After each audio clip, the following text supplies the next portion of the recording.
This film is purely fictional. Please do not imitate it. Your like and subscribe are the motivation for me to update. Chapter 1. Pingzhou City, Shaoqing Mountain, halfway up the mountain.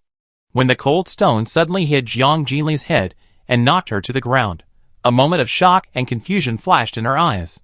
She didn't understand why the person behind her wanted to hurt her. The stones fell one after another, and each impact brought unbearable pain. The pain was like a sharp blade, spreading from Jiang Jinli's head to her whole body. Her entire soul seemed to be torn apart, and the shadow of death was like a red mist, quietly devouring everything around her. Seeing that Jiang Jinli was no longer moving, the person who attacked her from behind grabbed her feet, dragged her to the edge of the road.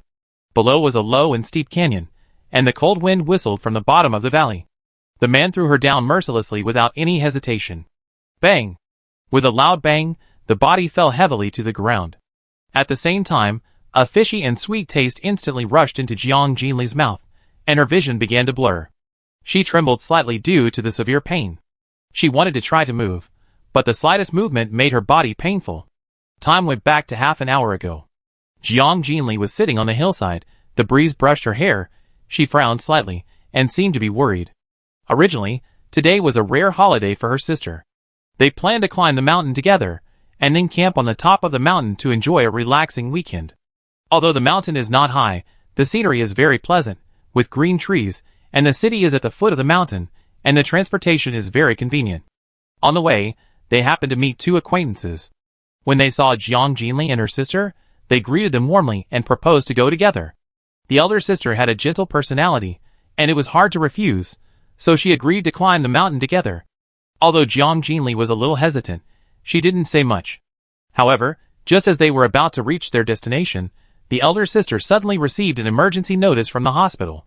Because an emergency patient in her department had a complicated condition, she needed to go back to the hospital for a meeting immediately. Helplessly, the elder sister had to leave early.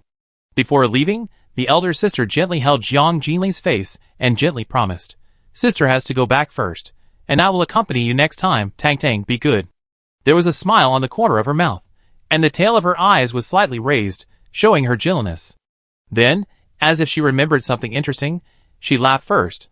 She said to Jiang Jinli, "When I come back in the evening, I will make you your favorite sweet and sour pork ribs to make up for it.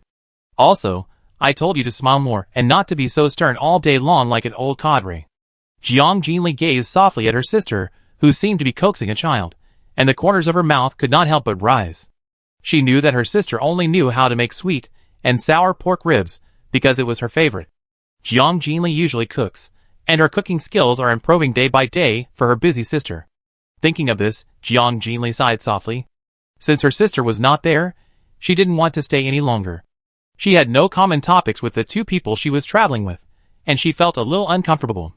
One of them was her sister's colleague Song Chungjing. Jiang Jinli had seen him when she delivered food to her sister. She remembered that he always paid special attention to her sister, and seemed to be pursuing her sister. The other one is Jiang Jinli's college classmate Xia Qianqian. Coincidentally, she is Song Qijing's cousin. However, Jiang Jinli always keeps to herself in school, and has almost no friends. Therefore, she and Xia Qianqian are not familiar with each other, just nodding acquaintances. Jiang Jinli stood up and prepared to set off down the mountain. However, her eyes suddenly focused and looked at the distant sky. An ominous premonition shrouded her heart like a dark cloud, making Jiang Jinli feel an inexplicable palpitation. The originally clear sky suddenly became dim at this moment. A strange red fog surged in the distant sky, and the red fog spread to the entire city at an alarming speed, like a living thing. It caught people off guard. "Cousin, look, what the hell is that?" Xia Qianqian's sharp cry suddenly came from the side, and she was obviously frightened by this sudden vision. Jiang Jinli glanced at her, and said nothing more. He just quickened his pace, and said seriously, "Hurry down the mountain, something happened." The other two reacted immediately, and hurriedly followed her footsteps. But the three still underestimated the spread of the red fog. Before they were halfway there, the red fog had surrounded them. The vision immediately became blurred.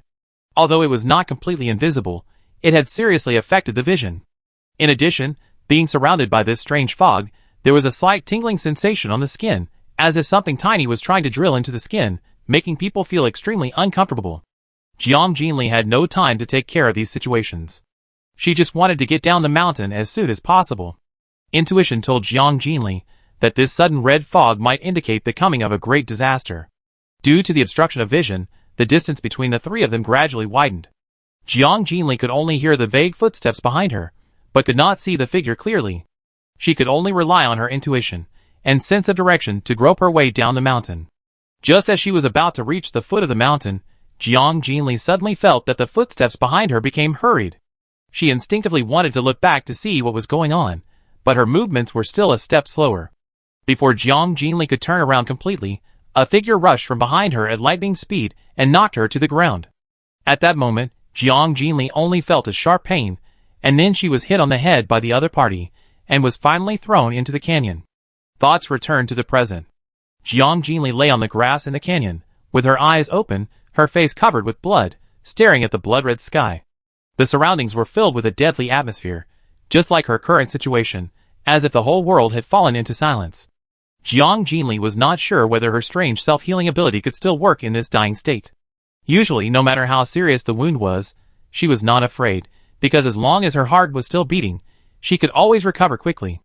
But this time, she was injured too badly. Not only was her head severely injured, but her internal organs were also severely shaken. She had a secret. That was that after the strange disease she had when she was a child was cured, her body unexpectedly gained the ability to heal itself. This may be due to excessive treatment and drug use, which accidentally activated the cell regeneration and repair genes in her body. Jiang Jinli's blood has a rapid healing effect and is very precious. Only she and her sister knew about this, and they had kept it a secret. When she was a child, in order to make her understand the importance of this secret, her sister specifically told her not to let anyone find out. Otherwise, she might be caught for research, or even sliced and analyzed. Now, thinking of her sister, she thought of the unknown disaster that happened at this moment. Jiang Jinli's eyes were instantly bloodshot, and the anger and hatred in her chest were as sharp as a blade, and the murderous intent was revealed in her eyes. She swore that as long as she could survive this time, she would make the person who attacked her pay the price, no matter who it was. She would definitely skin that person, pull out his tendons, and grind his bones to ashes. Apart from the three of them, Jiang Jinli was sure that there was no one else on the mountain or on the way down the mountain. Although the red fog blocked her sight and prevented her from seeing the identity of the attacker, she was sure that it was done by one of the siblings. Furthermore, she even suspected that both of them might have participated in the attack. As for the motive, it was either for her or for her sister. After all, there are many perverts in this world who like to kill people for no reason.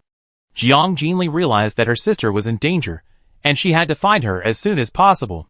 But she was exhausted physically and mentally. Blood was still flowing. Although she could feel her body gradually recovering, Jiang Jinli was afraid that once she closed her eyes, she might never wake up again. Her heart was filled with strong resentment, and she was unwilling to die in such an unclear way. The red mist became thicker and weirder, and the blood on her head flowed to the ground, forming a shocking pool of blood. But in a place that Jiang Jinli couldn't see, the blood disappeared quickly, as if absorbed by some mysterious power. Then, a thin vine slowly crawled on the ground, and it became more red because it absorbed blood, as if it had life. A faint light flashed, and the vine suddenly turned into a red line, automatically wrapped around Jiang Jinli's wrist. But Jiang Jinli didn't realize all this. Her thoughts became more and more chaotic, and the power of life seemed to be gradually lost. But she knew that she must not die, and no one was qualified to take her life. In this world, her sister only had her as a relative. If she left, what would her sister do? In a trance, a burst of electric noise suddenly came from Jiang Jinli's mind. Then, a cold and rigid voice sounded, playing compensation delivered. Host candidate detected. The alternate space residence has been bound. The host is in critical condition and is repairing itself. This voice echoed in Jiang Jinli's mind, making her head, which was already dizzy due to excessive blood loss, even more confused. She tried to understand this sudden information, but the physical fatigue and mental pressure finally made her unbearable. She closed her eyes and fainted. Before she fainted, this voice gave Jiang Jinli a glimmer of hope and let her see life. She could feel a warm current flowing in her body, repairing damaged cells and tissues. After an unknown amount of time, Jiang Jinli moved her numb hands and slowly opened her eyes. What she saw was a green meadow, and soft light fell on her. The fresh air and the sound of dripping water told Jiang Jinli that this was no longer the original valley. She slowly stood up and first checked her physical condition. To her surprise, not only had her injuries healed, but her whole body was full of strength and her mental state was also abnormally good. It was as if her physical fitness had improved several times. She felt more energetic than ever before. Then, she began to look around. When she saw the surroundings clearly, her pupils couldn't help but shrink. She murmured to herself, "Where is this?" Chapter 2. Jiang Jinli stood in the center of this fantasy space, and as far as the eye could see, there were endless farmlands and woodlands. There were also rocks and trees dotted in the front, a green and beautiful scenery. The terrain on the right was slightly higher, and there was a large pond on it, with fish swimming in the pond clearly visible. Under the pond, a stream was flowing, and next to it was a small spiritual spring. The water was as clear as a mirror. 3 powerful streams of water poured down from a high place, merged into the pond, and then slowly flowed into the stream. Finally, it flowed into the transparent space barrier. This scene was both mysterious and weird, as if it was a small world of its own. Jiang Jinli's sight turned to the left again. On the left was a vast vegetable field. Behind the vegetable field stood 3 houses that were both old and full of technology. Jiang Jinli slowly walked to the middle house and saw a closed door. The door was not locked. Jiang Jinli tentatively reached out and touched the door panel, and the door slid open from the middle. She stepped in without hesitation, but then froze in place. This was actually a storage warehouse, which completely subverted the conventional perception of physical space. Although the appearance was inconspicuous, the interior was extremely spacious, deep and vast, as if there was no edge. The shelves on both sides were in order, and each shelf was carefully divided into areas, and each area displayed different items. The shelf on the left was filled with a variety of seeds, including grains such as wheat and rice, and a rich variety of beans, oil crops and root seeds. The area on the right was dedicated to vegetable seeds, accompanied by a large number of fruit seedlings and saplings. Jiang Jinli took a deep breath, then turned around and walked out. On the shelves of the adjacent warehouse, ready-made food was neatly stacked in large bags, mainly including rice, barley, corn, potatoes, and other grains. In addition, there was a wide variety of fresh vegetables and fruits, and even various types of rapeseed oil and sesame oil occupied several rows of shelves. Of course, properly processed meat was also available. This warehouse was large in scale, with mountains of food piled up in countless quantities. With the sufficient supplies in these 2 warehouses alone, it was more than enough to feed tens of thousands of people. Not to mention the rich seed reserves. The last warehouse was empty. There was also a row of rectangular greenhouse buildings at the innermost part of the farmland. She guessed that it might be a breeding farm. Jiang Jinli returned to the open space in the middle. If these scenes were shocking enough, then when she looked up at the island floating in the air above her head, the scene was simply magical. There were 3 large floating islands in the air more than 10 meters above the ground. The towering buildings above are obviously houses. Jiang Jinli wanted to go up and take a look, but there were no roads around, and she couldn't fly.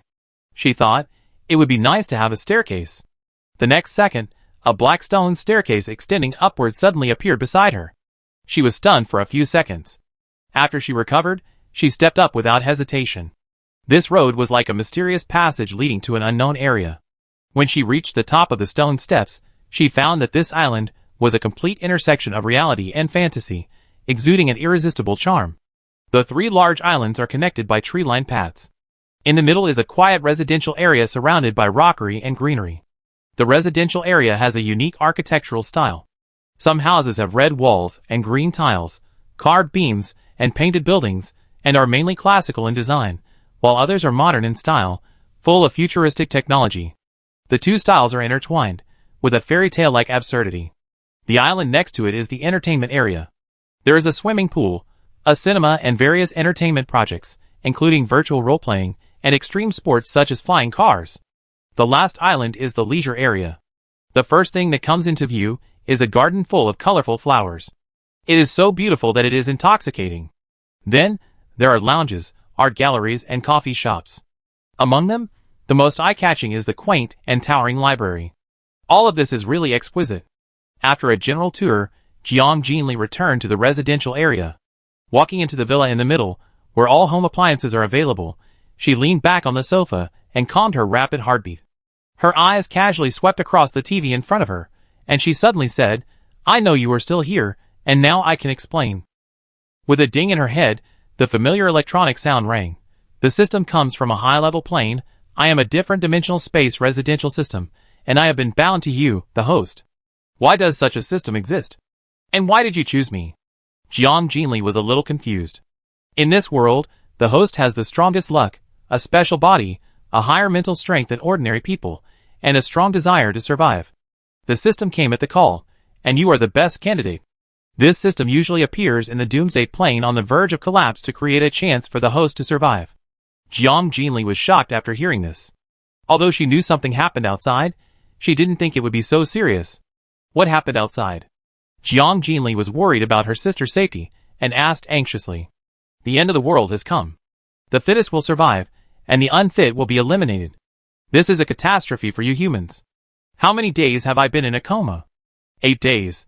Due to the serious injury, the system automatically started the emergency treatment program and optimized the host's physiological functions. The physical fitness has been enhanced several times. Because the energy provided by the system can be used for nutrient synthesis, the host will not feel hungry when he wakes up. Hearing that it has been 8 days, Jiang Jinli calmed down instead. She knew that it would be useless to be anxious at this moment. It would be better to figure out the situation first. Thank you for saving me. Jiang Jinli was sincerely grateful. If it weren't for this system, she would not be sure whether she could survive. She then asked, this space is bound to me, which means it is controlled by me, right? Then can other people come in? Yes, everything in this space is controlled by the host's thoughts, and anyone invited by the host can enter. The host has absolute control over all people in this space, and can kill them with a thought. And those who enter this space will establish a spiritual connection with the host. If they have any other intentions, the host will know immediately. The host can also control the memories of people entering and leaving this space. Thinking that this mysterious space belongs to her completely, Jiang Jinli, who has always been calm, can't help but start beating faster. She got up and walked outside. When her mood calmed down a little, she asked again, is the time inside the warehouse still? Yes, things in the warehouse can be kept fresh for a long time, and food grown in the farmland will mature in a short time. Jiang Jinli then looked at the strange water flow again, that water. Because this space is unique to the outside world, the energy contained in it is huge, and the energy will condense into water flow on its own. The host can also control this energy to change the weather changes in this space. In addition, the ground in this space has the function of absorption and purification, so it is living water, and it also has the effect of strengthening the body. Please use it with confidence. Similarly, the land on the island also has this characteristic. Jiang Jinli listened to these descriptions and felt that this space was really incredible. The system then said, as for other functions of the space, please explore it on your own. In addition, there are 2 ways to enter this space. One is that where the host is, there is the entrance. There is another place that is fixed. Because the system lands randomly, the entrance is in Mu Mountain. Of course, whether that entrance is activated depends entirely on the host's will. No one can enter without your permission. Although Jiang Jinli has heard of Mu Mountain in Liqing, he has never set foot on it. After understanding all the situations clearly, Jiang Jinli prepared to go out. Since the situation outside was still unclear and several days had passed, she knew that her sister must be very worried about her. Just as she was about to speak, the system spoke first. Host, special energy fluctuations were detected where you fell before, and they have been transplanted into the space. Please check. Jiang Jinli walked down the stone steps and into the farmland, and her eyes were immediately attracted by a small red sapling. She frowned slightly and said softly, this tree is very strange. After testing, this tree will grow energy fruits when it grows up. Eating it will cause human genetic mutations and stimulate some supernatural abilities to deal with subsequent greater disasters. After all things are interdependent and must always maintain ecological balance. However, there are not many of them. Please find them on your own. Just like the vine on the host's hand, it has developed some intelligence due to the poisonous fog and the host's blood, and has signed a contract with the host on its own. Hearing the system's words, Jiang Jinli subconsciously raised her hand to look, and then she found that there was indeed a red line wrapped around her wrist. She squinted slightly and looked at it for a long time, but didn't find anything strange about it, so she ignored it for the time being. The system voice then sounded, Host, my mission has been completed. If there are no other problems, I should leave. Why do you want to leave? Doesn't your system need to assist the host? Jiang Jinli was puzzled. The host is talking about the mission system. I am a residential delivery system, which is different. Jiang Jinli's lips curled slightly, And it was rare to say a joke. So you are a courier. System. Although it is a big truth, there is no need to say it. The Doomsday world is full of dangers. I hope the host can survive well. Jiang Jinli stopped smiling, his face became serious, and his eyes were cold. Yes, I will become stronger faster, and no one can hurt me again. Thank you for your help. It's my duty, host, goodbye, and good luck. Then, Jiang Jinli felt her mind suddenly empty, and she really came and went freely. She couldn't help but feel a little reluctant to leave the serious and dedicated system. Then, her mind moved slightly. The next moment, she was in the outside world. Chapter 3. The red fog had long since dissipated, replaced by a strange black rain. The heavy rain soaked Jiang Jinli from head to toe, and the rain slowly slid down her shocked face. She stood alone on the slippery road, her eyes fixed on this familiar yet unfamiliar modern city. Although she had been mentally prepared in advance, she was still horrified when she saw the scene in front of her. The sky was gloomy and thunder rumbled. In the meantime, the cries and screams of men and women were intertwined, adding a bit of horror, and the terrifying roars of monsters were endless. This once prosperous city is now devastated, and most of the buildings have collapsed. The scene is bleak. The few remaining buildings stand alone on the ruins, as if silently telling the coldness and cruelty of this disaster. The vehicles overturned on the roadside. There was also the staggering person not far away. Perhaps they were no longer human. They now had a unified name: zombies or monsters. The atmosphere of destruction and death filled the air, and the whole city seemed to have turned into hell. The world seemed to have fallen into chaos, and human civilization was completely vulnerable to disasters. All of this seemed to be declaring, "Welcome to the end of the world." Jiang Jinli tightly grasped the iron rod in her hand and ran towards home.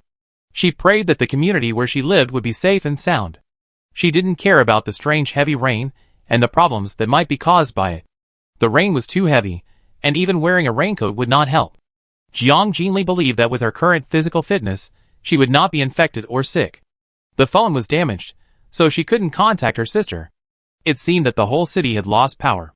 She didn't know if her sister had hidden well. A lot of things had happened in the past 8 days. There was still a long way to go before she got home, so she planned to find a vehicle that could run normally. Despite the heavy rain, people could still be seen running on the street, seemingly snatching supplies. When she turned the corner, Jiang Jinli ran into a zombie. The zombie's skin was greasy and swollen, glowing green. As soon as it saw someone, it opened its blood-red mouth and walked towards Jiang Jinli with a rough roar. The zombie's body was stiff, and its movements were slow. It was rotten and ulcerated all over, blood-stained.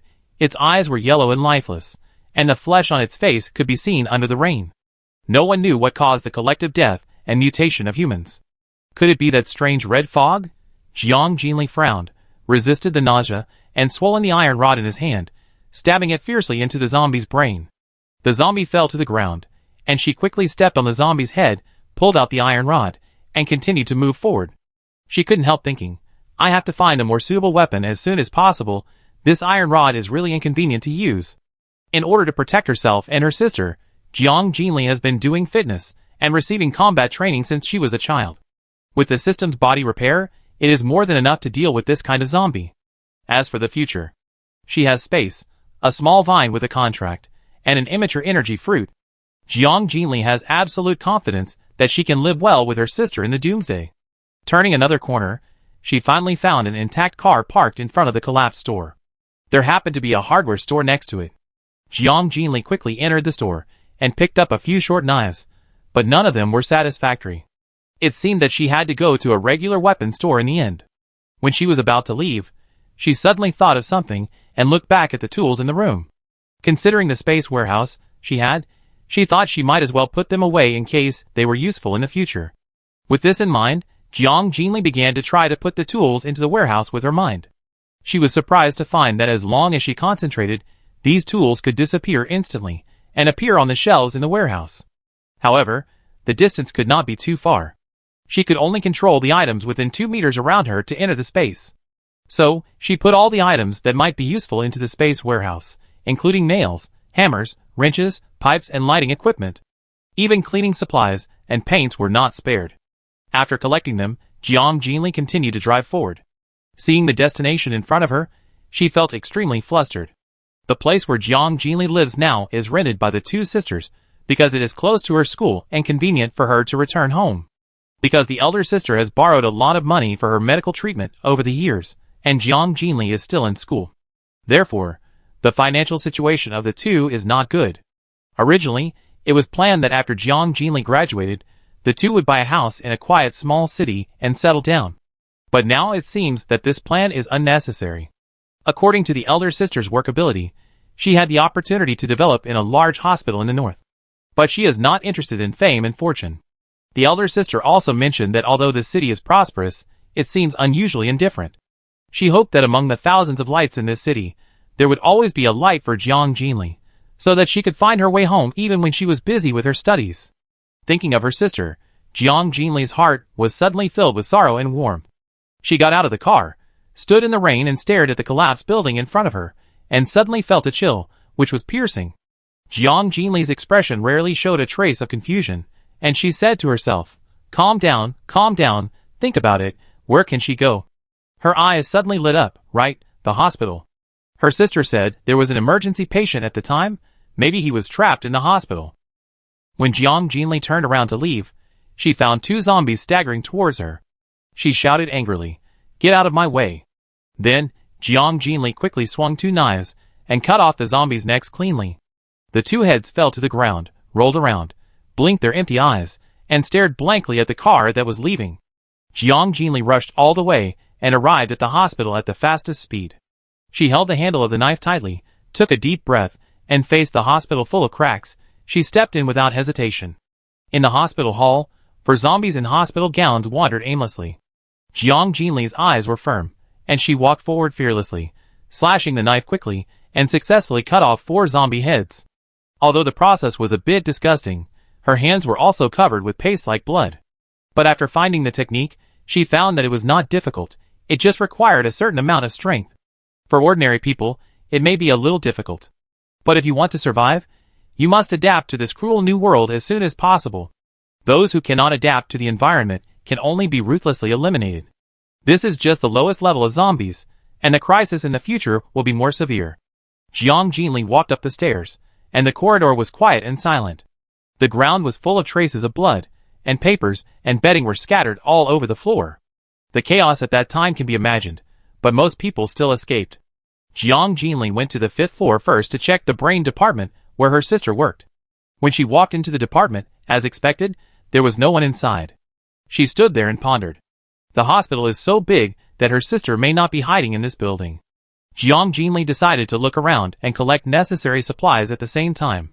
After all, medicines are precious resources no matter when and where. So Jiang Jinli began to search step by step, collecting various medical supplies such as gauze, masks, first aid kits, etc.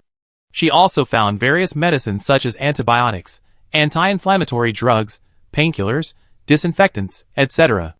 In the warehouse, Jiang Jinli also found various canned foods, protective equipment, emergency lights, and various cleaning supplies. Due to the system energy in her body, she had not felt hungry, but now that she had food, Jiang Jinli would not treat herself badly.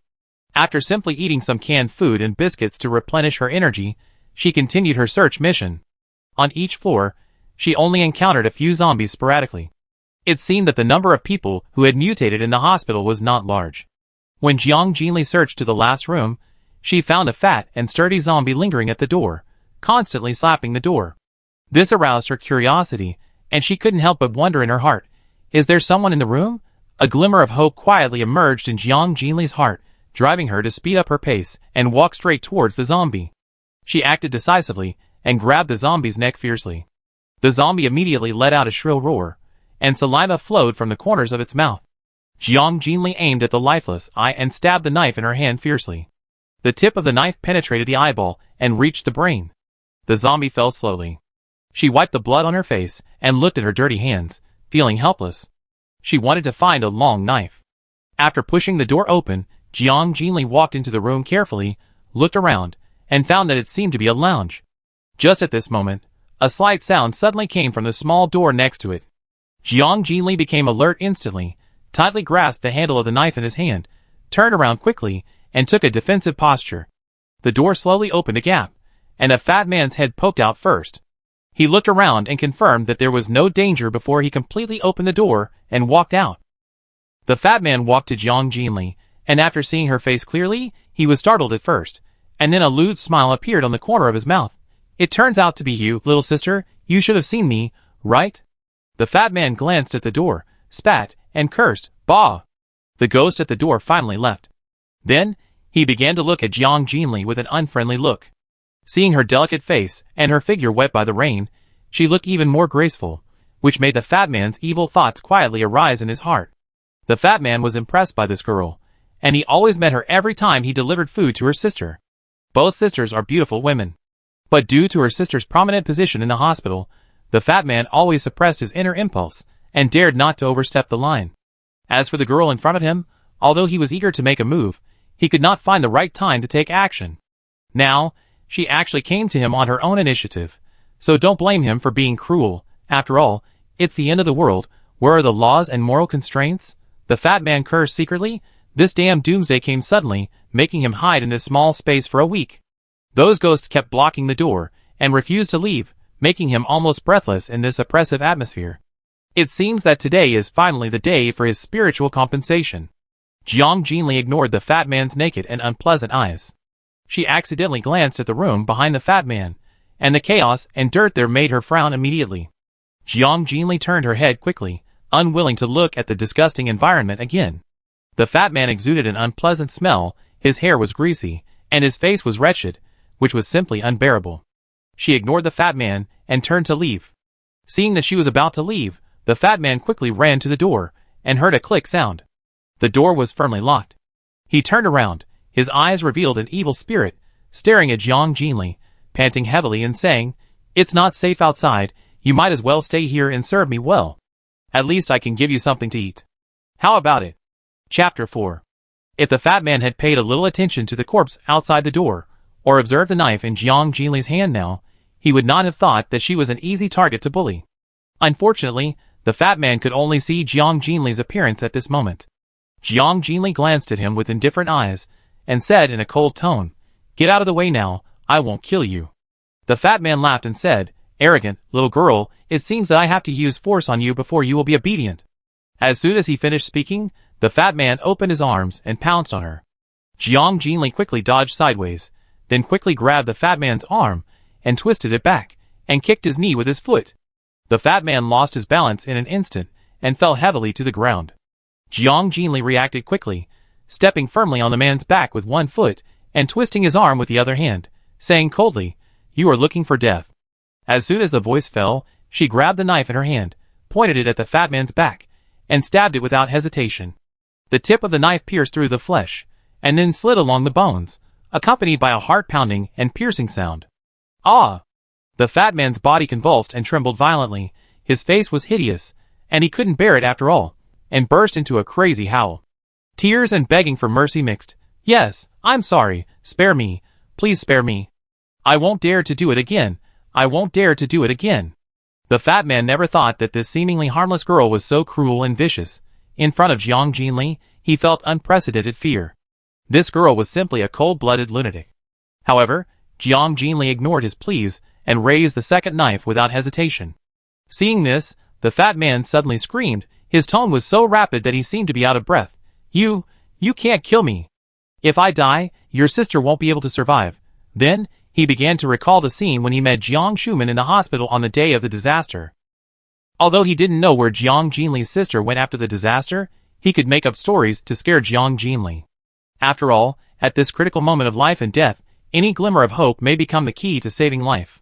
Thinking of this, the fat man's eyes flickered and he spoke again. "You came to the hospital to find your sister, right? I know where she is hiding, as long as... If you let me go, I will tell you. Otherwise, she will starve to death." The fat man was so scared that he was incoherent and roared with a ferocious face. Hearing no movement behind him, the fat man thought his threat worked, and a smug smile immediately appeared on his face. He endured the pain in his body and laughed wildly. "Ha ha ha. What do you think? Do you want to know? Then kneel down and beg me." However, a calm and low voice sounded in his ears. For the man, this was tantamount to the sentence of the god of death. "You should never, ever, joke about my sister's life and death." Jiang Jinli analyzed in his heart. It can be seen from the fat man's obvious fear of zombies, the scattered food bags in the room, and the excrement all over the floor. He should have been hiding here since the day of the doomsday, and never left until today when he opened the door.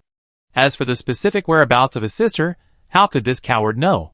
How dare you talk nonsense in front of her, damn it. Thinking of this, Jiang Jinli's eyes flashed with a trace of cold murderous intent, and the cold light in his hand disappeared in an instant.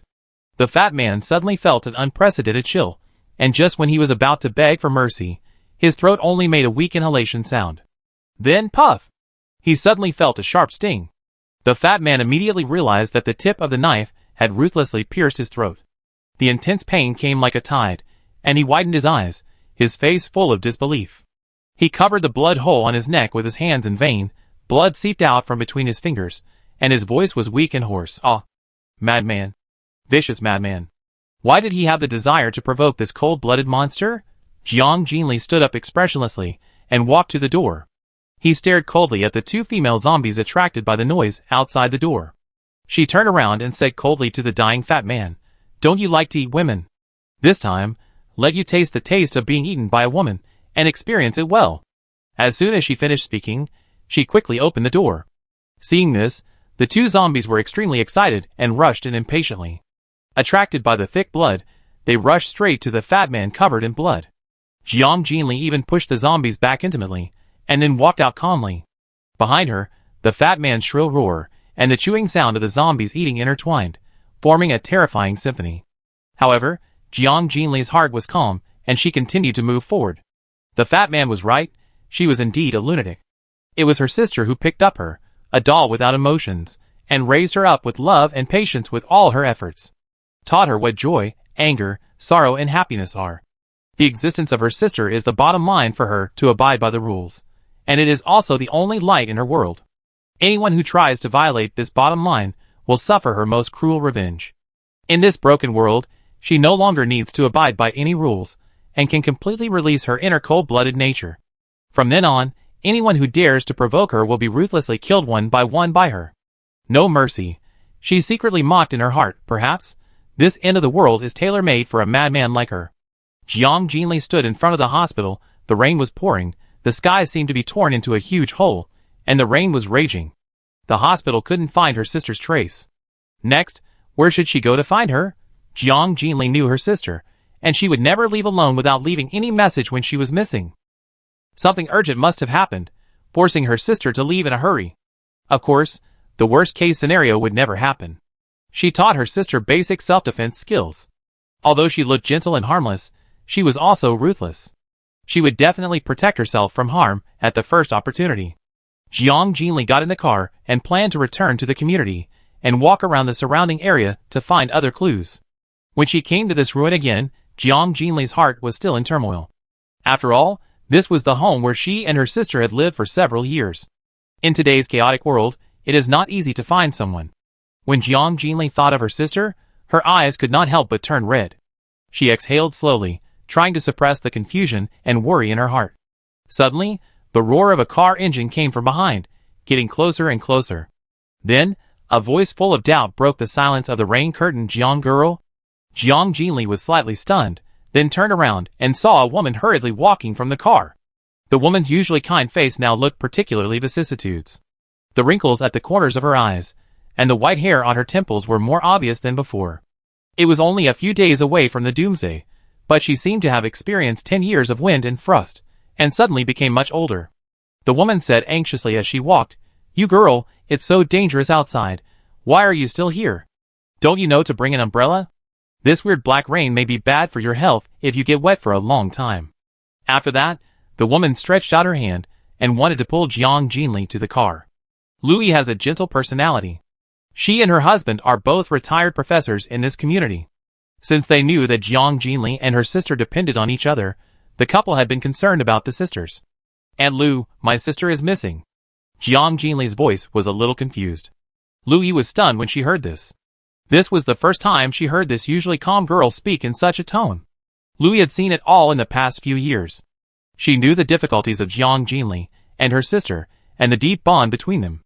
She suddenly remembered something and said hurriedly, "Oh, I remembered.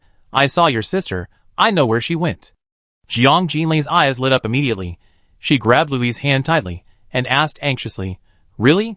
Where is my sister?" "Get in the car first, I tell you," Louis said, and had already opened the rear door of the truck. In the carriage, Louis frowned slightly and said to Jiang Jinli, "The day before yesterday, your uncle and I just came back from finding supplies, and we saw your sister not far from where you were standing. She was sitting in the back seat of a car with several people inside. A man was driving. Although I couldn't see other people's faces clearly, I was sure it was your sister. When I wanted to go over to check the situation, the car drove away. I saw that they all knew each other, and your sister was not in any danger. I thought you were also in the car. Why did you stay alone and get wet in the rain?" Louis asked with a worried look on her face. Jiang Jinli lowered her eyes, and after a moment of silence, she raised her head and said softly, "Thank you, Aunt Lou, for telling me this. My sister and I were separated for some reasons." Louis looked at her, sighed softly, and then said, "Your uncle and I wanted to take advantage of the heavy rain to find some supplies nearby, but we were unlucky. There were many monsters in that store, and we almost couldn't come back. I heard from others that several cities have established survivor bases, and most people have gone to seek shelter. My old man and I are also going to leave tomorrow. There are more and more monsters, leaving no way for people to survive." She paused, her eyes slightly red, and choked up and said, "By the way, find my disappointing son. I don't know if he is dead or alive now. He hasn't returned home for several years." Aunt Lou and her husband seem to have a son in their old age. Since both of them are professors, their way of educating their children is inevitably old-fashioned and serious. But their son was extremely rebellious and unwilling to follow the established path. In a fit of anger, he left home to venture out into the world, and has not been heard from since. After Louis calmed down, her expression showed concern. She said softly, "Girl, you should go with us. It's too unsafe for you to be outside as a girl." "No, I still have some things to deal with." Jiang Jinli frowned slightly and asked in confusion, "Didn't the military take any action in such a big disaster?" Louis shook her head. "No, there was a notice at the beginning, asking everyone to stay at home and not go out, saying that the army would come to deal with it." She paused, but after the earthquake and the corpse transformation occurred one after another, no news was heard. Now how many people are still alive in this world has become an unknown. It's over. This world is over. Louis covered her face with her hands. Her expression was sad, and her tone was full of despair. After a moment, Louis raised her head and looked at Jiang Jinli, and said earnestly, "Girl, you are running around alone, so be careful. Now, you should not only beware of man-eating monsters, but also be wary of those with bad intentions." As she spoke, she took out a few bags of food from the basket in the car, and stuffed them into Jiang Jinli's arms safely. "You must be hungry. Take it and eat it. The old man and I don't know if there will be a tomorrow. Girl, you must live strong." Jiang Jinli couldn't refuse. Looking at the food in her hand, she, who had never experienced the care of her elders, was touched. Although it is only the early stage of the doomsday, food, a necessity for survival, has become the focus of everyone's competition. In the future, perhaps just a bag of bread can become a bargaining chip to determine life and death. Knowing that food is precious, the woman still generously took out her only kindness. Jiang Jinli stood in the middle of the road and took a deep look at the car that was going farther and farther away. Then, her thoughts involuntarily drifted back to Louis's words at that time. It was obvious that my sister and that man should be very familiar with each other.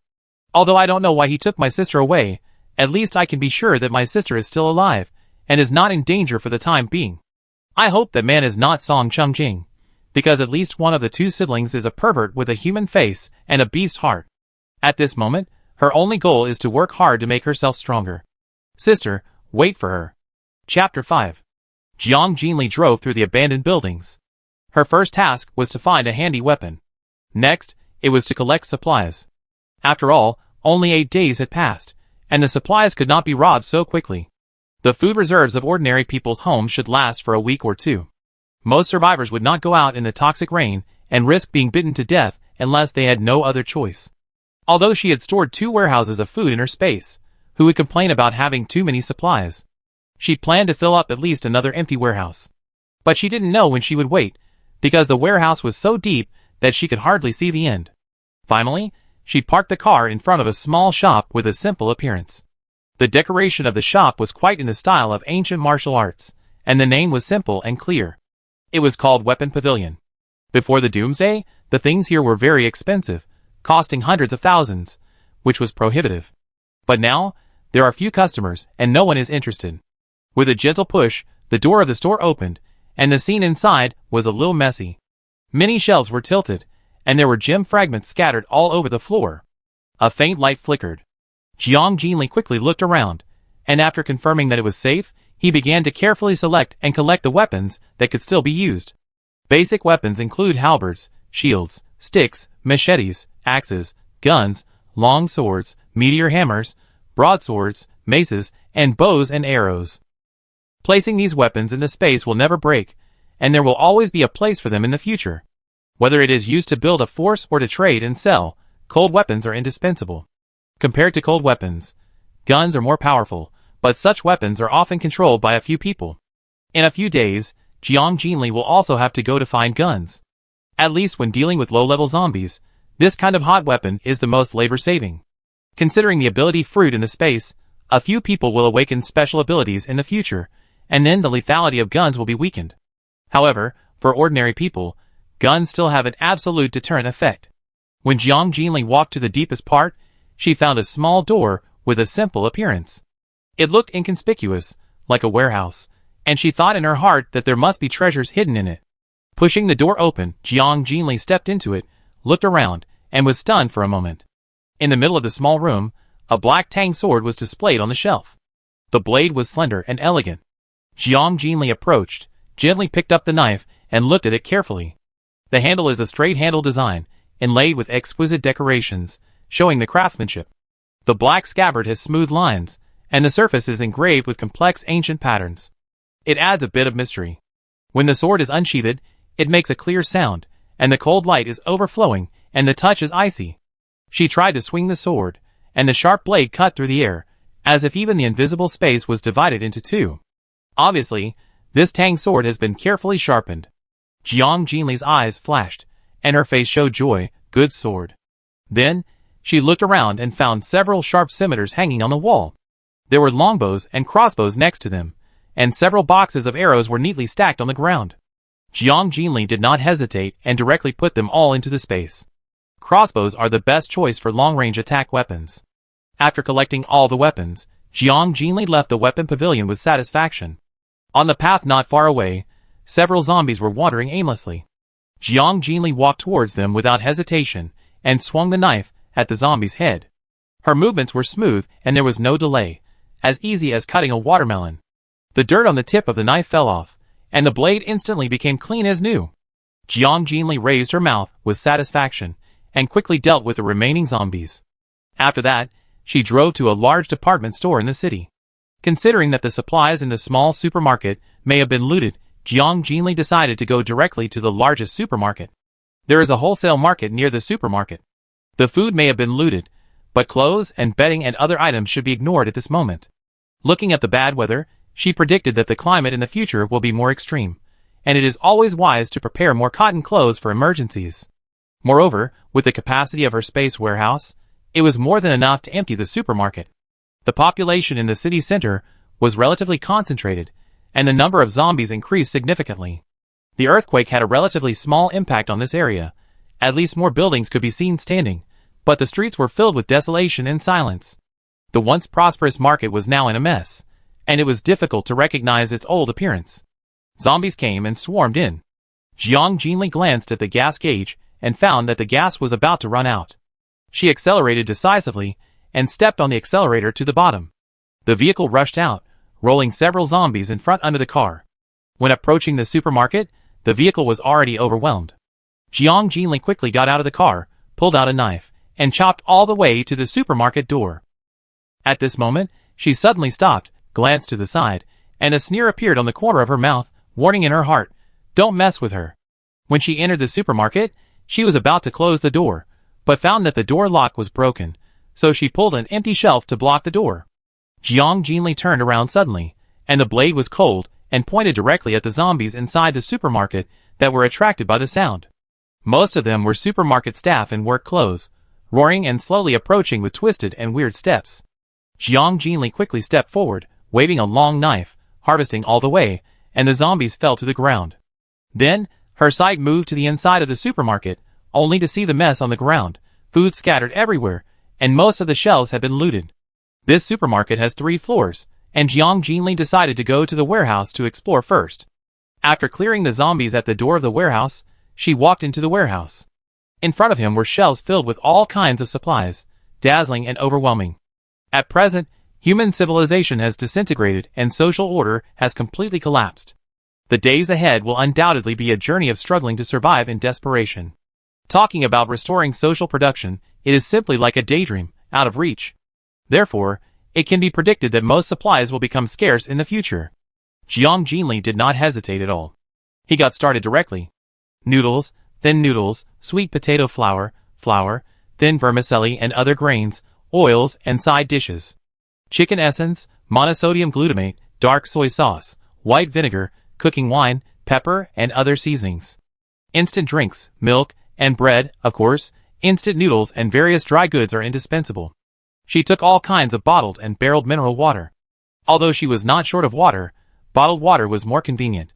Daily necessities such as feminine hygiene products, toilet paper, shower gel, shampoo, skin care products, etc. were also selected one by one. Finally, she walked into the snack area and glanced at the candy racks full of candies.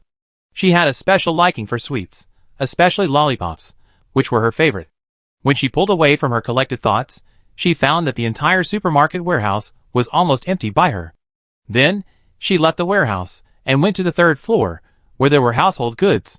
Warm pants, down jackets, scarves, gloves, no matter men's and women's styles or sizes, were all collected by her one by one.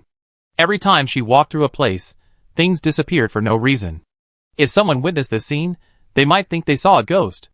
The 2nd floor was mainly the fresh meat area. Due to the power outage, most of the vegetables had rotted. The freezer was filled with melted ice water, and almost all the meat had spoiled. Jiang Jinli was not disappointed. After all, after so many days, she did not expect to find vegetables and meat. There was a warehouse full of vegetables and meat in the space, plus plenty of seeds, so she was not worried about the source of fresh vegetables. After collecting all the available items, Jiang Jinli prepared to go downstairs. On the way, she also dealt with the zombies that occasionally jumped out of the stairwell, which was considered a small cleanup of the supermarket. The supplies on the upper 2 floors were almost untouched, while most of the ready-made food on the 1st floor had been emptied, leaving only scattered food in a mess. She was too lazy to put it into the space. She only picked out toothpaste, toothbrushes, towels and other toiletries, as well as some disposable bowls and chopsticks, packaging boxes and fresh-keeping bags. When passing by the hall, she saw that no one was interested in the gold display, so she took some, although she didn't know what they were used for. Finally, Jiang Jinli also took a black backpack to better take items out of the space. Since she is not strong enough at the moment, she chooses not to expose her specialness. Of course, when she becomes stronger in the future, she will not deliberately hide her ability. After all, in front of real strength, any conspiracy and trickery seem insignificant, like a child's play. Seeing that the collection is almost complete, Jiang Jinli is ready to leave and plans to go to the nearby wholesale market to find out. She leaned on the shelf, eating bread while thinking about the next route. Through the glass window, she glanced outside. The rain still did not decrease. If it continued like this, there might be a flood. She must make more trips to collect supplies in the next 2 days, otherwise once the food is submerged in water, it will be a great waste. At this time, there was a rustling sound outside the glass door. Then, a man's voice sounded, "Brother, look, am I right? The supermarket is really safe." Jiang Jinli did not look up. It came quite fast. Chapter 6. As the glass door was pushed open from the outside, 4 armed men walked in. The leading man had a rough face and a burly figure. As soon as he entered the door, he noticed the scattered corpses on the ground, and a trace of shock flashed in his eyes. He stared at the girl, who was leisurely and leaning against the shelf to eat, in disbelief. Before he could ask, the yellow-haired man who had spoken earlier said again in a flattering manner, "Brother, it was she who broke into the place we were watching." Then, he glanced at Jiang Jinli triumphantly, his tone full of contempt. "Don't you know that this place has been occupied by us a long time ago? You should go and ask about the name of Brother Chow in Pingzhou." He glanced at Jiang Jinli's back again, and did not find the sack of food, so he questioned, "I see you have been here for so long, you must have packed a lot of food. Tell me the truth, where are you hiding?" Brother Chow's mood gradually calmed down. He thought that killing a few zombies was not a big deal, and he would not be scared by a little girl. So he also arrogantly replied, "Yes, this place is mine. You can leave, but you have to leave the supplies." "That's right. If I tell you to leave, leave quickly. Don't be ungrateful. Otherwise, don't blame us brothers for being ruthless. Haha. This little girl is so iconic. Why don't you let her go?" The other brothers immediately agreed, and as the laughter sounded, all kinds of dirty words came out one after another. After Jiang Jinli chewed the last bite of bread slowly, she leisurely took a bottle of water from the side and took a sip. Then, she picked up the knife at her feet, turned to face everyone, and a sneer appeared at the corner of her mouth. "Hee hee, I just found out that this supermarket is named after your brother Chow. Gangsters, like them who bully the weak and fear the strong usually act arrogantly. But when it comes to the end of the world, they are as timid as mice and dare not come in to search for supplies. Now that they see that someone has cleaned up, they want to pick up what is ready." Jiang Jinli looked cold and glanced at them with obvious disdain in his eyes. "I am in a good mood now, and don't want to kill anyone. Shut your stinky mouths and get out." Huang Mao was not willing to be outdone and challenged. "You are so shameless. The four of us are here. How can we be afraid of you, a first-class woman? I think you are not willing to accept the toast, but to accept the punishment." Huang Mao hadn't finished his words, when he suddenly felt a flash of knife in front of his eyes. Then, his nose and mouth felt cold. After a moment, the pain came. Huang Mao covered his bleeding face and knelt on the ground, howling in pain and shrillness. "Ah! My mouth!" Jiang Jinli remained calm and said indifferently, "You are so noisy. The next knife will be your head." She was too fast. No one expected that the person who was still talking in the last second would directly use a knife in the next second. Usually there will be some disputes before a fight, at least give people some time to prepare, and no one will be as decisive and cruel as her. The other men were terrified and quickly picked up their weapons to attack. Fine beads of sweat appeared on their foreheads in an instant. Jiang Jinli saw that they were ready to fight, and immediately gripped the handle of the knife, with a cold tone. "You can come together." Brother Chow came back to his senses from the shock and realized that he might have provoked a tough guy. If he rushed forward like this, he might all die. This woman obviously has a foundation in Kung Fu. Although I guessed that she was good at killing zombies, I didn't expect her to be ruthless in cutting people. Thinking of this, he immediately shouted at his brothers, "You unruly people! Put down your weapons." Brother Chow then turned to Jiang Jinli and said with an apologetic smile, "It was a misunderstanding. A misunderstanding. Please show mercy. We overestimated our abilities." Then, he kicked the yellow-haired man who was still howling on the ground. This is a lesson he should learn for being a nagging man. He then added, "There is really no need to use force. We can discuss things properly." Jiang Jinli remained silent, glanced behind him unintentionally, and her eyes paused slightly. Then, she replied with a smile, "Of course we can discuss, but the premise is that you can live safely." The last little brother standing behind the man was obviously bitten by zombies outside before. His body was stiff, his eyes were dull and yellow, and drool was dripping from the corners of his mouth. At the same time, Brother Chow and others were staring at Jiang Jinli intently, so much so that they ignored the movement at the end of the team. After hearing what Jiang Jinli said, Brother Chow was confused. "What do you mean alive or not?" Before he finished speaking, the younger brother beside him cried out in pain, "Ah! Why are you biting me? Big brother, save me!" Finally, the younger brother turned into a zombie, bit the neck of the person in front of him tightly, and then tore off a piece of bloody flesh and began to chew. Brother Chow suddenly woke up and shouted angrily, "Bastard! When did you get infected? Why didn't you say it?" He hurried forward to pull the two people, but didn't notice that the yellow-haired man sitting on the ground stood up shakily. The yellow-haired man's face without a nose and mouth was already shriveled and sunken, and his turbid and lifeless eyes looked around, and his eyes immediately locked on Brother Chow next to him. He roared wildly, pounced on Brother Chow, and bit him. "Brother! It hurts, help me pull him away quickly. I can't breathe. Ah! Let go, you beast, you actually bit me." Jiang Jinli walked out of the supermarket, glanced back at the chaotic scene, and frowned. This was the first time she saw a living person transform into a corpse. It is obvious that normal people do not experience a series of processes such as fever, fainting and death before transforming into a corpse. When the transformed brother entered the door, everything seemed normal, but he stood unconscious in an instant, and his body shape also changed. It is very likely that he was accidentally scratched by a zombie outside, but he concealed the matter. Jiang Jinli stared at the knife in his hand again, realizing that if the wound was stained with zombie blood, it might also cause a corpse transformation. The speed of corpse transformation should depend on personal physique, and this uncertainty is really difficult to prevent. It can be seen that the virus carried by the red fog at the beginning has invaded every cell of the human body. Because everyone's body immunity is different, a few people survived and did not mutate. Jiang Jinli exhaled slowly, and couldn't help but wonder, with this contagiousness and the speed of corpse transformation, how many people will be left in the world in the future? Will there be a future for mankind? But Jiang Jinli soon felt relieved. There was no need to worry about these things. She was very selfish, but she had no ambition to save the Doomsday. No matter how the world changes, Jiang Jinli will create her own pure land. After leaving the supermarket, Jiang Jinli walked to the wholesale market next to it. The shops here were basically untouched. She emptied the things in every shop she passed by. Especially for home textiles, she took as many clothes and beddings as she could. Daily necessities and toiletries were also packed. Even various beds were not spared: soft beds, box beds, sofa beds, folding beds. In addition, various large agricultural tools were also neatly put away. Jiang Jinli walked around the market until the surroundings became empty, and then stopped.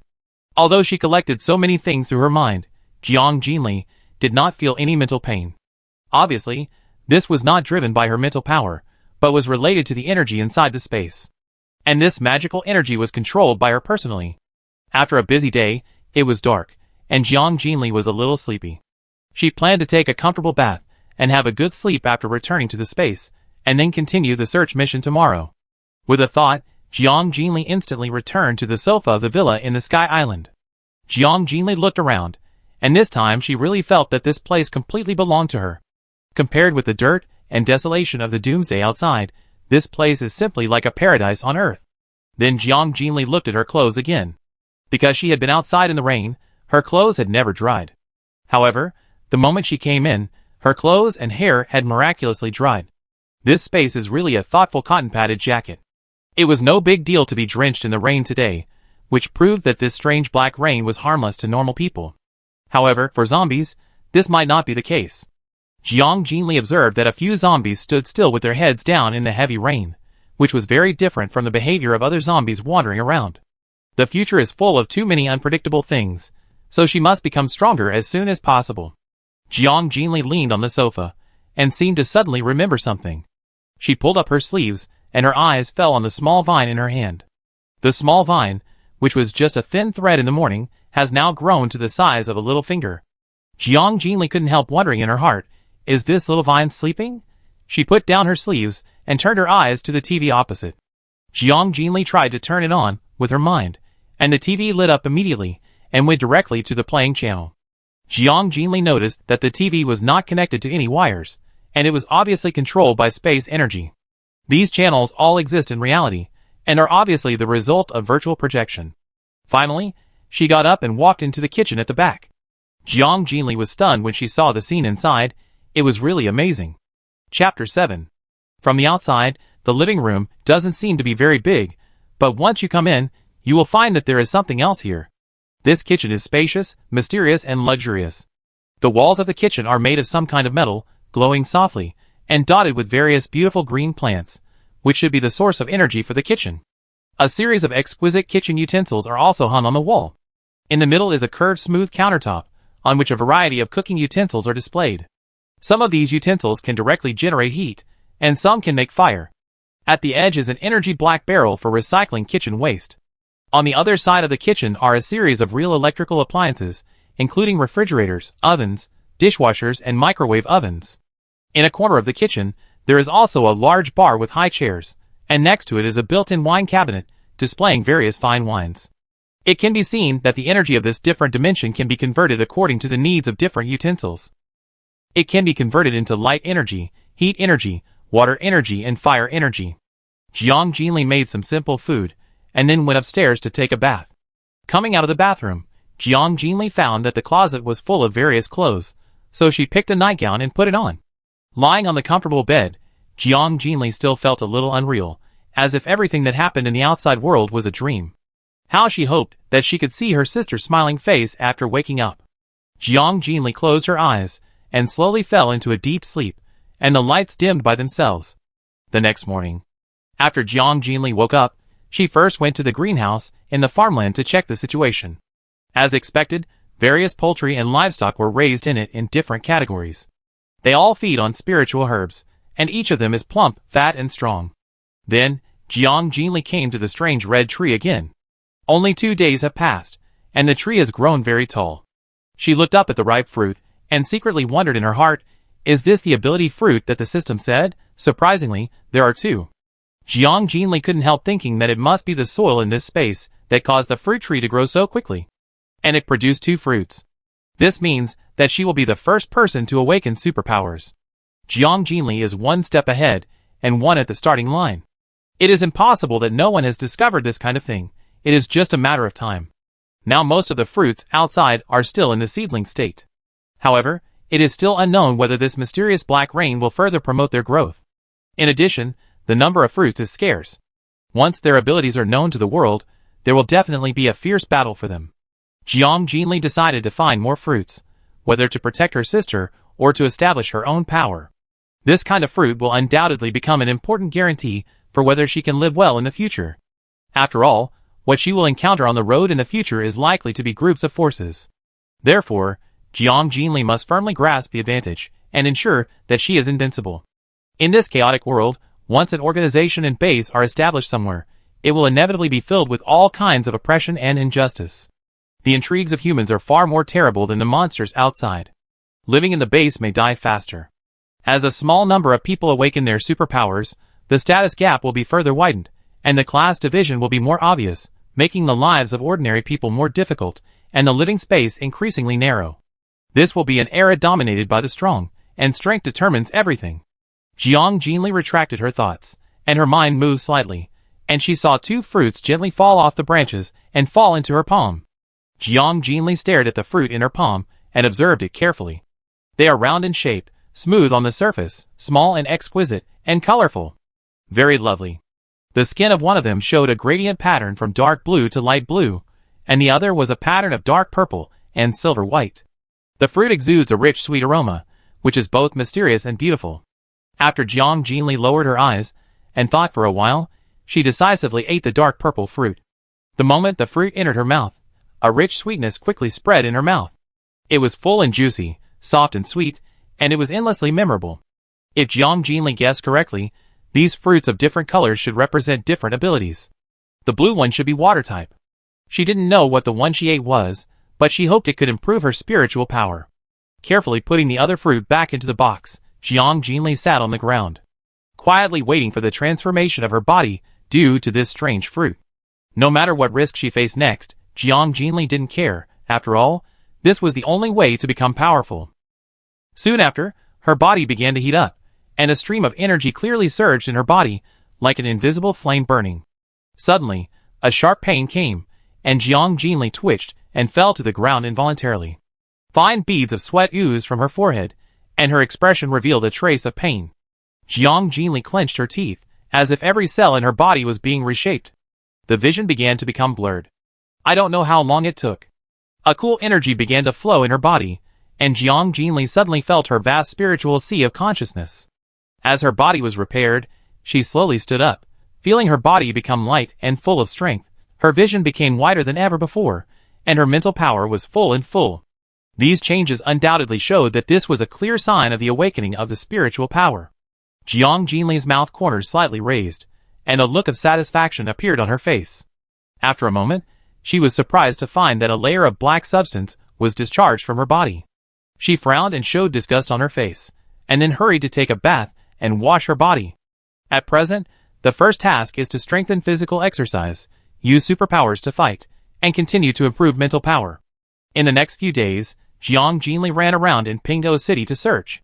Whenever she found the remaining supplies in the store, she would put them all into the space without hesitation. Now, the food reserves in Jiang Jinli's space are enough to support the population needs of a city. In addition, she also found many energy storage items, including lighters, charcoal, generators, and solar panels. However, the most important thing has not been found, that is, guns. There is no army station in this city, and the police station has either become a ruin or is empty. Next, Jiang Jinli plans to visit the city with military camps. In the past few days, Jiang Jinli has killed many zombies. Not only has his speed and strength been significantly improved, but his fighting skills have also become more and more advanced. Whenever Jiang Jinli uses his spiritual power, his body will generate a burst of energy, making his 5 senses and physical fitness several times stronger than before. However, the power of this power lasts for a limited time, and he will feel a little dizzy after a long time. But after recovery, Jiang Jinli's spiritual capacity has been significantly enhanced. This proves that although overdrawing yourself is full of risks, it is an effective way to quickly become stronger. Just when the rain was about to flood the city, the black rain miraculously stopped. Jiang Jinli stopped in the middle of the road and looked up at the sky. The dark clouds dispersed, and the air was shrouded in an unpleasant stench. The collapsed buildings were even more broken. There were large pools of water mixed with blood, flesh, and silt everywhere on the road. What's worse, the water level in the low-lying areas has reached the thighs, and zombies and corpses of various animals are floating on the water. This rain caused a large number of strange plants to sprout in the ruins, and mosses and ferns also spread rapidly. The abandoned vehicles on both sides of the road were entangled with vines, as if they were trying to pull human civilization back into the embrace of the primitive. The growth rate of the plants made people feel strongly uneasy. Everywhere was filled with death and decay. Jiang Jinli was walking on the road, and suddenly, a cat's cry broke the tranquility around her. She looked in the direction of the sound. Standing on the rubble on the side was a fat black cat. Its eyes were as red as torches, its sharp teeth and claws were exposed, and its hair stood up, revealing a strong intention to attack. The black cat carefully looked at the expressionless human for a long time, and its intuition warned it that this person was not trivial, and could not be easily dealt with. So, the black cat suddenly let out a sharp scream, and although it was unwilling, it turned around and quickly disappeared from sight. Jiang Jinli stared at the black cat's back as it walked away, and she knew that the cat had obviously mutated. Now that the rain has stopped, the mutated animals will definitely come out to look for food one after another. It seems that there is another risk to face in the future. Several zombies came towards them. Their wet clothes were closely connected to the rotten flesh, and their faces were oozing pus, which was disgusting. Jiang Jinli acted decisively, chopping, stabbing, cutting, and slashing in one go, and quickly solved the problem. Then, she walked straight into the relatively tidy 2-story building next to her, sat on the sofa, unfolded the map of Pingzhou City, and thought deeply about the next action plan. There are only marginal areas in Pingzhou City that have not been searched. She will go there directly tomorrow and look for energy fruits. Then, Jiang Jinli leaned back and stared out the window silently, thinking of her own abilities and space. An inexplicable ambition began to grow. Jiang Jinli has decided to cultivate confidence and strengthen her own power. In the future, a large base with space residents as the core will be built in Licheng. It is possible for a person to live like a lone wolf, but she still has a sister. She only hopes that her sister can live a free life in a popular place like before the end of the world. Therefore, Jiang Jinli is determined to create a living environment for her sister that is completely under her control, absolutely comfortable and safe. No matter how bad the world will become in the future, she will live well and strive to become the strongest person. Jiang Jinli put away her thoughts, rolled up the map, and stood up. However, at this moment, she suddenly heard a faint roar from downstairs. The door was obviously closed. How did the zombies get in? With doubts, Jiang Jinli walked downstairs. When she saw the appearance of the black shadow clearly, an expression of disbelief suddenly appeared on her face. Jiang Jinli shouted in surprise, "Xiaohua? You are still alive." Chapter 8. The black shadow stopped roaring immediately after hearing the familiar voice. It walked to the light and looked up at the figure on the stairs. After seeing clearly, the black shadow immediately flew over, circled around Jiang Jinli happily, and shouted excitedly, "Woof! Woof!" Jiang Jinli looked at it with a gentle face. When he saw the red eyes and the mouth full of fangs, he couldn't help but feel touched. They have all mutated, but they still remember themselves. Jiang Jinli squatted down and touched its head. "It seems that your life is as hard as mine, and you can't die. If you like, follow me in the future." The black dog was excited when he heard it, and his huge body made a coquettish gesture, which was inexplicably funny. Woof! It should have been hungry just now. Thinking that it had mutated, Jiang Jinli then took out a pot of raw meat from the space. Sure enough, when Xiaohua saw the raw meat, he immediately lowered his head and started eating. After eating, Xiaohua sat on the ground, grinning happily, wagging her tail, and looked up at Jiang Jinli. It had been a stray dog since childhood, and was often beaten and scolded by humans. Once, just when it was about to be killed, Jiang Jinli passed by and saved it in time. At first, it was unruly and full of hostility, but later, when it got familiar with Jiang Jinli, it let down its guard and wagged its tail at Jiang Jinli. But it still had hostility towards humans, and was unwilling to stay in crowded places. It only came to visit Jiang Jinli from time to time. It was a dog with personality. I thought it would not survive the disaster, but it was still alive. Although it had mutated, it at least did not lose its mind. As for why it had a name that did not match its huge body, it could not be blamed on Jiang Jinli. After all, the first time I saw it, it was small and dirty, with colorful clothes, and it was named Xiaohua, which was really appropriate. Anyway, the name is just a code name, and it seems to be quite satisfied with it. Are you satisfied, Xiaohua? Jiang Jinli lowered her head and asked seriously. Woof. The black dog immediately answered obediently, although he didn't understand what she meant. Jiang Jinli thought, see, it also thinks the name is nice. Then I go upstairs to rest first, and follow me to train tomorrow. If you want to survive in the end times, you have to fight hard. The black dog seemed to understand what Jiang Jinli meant. After watching her go upstairs quietly, he lay on the ground. It stared at the door intently, like a loyal guardian. The next morning. Xiaohua, can't you tear its head open with your claws? Look at you biting it with your mouth. It's all rotten meat, and you don't think it's disgusting. Jiang Jinli stared at the zombie head in Xiaohua's mouth, a little speechless. Early in the morning, she took Xiaohua to the edge of the city and trained its skills. It was quite normal at first, but then it just let itself go and started using its mouth. Xiaohua put down the head in its mouth, grinned at her, and then rushed towards the zombie again. Not to mention, it really fights like a real zombie. Xiaohua's muscles swelled, his limbs were thick, and he looked extremely powerful. His red eyes were full of wildness and ferocity. His mouth was extremely wide, and his teeth were sharp as knives and uneven. Its mouth was full of blood, and it first roared at the zombie, then it directly accelerated and pounced on it.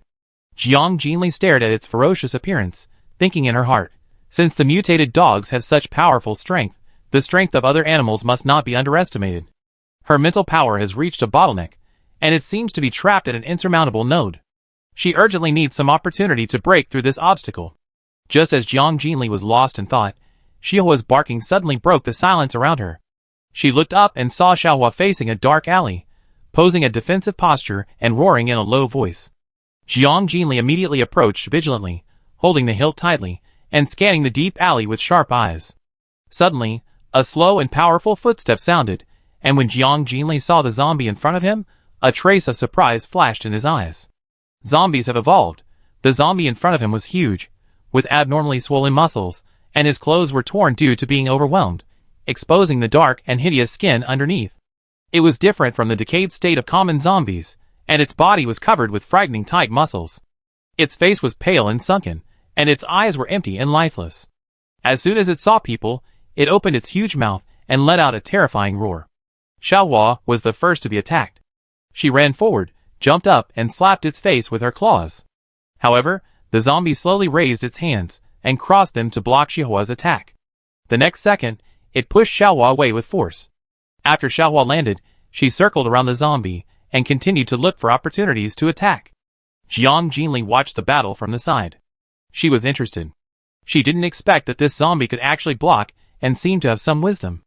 Jiang Jinli raised her eyelids slightly and stared at the zombie that was 2 heads taller than her, with a playful look on her face. In this case, let's see who is stronger. Jiang Jinli used his mental power without hesitation, rushed forward quickly, held the handle of the knife tightly with both hands, and chopped it down with a knife. The zombie was slow to move, and could not be stopped. The blade slashed down the zombie's neck, piercing through the muscles and bones, making a harsh friction sound. When it reached the chest, the speed slowed down slightly, probably because it was stuck by the bones. The zombie took the opportunity to punch, and Jiang Jinli quickly put away the knife to block. It must be said that the advanced zombies are indeed very strong, but for Jiang Jinli, it is still not enough. So Jiang Jinli held the handle of the knife tightly again, and this time, she aimed at the zombie's knee. She swung the knife violently, and the zombie's left leg was instantly broken, making it unstable and swaying, and it was about to fall. Jiang Jinli seized the opportunity, and quickly kicked the wall next to him, using the force to jump up and chopped directly at the zombie's head. With a bang, half of the zombie's head fell to the ground, and the huge body fell with it. After Jiang Jinli landed steadily, he put away the knife and turned to examine the sturdy corpse. If mutant zombies are divided into levels, then this one should belong to the first level power zombie. Woof! Woof! Xiaohua ran around excitedly, then stopped in front of the half of the zombie's head that was chopped off, and kept calling to Jiang Jinli. What's wrong? Jiang Jinli walked closer, and after seeing the half of the head clearly, she was stunned and asked in confusion, "What is this?" She pulled out the military dagger tied to her calf, pulled open the zombie's black brain, picked out the things in the brain, rinsed it, and held it in her hand to observe. This is an oval crystal, all red, emitting a faint light. It is as clear as a gem. It is hard to imagine that there is such a beautiful thing in the ugly zombie's brain. When holding the crystal core in her hand, Jiang Jinli can already sense the strong energy surging inside it. This energy should be able to be absorbed, which means that her superpowers may also evolve. With her current mental ability, it seems that she can only improve the 5 senses and the quality of all aspects of the body. If it can be upgraded, there will be unlimited possibilities in the future.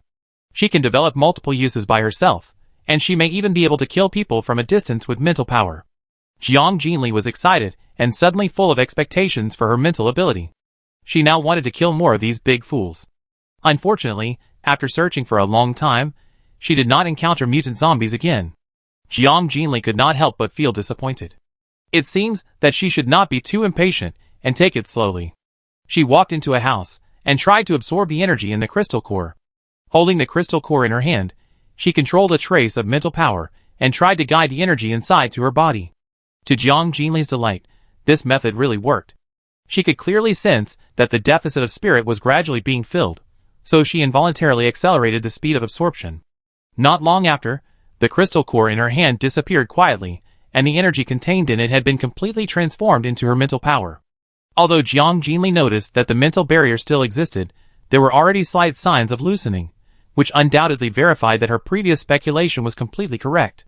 Jiang Jinli realized that she had to speed up the pace of searching for fruits and crystal cores. Xiaohua, keep going. This path was full of low-level zombies, most of which had been dealt with by Xiaohua. As the road gradually widened, various shops on both sides gradually increased. At the same time, survivors holding weapons and carrying backpacks, searching for supplies everywhere, could be seen one after another. After all, the rain had stopped, and once the food stored at home ran out, the survivors had to go out to look for it even if they were reluctant. Because hunger can really drive a normal person into a madman. Many shops were crowded with people, and the survivors were stuffing things into their bags while looking around in fear. Suddenly, there were shrill cries and men's roars at the door of the small supermarket in front. Jiang Jinli looked over when he heard the sound. Chapter 9. In front of the supermarket. A thin man with sunken eyes was holding a kitchen knife and slashing at the man lying on the ground. His eyes revealed madness, and he slashed and roared, "This supermarket is mine, and the food is mine too. Whoever dares to rob it, I will make him die without a burial place. Go to hell, bastard." A woman next to him collapsed to the ground due to extreme fear. She was pale and screamed, "Don't hit my husband, stop it. You beast will not die well." She turned her eyes to the people gathered around, tears streaming down her face, and desperately asked, "Please help, save my husband, please." However, no one lent a hand. Everyone just stared at the scene in front of them with a wooden expression. The man stopped his actions until the man on the ground was chopped beyond recognition. Then, he stood up. His face was grim, and he roared, "This is what happens if you steal from me. Get out of here." When he was caught off guard, someone approached silently, picked up a stone and smashed it on the man's head, and he fell down immediately. Seeing this, everyone rushed into the supermarket. "Didn't you see that I took this box of bread first? Go away. Stay away from me. Are you looking for death?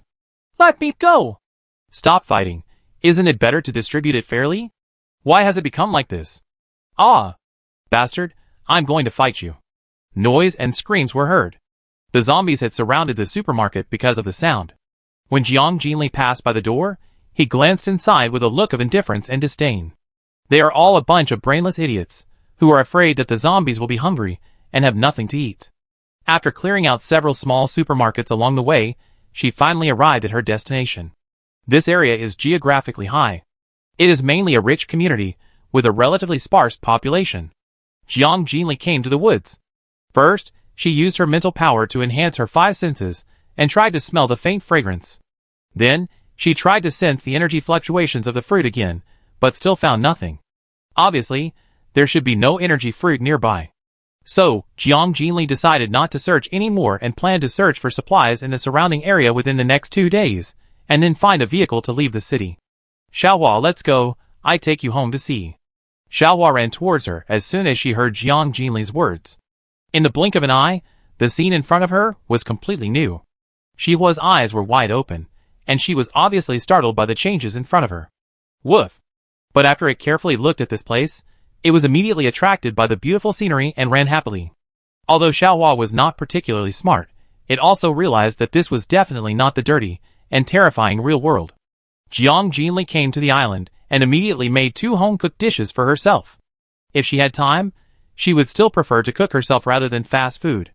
Taking Xiaohua's portion, she walked down the stone steps, looked at the dog who was still running, and said helplessly, "Come here, eat."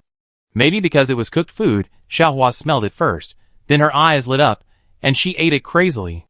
It seems that the dog couldn't resist the temptation of the food made with the strange energy of this space. Looking at this empty land, she suddenly became interested and walked into the warehouse. Her eyes swept across the full shelves of seeds. Jiang Jinli thought to herself that planting seeds one by hand was too slow. It would be great if she could control the sowing at will. Since the land in the space had been plowed, she tried to use energy to drive the rice seeds. It really worked. The seeds slowly floated over, and then naturally fell into the soil. Then, she planted vegetables, fruits, and various trees and fruit trees. Jiang Jinli stopped the work in her hands when she felt that it was almost done. Thinking in her heart, this empty land will be filled with rich food soon. Turning around, Jiang Jinli found that Xiaohua was staring at the floating fruit tree with wide eyes and a look of surprise. Feeling amused, he gently touched Xiaohua's head and said with a smile, "I also feel a little bit fantastic. Just think of it as watching a movie." Xiaohua shook her tail, looked up at Jiang Jinli with red eyes, and then ran to the red fruit tree and lay down. Jiang Jinli understood. Of course you can sleep there. This tree may have some connection with the mutants. She looked up at the bare trunk and wondered if it would grow fruit. In this place, you can relax and rest. You don't need to keep watch or be vigilant. Do you understand? Jiang Jinli did not forget to remind Xiaohua when he went up the stairs. Woof! Xiaohua responded, and then fell into a deep sleep. Jiang Jinli returned to the room and glanced at the clock on the wall. It was already 11 o'clock in the evening, which was exactly the same as the time in reality. This space can completely simulate the alternation of day and night in reality, and of course, it can always be daytime, depending on personal needs. After Jiang Jinli finished washing, he fell asleep peacefully. A good night's sleep.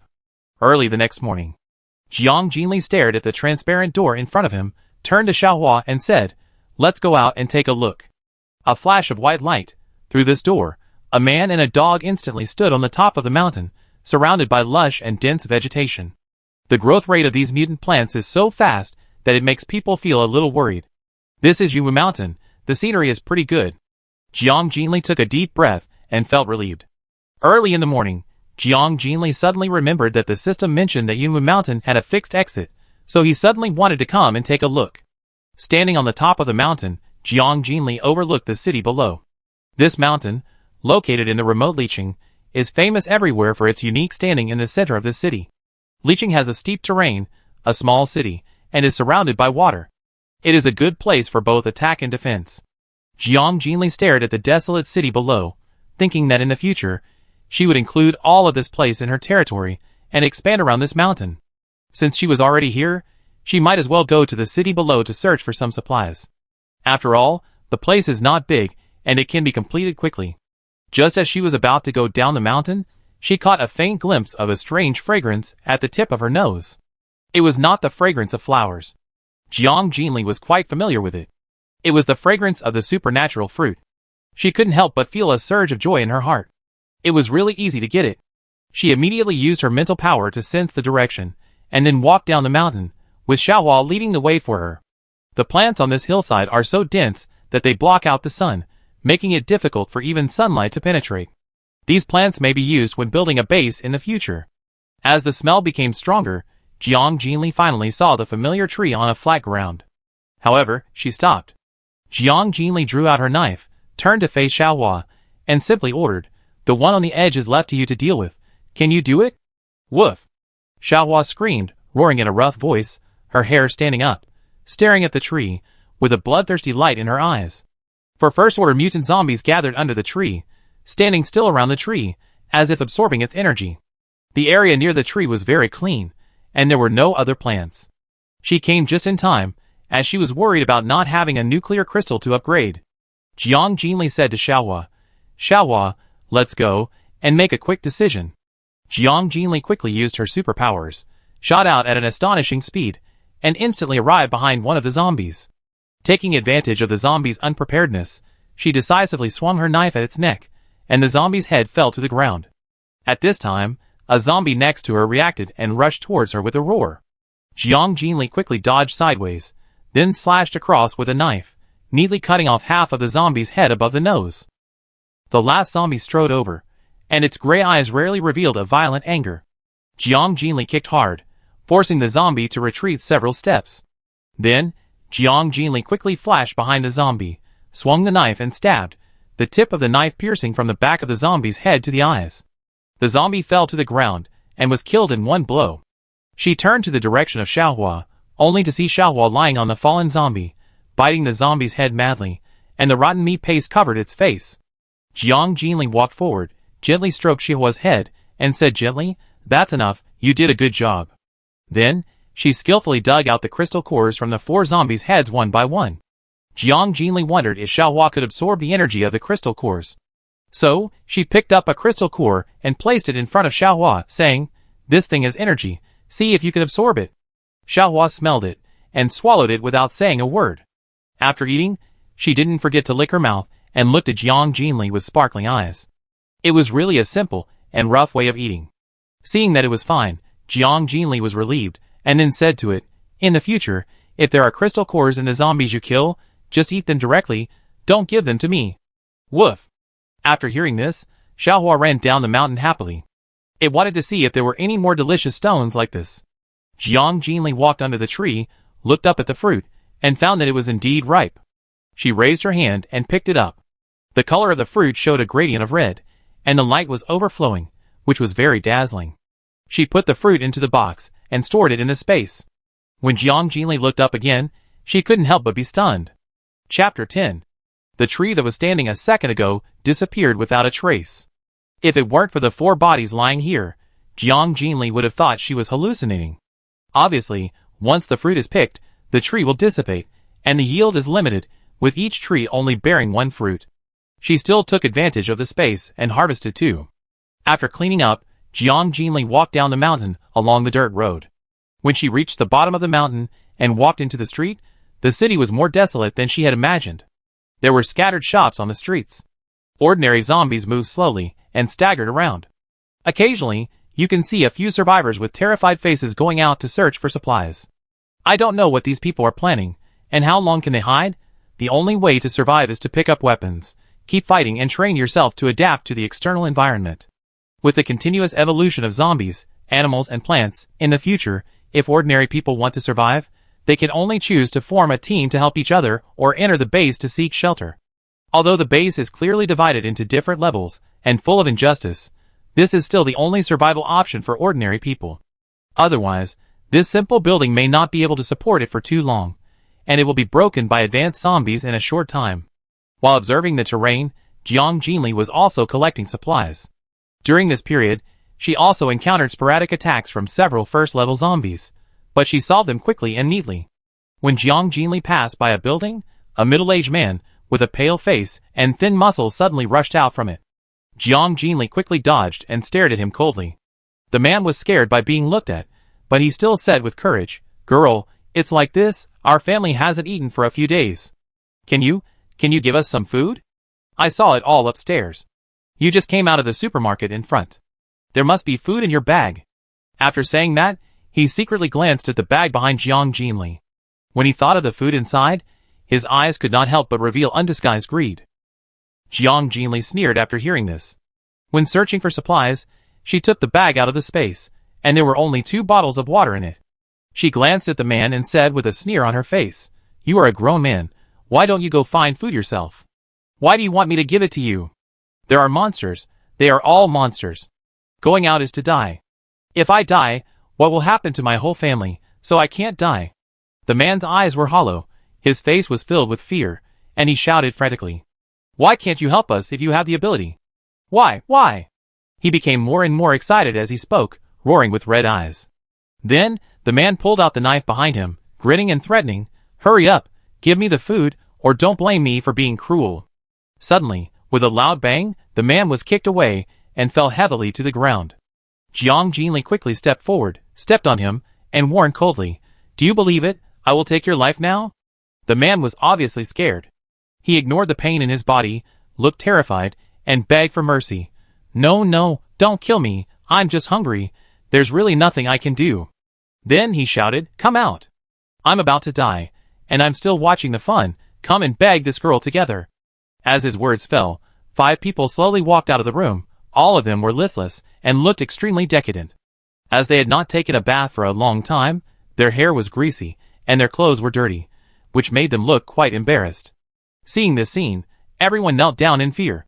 One of the old women begged, "Girl, can you give us some food? I can give you a lot of money. We are really helpless. I only have one son. If he goes out and gets into trouble, how can we live?" After that, she burst into tears. She pointed at the 2 children and said again, "Look, my grandson is still so young. Please help us for the sake of the children." Seeing this, the 2 children also cooperated and cried. Jiang Jinli looked impatient and really didn't want to say more, so he turned around and wanted to leave. Seeing this, the old woman screamed, "Do you have any conscience? Can you bear to watch our family starve to death? Don't you have any morals at all?" Then, she complained bitterly, "This society is because there are too many people like you who have no conscience. After the disaster, I will definitely expose you and let you be condemned by public opinion." "Shut up," Jiang Jinli shouted coldly, staring at the group of people with sharp eyes. "Conscience? I think you are still dreaming. I don't mind helping you wake up." She walked towards the zombie not far away, quickly put on gloves, and swung a knife to cut off the zombie's 2 arms. Then, she pinched the zombie's neck, dragged it in front of the old woman, and said coldly, "Come on, talk to this person about morality and conscience, and let it let you go." "Oh my God! Take it away." The old woman looked at the monster with a rotten face and a foul smell in front of her. Her face turned pale, and she screamed in horror. The zombie opened its mouth and roared wildly when it saw the food in front of it. The old woman was sprayed with smelly saliva all over her face and body, and she fainted because of extreme fear. Seeing this, the others stood up one after another, their faces trembling with fear, and they huddled together. The young woman was so scared that she vomited continuously. Jiang Jinli broke the zombie's head, then pulled out the knife, turned around, and stared at the man with a cold face. "Don't. Spare me. Don't kill me. I don't want the food anymore. I don't want it anymore." Looking at Jiang Jinli's sharp knife, the man collapsed on the ground, his face pale. The whole family has not gone out since the outbreak of the apocalypse. The food was eaten up a few days ago, and yesterday, they successfully took food from a young couple by selling misery and threatening. I planned to imitate it again today, but I didn't know that I might lose my life. Jiang Jinli was silent for a while, put away the knife, turned around and left without looking back, saying coldly, "If you can't see the reality clearly, I advise you to commit suicide collectively, because this will be the most comfortable way to die in the end times." Jiang Jinli felt sad. Some people seem to be still alive. Isn't this a last glimmer of light before death? The episode did not affect Jiang Jinli's plan at all. When the supplies were almost searched, it was almost dark. She immediately called Xiaohua, who was obsessed with fighting zombies, and the man and the dog quickly returned to the space. After returning to the room, she first took out 2 crystal cores, held them tightly in her hands, and began to absorb them with full concentration. After a while, the crystal cores disappeared without a trace. Jiang Jinli breathed a sigh of relief, felt the barriers in her body collapse, and the spiritual sea of consciousness surged. A feeling of satisfaction surged in her heart, which was undoubtedly a clear proof of her advanced strength. Trying to use her mental power to sense the surroundings, she soon caught the figure of Xiaohua running happily below, and could even delicately feel the joyful mood.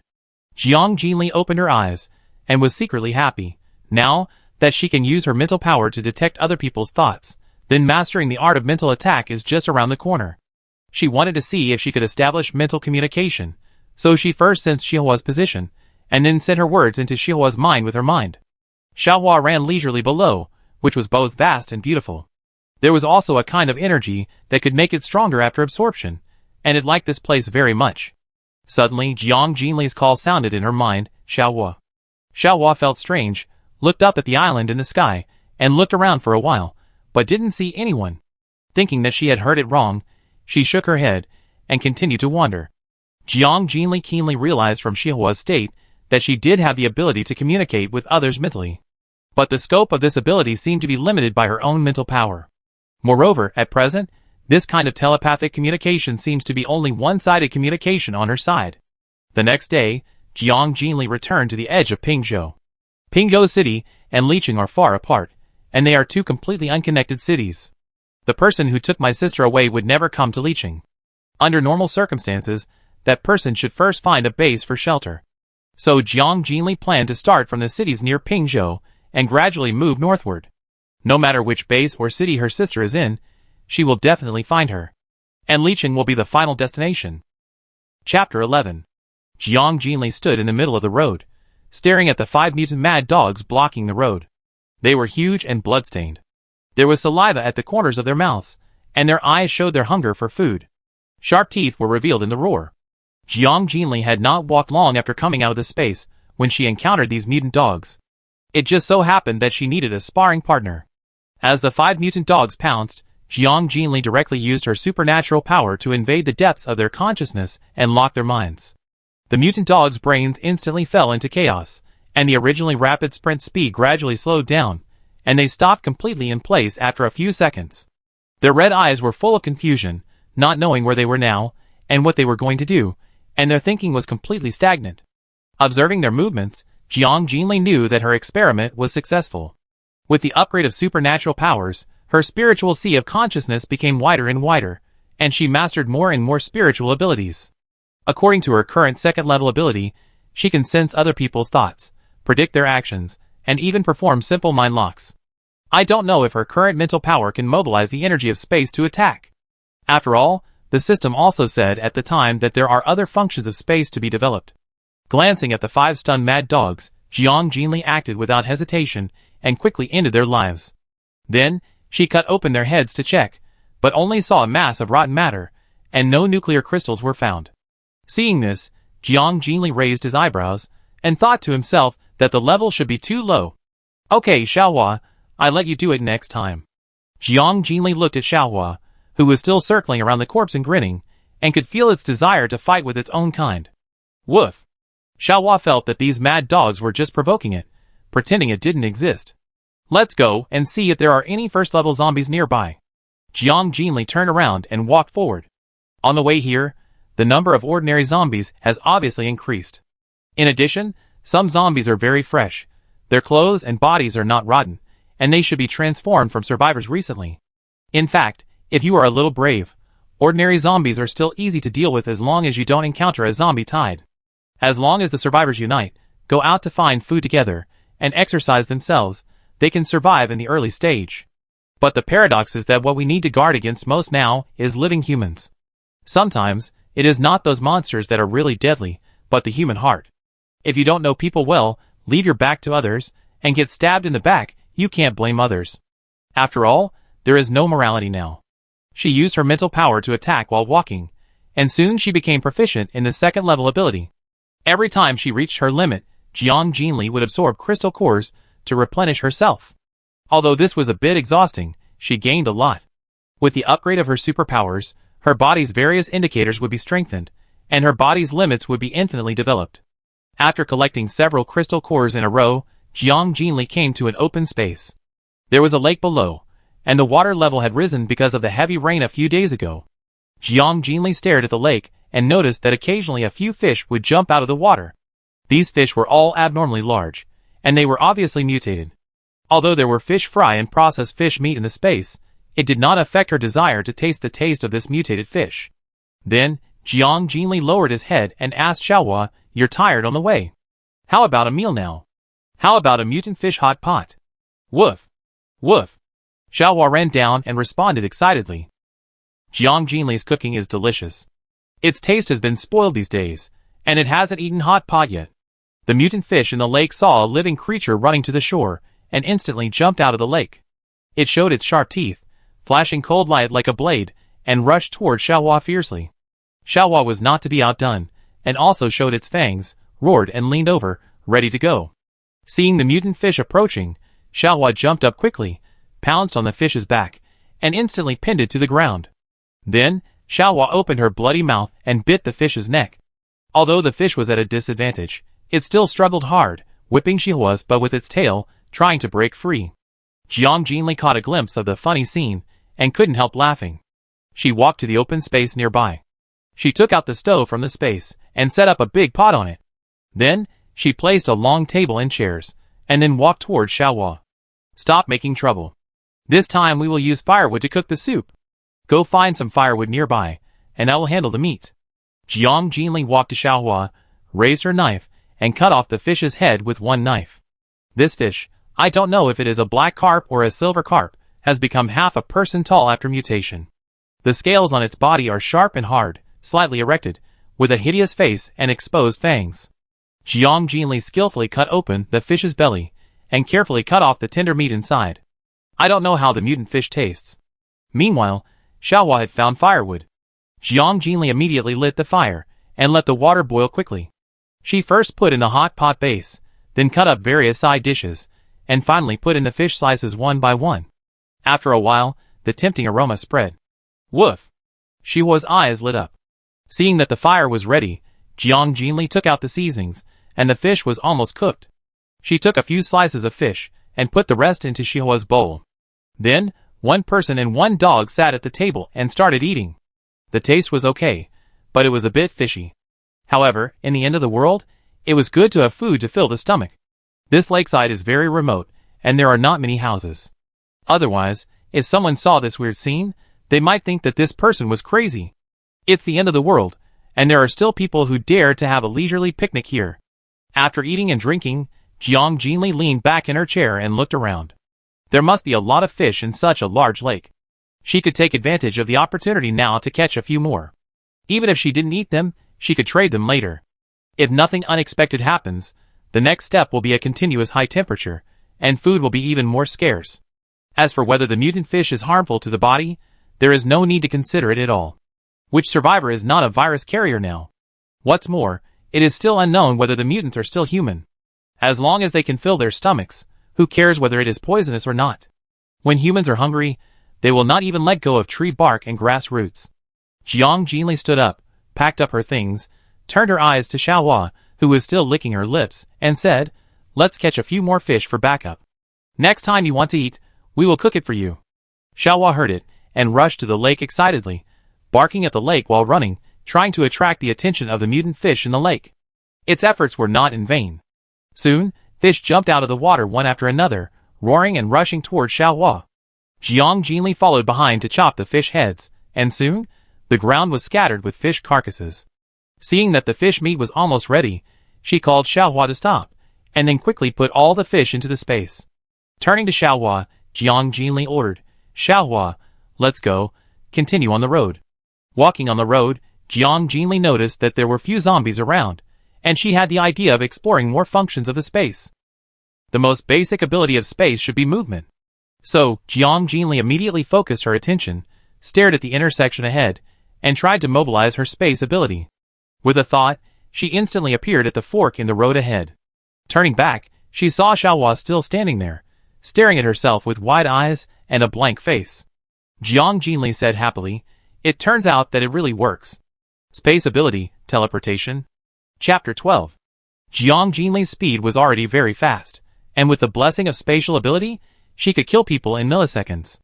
In an instant, Jiang Jinli returned to Xiaohua's side. Xiaohua was terrified and thought she saw a ghost, so she circled around her. "It's okay, this is my ability." Jiang Jinli gently patted Xiaohua's head and explained. Afterwards, Jiang Jinli tried to move a few more directions, and found that the range and position of this movement must be within the range visible to the naked eye. But this is completely enough. After all, spatial ability is only auxiliary, and the main attack in the future will still rely on mental ability. And using spatial ability does not require her to control it with her mind. The energy in the space will complete the designation autonomously according to her thoughts. This means that Jiang Jinli's two abilities will not conflict. Jiang Jinli walked on the deserted road. Because of the excessive use of mental power today, coupled with the food she just ate, she felt a little sleepy. At present, there are only a few commercial pedestrian streets in front that have not been searched yet. Jiang Jinli plans to find a car nearby to go there. So Jiang Jinli turned to Xiaohua and said, "Xiaohua, go see if there are any cars nearby. I don't want to walk." Because she usually needs to exercise and search for supplies, she didn't drive. Next time, I find a few cars to keep as a backup. After hearing this, Xiaohua immediately ran to the nearby area to look for it, but after searching around, she didn't find any trace of the car. So, it quickly returned to Jiang Jinli and squatted down, turned around and looked at Jiang Jinli, as if saying, "No need to find a car, I take you." Jiang Jinli stared at Xiaohua, and even when squatting, the huge body still looked unusually conspicuous. Riding a dog is quite new. But Jiang Jinli did not dislike it. Seeing that the dog's back was not dirty, he sat cross-legged. Unexpectedly, it felt very spacious after sitting on it, and there was still space on both sides. Perhaps because Xiaohua was in a relaxed state, its hair also looked soft. After seeing Jiang Jinli sitting firmly, Xiaohua stood up and began to walk. I don't know if it was because of eating the zombie crystal core, but now Xiaohua is even bigger than a large tiger. Jiang Jinli joked, "Xiaohua, if you continue to expand like this, what will happen? Will the species mutate by then?" Woof. No, it will be the most powerful dog in the Doomsday, and its body shape will definitely be controlled in the future. Xiaohua may have evolved. Jiang Jinli can not only understand what it wants to express, but also clearly perceive its increasingly rich emotions. Jiang Jinli cheered it up, "Then you do it." Woof. I will. Jiang Jinli sat on Xiaohua's back, took out an apple, and started eating it, feeling an inexplicable sense of comfort in her heart. The wind gently brushed her cheeks, allowing her to relax her tense spirit these days. But when Jiang Jinli accidentally caught a glimpse of several figures in the distance, her face darkened slightly, and a trace of annoyance flashed in her eyes. Jiang Jinli couldn't help thinking in her heart that she still couldn't relax too much. Once she relaxed a little, someone would immediately find trouble. Not far away, 3 men were sitting under a tree. A thin man complained to the strong man in the middle, "Why don't you go back and rest? I don't think there is much harvest today. No one has come for half a day." The strong man glared at him and scolded, "Stupid, it's so hard to find no monsters on this road. Moreover, this is the only way to the commercial street, so there is no need to worry about no one coming," he said with a warning tone. "Why, do you want to go to the street over there to collect supplies by yourself? Don't forget how Li Si died." Zhang San was frightened and broke out in a cold sweat when he heard this. For some reason, there are a lot of zombies on the street over there. The last time the 4 of them went to search for supplies, Li Si was eaten by zombies on the spot. The bloody scene still makes people feel scared when they think about it now. If they didn't have guns in their hands, they would probably be in danger.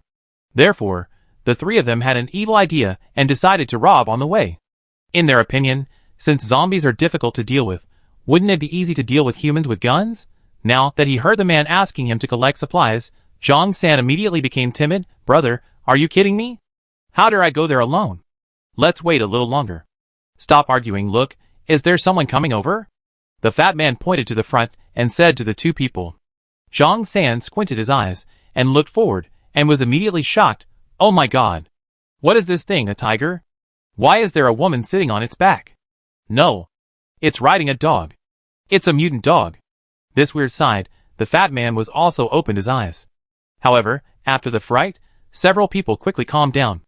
No matter what kind of dog it is, can it be more powerful than a gun? Then, the 3 people quickly raised their guns, pointed at Jiang Jinli not far away, and shouted, "Stop immediately if you don't want to die, otherwise, we will shoot." After getting closer and seeing clearly, they were surprised to find that the woman was leisurely chewing an apple. It has been a while since the apocalypse, and fresh fruits have basically rotted away not long ago, and are now almost invisible. But this woman can still eat apples, which undoubtedly means that she has a stable residence and means of keeping them fresh. Undisguised greed flashed in the eyes of several people, and they instantly felt that they were really lucky this time. In addition to fruits, this woman must have a lot of supplies. Even if this woman is very powerful, they are not afraid. After all, they have guns in their hands. Jiang Jinli was not very interested at first, but when she approached, she found that these people actually had weapons in their hands. a shotgun and 2 pistols. Jiang Jinli's eyes suddenly lit up. Isn't this the case of after searching for a long time, you finally get what you want? She patted Xiaohua on the back and said with a smile, Xiaohua, I was just worrying about where to find a gun, and they brought it to me. It's really timely rain. Xiaohua was roaring at them fiercely, and seeing that Jiang Jinli was not only not worried, but also very happy, she also relaxed. The 3 people on the opposite side felt very embarrassed when they saw that Jiang Jinli didn't take them seriously at all, and was in the mood to talk to a dog. The strong man loaded the gun directly, pointed it at Jiang Jinli's head, and shouted coldly with a fierce look on his face, Come down. Hand over all the food on you, or I blow your head off. Hearing this, Zhang San beside him whispered to the strong man, Brother, just scare her, there's no need to kill her. After all, we just want food, and it's not easy for a girl like her to survive in the doomsday.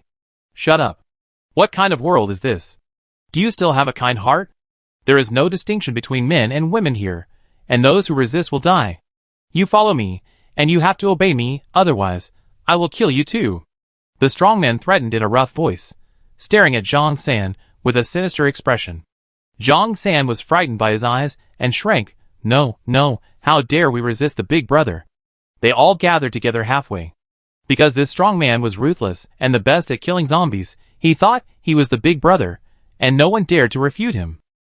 Before the doomsday, they were all ordinary people who abided by the law.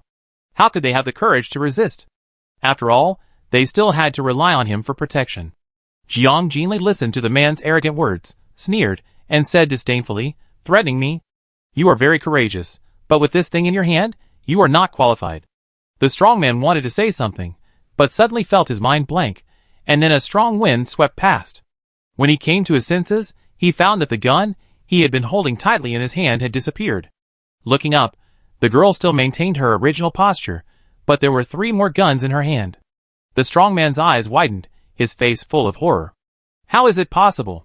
The fat man was so scared that he collapsed on the ground. It was too weird. How did she do it? It was simply unbelievable. Jiang Jinli played with the gun in her hand, then she looked down, pointed the gun at the strong man's head, and said coldly, Now, it's my turn, I want your head to explode. The strong man looked at the black muzzle of the gun, and his legs were shaking.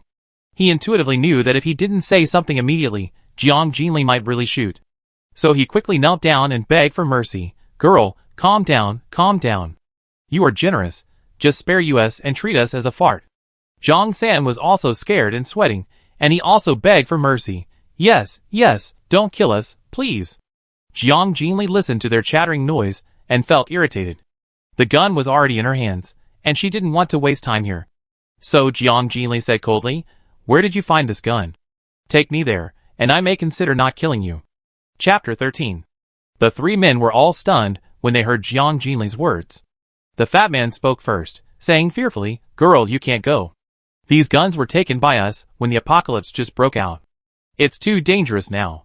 That place is full of zombies. Jiang Jinli glanced at him with a sharp gaze and said coldly, I'm not asking, but ordering. I don't want to talk nonsense. Do you want to lead the way? Staring at Jiang Jinli's cold eyes, you can tell that she is a ruthless person. When she showed an impatient look and was about to draw her gun, Zhang San hurriedly said, We lead the way, lead the way. Jiang Jinli put down the muzzle of the gun and said briefly, Hurry up. The 3 of them immediately stood up and led the way in front, while Jiang Jinli continued to sit on Xihua's back. Zhang San walked in front, looking back from time to time at the strange combination of a man and a dog. However, because Jiang Jinli's mysterious skills were intimidating, no one dared to speak along the way. The strong man walking next to Zhang San had a gloomy look in his eyes. When had he ever suffered such humiliation? The more the man thought about it, the more he felt aggrieved. He secretly guessed that Jiang Jinli was just fast, and he didn't react at the time, so he let her take the gun. If they had used real knives and guns, it would be hard to say who would die.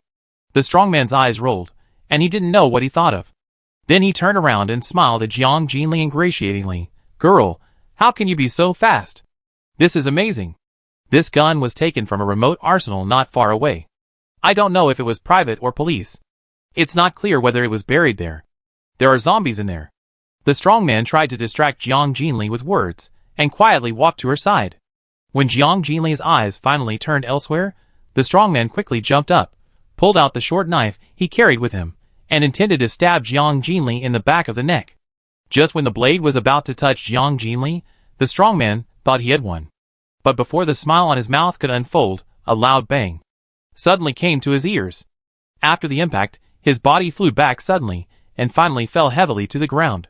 When Zhang San and the other two finally came to their senses from the incident, they saw the strong man lying on the ground, bloody. Half of his head was broken off. They were terrified, waving their hands repeatedly, and incoherently defending, "This is none of our business. We really didn't know he would do it." "That's right. Don't kill us." Jiang Jinli put away the shotgun. "I can't help but sigh, it's quite powerful." She glanced coldly at the two panicked men in front of her, and then said calmly, "Keep going." Okay. Zhang San wiped the sweat from his forehead and agreed repeatedly. His legs were weak. After all, this was the first time he saw a murder scene. It was too bloody. Zombies! Zombies! At this moment, the fat man suddenly screamed. The zombies around began to gather because of the gunshots, and slowly approached the three people. There were so many of them that the fat man and the other two felt desperate. Zhang San looked back and saw that the man on the dog's back was still calm and composed. For some reason, Zhang San's heart also calmed down. Then Jiang Jinli said calmly, "Don't worry, let's go." Zhang San and the others were slightly stunned. They didn't understand what this meant. How could they go with so many zombies blocking the road? "You are so powerful, you must clean them up, right?" A moment later, the two saw a terrifying scene. In a flash, those zombies that were originally staggering seemed to be suddenly imprisoned by an invisible force, and all stood still in an instant, unable to move. The two looked at each other in horror, and then looked at Jiang Jinli. But she saw that her eyes were cold, without any emotional fluctuations, which made the two of them feel a chill involuntarily. The two retracted their sight, and hurried forward. When they passed the zombies, their hearts almost jumped out, for fear of being bitten suddenly. After passing the zombies, their backs were already wet. When turning, Zhang San inadvertently looked back and found that the zombies began to move again. Several zombies knelt on the ground, pulled out the intestines of the strong man who was shot in the head, stuffed them directly into their mouths, and roared excitedly. This scene made Zhang San pale, and he couldn't help feeling nauseous. "How far is it?" Jiang Jinli's voice came from behind. Almost, just in front." Zhang San quickly calmed down and quickened his pace. Jiang Jinli was led by Zhang San through several collapsed high-rise buildings and abandoned factories. This place is remote, and normal people would not come to such a place for no reason. "It's right there." Zhang San stopped and pointed to a half-collapsed warehouse in front. He said to Jiang Jinli, "There are several containers in the deepest part, which have not been opened yet. There should be guns inside." He then added, "This place is remote, and no one should dare to come. But now it must be full of zombies." "Okay, you can go, I mean what I say." Jiang Jinli jumped off Shihua's back and drew out his long knife. First he observed the surroundings, and after finding that there was no problem, he walked forward with Xiaohua. This warehouse is indeed very deep. Jiang Jinli took out the searchlight and walked in without hesitation. Watching her enter the warehouse, the fat man turned to Zhang San and asked, "We don't know how many zombies are inside. Can she get out?" Zhang San rolled his eyes at him. "That's nonsense. Don't you see that she can control zombies? She is obviously not an ordinary person. She is very powerful." Zhang San sighed and continued, "Only strong people like her can survive in the future doomsday." "Then, do you think we can join her team?" the fat man asked. "It seems that she should still be alone now. She will definitely be stronger in the future. Only by following her can we survive." Zhang San frowned and said doubtfully, "But we don't know if she needs us to join." Jiang Jinli walked in the dark warehouse. Most of the roof had collapsed, and collapsed shelves were scattered under her feet. In the darkness, one-level mutant zombies appeared from time to time, but she quickly eliminated them. The warehouse was limited in size, and she quickly reached the end, where 4 or 5 large boxes were neatly placed. Jiang Jinli opened the boxes one by one and confirmed that they were all guns and bullets, mainly pistols and submachine guns, and no large hot weapons were seen. It seems that she still needs to go to the military district. She has to stock up more hot weapons while the disaster is not long, otherwise the guns will definitely be scrapped when various extreme weather conditions come in the future. Compared with superpowers, although the role of guns seems limited, they will play a huge role in building bases in the future, whether facing ordinary people or low-level mutant zombies. Jiang Jinli put all the guns into the space and sorted out the available items in the warehouse. After confirming that there was nothing missing, she walked out. However, when Jiang Jinli just walked outside and was about to leave, she suddenly heard a hurried call, wait. Jiang Jinli frowned slightly, not understanding why the two people hadn't left yet. She turned and looked at the two people without saying a word. It's like this. Zhang San walked up to her, rubbed his hands, and asked in a flattering tone, "Excuse me, do you still need help now?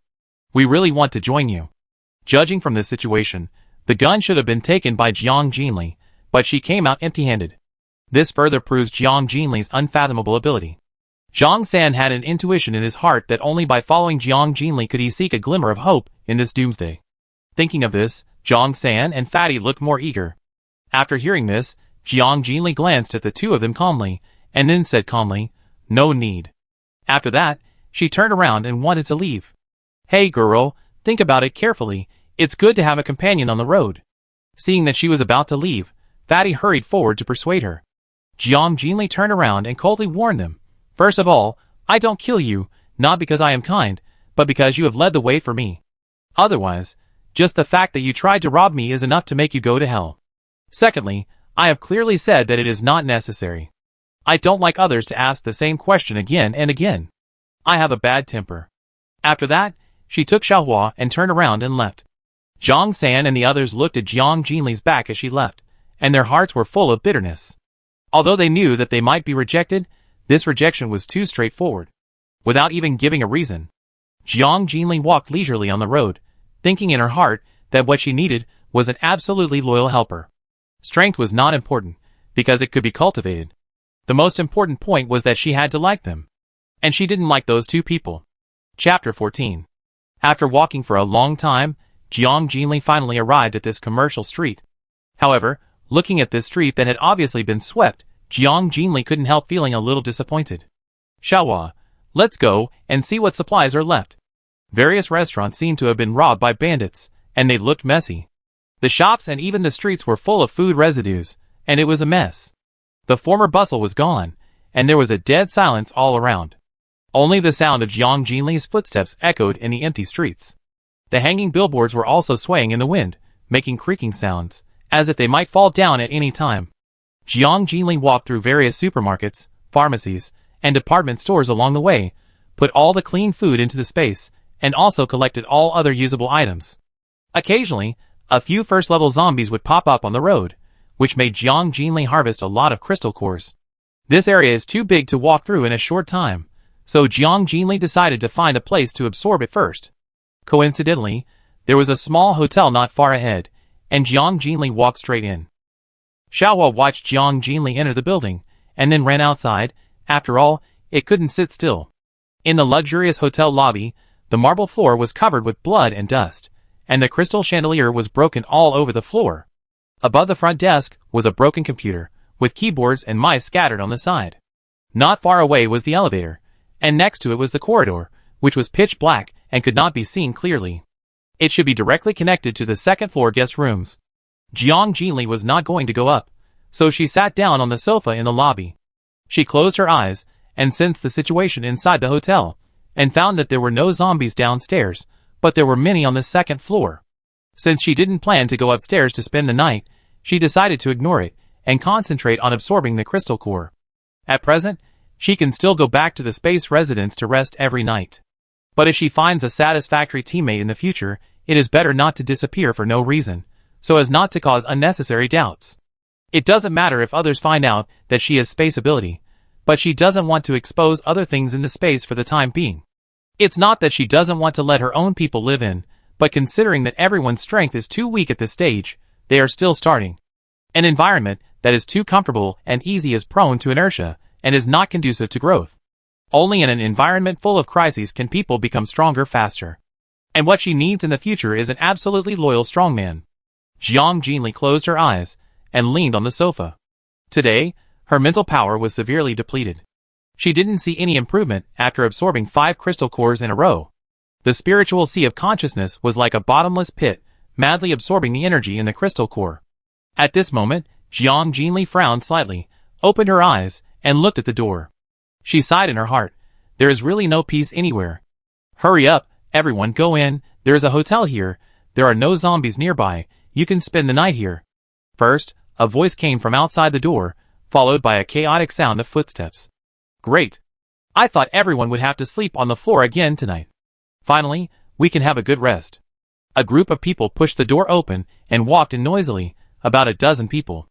The man walking in front was startled when he saw the figure sitting on the sofa. Then, he recognized that it was a young girl, so he relaxed his expression and turned to report to the person behind him. Brother Tian, there is another girl here. At this time, a man strode out from the crowd. The man was wearing a faded shirt, holding a big knife in his hand, and had a pair of gentle eyes under his gold-rimmed glasses. Even in the doomsday, the man still maintained a calm and elegant posture. Su Tianlu looked at the expressionless Jiang Jinli and asked politely, I don't know if this place has been occupied by a girl. Excuse me, can we stay here for one night? Brother Tian, why are you asking her? This place is not hers. A delicate and arrogant voice sounded. That's right, go in directly. Others heard this and quickly echoed. Qi Ming, shut up. It's time now, and you still don't know the severity of the situation. Su Tianlu shouted harshly. Qi Ming was yelled at by him. His face turned pale, he stammered and stopped talking, and then glared at Jiang Jinli with resentment. Seeing that the surroundings were quiet, Su Tianlu turned his gaze to Jiang Jinli again, pushed his glasses, and said with a guilty face, I'm sorry, my subordinates don't know the rules. Jiang Jinli glanced at them, then closed her eyes, continued to absorb the crystal core, and said lightly, You are free to do whatever you want. After absorbing the remaining crystal cores in her hand, she will leave. This place has not been cleaned up by herself, so it is not considered occupied. Thank you.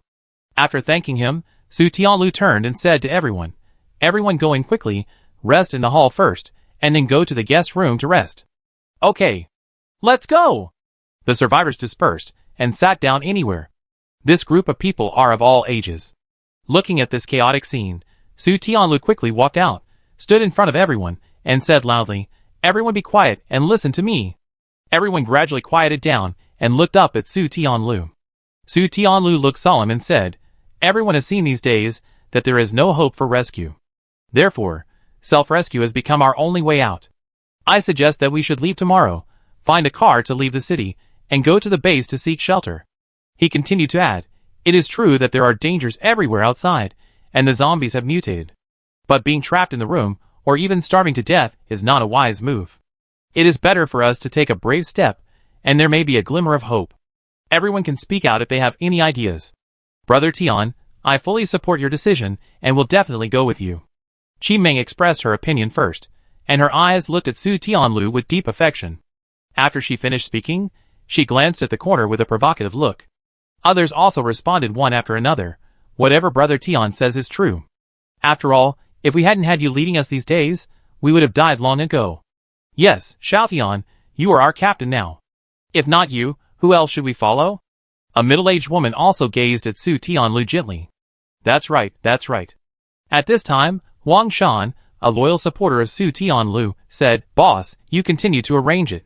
I don't think anyone dares to leave the team. Seeing that no one objected, Su Tianlu continued to arrange it. Well, everyone should have a good rest tonight, and we will leave tomorrow. But there is not much food left, and we must go out to find some backup now. After looking around, Su Tianliu's eyes stopped on the two silent people leaning against the wall.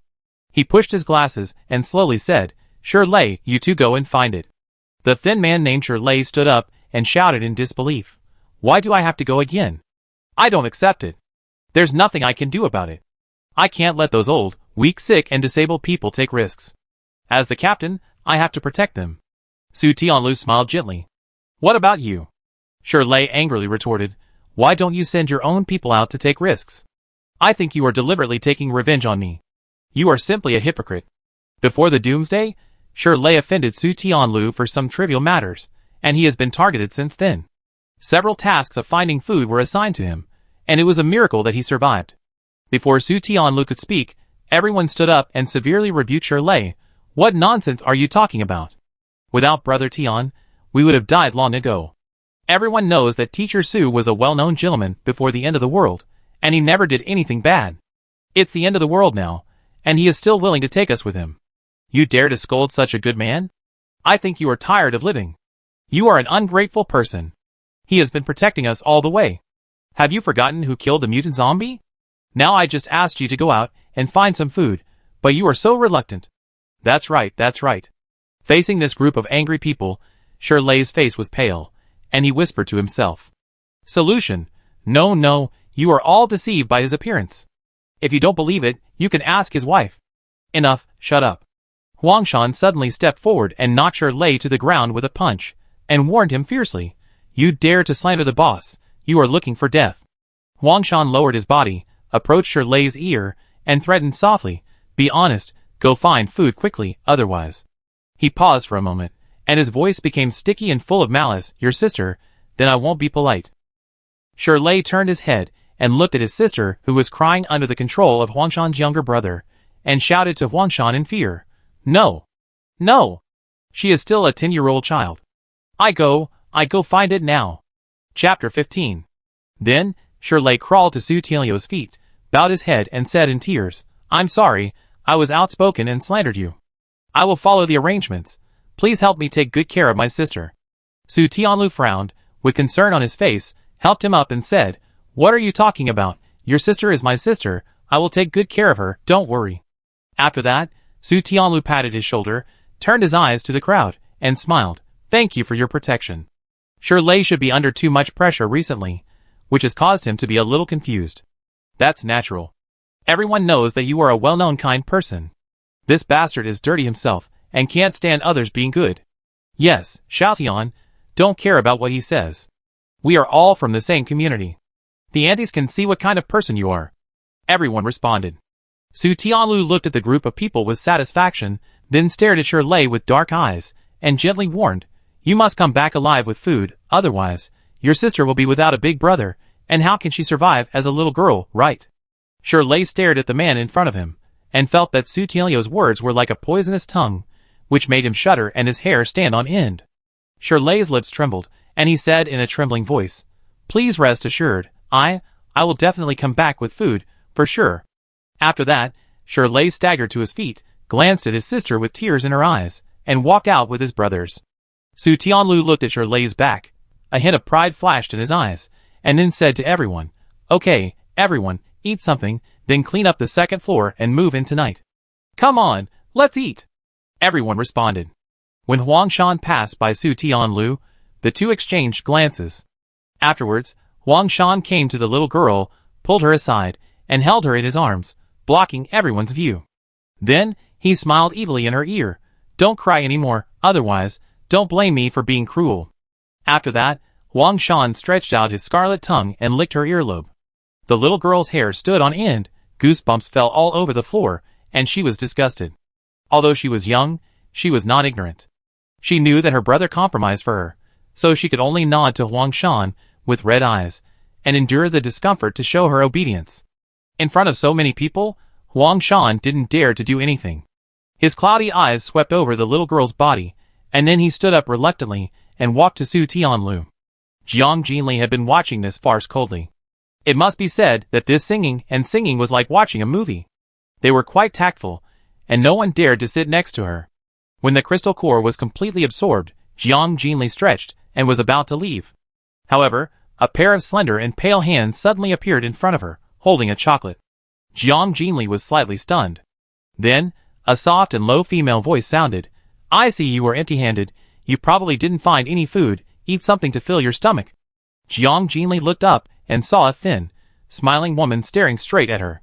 Jiang Jinli had some impression of this woman, and because she was not sociable, she couldn't help but take a second look. The woman had been at the end of the crowd, and when others were making a fuss, she also sat in the corner, motionless.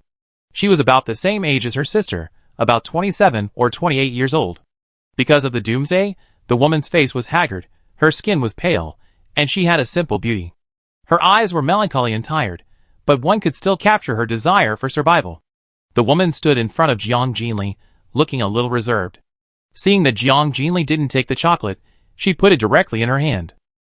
Jiang Jinli glanced at the food in her hand, then looked up and asked her, Why give it to me? The woman smiled on her pale face. You are a girl, and you are alone outside, it must not be easy. The woman added, I found this chocolate myself, it has nothing to do with that group of people, you eat it quickly. Then, The woman pointed to the seat next to Jiang Jinli and asked carefully, "Can I sit down?" Jiang Jinli was silent for a moment, then nodded in agreement. The woman's eyes lit up, and she sat down, turned around and observed Jiang Jinli for a moment, and asked with a smile, "Are you looking for someone? That person should be very important to you." Jiang Jinli asked with interest, "How did you see that?" The woman said in a relaxed tone, "Because when you looked at me, your expression was full of longing. I guess you should be looking for a woman of my age." Jiang Jinli leaned on the sofa, looked at her more, and praised, "Not bad, sharp observation." After being praised, the woman looked a little shy, but then her mood became depressed. "You may not understand why I came to talk to you. In fact, when I saw you, I found that you have an enviable freedom. In addition, the breath on your body also makes people feel comfortable. The closer I am to you, the more relaxed I feel." She clenched her fists and placed them on her legs, looking more reserved. She secretly glanced at Jiang Jinli, then asked nervously, "Do you think my words are strange?" Jiang Jinli understood what she meant, because he had just absorbed the crystal core and his mental power was slightly relaxed, and one of the mental abilities is to relieve emotions. So, Jiang Jinli responded calmly, "Not strange." Then, Jiang Jinli took the woman's hand, put the chocolate back in her hand, and stared at the woman's confused face. He said in a light voice, "Remember, if you want to survive in this cannibalistic world, don't expose the food in front of others, let alone share it with anyone. Doomsday does not need this kind of kindness." After hearing this, the woman smiled and responded softly, "I understand. I am not a kind person.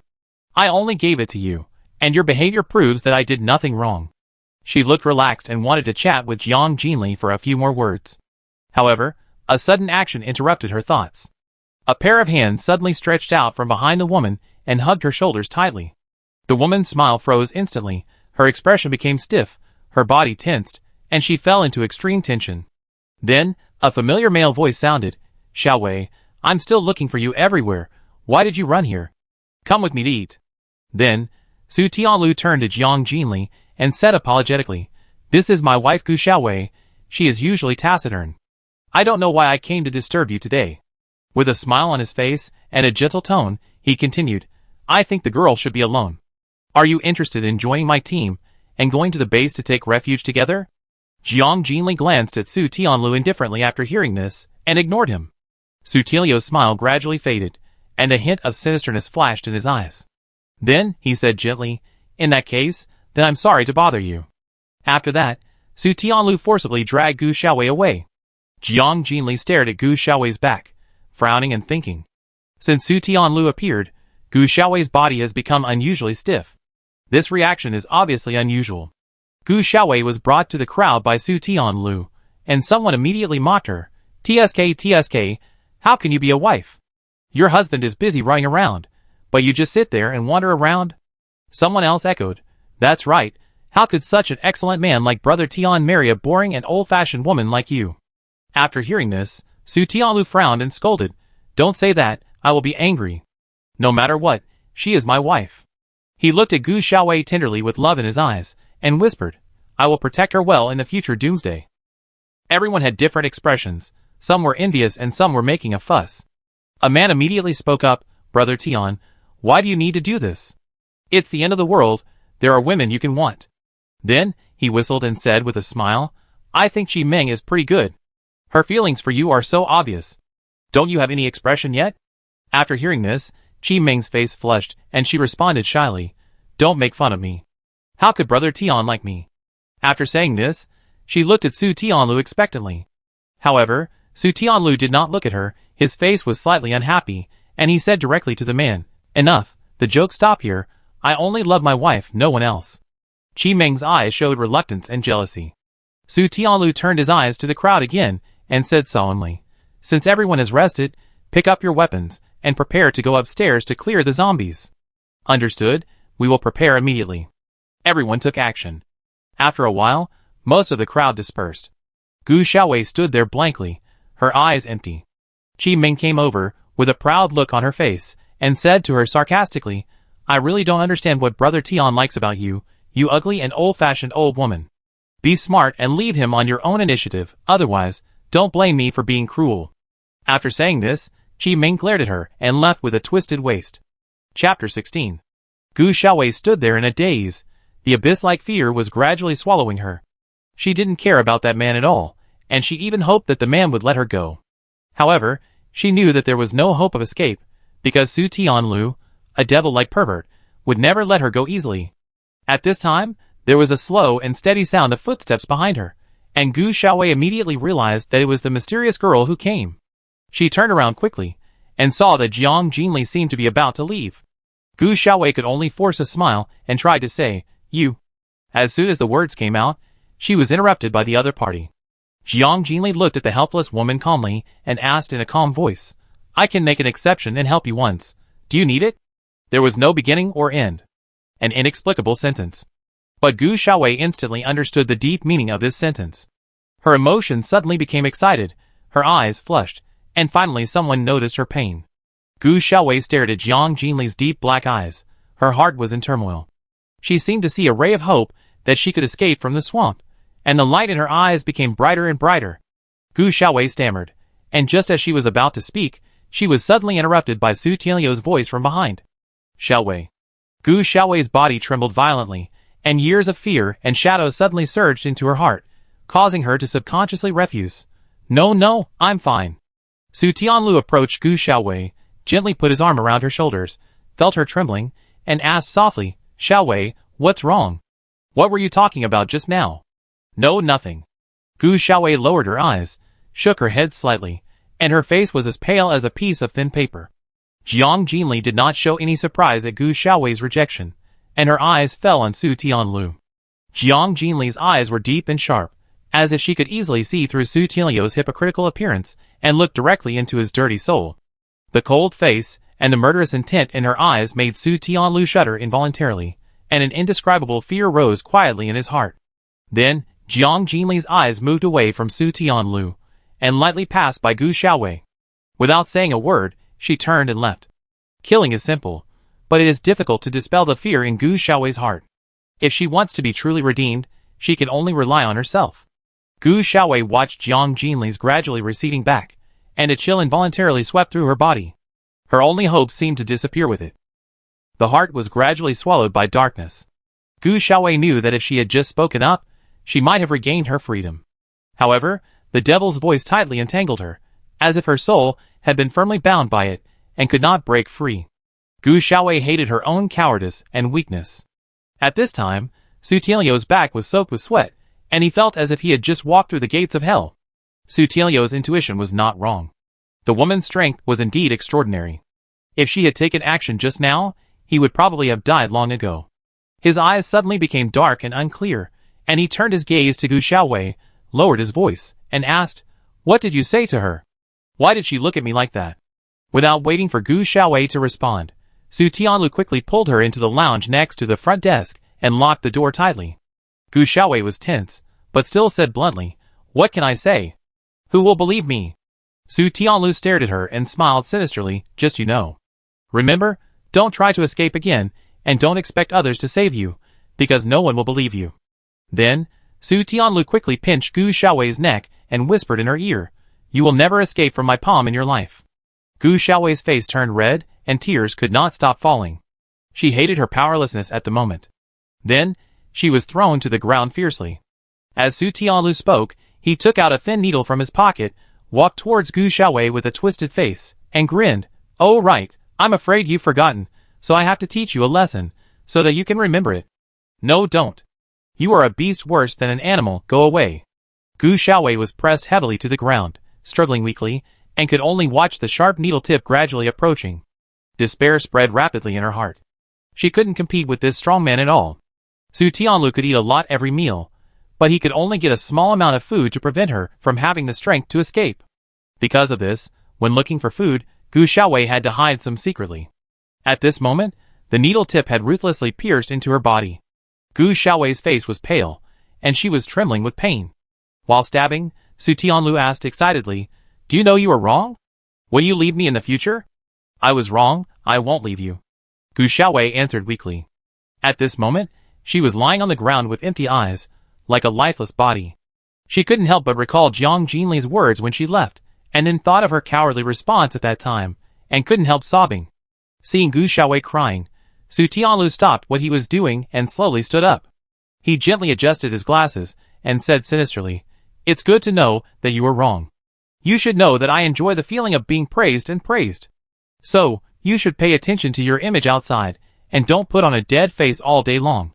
After saying that, Su Tianlu glanced at Gu Xiaowei on the ground, adjusted his sleeves and tie, opened the door, and walked out. "Brother Tian, why are you here? My wife is tired, so let her rest in the room for a while. Let's go upstairs. I think she is like this now because you spoiled her. It's what she deserves."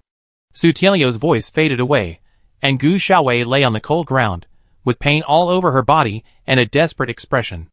Although such a life was worse than death and extremely painful, Gu Xiaowei didn't want to die. She really wanted to live. That man was a complete hypocrite and pervert. Back then, Su Tianlu pursued her relentlessly, and her parents forced her to marry him. Gu Xiaowei saw that he was also gentle, so she married him hastily. Who knew that he was a beast in human form, and his nature was exposed after marriage. Su Tianlu not only had a violent tendency, but also tortured Gu Xiaowei mentally.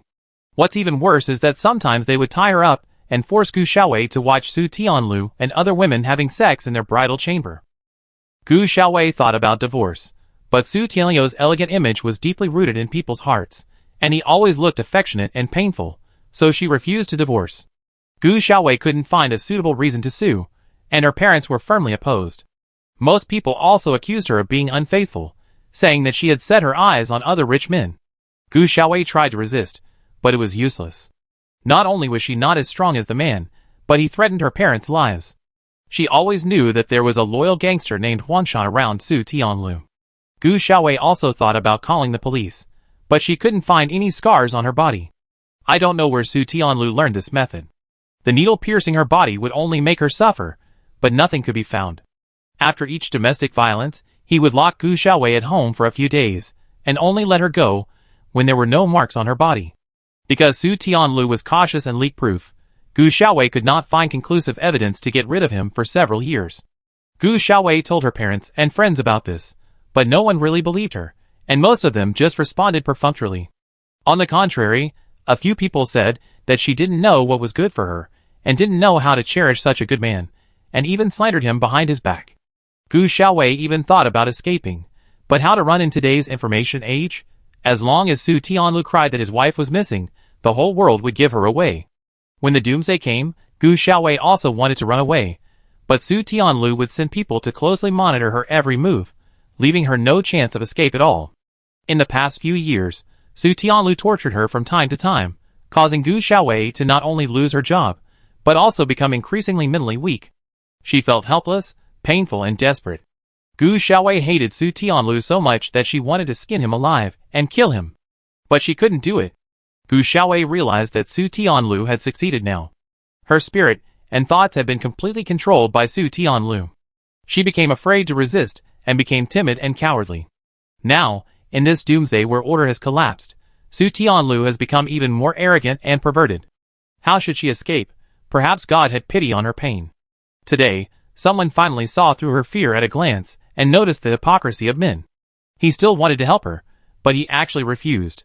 How ironic this is. Gu Xiaowei huddled up and cried. After Jiang Jinli left the hotel, he found Xiaohua in an alley. It was gnawing on the head of a zombie, with a mouth full of mucus, which was unbearable to look at. She frowned and asked, "Why? I'm short of food for you." "Woof." Xiaohua responded, eating the crystal core with relish. "Wipe your mouth, we should go." The backs of the man and the dog gradually disappeared in the distance. In the next few days, Jiang Jinli's main task is to find crystal cores.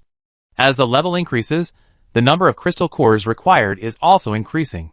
The first level zombies can no longer meet the demand, but the second level zombies have not yet appeared, and their evolutionary form is still unknown. That afternoon, Jiang Jinli strolled on the last street that had not been searched. Tomorrow, she plans to leave the city.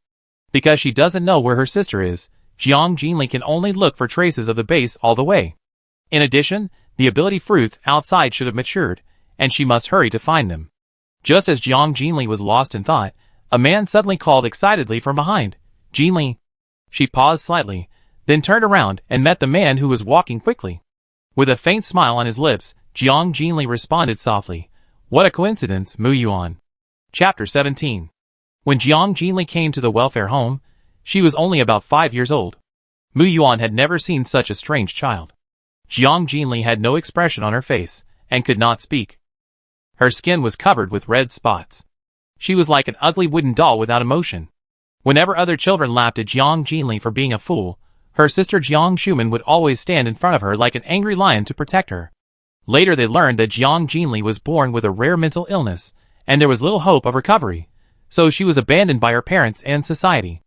However, as he got to know her better, Mu Yuan found that Jiang Jinli was not stupid, but smarter than many people.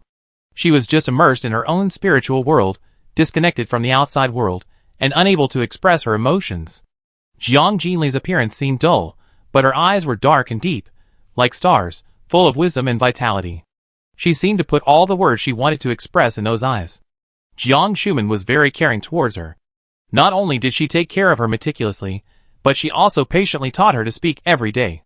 Due to physical reasons, Jiang Jinli could not go to school, so Jiang Shuman taught her to read the first thing after school every day. Once, when other children bullied and beat Jiang Jinli, Mu Yuan happened to pass by and helped her. At that time, Jiang Jinli's face covered with red spots had no expression. She just looked at Mu Yuan with her dark eyes, and slowly walked away. Because of this, Jiang Shuman was very angry. As a result, Jiang Shuman took her to school. Usually, she would hold a book obediently, reading while waiting for her sister to finish school. A few months later, Jiang Jinli suddenly appeared in front of Mu Yuan, a small person with a serious face. She first handed over an apple, then looked up, slowly opened her mouth, and said the first words Mu Yuan heard. "Thank you, Mu Yuan." Jiang Jinli's voice was soft, as if she had just learned to speak, but it was ethereal and crisp, as beautiful as a pleasant song. Mu Yuan was surprised to find that she could not only speak, but also express gratitude. It is conceivable how much effort Jiang Shuman has put in. She still remembers the little thing she helped her with last time after so long, which shows that Jiang Jinli has a clear character of gratitude and resentment. Because of this incident, the two became familiar with each other, and in the next 4 years, Mu Yuan has been protecting Jiang Jinli as a sister. In the past few years, the welfare home has also tried to treat Jiang Jinli, but the effect is not significant.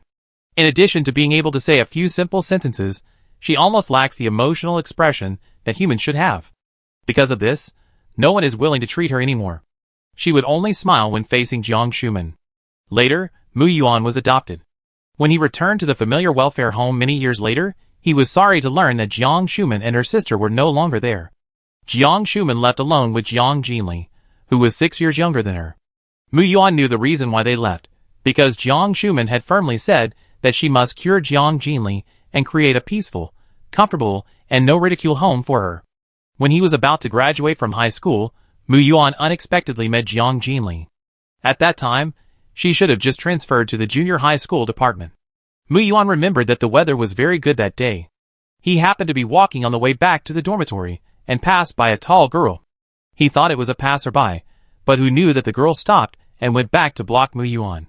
At first, Mu Yuan did not recognize her as Jiang Jinli, because she had changed so much. Until he heard the girl say, "What a coincidence, Mu Yuan." The girl in front of Mu Yuan was in her prime, with delicate eyebrows and eyes, snow-white skin, and crystal-clear eyes. At this moment, she was looking at him with a faint expression. Staring at this calm and beautiful girl, Mu Yuan was stunned for a moment.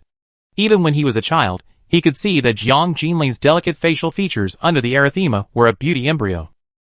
But he did not expect that Jiang Jinli would be so beautiful and moving when she grew up. Later, he learned from the chat that the two sisters had a hard life. In the past few years, Jiang Shuman has never given up on treating Jiang Jinli. The two sisters rely on government subsidies and scholarships to make a living. Jiang Shuman treats her illness while studying. They have tried both Chinese and Western medicines, and even went to the temple to pray several times. Perhaps God will not let down those who work hard. When Jiang Shuman felt helpless, Jiang Jinli miraculously recovered. Over the years, Mu Yuan has also been trying to find them. But because the city they live in is unstable, and needs to change frequently, they have never met. Now they finally meet again, but Mu Yuan is about to graduate. Mu Yuan wanted to leave his contact information, but she refused. Jiang Jinli said that she and her sister do not want to be disturbed, and the city they live in is also unstable. If there is a destiny, they will meet again. When he was about to graduate from college, the school launched a conscription activity, and Mu Yuan almost instinctively signed up. Perhaps this was because of his concern for the girl. Mu Yuan thought that only in this way, if they could meet in the future, he would be able to protect her. After retiring from the army, Mu Yuan became a coach in a martial arts school. Due to the needs of his work, he frequently traveled around the country. In Pingzhou City, he accidentally met Jiang Jinli again. During an exchange activity in a martial arts school, Mu Yuan noticed the girl who was practicing fighting. She was wearing shorts tall, and the muscle lines on her arms were smooth, showing an amazing heroic posture. When Jiang Jinli saw him, he still greeted him calmly, as he did a few years ago. What a coincidence, Mu Yuan. Her appearance has not changed much, but her temperament is more calm, which is not quite consistent with her current age. Jiang Jinli's martial arts are very high, obviously after years of hard training. The two sisters depend on each other, and life must be difficult. However, Mu Yuan saw Jiang Jinli's tenacity in her eyes, as if to declare that they did not need anyone's sympathy. Later, Mu Yuan's job in Pingzhou City stabilized, and he rented a house. He would visit the sisters every holiday. Seeing that they were living a relatively stable life now, Mu Yuan felt relieved. He was full of respect for Jiang Shuman. When he was a child, he had curiously asked Jiang Shuman why she took care of a patient who was not related to her by blood. After all, Jiang Shuman herself was an orphan. When Jiang Shuman mentioned her sister, her eyes immediately became gentle. Although she was still young, she was very mature. Because I liked her the first time I saw her, I didn't think she was ugly, but she was well-behaved and sensible. Her family didn't want her, so I raised her. From now on, she's my real sister and has my last name. Her mood was a little low, and she continued softly, in fact, I need her more. With her, I feel like a family. Then, Jiang Shuman raised her head, clenched her fists, and her tender face was full of determination. She smiled and added, moreover, when she looked at me, there seemed to be stars in her eyes. I believe she will be very beautiful when she grows up. She is just sick now, and I will definitely cure her in the future. Although Jiang Jinli's strange disease has been cured, she still maintains a serious attitude towards other people. Only in front of her sister Jiang Shuman will Jiang Jinli show the tenderness of a girl. Jiang Shuman's efforts have not been in vain. Jiang Jinli has been very sensible since childhood, and when she grows up, she cares for Jiang Shuman. The relationship between the two sisters has long surpassed the bond of blood. When everything seemed to be going in a good direction, a sudden virus outbreak brought the end of the world. Mu Yuan did not have a deep relationship with his adoptive parents. Because they had their own son, Mu Yuan was basically neglected, and sometimes even beaten and scolded. But Mu Yuan did not care about these things. He planned to leave this family after repaying their kindness. But he did not expect that this return would be a farewell forever. This strange red fog directly took the lives of their family of 3, and even turned them into zombies. After getting rid of the zombies, Mu Yuan felt confused for a while, and did not know where to go in the future. But soon, he thought of that lonely figure. Go find her. This was Mu Yuan's only thought at the time. Chapter 18. Mu Yuan wanted to hurry back. He knew better than anyone what the end of the world would look like. The evil of human nature would be infinitely magnified. However, successive earthquakes, large-scale corpse transformation, and heavy black rain blocked his plan and progress. When Mu Yuan returned to Pingzhou City again, and saw the ruined community, he knew that everything was too late. So much time had passed, enough for too many unforeseen things to happen. However, Mu Yuan thought that the Jiang Jinli sisters might not have left, perhaps they were trapped somewhere. At least, he had to look for them in this city before he could feel at ease. If there was anything that Mu Yuan still cared about in this world now, it would be an apple he received when he was a child, 2 gentle calls, and 4 years of getting along with the orphanage. Mu Yuan wandered in this city for more than 10 days, witnessed the cruelty of the end of the world, and also saw the complexity of human nature. In today's world, if you want to survive, you can only see who is more ruthless. That day, Mu Yuan came out of the store to search for supplies. When he passed a street corner, he suddenly heard a noise in the alley ahead. Mu Yuan didn't want to pay attention, but the word ability came into his ears, which made him stop immediately. He walked closer and listened to their conversation carefully. Food exchange? Do you think I'm stupid? Do you think I don't know how precious this thing is? I saw with my own eyes that a person awakened the ability to control fire after eating this. I lost several brothers to get this fruit. If you have the ability, go find it yourself. Get out of my way, don't force me to do it. An ordinary-looking man, holding a boning knife, with a fierce look on his face, waved the knife and roared at the person blocking the way. He had snatched this fruit while others were fighting monsters, and both sides were injured. Now he was anxious to find a safe place to eat it, but he was targeted. The man opposite was short and wretched. Hearing this, he squinted his eyes and smiled and responded, "Yes, yes, brother, don't be impulsive. I was just joking. How dare I really snatch it from you? I leave now." Then, he slowly walked past the man. Seeing that he was still holding the knife vigilantly, he said in a flattering tone, "Brother, relax, I'm leaving now." The man saw that he had turned around, and he felt relieved and put down the knife slightly. Unexpectedly, the short man suddenly turned around, rolled quickly on the ground, rushed to his feet in an instant, and cut his tendons with a knife. The man fell down in pain, and the short man took the opportunity to swing the knife again and stabbed his throat. Puff! There was a muffled sound. Blood splattered everywhere, and the man died on the spot. The short man stood up, spat, and cursed, "If you don't accept my toast, you will be punished." He looked excited, picked up the box on the ground, wiped it gently, and held it tightly in his arms. Just as he was about to leave, a deep male voice suddenly sounded from behind, "Hand it over." The short man was shocked and turned around immediately, only to see a tall and handsome man with deep features walking out of the darkness. At this moment, the man was staring at him with cold eyes. The short man swallowed nervously, his small eyes kept turning around, and threatened, "How did this man die? Did you see it? If you don't want to die, get out of here." Mu Yuan didn't bother to talk to him anymore, and directly drew out the knife. The short man was terrified when he saw this. He was a pickpocket before the end of the world. Although he was quite agile, he would definitely lose if he confronted such a tall man head-on. However, once he handed over the fruit, he would also die in this end of the world. Thinking of this, the short man resolutely opened the box and prepared to swallow the fruit as quickly as possible. At such a long distance, by the time Mu Yuan ran over to grab it, the fruit had already entered his stomach. Just when his finger touched the fruit, a sharp sound of breaking through the air suddenly exploded. Before the short man could react, he heard a loud bang. His eyes widened and his body slowly fell backwards. A short knife hit his forehead without deviation. Mu Yuan slowly walked to the body, lowered his eyes, and swept his deep eyes over the face that was unwilling to close his eyes, and then calmly pulled out the sharp blade stuck in his forehead. He muttered to himself, "I'm not a good person." Mu Yuan bent down to pick up the wooden box on the ground. As soon as he opened it, the tempting aroma immediately filled the air. Inside the box, the golden fruit shone brightly and dazzlingly. Mu Yuan was secretly amazed that this magical fruit could awaken superpowers. It seems that zombies can also evolve. He carefully put the box away and continued to search in the city. During this period, Mu Yuan did encounter a completely different existence from ordinary zombies. Those zombies were muscular and fat, obviously evolved species. Seeing that the city was empty, Mu Yuan planned to give up and drove to another city to look for her. However, at this moment, Mu Yuan finally saw her. At dusk, Jiang Jinli's slender back looked free and romantic, lonely and resolute. She strolled leisurely on the deserted streets.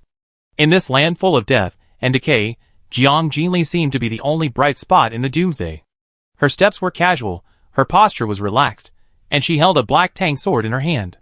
A huge mutant dog followed her, which was enough to show that she no longer needed anyone's protection. Jiang Jinli's strength may have far exceeded everyone's imagination. Mu Yuan was excited and called her name from behind. Jiang Jinli turned around and greeted slowly, just like every time they met. What a coincidence, Mu Yuan. Jiang Jinli's eyes, on the basis of the original calm and steady, added a bit of coldness and sharpness. Although Mu Yuan didn't know what she had experienced, it was definitely not a good thing. No matter what Jiang Jinli planned for the future, Mu Yuan would do his best to help her live well in this cruel doomsday. Mu Yuan walked to Jiang Jinli, raised his hand, and wanted to hug her, but then he thought it was inappropriate, so he put it down. He looked at Jiang Jinli helplessly, his eyes full of worry. "Finally found you. I hope you're okay." Looking at the man who usually pays attention to his image, but now has a beard, Jiang Jinli felt mixed emotions. "You've already gone back. Why did you come back to find me?" Jiang Jinli asked directly. Mu Yuan sighed and responded seriously, "You know, I'm worried about you two sisters. As soon as something happened, I rushed here immediately, but I was still a step late." Jiang Jinli was silent for a moment and asked, "Where are your parents?" Mu Yuan looked solemn and said in a deep voice, "They are all gone. They couldn't survive when the fog just started. This is good, so we don't have to go through this cruel end of the world." Jiang Jinli stared at him and continued to ask, "What are your plans in the future?" Mu Yuan looked back at her, thinking of her unknown strength and strong and calm character, and knew that Jiang Jinli would never be willing to stand behind others. So Mu Yuan replied, "I plan to follow you, and I will fully support you no matter what you decide to do. Moreover, I, a grown man, will always be useful on the road. No matter how much time has passed, I will protect you like I did when we were children." Mu Yuan's expression was gentle, with a smile on his lips. When Jiang Jinli heard him mention his childhood, he couldn't help but thank Mu Yuan. After all, he had helped a lot since he was a child. If there is anyone in the world except her sister, Mu Yuan has known her the longest. Then, I don't know what he thought of, Jiang Jinli's eyes suddenly became cold, and his tone was serious and heavy. "In the future, I will not let anyone bully me again. Anyone who dares to challenge me will pay with his life." Mu Yuan was shocked by Jiang Jinli's sudden coldness. He stared at the girl with a strong aura in front of him, and couldn't help but sigh in his heart. Jiang Jinli's growth rate is simply too fast. Mu Yuan's eyes flashed with a trace of heartache. "Have you thought about it?" "I'm crazy now. Follow me, don't regret it," Jiang Jinli asked jokingly. Then, she looked into the distance again, with a murderous look, and said firmly, "I want to create a pure land that belongs only to me in this doomsday. Anyone who follows me, if there is betrayal, I will kill it with my own hands. You are no exception. I will not show mercy. Don't doubt my strength." Jiang Jinli's eyes returned to Mu Yuan's face, her expression indifferent. Jiang Jinli's bold words made Mu Yuan feel a surge of blood boiling in his body. It seemed that this doomsday was more in line with Jiang Jinli's personality. The three of them grew up in the same orphanage. Now, Mu Yuan is alone, and the only one she still has contact with is her sisters. Besides, Mu Yuan has regarded Jiang Jinli as a close relative since childhood, so how could he have the idea of betrayal? Thinking of this, Mu Yuan said gently, "Believe me, I will never betray you, and I will definitely help you with all my strength." Jiang Jinli's mouth curled up a smile, and stretched out her hand. Then, "Welcome to join us. Let us jointly open up a piece of sky that belongs to us in this doomsday." Mu Yuan stretched out his hand to shake hers, and smiled. "Okay." Chapter 19. What? Schumit is missing? In an abandoned apartment, Mu Yuan was eating while listening to Jiang Jinli's recent events. At this moment, his brows were furrowed, and his face was full of worry. Who could that man be? What is his purpose in taking your sister away? Jiang Jinli looked solemn and shook her head slightly. The specific situation is not clear at present, but in my opinion, my sister should not be in danger for the time being. However, we still have to find her as soon as possible. As she spoke, she took out a map from her pocket, spread it on the table, and slowly slid her finger along a route, saying to Mu Yuan, "I plan to search north along this route." Mu Yuan leaned over and carefully observed the map. After thinking for a moment, he said, "This range is too large. Looking like this is equivalent to finding a needle in a haystack." Jiang Jinli put away the map and said firmly, "No matter where my sister is, I will find her even if I search the whole world." Seeing her like this, Mu Yuan immediately comforted her. However, it is easier to find people in the end times now, because most of the survivors will be concentrated in certain bases. We just need to find these bases along the way. Mu Yuan knew that although Jiang Jinli remained calm on the surface, she must be more anxious than anyone else. "Do you know where bases are now established?" Jiang Jinli leaned back in her chair casually and asked calmly. Because the world connection has been cut off, she knows nothing about the base. Mu Yuan shook his head with a serious expression. "I don't know the situation. I haven't received any news from the wireless communication. At present, each base may just be starting up, and the survivors can only find it by themselves." Jiang Jinli was just about to talk to Mu Yuan about the ability fruit and the evolution of zombies. But he suddenly picked up the backpack beside him, took out a box from it, opened it, and put it on the table. Then, Mu Yuan pushed the box to Jiang Jinli, and said to her solemnly, "This fruit may produce superpowers if eaten. Now that the zombies have evolved, it seems that there is still a glimmer of hope for humans in this disaster. Eat it quickly, and you can have more protection after awakening your superpowers." Jiang Jinli stared at the golden fruit, then turned her eyes to Mu Yuan. Her expression became complicated, and she slowly said, "You know its importance, but you still want to give it to me?" Mu Yuan smiled helplessly after hearing this, and said softly, "Why are you still so distant? Only when you are safe can I feel at ease." Jiang Jinli looked up at Mu Yuan, raised the corners of her mouth slightly, pushed the box back in front of him, and smiled. "You eat it. I have already eaten it." Mu Yuan asked in surprise, "You have eaten it? That's good. It seems that I am the last person to know the existence of this fruit. Mu Yuan did not curiously ask Jiang Jinli what ability he had awakened. He would know it when he should know it. He picked up the fragrant fruit, looked at Jiang Jinli, and asked, "Do you know what ability you will awaken after eating this?" Jiang Jinli's eyes fell on the golden fruit, frowned and thought for a moment, and asserted, "It should be a thunder ability." Thunder. That's very strong, just right for me. Mu Yuan had a smile on his face. Controlling thunder sounds very powerful. If I guess correctly, this ability should be closely related to the color of the fruit. It can be roughly divided into 3 types. The most basic is the strengthening system, followed by the natural element system. Jiang Jinli paused for a moment, thinking of her spiritual system ability, and added, "In addition, there is also a special system." After that, she told Mu Yuan in detail about the crystal core in the zombie's brain and the upgrade of the ability. After listening, Mu Yuan immediately took out a bag of crystal cores from his jacket pocket and suddenly realized, "So this is the crystal core. I saw this thing in the zombie's head glowing before, so I took it out casually. I just wanted to treat it as a collection, but now it seems that it is a lucky thing. This is it. Hold it in your hand and control the absorption with your mind. You have to awaken your ability first, but it will be a little painful." Jiang Jinli stared at the 5 crystal cores in his hand and instructed, "Don't worry, such a big opportunity. No matter how painful it is, I am not afraid," Mu Yuan said with a smile. However, feeling that vicious gaze, Mu Yuan couldn't help it. He looked at Jiang Jinli and complained, "Your black dog has been staring at me since I appeared on the street and walked into this building. Do I look like a bad guy?" Jiang Jinli chuckled and then looked at Xiaohua, who was squatting and staring at Mu Yuan fiercely. Xiaohua has always been hostile to humans, so it is not surprising that he is on guard like this. "Xiaohua, he is not a bad guy. He will travel with us in the future. Be kind. You are uncomfortable with people staring at you." Jiang Jinli looked helpless and whispered to Xiaohua. "Woof." Xiaohua muttered to herself, Mu Yuan didn't look like a good person, and she didn't like him at all. As soon as he came, Jiang Jinli stopped talking to her and only talked to the man. Mu Yuan couldn't help but be amused when he heard that this huge mutant dog was named Xiaohua, which didn't match his temperament. He laughed. "Xiaohua? Who named it?" "It was me." Jiang Jinli's voice came faintly. "Why, doesn't it sound good?" Mu Yuan was stunned, and quickly adjusted his attitude and changed his words. "This name is just too consistent with its image, a good name." Then, he turned around and greeted Xiaohua. "Hello, Xiaohua, my name is Mu Yuan, and we will be partners in the future." "Woof." Xiaohua turned her head, and didn't want to pay attention to him. "Do you think you are a stupid dog? You are obviously disgusted with its name." After confirming that Mu Yuan was not in danger, Xiaohua stood up, gave him a warning look, and then walked out with a step that didn't recognize any relatives.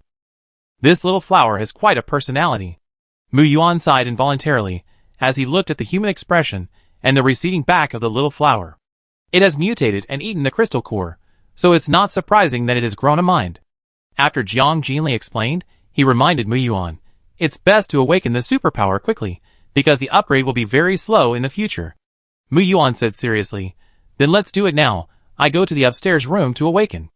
As soon as he finished speaking, he went straight upstairs. The upstairs room was open. The bedding on the bed had long been moldy, and the whole room was filled with unpleasant smells. Mu Yuan didn't care so much. He just sat on the bed and ate the superpower fruit. At first, he felt his body getting hot, and then all the cells in his body began to burn, and he felt extremely painful. This was not just a little pain, it was like the parts were disassembled and reassembled. Mu Yuan gritted his teeth and fell directly on the bed in pain. After a while, Mu Yuan woke up, walked down the stairs slowly, and found that it was already dark outside. Jiang Jinli was still sitting there quietly, obviously guarding here, which made Mu Yuan feel warm in his heart. Hearing this sound, Jiang Jinli looked up at Mu Yuan, who was approaching, pointed to the bathroom, and said, "You can go take a shower." Mu Yuan nodded in response. Before the end of the world, taking a bath seemed not rare, but now it has become a rare enjoyment. Mu Yuan hasn't taken a bath for several days. Fortunately, the weather is not very hot, otherwise there will be a strange smell, and he will be embarrassed in front of Jiang Jinli. In addition, he just woke up, and there was another layer of black dirt on his body. Is there still water in this building? Mu Yuan was a little confused, and walked into the bathroom while asking. When he saw a full bucket of water in the bathroom, Mu Yuan was stunned. In the doomsday when resources are scarce and even drinking water needs to be carefully planned, Jiang Jinli actually has such a sufficient amount of water for bathing. This is really beyond imagination. Then, Mu Yuan's thoughts turned to Jiang Jinli. She was extremely clean all over. She didn't look like she was struggling to survive. Instead, she looked more like she was on a leisurely vacation. Mu Yuan secretly speculated that Jiang Jinli might have awakened her spatial ability. But it was not clear how much water she had stored, and how long these precious water resources could last. Seeing that there were still clothes hanging on the hanger next to him, Mu Yuan chuckled, "You are still as careful as ever." Chapter 20. Jiang Jinli's spatial ability was not something she was going to hide, especially since she was one of her own. After Mu Yuan finished bathing, all the dust was gone, and he looked brand new, fresh and clean. He was tall and strong, with strong muscles, and his bronze skin set off his handsome features, adding a bit of heroism. "How do you feel after awakening your thunder ability?" Jiang Jinli looked at him, and asked calmly. Mu Yuan walked over to sit opposite her, and after hearing this, he replied in a gentle voice, "It feels good, and I am full of strength. Now I can control thunder and lightning with my ability in my body." As he spoke, he grabbed the glass next to him, and squeezed it hard, and then, there was a sizzling sound. When Mu Yuan let go of his hand, the glass had disappeared, and only a ball of burnt black powder remained in his palm. Mu Yuan felt the subtle fluctuations of energy in his body, and continued, "However, at this stage, only a slight current can be generated, and the attack power is still too weak." Jiang Jinli nodded, expressing her understanding. The attack power of the initial superpower is indeed relatively weak, so it needs to be upgraded. The crystal core is the main way to upgrade.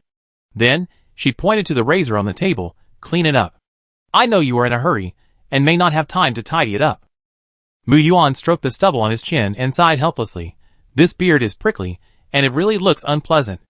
I was in too much of a hurry on this journey, so I didn't have time to tidy it up." He then put away the razor, and decided to go back to the room, to continue the task of shaving. Afterwards, Jiang Jinli asked solemnly, "Do you know where I can get a gun?" When Mu Yuan heard her mention the gun, he immediately realized it and hurriedly said, "By the way, why did I forget the gun? In the early days of the apocalypse, guns are indeed very important. Let me think about where to find it." He pondered for a moment, then said, "The arsenal in Nanban City should have it. I used to stay in the military camp in Nanban City for a few years. There is a large arsenal below, which is very hidden. This disaster came suddenly. If the guns were not taken away by the army, they must still be there." After hearing this, Jiang Jinli's eyes flashed with a gleam. The arsenal is a big guy. If it has not been discovered yet, it would be very lucky. So Jiang Jinli made a quick decision. "Then, our next stop is Nanban. It's not far to drive there." Mu Yuan nodded in agreement.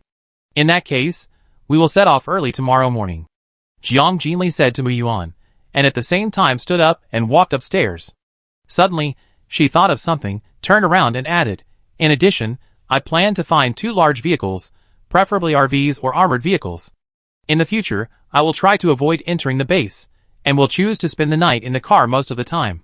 Mu Yuan understood Jiang Jinli's plan. According to her current strength, there is really no need for her to go to the base to work for others. At the same time, Mu Yuan also knew that once Jiang Shuman was found, Jiang Jinli would start to build her own territory. No matter what choice Jiang Jinli made, Mu Yuan would stand by her side unswervingly, and give her full support. As for finding the RV, it is indeed a wise choice. Thinking of this, Mu Yuan agreed and said, "No problem, we will pay more attention along the way, and we will find it. At worst, there are always military trucks in the barracks that can be used." Later, Mu Yuan heard Jiang Jinli say, "Then let's take a rest. We will take turns to keep watch. I will keep watch for the second half of the night." Her voice was unusually gentle, but she inadvertently revealed a trace of fatigue. Mu Yuan knew the stubbornness in Jiang Jinli's character very well. He expected that she must have been training hard all day, and must be exhausted physically and mentally.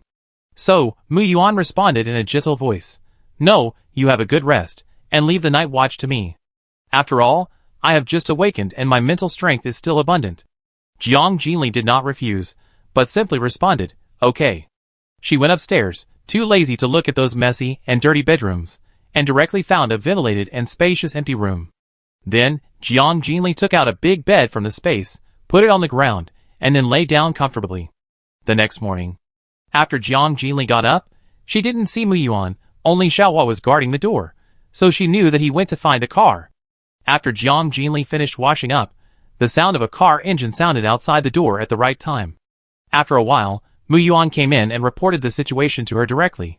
There is only one car that can barely drive nearby, but it is not in good condition and has little fuel. We may have to find a gas station to refuel on the way. When looking for supplies some time ago, Jiang Jinli emptied several gas stations. Therefore, the fuel reserves in her space are still relatively sufficient. Despite this, she did not think it was too much, but suggested, "It doesn't matter. If we meet a gas station on the road again, we will reserve more oil." Mu Yuan nodded in agreement and said, "Then let's go. Here, eat something in the morning." As he said, he took out a few slices of bread from his backpack and handed them to Jiang Jinli. Jiang Jinli looked at him and said seriously, "I know you haven't eaten yet, so don't save on food in the future."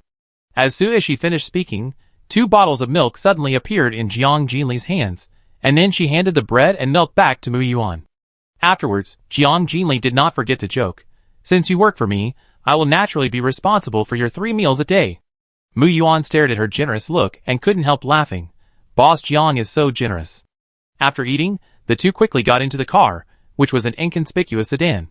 As for Xiaohua, due to the small space in the car, she could not enter together and could only be placed on the roof. Maybe it was her first time riding in a car. Xiaohua felt very novel and excited, and it was rare that she didn't roll her eyes at Mu Yuan. "Let's go!" After confirming that everyone was seated, Mu Yuan started the car. Jiang Jinli sat in the co-pilot seat, looking out the window with a frown on his face. This plant is growing too fast. Mu Yuan glanced at the vegetation on both sides of the road that reached the sky, and was also worried. Indeed, if it continues to grow like this, the road will be submerged, and the whole world will become a wasteland. Jiang Jinli added, "This is still the mildest. We don't know what state the plants will evolve into in the future. If they are aggressive, we will be unable to defend ourselves." Mu Yuan was shocked when he heard this. "You mean plants will actively prey on humans? If this is true, the living space of humans will be even more precarious." Jiang Jinli responded calmly, "Animals know that they will eat people when they are hungry, let alone plants." Mu Yuan looked solemn. It seems that only a few people with special abilities can barely survive in the future. The status of ordinary survivors is conceivably bad. Along the way, abandoned vehicles can be seen everywhere. Apparently, some survivors encountered zombies while driving and eventually failed to escape. After driving for several hours, the two decided to stop and take a break to replenish their energy. Mu Yuan leaned on the chair and turned to Jiang Jinli and said, "It's already afternoon, and the gas is almost exhausted. We need to find a place nearby to spend the night." Jiang Jinli took out the map and carefully observed the distribution of nearby towns, and then said, "There is a small town not far away.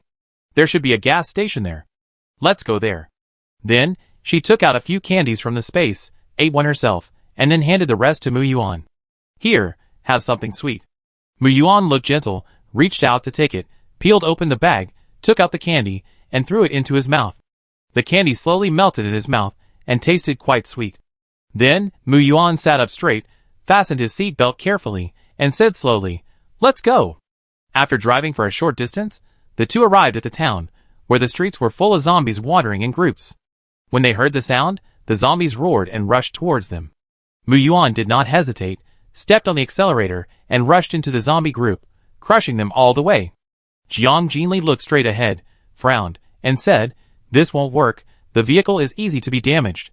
The town is not big, park the car aside first, and we will walk over. This way we can also check if there are other supplies." Mu Yuan also thought that continuing to drive would only attract more zombies, so he parked the car on the side of the road. Then, the two quickly got out of the car, without any hesitation, immediately picked up their weapons, rushed directly to the zombies, and slashed hard. Xiaohua was no less impressive, bravely rushed to the zombies, and fought fiercely with them without fear. Mu Yuan is holding a large and heavy machete. This morning, Jiang Jinli noticed that Mu Yuan only carried a few short knives for self-defense, and he had the idea of replacing him with a more handy weapon. Mu Yuan pondered for a moment, and then decisively chose the machete as his new weapon. Seeing this, Jiang Jinli quickly took out a thick and sharp machete from the space and handed it to him. At this moment, Mu Yuan's face was solemn, and with his tall figure, he really looked like a killing god.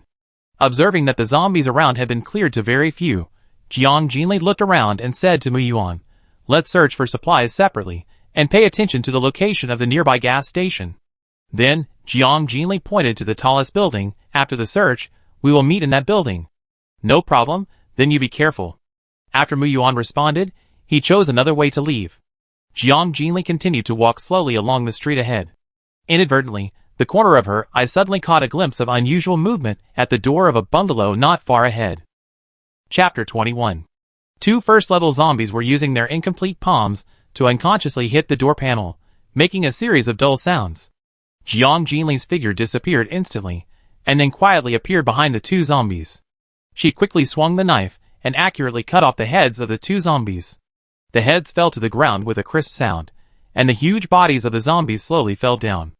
Jiang Jinli cut open the 2 heads, dug out the crystal cores, and put them in her pocket. Just as she stood up and was about to leave, she found that the door panel that was hit by the zombies had slowly opened, revealing a thin crack. An old head poked out from the crack, and a pair of turbid eyes carefully looked at the situation outside. When the old man saw the situation at the door clearly, his face showed deep gratitude. He looked at Jiang Jinli, his voice trembling. "Thank you, girl. These 2 zombies have been blocking my door and banging on it from time to time. If it weren't for you, my wife, and I would have died here." As he spoke, tears welled up in the old man's eyes. Jiang Jinli frowned, glanced at the old man, and said frankly, "Don't thank me, I'm not helping you." After that, she turned and left, ignoring the shouts behind her.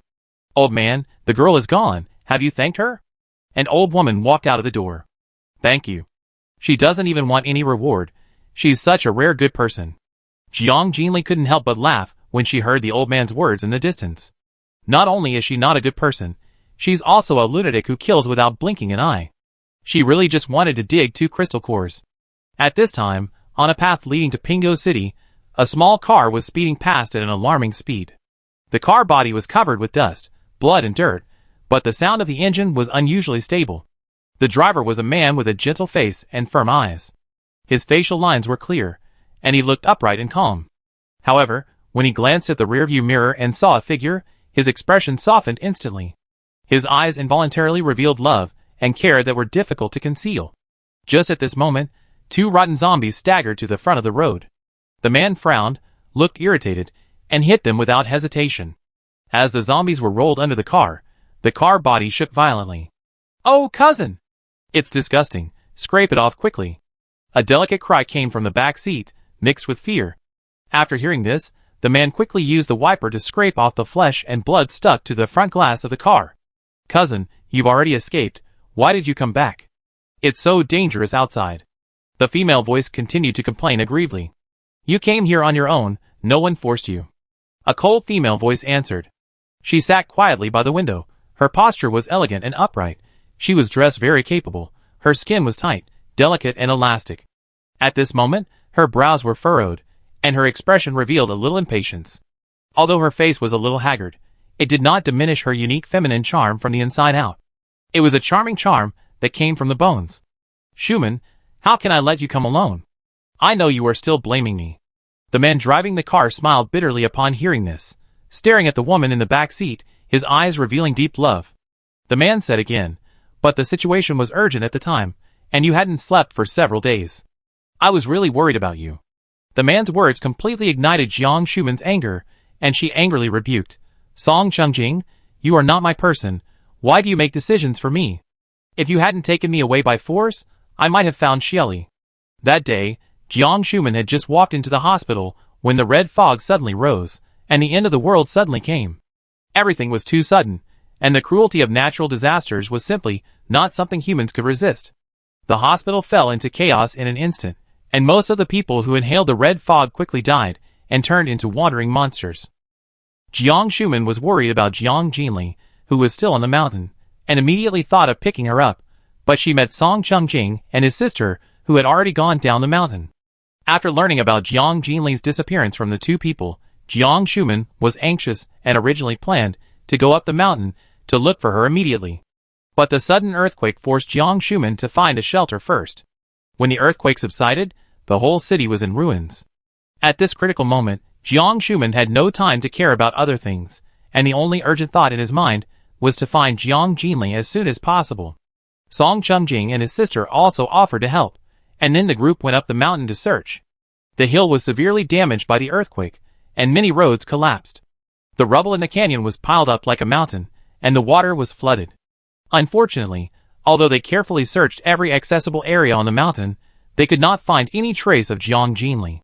Later, they expanded the search area to the city, but they searched around like headless flies, and still had no clue. In a blink of an eye, a week passed quietly, and Jiang Jinli's whereabouts were still unknown, and there was no news. Then, the strange black rain suddenly fell again. Looking at this more broken world, Jiang Shuman was anxious. Thinking that the other side of the city had not been searched yet, at least there was hope. When Jiang Shuman was about to go to find her, Song Chungjing actually took her into the car by force. Jiang Shuman struggled hard to get out of the car, but was quickly knocked unconscious by Song Chungjing and fell into a long sleep, waking up for 2 days. When she woke up, she despairingly found that she had long been far away from Pingzhou City. Jiang Shuman's resentment towards Song Chungjing was indescribable, and Song Chungjing just silently endured her emotions and maintained the same gentleness. Although Song Chungjing's original intention was out of good intentions for her, this arrangement was an unbearable burden for Jiang Shuman. She didn't care at all. After calming down, Jiang Shuman realized that her behavior of not eating or drinking and blindly searching for a few days was indeed a bit irrational. But how could she give up? So after a good rest, she prepared to return again. She thought to herself, what if Shelley was also looking for her in Pingzhou? In that case, wouldn't the chance of reunion be just around the corner? Who knew that the two siblings would say they would come with her no matter what? Jiang Shuman had no choice but to compromise. Due to continuous heavy rain, the road section was flooded and vehicles could not pass. After the rain stopped, vehicles resumed driving until today. After so many days, Xiaoli must be very worried if she couldn't find her. She was a useless sister who couldn't even protect her own sister. Jiang Shuman couldn't help but redden her eyes when she thought of Jiang Jinli. After hearing this, Song Chungjing couldn't help but feel depressed. He said bitterly, "You also know that zombies have evolved. How can I feel at ease if you come out alone? We are so familiar with each other. Why do you always reject my kindness? Besides, there is no way there are survivors outside now. Jinli may have left with other survivors." After hearing this, Jiang Shuman remained silent. She didn't understand why Song Chungjing was so obsessed with her. A few years ago, Song Chungjing suddenly confessed his love, and after being rejected by her, he never gave up. But he always followed the rules and kept politeness, guarding silently, and never crossing the line. Keeping a proper distance, people couldn't find fault with him. But Jiang Shuman didn't like Song Chungjing, and she didn't plan to find a man to marry. She already had a family. She didn't feel lonely. Whenever she thought of Jiang Jinli, her heart would warm up. However, she'd lost her sister. Seeing that she remained silent, Song Chungjing continued to comfort her gently. "Don't you understand your own sister? She is such a mature and stable person. She will definitely protect herself and try to find you. So, you have to live well and wait for her." Although Jiang Shuman complained about Song Chungjing, she had to admit that his words made sense. According to Shelley's personality, if she still couldn't find herself, she would continue to look for her. At present, Jiang Shuman's first task is to ensure her own safety and wait for Jiang Jinli to find her. Considering Jiang Jinli's extraordinary skills and special physique, she should be able to turn danger into safety and ensure her own safety. Since the two sisters have been dependent on each other since childhood, they are inevitably bullied. In order to protect Jiang Shuman, Jiang Jinli has been training hard and practicing fighting skills since childhood. When he grew up, no matter what kind of wind and rain he encountered, Jiang Jinli always stood in front of Jiang Shuman unswervingly to protect her from the wind and rain. From childhood to adulthood, Jiang Jinli's mature and stable personality has always been consistent. With Jiang Jinli by her side, Jiang Shuman can always feel an unprecedented sense of security surrounding her tightly. Every time she gets off work, she can eat the meals prepared by Jiang Jinli, and Jiang Shuman's fatigue disappears, and her heart is full of happiness. But the cruel doomsday came suddenly, catching people off guard and without any preparation. At this time, we are separated, and we don't know when we will be together again. Then Jiang Shuman thought of something, frowned, and looked at the two people in confusion. "You three went down the mountain together. Why did my sister disappear?" After hearing this, Song Chungjing replied, "The fog was so thick that we could hardly see the road, and everyone got separated." He continued, "I was the first to go down the mountain. I waited for a while before Qianqian came down. But I didn't see Jinli going down the mountain, so I thought she might have gone another way. Xia Qianqian also echoed in a delicate voice. That's right, in such a thick fog, everyone can't take care of themselves, so who can take care of who else? Jiang Shuman fell into deep thought after listening to their narration. She always had an inexplicable uneasiness in her heart, feeling that something was wrong, but it was difficult to say what the specific problem was. Chapter 22. Song Chungjing saw her worried face, so he gently comforted her. Shuman, don't worry. Your sister must have escaped, she must be fine. I will go with you to find her. Cousin, why are you so nice to her? Look, she doesn't appreciate it. Xia Qianqian looked at Song Chungjing with a distressed face. She didn't understand why such a foolish man would hang himself on Jiang Shuman. Qianqian, stop talking nonsense. Song Chungjing frowned slightly and said to Xia Qianqian, I am nice to Shuman completely out of my own will, and I don't need her to respond. I believe that sincerity can move mountains and open rocks. After hearing this, Xia Qianqian curled her lips and muttered in dissatisfaction. Why are you so mean to me? I just feel sorry for you. Then, she turned to Jiang Shuman and said weakly, Sister Jiang, my cousin has paid so much for you all the way. Can't you agree to date him? It's the end of the world now. You have to find a man to rely on to survive. Otherwise, if your cousin becomes more powerful in the future, what will you do alone? Song Chungjing suddenly stopped her. Qianqian. The corner of his eye caught Jiang Shuman's profile, and seeing that she was unmoved and stared out of the car window expressionlessly, an indescribable sense of loss quietly surged into Song Chungjing's heart. Xia Qianqian was suddenly stopped by the shouting, and she immediately felt a sense of grievance. Then, she blinked her big round eyes, stared at Song Chungjing's back, and asked innocently, Cousin, it's so dangerous outside, could Jiang Jinli have encountered an accident on the mountain? For example, accidentally fell off the cliff, or was attacked by zombies? Xia Qianqian showed a proper expression of regret and sighed. It's really worrying. After all, we don't know whether Jiang Jinli is alive or dead now. Pa! Jiang Shuman angrily scolded. Shut up. Xia Qianqian covered her red cheeks, widened her eyes, and was surprised.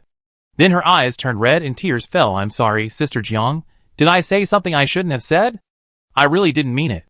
After saying that, Xia Qianqian lowered her head and sobbed softly. Her pretty face was wet with tears, which made people feel pity. However, Jiang Shuman was unmoved. Looking at Xia Qianqian's pitiful appearance, a trace of annoyance flashed in her eyes. Then Jiang Shuman said coldly, Don't call me sister, it makes me sick. If you dare to talk nonsense again, it won't be as simple as a slap. Song Chungjing came back to his senses and tried to ease the atmosphere. Qianqian, you really don't know the severity of your words. You deserve this slap. Remember it next time. He looked at Jiang Shuman with a bad face through the rearview mirror and persuaded, Shuman, don't be angry with Qianqian. She is still young and ignorant. Xia Qianqian found that Song Chungjing not only did not lend a hand, but blamed her, and she felt even more wronged. She curled up into a ball, turned her face to one side, and sobbed softly.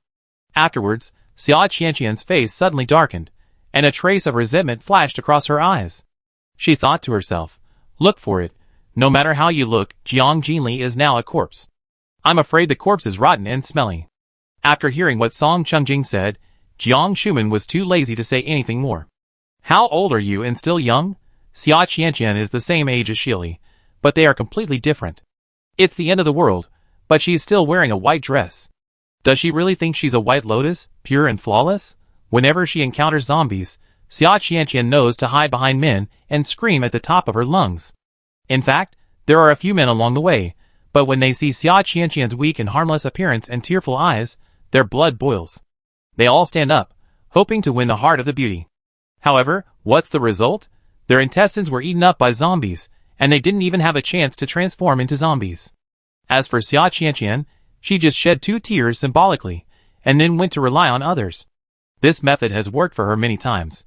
Shuman, let's search the whole city this time. If we still can't find anyone, we will find a base to settle down first. This way, we can improve our strength while trying to establish wireless communication. When the time comes, Jinli will come to find you when she hears it. What do you think? Song Chungjing's upright and handsome face was full of seriousness. He tried to discuss with Jiang Shuman. Then, he thought of something and continued, I know you want to act alone, but now, we must not only guard against monsters, but also against humans. It's really dangerous for you, a woman, to be alone outside. We have known each other for so many years, and we must know each other better than strangers. You can trust me completely. This is indeed the best solution. Jiang Shuman thought to herself that she was indeed too weak now, and the zombies began to evolve again.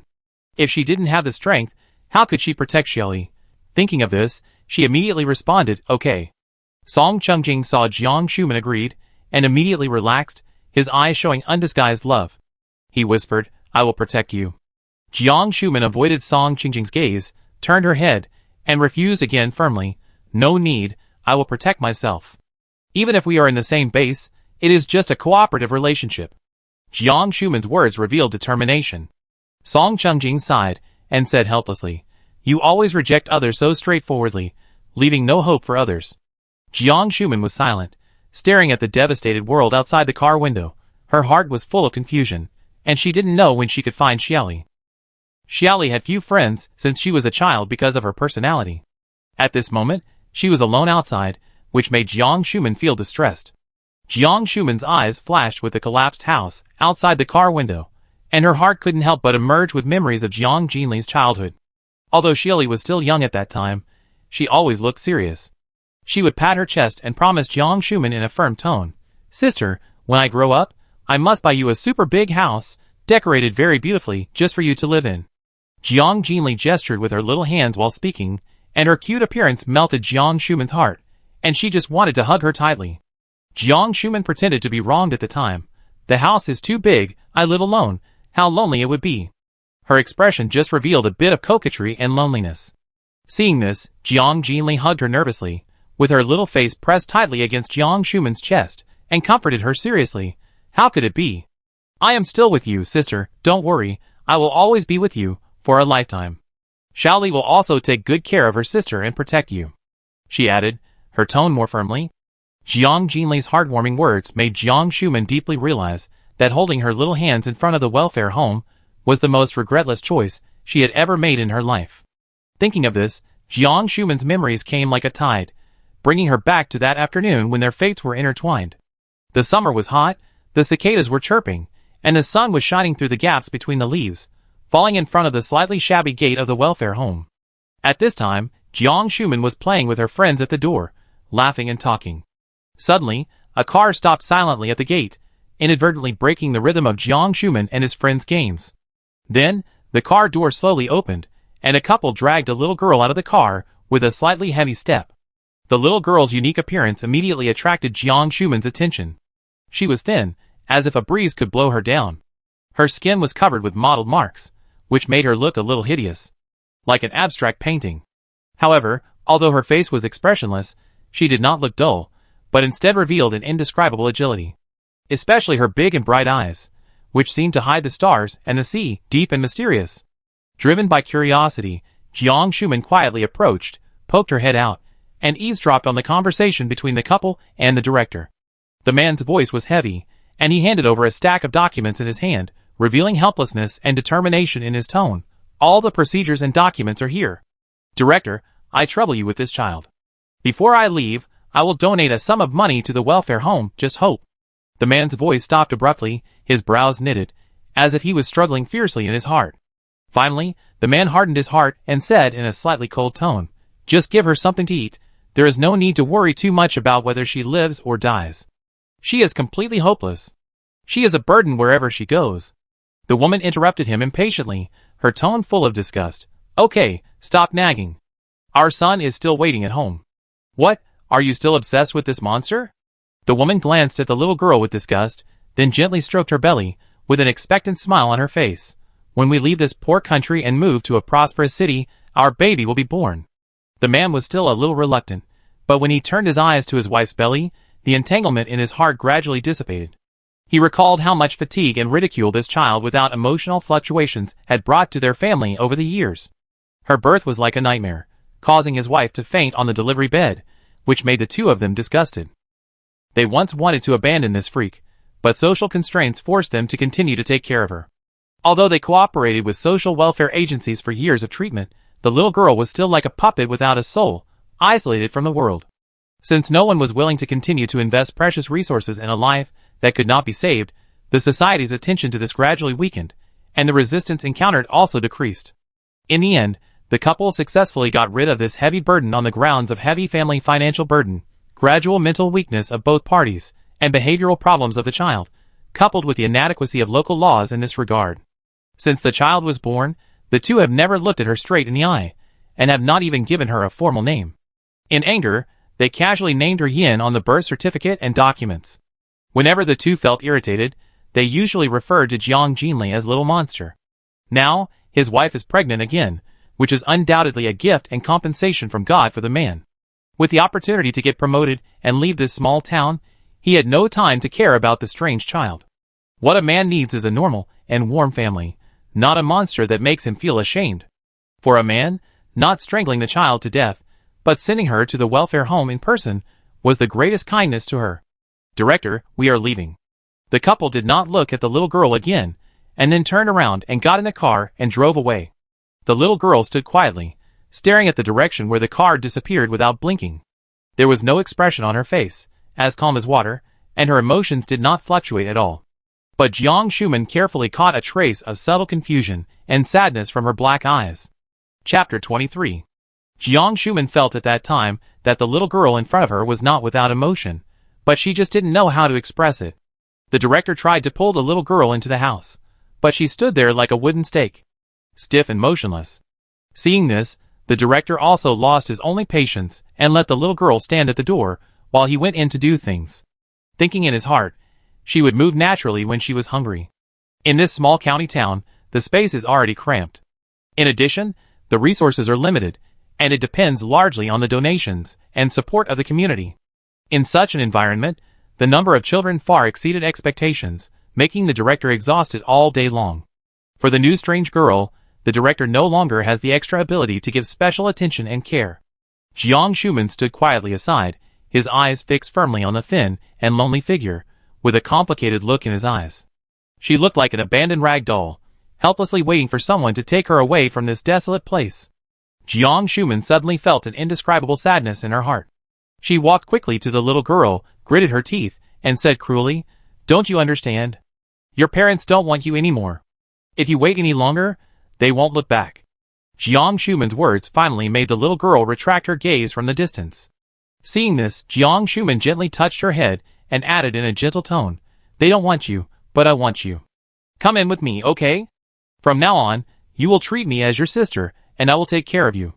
After that, she stretched out her hand to the little girl, her eyes full of expectation. The little girl slowly raised her head and looked directly at Jiang Shuman. Her eyes were dark and deep, as if they contained endless stars. "Come on, be good, give me your hand. Let's go in together, trust me." Jiang Shuman continued to persuade gently. The little girl lowered her eyes, glanced at Jiang Shuman's outstretched hand, and tilted her head slightly, as if she was making an important decision deep in her heart.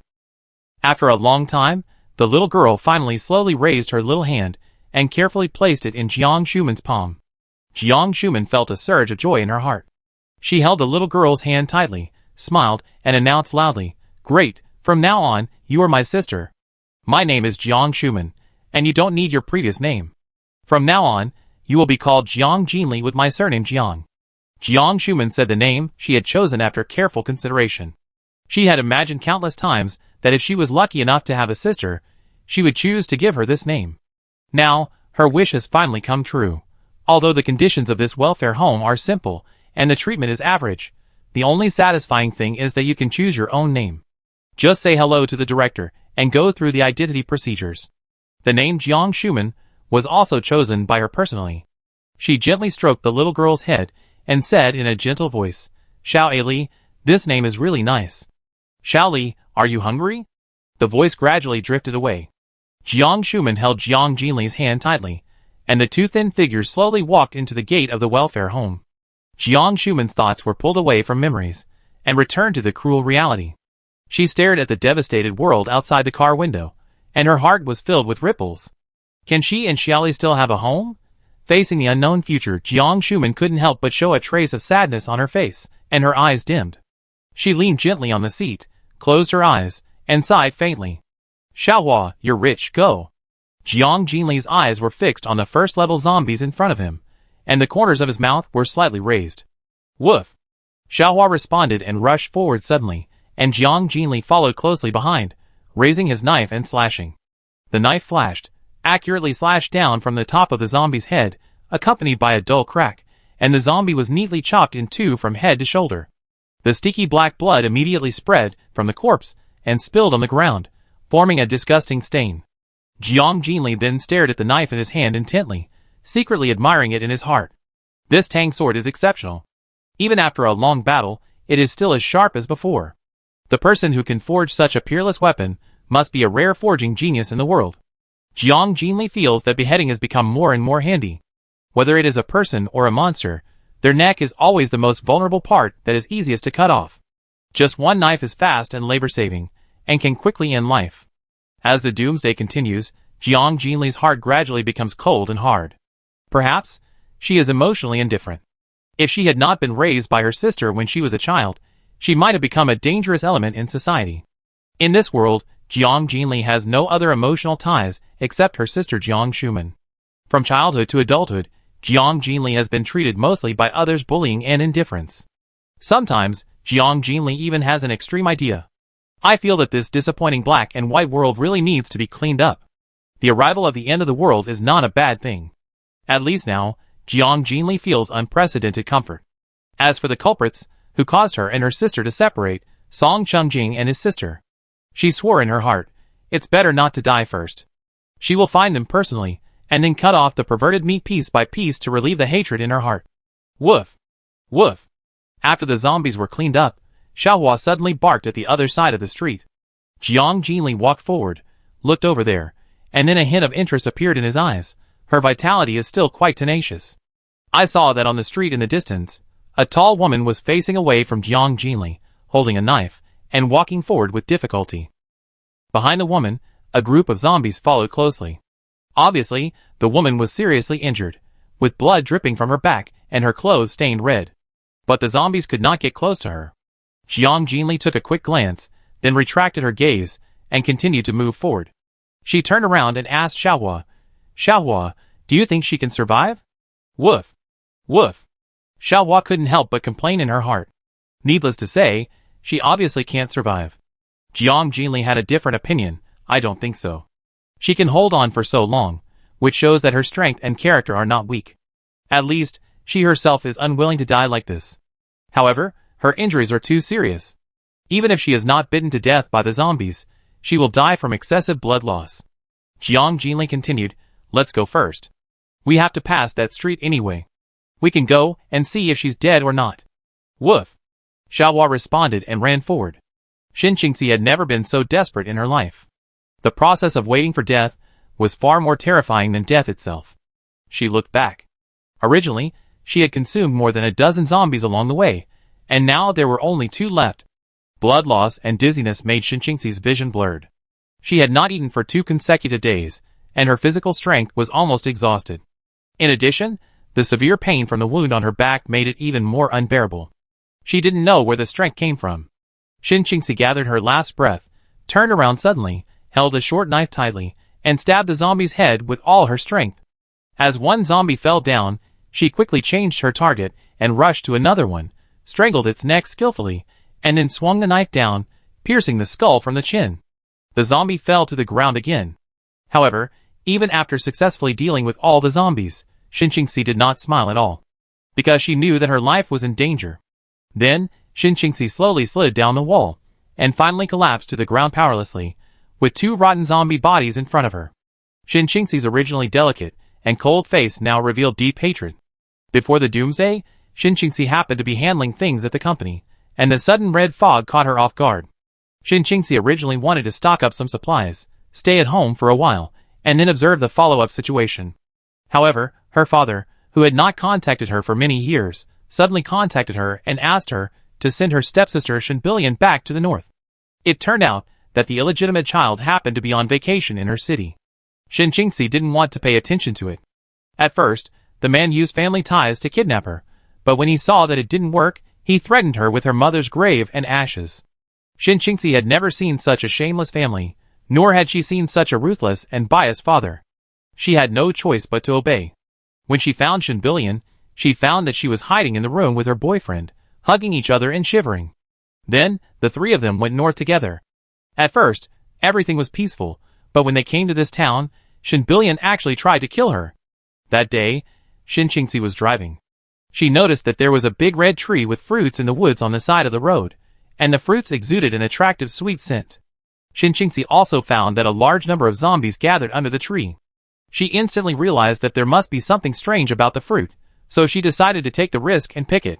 But Shin Billion and the other person didn't dare to do it, so Shin Qingxi could only deal with the zombies by herself. After picking the fruit, she planned to find a quiet place to study it. When they arrived at the town and parked the car, the two people in the back seat attacked her without hesitation. Shin Qingxi was caught off guard and was stabbed twice in the back. She tried to resist, but was hit on the head with a stick and fell to the ground. The next moment, she heard Shin Billion's vicious voice above her head. It's obvious that this fruit is not a simple product. It belongs to me now. Only if you die, I will be the real eldest lady of the Shin family. You shouldn't live in this world. Leaving you alive and letting you be eaten by zombies is a great mercy to you. After saying that, Shin Billion laughed triumphantly, and the laughter was both triumphant and rampant. Then, the two drove away directly. Shin Qingxi felt unbearable pain all over her body. Shin Billion's words echoed in her mind, and a deep hatred flashed in her eyes. She was already close to the edge of coma, but the instinct of survival made her suddenly sober up when the zombies approached. Shin Qingxi gritted her teeth, endured the pain and struggled to stand up, quickly and simply treated the wound, and then embarked on a staggering road to avoid. However, the strong smell of blood in the air was like an invisible call. No matter where Shin Qingxi fled, she would inevitably attract the tracking and attention of zombies. Since Shin Qingxi could not rest in peace, and her injuries were serious, and she could not find medicine, she was exhausted in the end. At this moment, Shin Qingxi was lying on the ground, the scene in front of her was blurred, and she was dizzy. The haze of death quietly enveloped her, and she was filled with strong resentment. When Shin Qingxi saw the two zombies approaching again, they were actually first-order mutants, and a sense of irony arose spontaneously, secretly mocking herself. They really think highly of me. A wave of despair surged in Shin Qingxi's heart, and she even thought that being eaten by zombies would be better than killing herself. Because Shin Qingxi really couldn't accept being bitten to death by those extremely dirty zombies.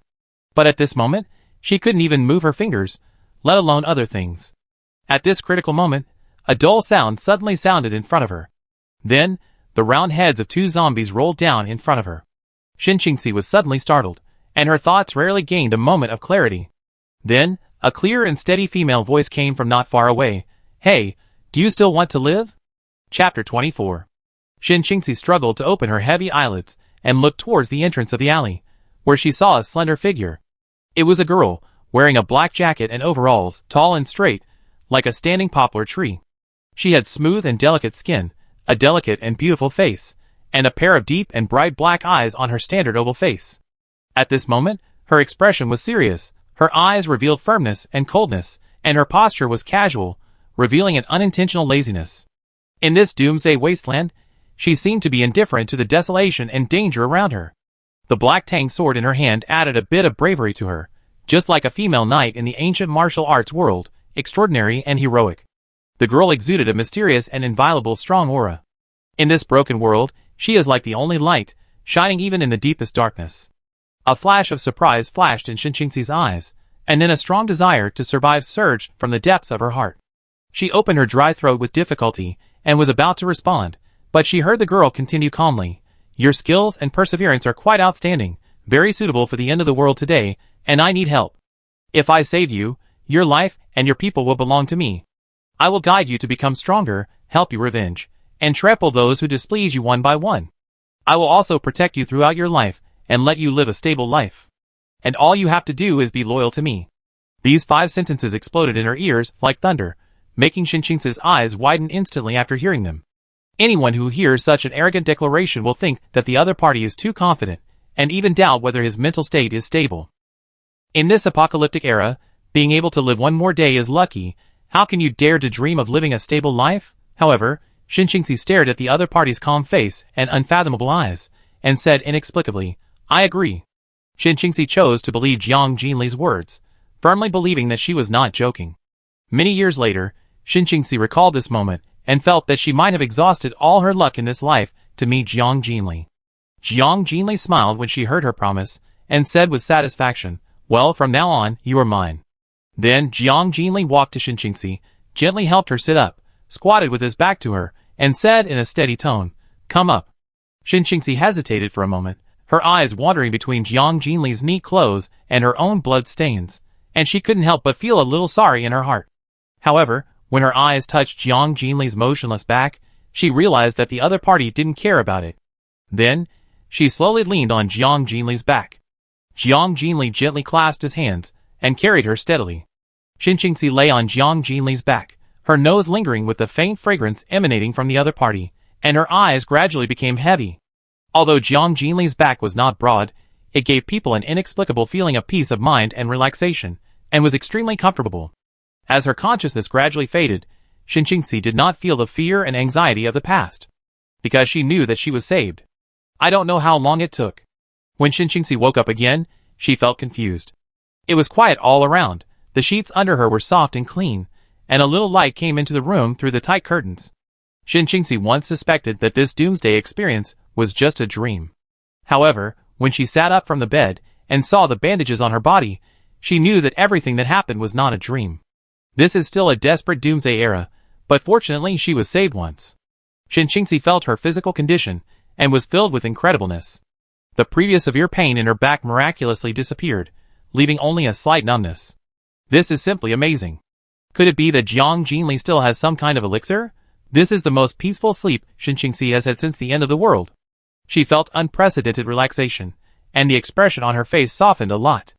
Shinqingxi walked slowly to the window and gently opened the curtains. Instantly, dazzling light poured in, and she closed her eyes involuntarily. After a moment, Shinqingxi slowly opened her eyes and looked down, only to see the city in a dead silence. The scene was desolate and severe. She was on the 3rd floor. Zombies were occasionally seen wandering downstairs. There was also a huge mutant dog running around frantically. Shinqingxi knew that this ferocious mutant black dog was raised by the girl who saved her from danger.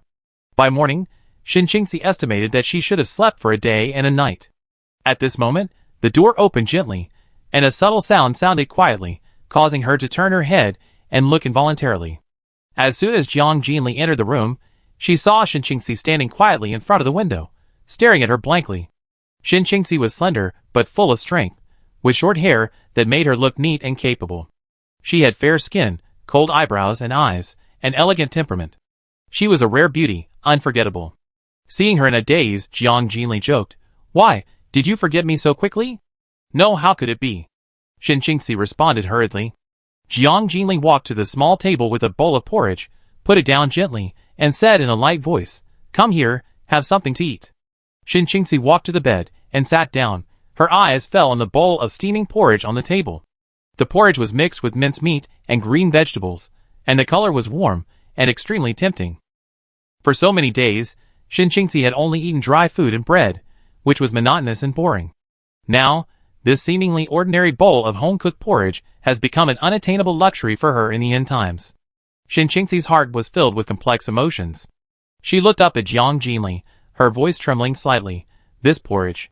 You are injured, eat something light first. This porridge is very nourishing to the stomach. I made it specially for you. Eat it while it's hot." Jiang Jinli stared at her and said calmly. Shinqingxi picked up the spoon, scooped a spoonful into her mouth, and tasted it slowly. She felt that it was fragrant and smooth, and tasted excellent. Due to long-term busy work, Shinqingxi has become accustomed to the convenience of fast food, and home-cooked meals have become a rare enjoyment. This is the first time in her life that someone has cooked for her personally. Shinqingxi's eyes were slightly moist, and when she looked up, she happened to meet Jiang Jinli's gaze, which was staring at her quietly. She realized that she had lost her composure, so she said softly, "I'm sorry." Then, Shinqingxi asked with a hint of doubt, "I don't seem to have any value now. Why are you so good to me?" She really didn't understand why she was so lucky. Jiang Jinli's mouth corner slightly raised, and her eyes revealed a firm look. "From the moment you promised me, you are mine. My promise to you of a stable life is no joke." She raised her eyebrows slightly and added, "And I am never stingy with my own people." Shinqingxi was touched after hearing this. She looked at Jiang Jinli's cold eyebrows, and couldn't help asking curiously, "Aren't you afraid that I am a person who doesn't keep his word? Aren't you worried that you saved an ungrateful person?" Jiang Jinli heard this, and slowly moved in front of her, leaning over and staring at Shinqingxi's slightly red eyes. She said calmly, Of course I won't worry, because you have no chance. Before you have any unfavorable thoughts in your mind, you have already become a cold corpse. Shin Qingxi stared at the beautiful face close at hand, and felt a little nervous for no reason. She subconsciously moved back a little. Although Jiang Jinli looked a few years younger than herself, her aura could not be measured by age. Especially her deep eyes, which seemed to be able to see into people's souls, leaving people's thoughts nowhere to hide. Jiang Jinli noticed that Shin Qingxi was a little unnatural, so he slowly stood up, with a hint of pride in his expression, and said, "Besides, I absolutely believe in my own judgment of people." Jiang Jinli would never leave anyone around him a chance to stab her. In her opinion, if you don't even have the most basic ability to judge people, it is undoubtedly extremely stupid. If you are secretly harmed by someone close to you, it is your own fault, and you can't blame others. Hearing Jiang Jinli's words, Shin Qingxi couldn't help but firmly said, "My life was originally saved by you. If you have the intention of betraying me, you can take it away at any time." Jiang Jinli didn't continue this topic, but just smiled at her and said softly, "Okay, continue eating." Then, she sat back quietly. Shin Qingxi's eating movements are particularly elegant and calm because of years of habit. Even if she is hungry, she will not eat voraciously. This scene is very pleasing to the eye. Seeing that she has almost finished eating, Jiang Jinli asked casually, "Do you want to go somewhere? Or someone you want to see?" Shin Qingxi was slightly stunned when she heard this, and then her expression became cold.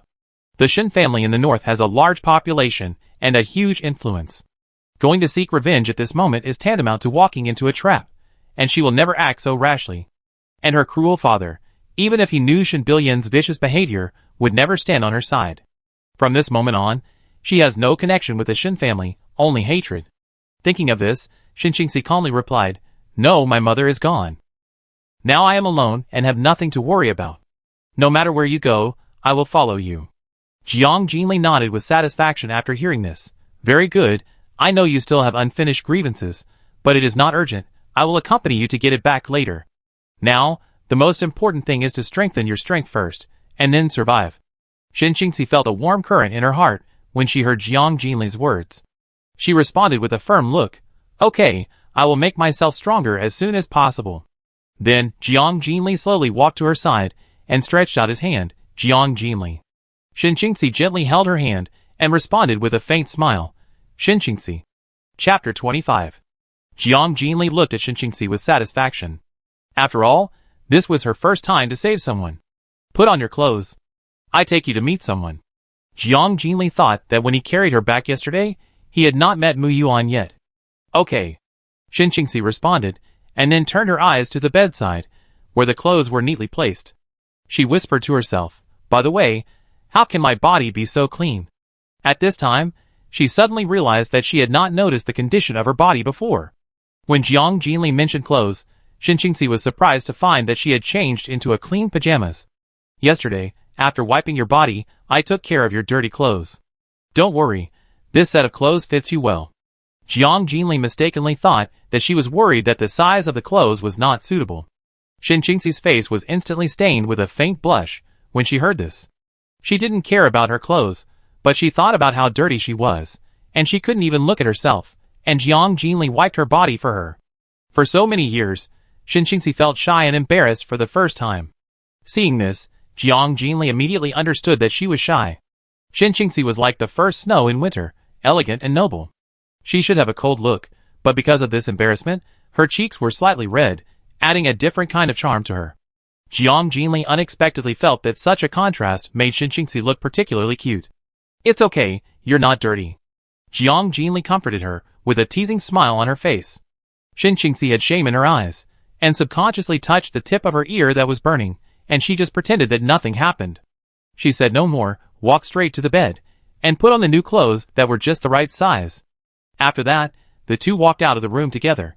When they went down the stairs, Mu Yuan had just absorbed the crystal core in his hand, turned around and saw the two people, and immediately went forward. Jiang Jinli saw him coming and introduced them. "Mu Yuan, this is Shin Qingxi." Mu Yuan looked at Shin Qingxi, then kindly extended his hand to her. "Hello, welcome to join." Shin Qingxi returned to her cold and dignified appearance in front of others, shook his hand politely, and said softly, "Thank you." "Sit down, Mu Yuan. Have you found the gas station?" Jiang Jinli walked to the table, poured water for the two, and then asked them to sit down. After the two sat down, Mu Yuan said seriously, "We have found it, not far from the exit of the town. When are we leaving?" "We will leave tomorrow morning." Jiang Jinli pondered for a moment, then asked, "Have you found any other important supplies in the town?" Mu Yuan sighed, "This is just a small town, and the nearby shopping malls and supermarkets have basically been looted. There should be many people hiding in the building." Then, he picked up a big bag from the ground. "These are all I found, mainly food, which is quite heavy. Put it away." It is not surprising that no other supplies were found. After all, there are still many survivors in this town who have not left. Jiang Jinli moved his mind slightly, and put the bag into the space. Ahem. Shin Qingxi was listening to them talking and drinking water. Who knew that Jiang Jinli suddenly turned into a living creature, and was shocked, and then choked on a mouthful of water. Seeing the two people looking at him with a smile on their faces, Shin Qingxi looked a little embarrassed and apologized. "Sorry, this is the first time I have seen such a scene, so I am a little surprised." After saying that, she stared at Jiang Jinli with her narrow eyes without blinking, and her cold face was full of curiosity.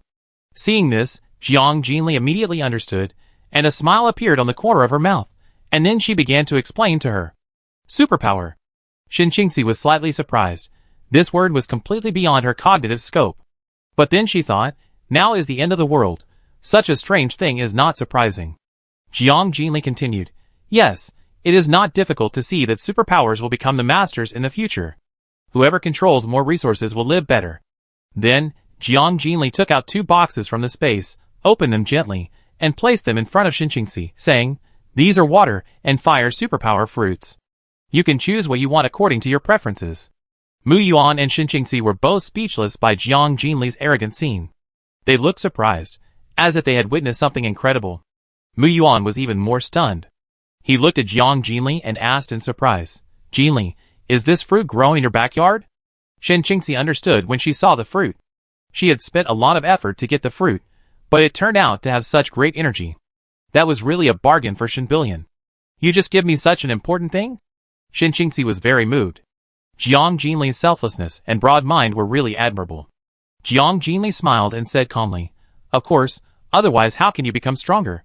Then, her eyes revealed a cold light, and continued, "In the future, I will not only control most of the fruits in my hands, but also make the superpowers willing to work for me." Mu Yuan looked at her gently, his eyes full of pride. Jiang Jinli's words made Mu Yuan full of infinite longing for the future. Shin Qingxi was also shocked by Jiang Jinli's ambition after hearing this, and then her expression became serious and solemnly stated, "I will definitely help you with all my strength." Then, Shin Qingxi quickly adjusted her state, and decisively chose the water ability.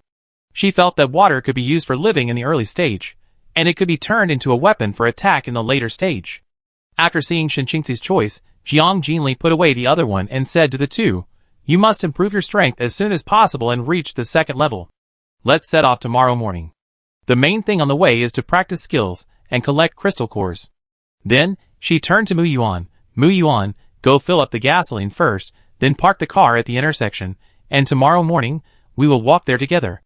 Mu Yuan nodded in agreement, and then quickly left the room. Jiang Jinli looked at Shin Qingxi and asked with concern, "How is the wound on your back?" "The process of awakening the superpower will be very painful." Shin Qingxi felt her body, and said easily, "It doesn't hurt anymore." "What kind of spiritual medicine did you use?" "The wound has scabbed over." Jiang Jinli smiled and responded with a teasing tone, "Spiritual medicine is just the water used to wipe your body. It has a miraculous effect." Jiang Jinli first used the space spiritual spring water to clean her wound, and then applied the medicine. It seems that the recovery effect is indeed good. Seeing Jiang Jinli mention her embarrassment again, Shin Qingxi couldn't help feeling helpless. Then, she remembered something and asked, "Is there a weapon store nearby? My knife is blunt." "No need to go to the weapon store. What weapon do you use?" Jiang Jinli's space has all kinds of weapons. There is no shortage of them. Shin Qingxi pondered for a while. Her eyes lit up, bow and arrow. "Of course, have you practiced archery before?" Jiang Jinli couldn't help but feel curious. After all, most people prefer swords. "Before the end of the world, besides work, my greatest pleasure was practicing archery, which almost became my only hobby." Shin Qingxi thought to herself that it was thanks to this long-term and unremitting training that she was able to survive in the early days of the end of the world. Jiang Jinli heard this and immediately took out the crossbow, bow and arrow, chain crossbow arrows, and sleeve arrows from the space, and placed them on the table one by one. Although Shinjingxi had expected it, the scene in front of her still amazed her. It was as if Jiang Jinli himself was a large walking treasure house. They are all so exquisite. Shinjingxi admired these weapons, and praised them sincerely. To be able to collect so many exquisite weapons in a short period of time, it is conceivable that Jiang Jinli must have traveled to many places. Shinjingxi picked up the bows on the table one by one, and carefully selected them. Finally, she chose a large black bow and arrow. The bow has elegant and smooth lines, and is made very finely. It is obviously carefully carved from superior materials. Then, Shinjingxi took out another arrow, and a pair of sleeve arrows. Seeing that she had finished her selection, Jiang Jinli put the remaining items back into the space, and said to her, "If you don't have arrows, just ask me for them. In the future, we will mainly use supernatural powers to attack, and cold weapons may not be useful." Then, she took out 2 military daggers, handed them to Shinjingxi, and carefully reminded, "Tie them to your legs for emergency use." Shinjingxi took the dagger, and gazed at Jiang Jinli with soft eyes. She secretly admired in her heart, Jiang Jinli is not only powerful, but also thoughtful, which makes people feel very warm. Chapter 26. Then, Shinjingxi picked up the bow and arrow, and stroked the bowstring with her fingertips. A strong impulse suddenly surged in her heart, driving her to experience the feel of the bow and arrow herself. She turned her head, and her eyes happened to meet Jiang Jinli. Just as she was about to speak, Jiang Jinli had already stood up and suggested, "Let's go outside and find a few zombies for you to practice." Shinjingxi smiled when she heard it. She held the bow and arrow tightly and followed Jiang Jinli. The two of them stepped out of the door together. This house seemed to be isolated from the world by Jiang Jinli. The interior was a warm and comfortable haven, but once you stepped out of the door, you would face the cruel doomsday reality. The two walked not far away, and their eyes focused on a group of zombies. Jiang Jinli turned to Shinjingxi and said, "Just try it here, and see how lethal this arrow is."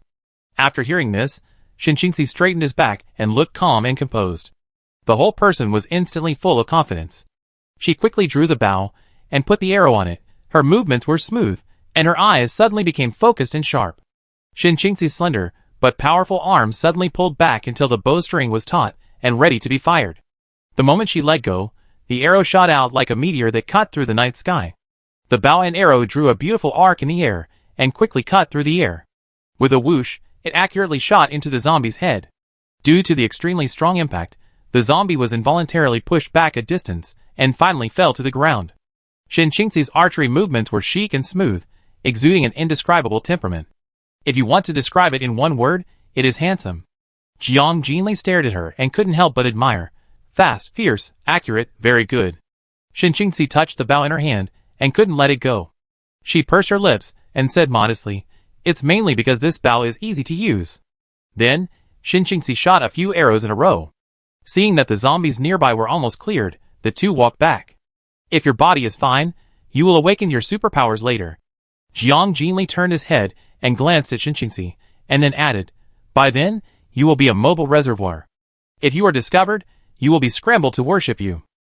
Jiang Jinli believes that the first prerequisite for awakening superpowers is to avoid serious injuries, to the state of near death, at least to maintain good health. Otherwise, during the awakening process, the tearing pain is very likely to cause people to die halfway. In addition, with the arrival of hot weather, water shortages may cause the death of a large number of survivors. By then, water-based superpowers will undoubtedly become a scarce and precious resource that various bases will compete for. Shinjingxi heard this, looked at her, and said with a serious and firm expression, "I will only follow you." Jiang Jinli's mouth corners raised slightly. A faint smile appeared, and she thought to herself that Shinjingxi was quite serious. Suddenly, Jiang Jinli noticed a malicious look from behind her, which made her feel disgusted. She turned her eyes slightly, and calmly identified the source of the sight. Afterwards, Jiang Jinli secretly decided in her heart that no matter who came, as long as they did not take the initiative to provoke her, they would be at peace, but if they dared to provoke her, they would be beaten to death. Then, the two slowly walked into the house. Until the backs of the two were completely integrated into the house, the sticky eyes behind the telescope reluctantly moved away. The tall man put away the telescope, jumped off the rooftop with excitement, and then quickly ran downstairs. He shouted excitedly while running, "Oh brother! I found the best! It's so beautiful! Tall, long legs, thin waist, white and tender face. Just thinking about it makes people excited. As the words continued, the tall man's expression became more and more obscene. He hurried to a door, knocked on the door, and shouted anxiously, "Brother, don't play with those women, it's really boring. I found the real good stuff. What are you arguing about? You're disturbing my interest." The door was suddenly opened with a bang, and a man wearing flowered shorts and a full beard walked out impatiently. In the room, several women with messy clothes were lying on the big bed. At this time, they were motionless and their life and death were unknown. "Brother, 2 women have moved into the building not far away. Compared with them, the ones we caught are just ordinary women." The tall man recalled the 2 attractive faces he saw in the telescope, and his legs trembled with excitement. Seeing his useless appearance, the man with beards could not help but become interested. "Oh, is she really that beautiful?" The tall man nodded repeatedly, with an affirmative tone, and said excitedly, "Really? Whether it is her figure or temperament, she is top-notch. Before the end of the world, we don't even have the chance to take a second look at women of this level. Humph! Those self-righteous women have to let me control them now." The man with beards was full of pride. "This end of the world is so cool, just go after whoever you like." Then, a lustful light flashed across his eyes. "Call the thin guy and go with me to see. I'm very curious. What kind of stuff can make you so excited?" The bearded man returned to the room, put on his clothes, and then picked up a knife to prepare to go. At this time, the tall man reminded him, "Brother, they not only have weapons in their hands, but also may have some martial arts skills. I'm afraid it's not easy to deal with them." The bearded man grinned and said disdainfully, "It's the end of the world. Who goes out without weapons? Those women in my room were still subdued by me even with knives." After speaking, he walked downstairs and said to the tall man, "If she is really stunning, I will reward you when I get tired of playing with her." After hearing this, the tall man's eyes suddenly flashed with a lustful light, and he shouted excitedly, "Thank you, big brother." When they arrived at the first floor, the bearded man told the thin man guarding the door, "Come with me and bring back 2 good things." After hearing this, the thin man narrowed his eyes and raised a wicked smile at the corner of his mouth. "Okay, let's go. It just so happens that I'm tired of playing with those women." He then added, "Oh, by the way, big brother, second brother, and the others have gone out to collect supplies. Don't worry about them. There are only 2 women. The 3 of us are more than enough. Don't waste time. Let's go." The bearded man's tone was very urgent, and he seemed impatient. Then, the 3 of them walked quickly towards the direction of Jiang Jinli's house. Jiang Jinli sat on the sofa in the living room, his eyes fixed on Xinqingxi, who was curled up in pain opposite him. His brows unconsciously frowned, and he couldn't help but feel a little worried. After the 2 came back, Xinqingxi ate the fruit without hesitation, trying to awaken in the shortest possible time. However, time passed by, and more than 10 minutes had passed in a blink of an eye, but the pain Xinqingxi endured did not ease at all. Faced with this situation, she had no choice but to rely on herself to get through it. Jiang Jinli first poured a glass of water on the table, and then went to the bathroom to prepare a bucket of water. When she returned to the living room, she saw Xinqingxi had sat up.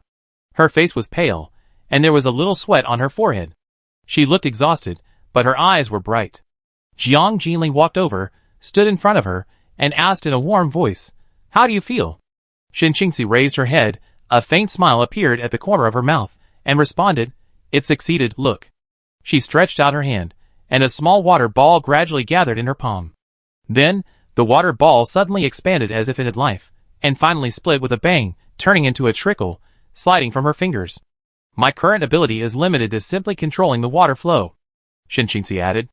Jiang Jinli nodded with satisfaction, and praised sincerely, "It's already amazing, your comprehension ability is very high." Jiang Jinli speculated that Xinqingxi should have a high affinity for water elements. Xinqingxi had a smile on her lips, and wanted to continue talking, but suddenly felt sticky and uncomfortable, and her expression instantly became uncomfortable. Seeing this, Jiang Jinli whispered to comfort, "This is the filth and impurities discharged by the body. It's no big deal. Just take a shower." "Okay, then I go take a shower first." Xinqingxi was a little embarrassed. Her image in front of Jiang Jinli had been completely lost. Jiang Jinli couldn't help laughing as she watched Xinqingxi walk into the bathroom in a panic. She walked slowly to the kitchen door, thinking that she had been eating fast food these days. Since she had some free time, why not take this opportunity to prepare a sumptuous dinner herself? However, just as Jiang Jinli was about to step into the kitchen, her eyes suddenly turned to the outside of the door, and her eyes turned cold instantly. At this time, at the door of the house, the tall man looked around and asked in confusion, "Brother, how come there is not even a shadow of a zombie around this house? It's really a bit strange." The bearded man glared at him and responded coldly, "Why do you worry so much? It's good that there are no zombies. As long as there are people inside, it's fine." Then, he turned to the thin man next to him and gave an order. "Thin man, you just stand guard at the door, and wait for us to go in and have some fun first, then you can come in." Although the thin man was envious, he didn't dare to say much, but just replied, "Don't worry, brother, I will guard the door, you guys enjoy it." Then, the two pushed open the door and walked in. The bearded man caught a glimpse of Jiang Jinli standing in the middle of the living room. His face flushed instantly, and he couldn't help being excited. The beauty in front of him was indeed a stunning beauty. He couldn't help laughing out loud. What a rare beauty. "Little girl, do you know? In today's world, women without men's protection will suffer." The tall man's eyes were almost glued to Jiang Jinli. He almost drooled. His expression was full of excitement, and he quickly agreed, "Brother, am I right?" "Ha ha. Sure, there's a reward." The bearded man's straightforward eyes were undisguised. It seemed that Jiang Jinli at this moment was a tempting piece of pork belly in their eyes. Jiang Jinli's eyes revealed a hint of murderous intent, and he glanced at the two coldly. What a bastard who doesn't know how to live or die. She secretly calculated that the corpse on the ground later. I'm afraid I can only trouble Mu Yuan to clean it up. Chapter 27. This water. As soon as the words came out, the bathroom door creaked open. Xinqingxi walked out slowly, intending to ask Jiang Jinli about the source of the water. In an instant, she noticed that there were two uninvited guests in the living room, and her face suddenly became solemn. Xinqingxi walked quickly to Jiang Jinli's side, her eyes locked on the two men vigilantly. She quickly drew out the dagger, and her tone was cold. "I advise you to leave quickly." "Oh, so there is a cold beauty. This is even more interesting." The bearded man glanced at Xinqingxi in pajamas, and a lewd light flashed in his eyes. He looked up and down at Xinqingxi unscrupulously, with obvious frivolity in his eyes. Xinqingxi felt extremely disgusted. It has been so long since the end of the world, and she has not killed anyone. It seems that she has to use a knife today. With this thought in mind, Xinqingxi involuntarily stood in front of Jiang Jinli, wanting to protect her safety. Jiang Jinli saw her action, his expression eased slightly, gently pulled Xinqingxi over, and whispered to her, "Stay away, you just took a shower, don't get dirty blood. As for these two garbage, I will clean them up myself." After that, she slowly walked towards the bearded man. The bearded man saw Jiang Jinli approaching and joked, "What, little beauty, can't you wait?" The thin and tall man could no longer suppress his inner restlessness. He urged anxiously, "Brother, don't dawdle, hurry up." The bearded man heard the words, and the corner of his mouth curled up with an evil smile. He held the weapon tightly in one hand, and the other hand stretched forward impatiently, trying to touch Jiang Jinli's face. However, at this critical moment, a piercing cold light flashed by. His palm was cut off cleanly and neatly, and blood splattered everywhere. The pupils of the bearded man shrank suddenly. He was shocked, and had not recovered yet. The second sharp knife light followed like a ghost and chopped directly at his head. The speed was so fast that it was jaw-dropping. With a muffled sound, the head fell to the ground. Blood gushed out like a spring, and the bearded man's body slowly fell down. His face was extremely distorted, and he looked extremely terrifying. He didn't understand until his death why he died so quickly, and he didn't even have the strength to resist. The tall man standing next to him was stunned by this sudden change, his eyes full of confusion and fear. He couldn't understand why a person, who was still alive the moment before, was separated from his head in an instant. But no matter how stupid the tall man was, he knew that he might die in the next second. However, his strong instinct for survival drove him to turn around suddenly and run with all his strength. But Jiang Jinli did not give him any room to escape. The long knife in his hand shot out quickly, like an arrow from a string, and pierced the tall man's heart accurately. "Ah!" He screamed and fell slowly. His face was distorted by extreme fear, his eyes were wide open, full of unwillingness and astonishment, and he finally died. At this moment, footsteps came from the door, and then the thin man who was guarding the door outside stepped into the house with a bit of joking words. "Brother, why did you make such a loud noise? You should be gentle, don't kill those two women, you have to take them back." However, when he glimpsed the bloody scene in the house, his voice suddenly stopped. Instead, a piercing scream broke the original silence. His body trembled involuntarily, his legs became weak, and he could not even think of resisting. Facing this woman with murderous intent on her face, the thin man knelt down without hesitation and begged, "Please, please spare me.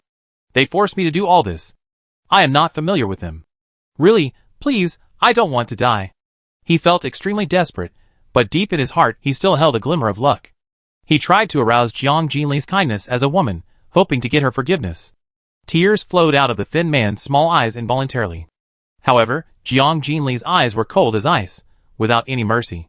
She resolutely picked up the knife, gripped the handle tightly, and once again drew a decisive horizontal line in the air. The thin man covered his neck, blood gushed out, and he stared at Jiang Jinli in disbelief. He exclaimed in his heart, "This woman is simply an inhuman executioner. Why would he provoke her?" As the blood flowed out, the thin man's vitality was gradually dissipating. Jiang Jinli put the knife back into the sheath. His eyes swept across the shocking blood on the ground. His brows could not help but frown slightly, and a wave of irritation rose in his heart.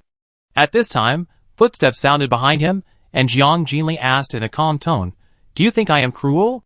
Xinqingxi witnessed this bloody scene, but her face did not change, and she did not show any fear. She slowly walked in front of Jiang Jinli, raised her fingertips gently, and gently wiped the blood stains on her face. Then, she stared into Jiang Jinli's eyes, and said softly but firmly, "No, they have brought this upon themselves. You have your own bottom line. If others dare to offend you, you have the right to decide their life or death. This is the survival rule of the Doomsday." Jiang Jinli heard this, and his eyes fell on Xinqingxi, with a faint smile on his lips. "Yes, I didn't make a mistake." Then, she whispered, "Let's go, sit over there, you absorb a few crystal cores first to stabilize your superpowers." Xinqingxi smiled at her, "Okay." Then, the two of them stepped over the mutilated corpse on the ground and sat on the sofa together. Jiang Jinli took out 4 crystal cores and put them into Xinqingxi's palm. Afterwards, her eyes drifted to the outside of the door inadvertently, thinking to herself, "I don't know where Xiaohua has gone crazy again." On second thought, if Xiaohua was here, maybe she could ask it to deal with the corpse. Anyway, it's not picky about food and eats everything. Otherwise, these corpses here would affect her mood for cooking. While she was thinking, Mu Yuan's voice with a smile came into the house. "Jinli, the car has been arranged, and it will be ready tomorrow morning." He stepped into the door. His eyes immediately fell on the corpse on the ground. Cold sweat suddenly broke out. He immediately drew out his sword, and scanned the surroundings with a tense expression. When he looked at the two people who were leisurely on the sofa, his frown relaxed, and he breathed a sigh of relief. "I'm glad you're okay." Walking slowly to the 3 corpses, Mu Yuan's expression turned cold. "What's going on?" Jiang Jinli briefly explained what happened. After hearing this, Mu Yuan's eyes flashed with a trace of cold murderous intent, and whispered, "This way of dying is really too cheap for them. You take a break, I clean up the bodies." After saying that, Mu Yuan grabbed the feet of the bodies, and dragged them out one by one. Not long after, Mu Yuan efficiently dealt with the garbage in the living room.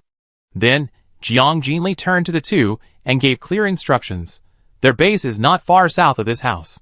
There should be a lot of supplies stored there. Let's go and get them directly. Mosquito meat is also meat. Jiang Jinli will not let it go. Anyway, there is enough space in the large warehouse in the space to accommodate these supplies." After hearing this, Mu Yuan volunteered, "I go, you stay here and rest." Jiang Jinli looked at him, nodded in agreement, and warned, "Okay, they should have accomplices, be careful. Don't worry, they are not enough for me to chop." Mu Yuan picked up the machete, and stepped out of the door without hesitation. Following the direction indicated by Jiang Jinli, Mu Yuan quickly moved forward, and soon saw a 3-story building standing in front of him. Outside the door, someone was busy moving things into the house. It seemed that he had found some urgently needed supplies. Mu Yuan raised his thin lips slightly, raised his eyebrows slightly, and said to himself, "Supplies are really delivered to the door." He walked straight towards the man. The man at the door saw Mu Yuan walking towards him with a bad face, and his heart was alarmed. He hurriedly shouted into the house, "Second brother, someone is here to make trouble." Before he finished speaking, Mu Yuan had already walked in front of him and asked coldly, "Bearded man live here?" The man heard this and warned angrily, "What are you talking about? Show some respect. That's our eldest brother, he is not easy to mess with. We are a group of brothers, and you can't offend us." He wanted to continue threatening, but he only saw a flash of white light before his eyes, and then he widened his eyes and fell straight down. The second brother in the room heard the noise outside, holding a knife, and hurried out. However, when he saw the body of his younger brother on the ground, he froze instantly, full of astonishment. He looked up at the tall man, with cold sweat on his forehead. He suppressed his fear and pleaded with Mu Yuan, "Brother, I don't know where I offended you. If you want supplies, take them all. The end of the world is not easy. Please spare my life." Mu Yuan looked at the man with a cold look, with a smile on his lips, and his tone seemed unusually calm. "I will take the supplies, and I will also take your life. What can I do?" The man looked at him. Although Mu Yuan had a smile on his lips, his eyes were terribly cold, without a trace of smile. He guessed in his heart that something must have happened to his eldest brother, and thought that his eldest brother's reckless temper really caused trouble. It's fine to find a woman, but why do you have to provoke this tall man? It's really worrying. He knew that begging for mercy was useless, so he also showed a fierce expression, holding the knife with both hands, and shouted loudly, "You are too arrogant, and you don't know who will die first. Watch me." After that, he swung the knife and slashed at Mu Yuan fiercely. Seeing this, Mu Yuan did not change his face, and moved his feet lightly, and easily avoided his attack. Then, Mu Yuan's feet were as fast as lightning, and he kicked the opponent's knees accurately, and the man fell to the ground instantly. Taking this opportunity, Mu Yuan did not hesitate and raised his knife to chop down. "No! Spare my life." The man missed the knife, and immediately realized that this cold man must have received professional training. Just as he was about to beg for mercy again, a heart-wrenching pain suddenly came from his back. The man suddenly fell to the ground, his body twitched violently, and in an instant, he returned to silence, and his breathing stopped abruptly. As the man fell, two more men with fierce looks rushed out of the living room, but they were also easily subdued by Mu Yuan. Then, Mu Yuan walked into the living room. Since all the residents here are men, the surrounding environment is dirty and messy. There are instant noodle bags, snack packaging and various smelly garbage scattered on the ground. It's a mess. In addition, the windows are closed, the air cannot circulate, and various smells are mixed together, which makes people feel unbearable. Mu Yuan couldn't help but frown. Chapter 28. Mu Yuan packed up all the edible food in the living room. Then, he walked upstairs.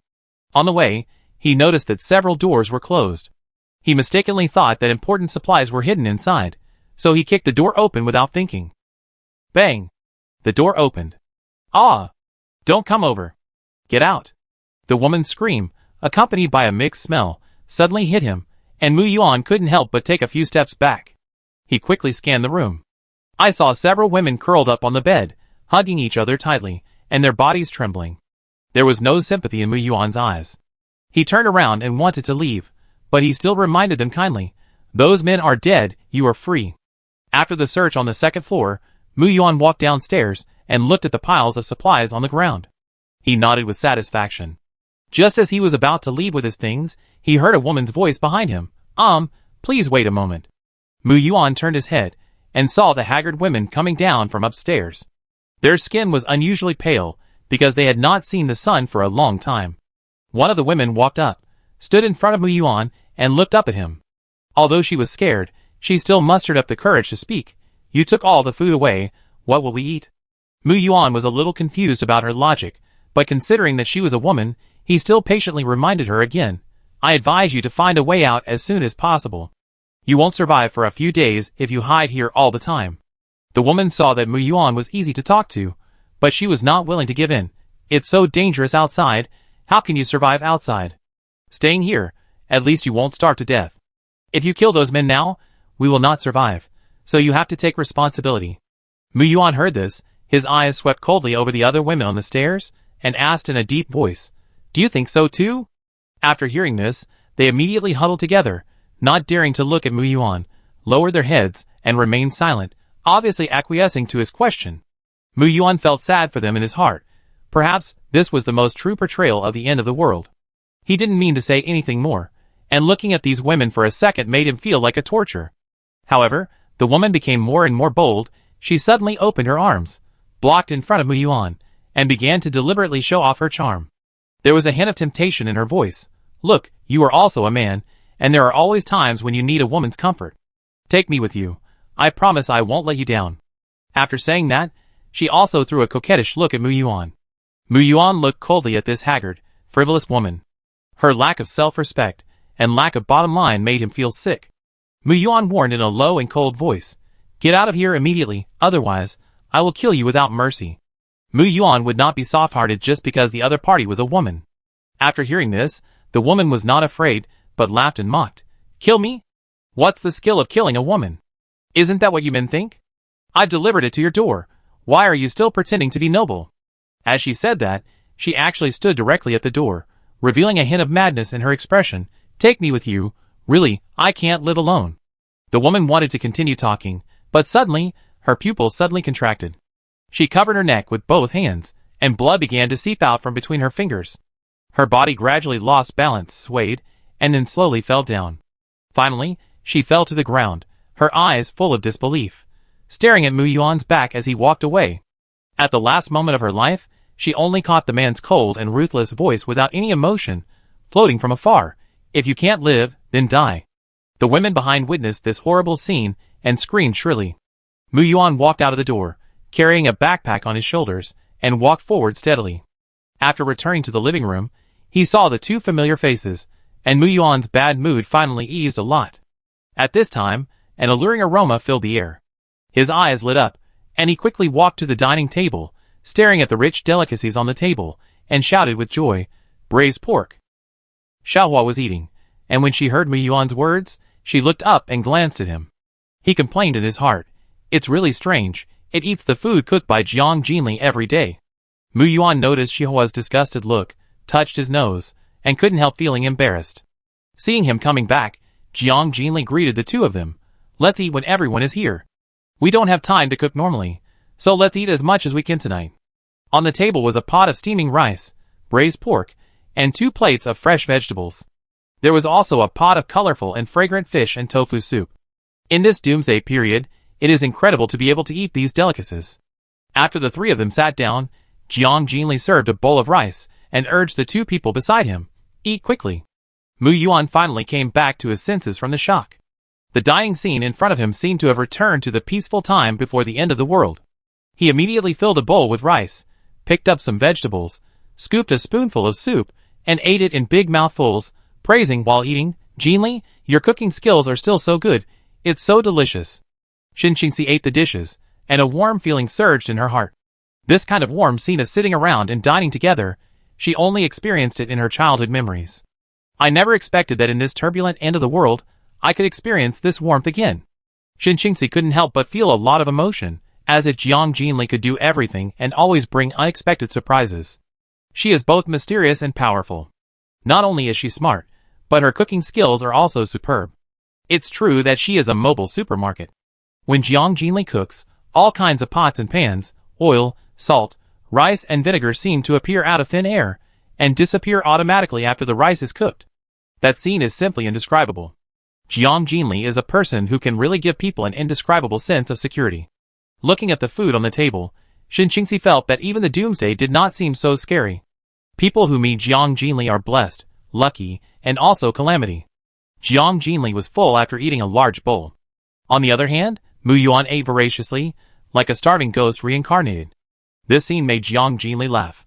Xinxingxi still maintained her elegance while eating, but today she added an extra bowl, obviously with a big appetite. It can be seen that the amount of food that a superpower eats seems to be proportional to their energy consumption. Eat slowly, I have prepared dozens of boxed lunches. Jiang Jinli looked at the 2 people eating hurriedly and joked, don't think that you will have enough after this meal. After hearing this, Mu Yuan raised his head and swallowed the food in his mouth with difficulty. Then he smiled and said to Jiang Jinli, that's good. I thought it was just this meal. After eating this hot meal, I felt like I was alive again. After that, he continued to eat. After Xinxingxi finished eating, he drank a sip of water. He noticed that Xiaohua was always looking at him, so he tilted his head and asked Jiang Jinli in confusion. Xiaohua seems to be particularly interested in me. Jiang Jinli glanced at Xiaohua slightly and replied with a smile.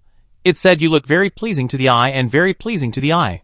Since the moment he entered the door, Xiaohua has been looking at Xinxingxi with a scrutinizing look from time to time. After hearing this, Mu Yuan was a little unconvinced and muttered, what? It turns out that it is also a member of the Appearance Association. Why do you dislike me so much? This is obviously treated differently. After hearing this, Xiaohua rolled her eyes at him directly. Look, it's still staring at me. Mu Yuan couldn't help but start to doubt his appearance, thinking to himself, Is it because he has been too tired recently, and his skin looks loose? Shinxingxi was amused by Xiaohua, and she responded gratefully. Thank you Xiaohua for praising me, you are also very powerful. Xiaohua grinned when she heard her praise, then shook her head and tail happily and walked out the door. Mu Yuan looked at Xiaohua's back and couldn't help but sigh. I think Xiaohua is no different from a human now. By the way, is it male or female? Looking at Xiaohua's posture, Mu Yuan secretly guessed that it should be a male dog, otherwise why would it dislike him so much? Jiang Jinli glanced at him and replied, It's a female dog. As for why she doesn't like you, Xiaohua said. She paused, and seeing Mu Yuan's anxious eyes, she continued, Xiaohua thinks that you are not a serious man at first glance, and you must be a playboy. Mu Yuan was incredulous after hearing this. The reason was not that he was ugly, but that he was disliked because he was good-looking. How could he be so unjust? Shinxingxi couldn't help laughing when she heard this, and turned to Jiang Jinli and said, Xiaohua's views on men are quite insightful. Jiang Jinli stretched and responded leisurely, It has been wandering outside, and it must have seen many handsome scumbags. Then, the three of them smiled at each other.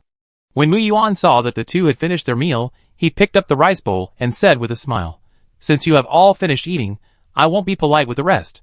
He poured all the remaining dishes into the bowl, and after enjoying them, he let out a long breath, with a satisfied smile on his face. Then, he turned to Jiang Jinli and teased, It's so delicious, you don't have to worry about your image for now. Jiang Jinli saw him transform from a calm man to a glutton in an instant, and couldn't help but raise his hand to his forehead, laughing. Shinxingxi also smiled, and went forward to tidy up the table. After washing the dishes, Jiang Jinli put them into the space. Chapter 29. After cleaning up the restaurant, Jiang Jinli said seriously, Rest early tonight, we will continue on the road tomorrow morning. If everything goes well, we will reach Nanbin within 2 days. After arriving in Nanbin, we will go directly to the military district to get guns. Mu Yuan immediately sat up straight and responded solemnly, Don't worry, I remember the location clearly. Jiang Jinli nodded, and turned to Shinxingxi and said, You can rest assured tonight, Mu Yuan and I will take turns to keep watch. Okay. Shinxingxi felt warm in her heart. In today's world, it is rare to meet someone you can really trust. And she happened to meet Jiang Jinli. Mu Yuan stood up, looked at the dark sky outside, and said to the two, Then you go to bed first, I will go outside to keep watch. Just eat too much, move around. After that, Mu Yuan carried the big knife and walked out the door. After the two finished washing, they also went upstairs to rest. Jiang Jinli walked into the room opposite Shinxingxi, and lay on her side on the bed. Her eyes penetrated the window lattice, looking at the dark and boundless world outside, with a slightly complicated expression. Jiang Jinli lowered her head, gently stroked her wrist, and whispered to herself, How long will it take? These days, while Jiang Jinli was looking for the crystal core, she also did not forget to observe the situation of the red thin line on her wrist.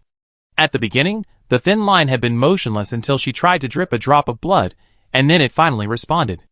Obviously, this thin line has established some kind of mysterious contract with her blood, and now it also relies on the nourishment of blood to survive.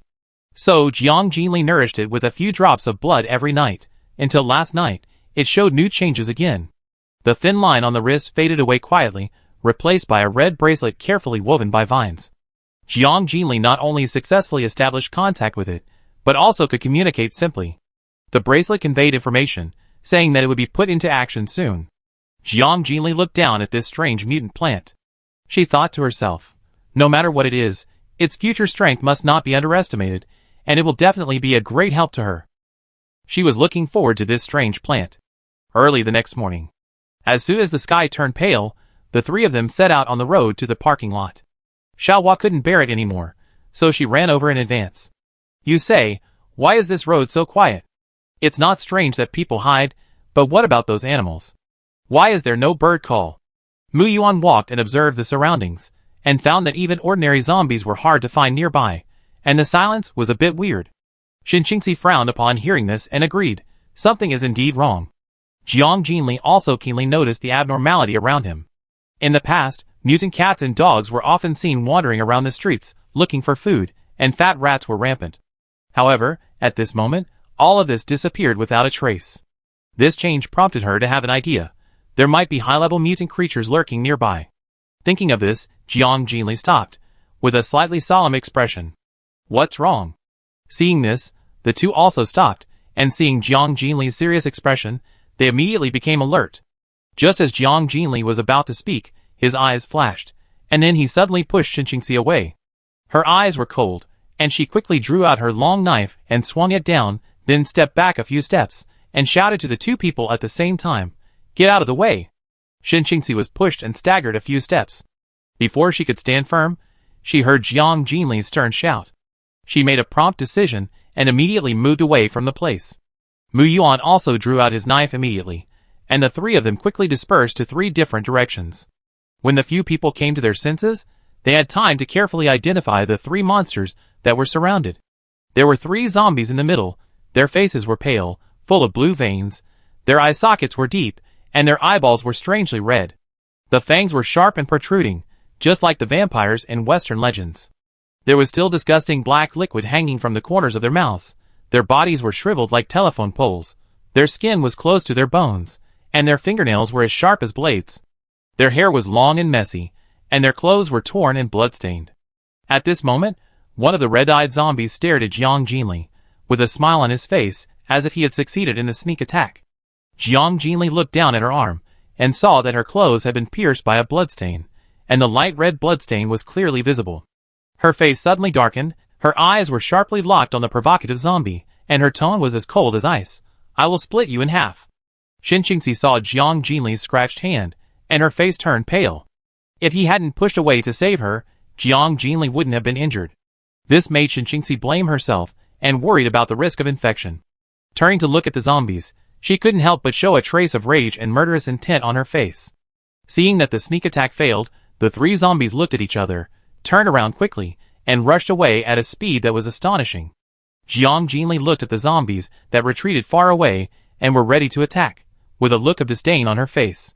She decisively assigned tasks to the two people beside her. The one on the far left, "You two work together to deal with it. The remaining two, leave it to me." "Got it." The two quickly responded. The three of them then tacitly stopped talking and rushed straight towards the zombies.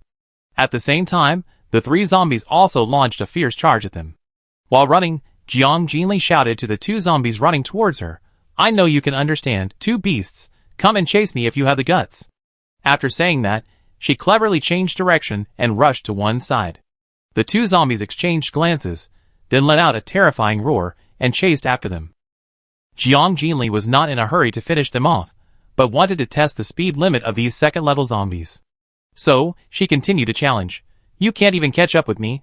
Your speed is really not as fast as that of animals." These words completely angered the zombies behind. Their eyes were wide open, veins were bulging, and their ferocious fangs were exposed. They roared and accelerated. Jiang Jinli leisurely controlled her pace, and played a chasing game with the zombies. Sometimes she deliberately let them catch up. When they raised their claws to attack, she would block them with a knife, and then run again. After a few minutes, Jiang Jinli also mastered the characteristics of these second-level mutant zombies. The speed is several times that of ordinary people, which is really fast. But for Jiang Jinli, this is not worth mentioning at all. The attack power of second-level zombies is not strong. They are better at sneak attacks. In addition, the most important thing is that they seem to have only the intelligence level of a few-year-old child. Seeing that she had enough knowledge about them, Jiang Jinli didn't want to waste any more time. She knew that obtaining the crystal core was the top priority at the moment. So, she quickly stopped at the entrance of an alley, turned around, and calmly stared at the two zombies blocking the alley. The two zombies were excited to see her run into a dead end. They jumped up directly on the spot with roars. Jiang Jinli saw the zombies jumping up and down like thin bamboo poles, and she couldn't bear to watch. Her eyes suddenly turned cold, and she quickly activated her mental ability. Taking advantage of the moment, when the zombies were stunned, her figure flashed behind them. She swung the knife without hesitation, and one of the zombies had not had time to react before its head fell to the ground, and its thin body fell down with a bang. The other zombie was still in confusion. Seeing the tragic death of his companion, panic appeared on his face instantly. He tried to escape, but his feet were so stiff that he couldn't move. Jiang Jinli's icy eyes made the zombie feel cold. It was horrified. It finally evolved to the second stage and had some self-awareness. Knowing that if it died this time, it would never be able to revive, the zombie regretted it. If it had known this, it should not have rashly provoked this powerful person with strange abilities. As the shadow of death approached, the zombie screamed. Jiang Jinli stared at the panicked zombie coldly, and swung the knife down without hesitation, and the zombie's hands fell to the ground. Then, she raised the knife again, aiming at the zombie's head. The tip of the knife penetrated the skull, unstoppable, and quickly moved down with a sharp sizzling sound, until the tip of the knife touched the ground, making a crisp collision. The horror on the zombie's face froze instantly, and then its body suddenly split into two and fell down. The black blood and internal organs were scattered all over the ground, shocking. Jiang Jinli stood with a knife, gently opened half of the zombie's head, and accurately took out the intact crystal core from it. Before leaving, she quickly glanced at the body that had been divided into 4 parts. Then, she said in an extremely cold tone, "I hold grudges, no matter whether the other party is a human or a ghost." Then, she calmly took out the crystal core from the brain of another zombie, and then walked directly out of the dim alley. Chapter 30. On the other side. Seeing that 2 of the zombies had been led away, Xinqingxi and Mu Yuan immediately rushed towards the last zombie. The zombie roared and waved its 2 sharp claws to pounce on the 2. They quickly met it with their knives, and cleverly blocked the attack. The 2 rolled over, went around the back of the zombie, and swung their knives fiercely at its back. But the zombie was extremely agile, and escaped in an instant, making the 2's attack miss. The 2 looked at each other, and were both shocked. This zombie not only has a certain intelligence, but also has an amazing speed. Mu Yuan stared at the zombie in the distance, his eyes became sharp, and he resolutely used his lightning power, and the knife in his hand made a sharp electric sound. He turned to Xinqingxi and said, "I will restrain it, and you take the opportunity to shoot arrows." "Okay." Xinqingxi quickly picked up the longbow and ran to one side. Mu Yuan rushed forward with a machete in hand without hesitation. Seeing this, the zombie screamed and rushed forward. At the moment when the zombie's claws were about to strike, Mu Yuan swung his knife and chopped the zombie's arm. Then, a strong electric current spread along the wound, and the zombie's speed suddenly slowed down. The whole body twitched and screamed in pain.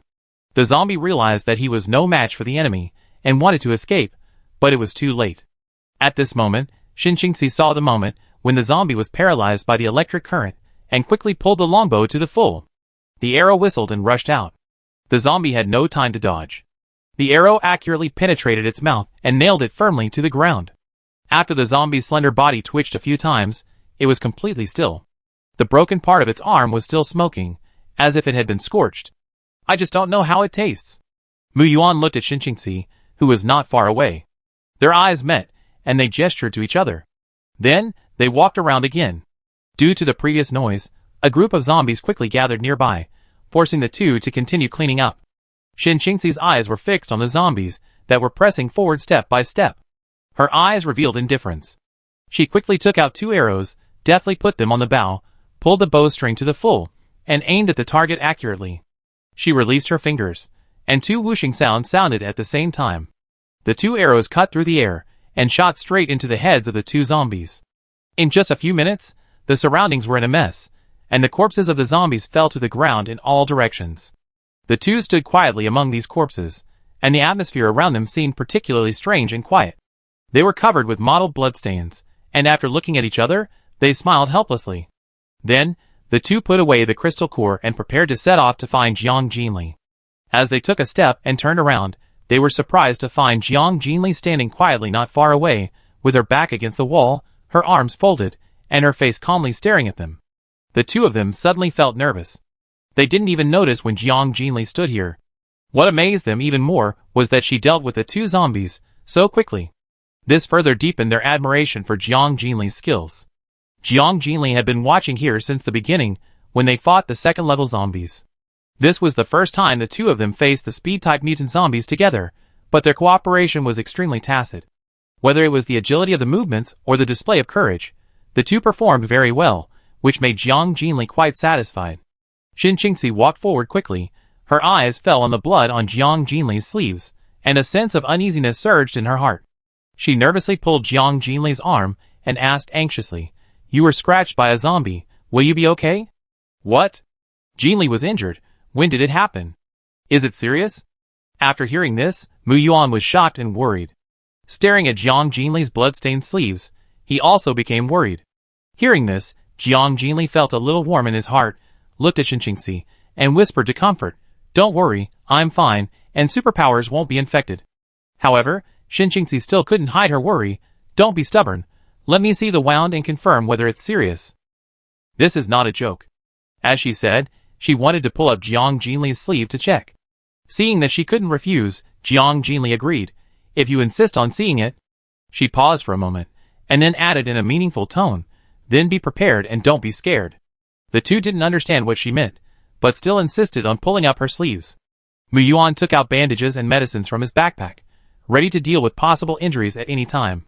However, when they saw her arms clearly, they were stunned for a moment. Jiang Jinli's arms were as smooth as white jade, white and flawless, without a single wound or scar. Mu Yuan's face was full of disbelief, and he murmured, "How is this possible?" Jiang Jinli's sleeves had been torn, and there were still bright red bloodstains on them, which were clearly the ironclad evidence of her injuries. But, strangely, in just a few minutes, the scars on her arms had completely disappeared. Jiang Jinli responded calmly, "I've said it's okay, you can rest assured." She continued, "Now in this world, no one can really hurt me." Without much explanation, Jiang Jinli walked past them, and walked forward, saying slowly, "Let's go, Xiaohua must be waiting anxiously." Seeing that she was really okay, Xinqingzi relaxed.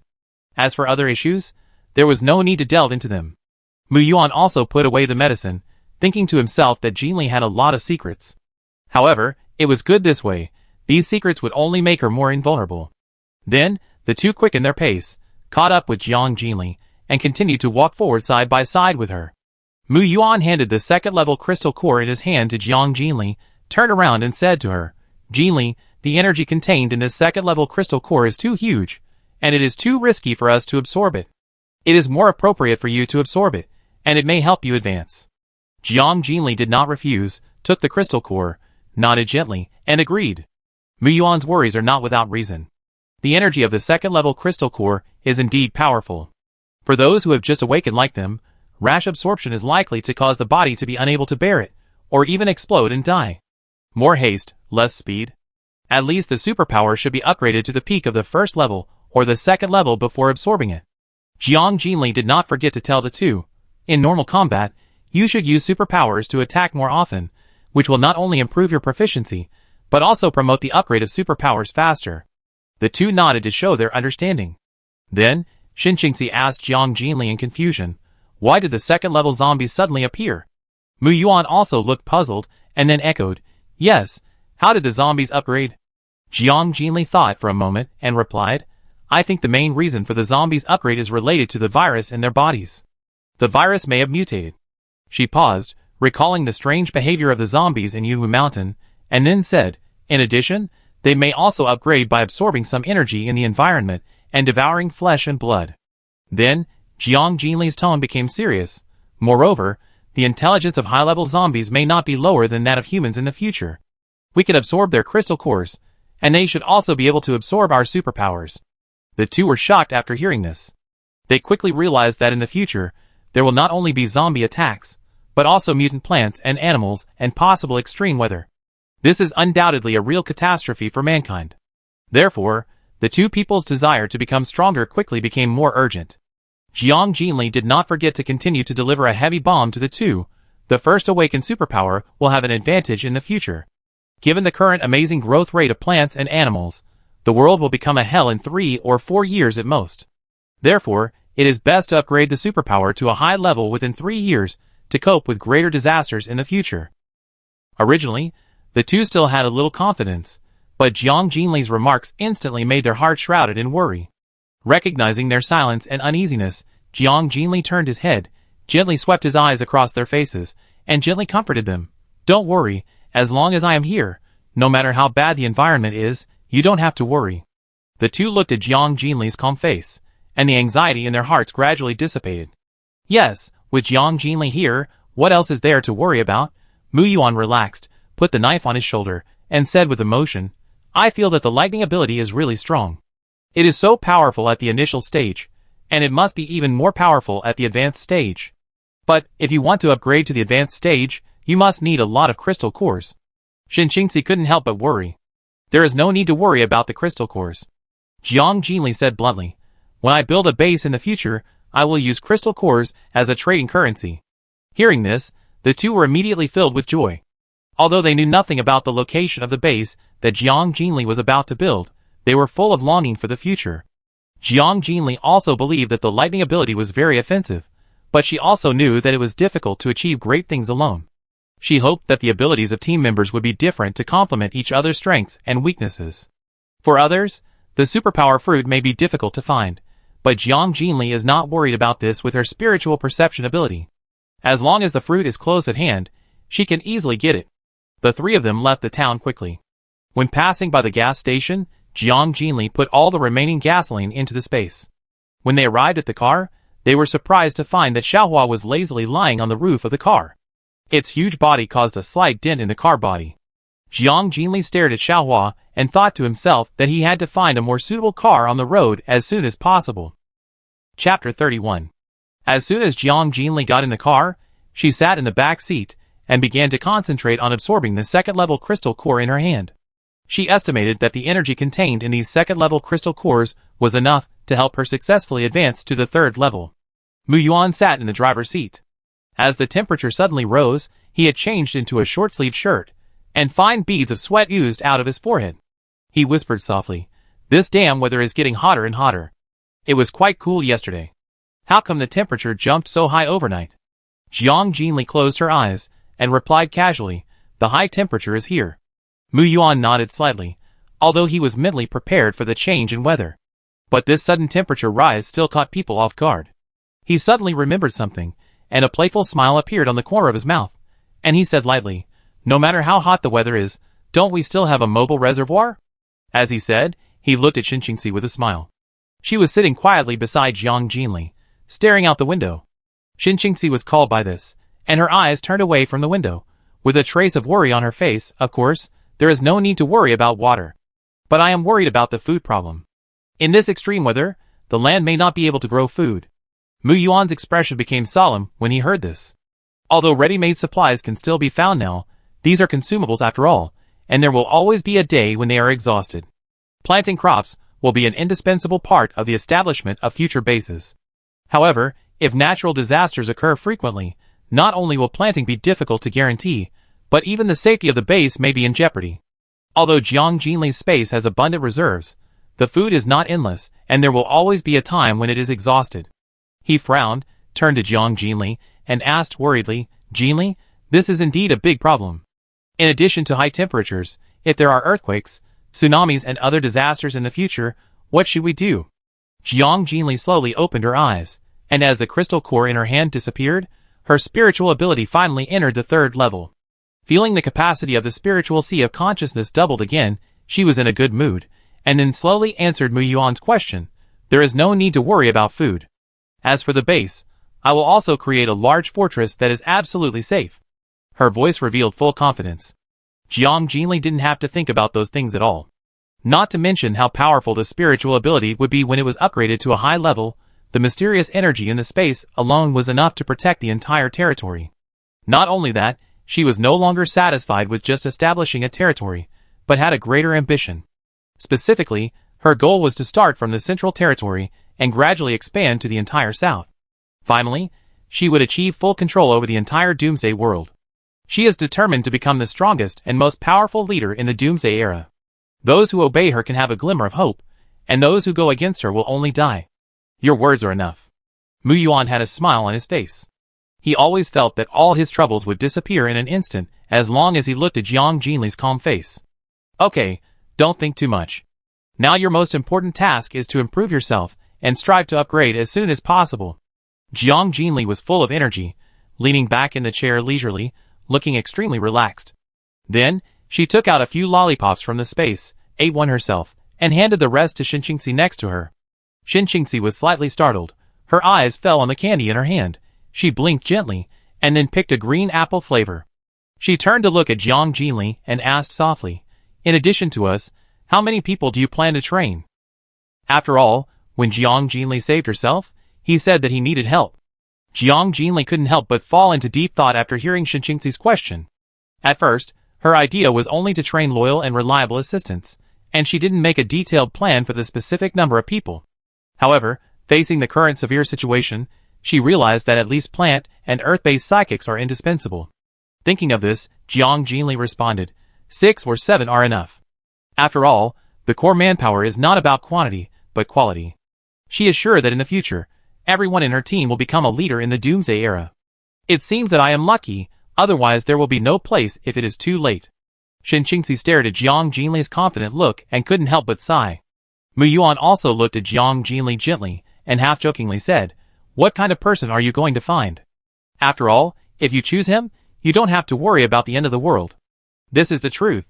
He firmly believes that Jiang Jinli will be the only choice in the future Doomsday. Jiang Jinli responded calmly, it's okay if I like him. The two were stunned when they heard it.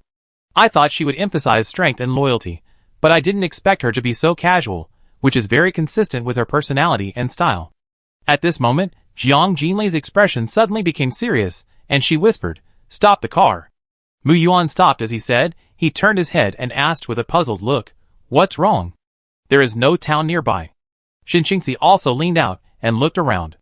She saw that she was surrounded by dense woods, and occasionally she could see 1 or 2 zombies stumbling forward under the scorching sun. The sound of birdsong intertwined.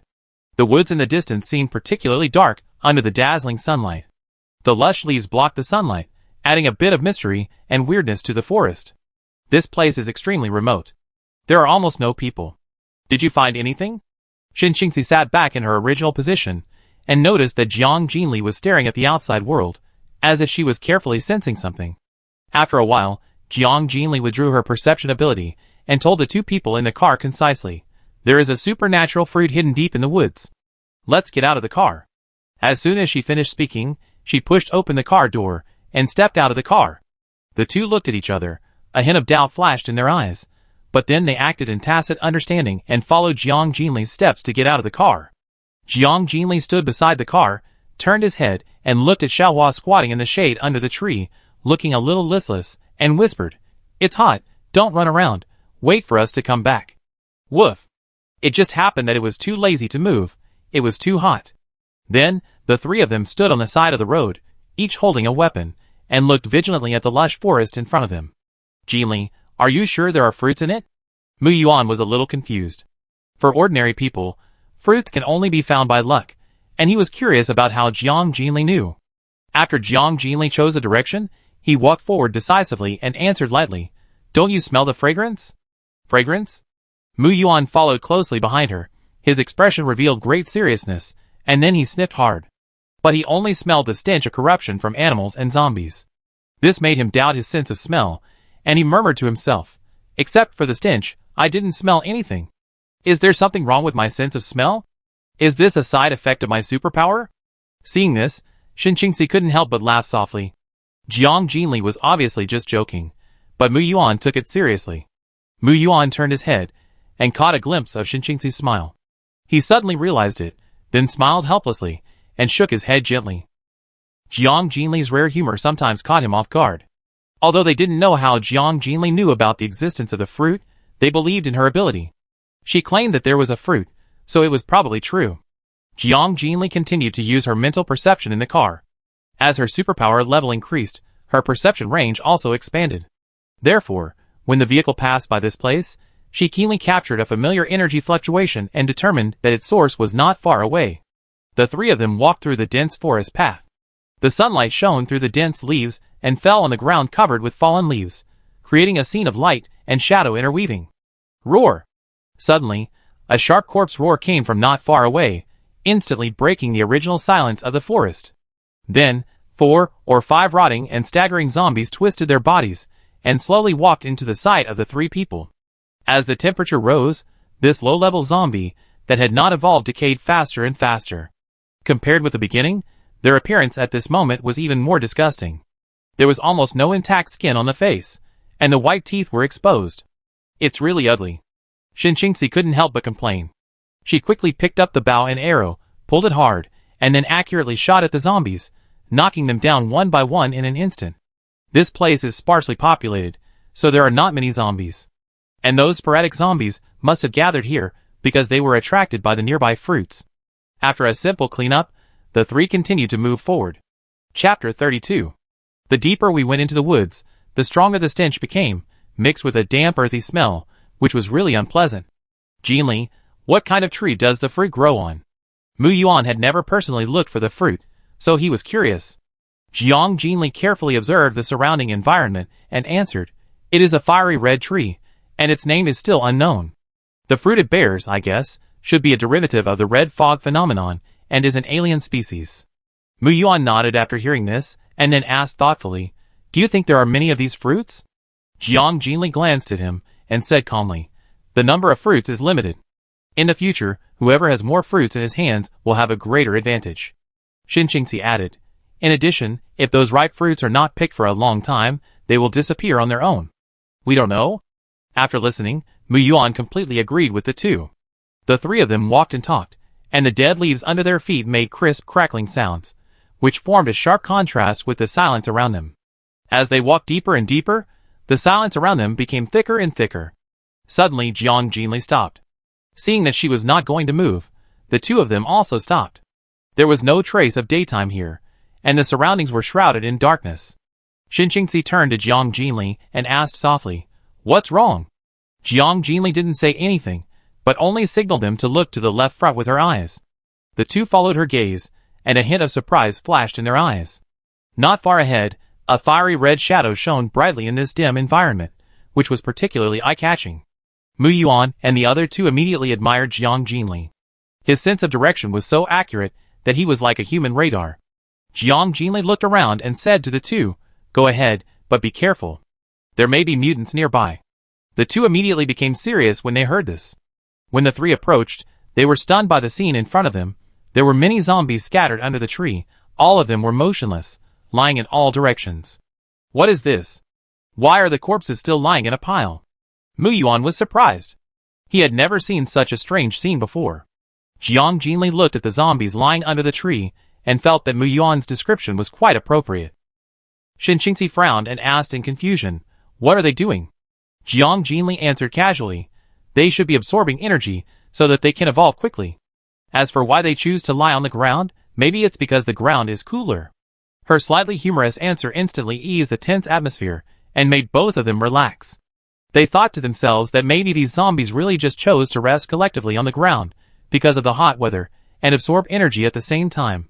Mu Yuan turned to observe the group of zombies, then looked up at the fruits hanging on the tree.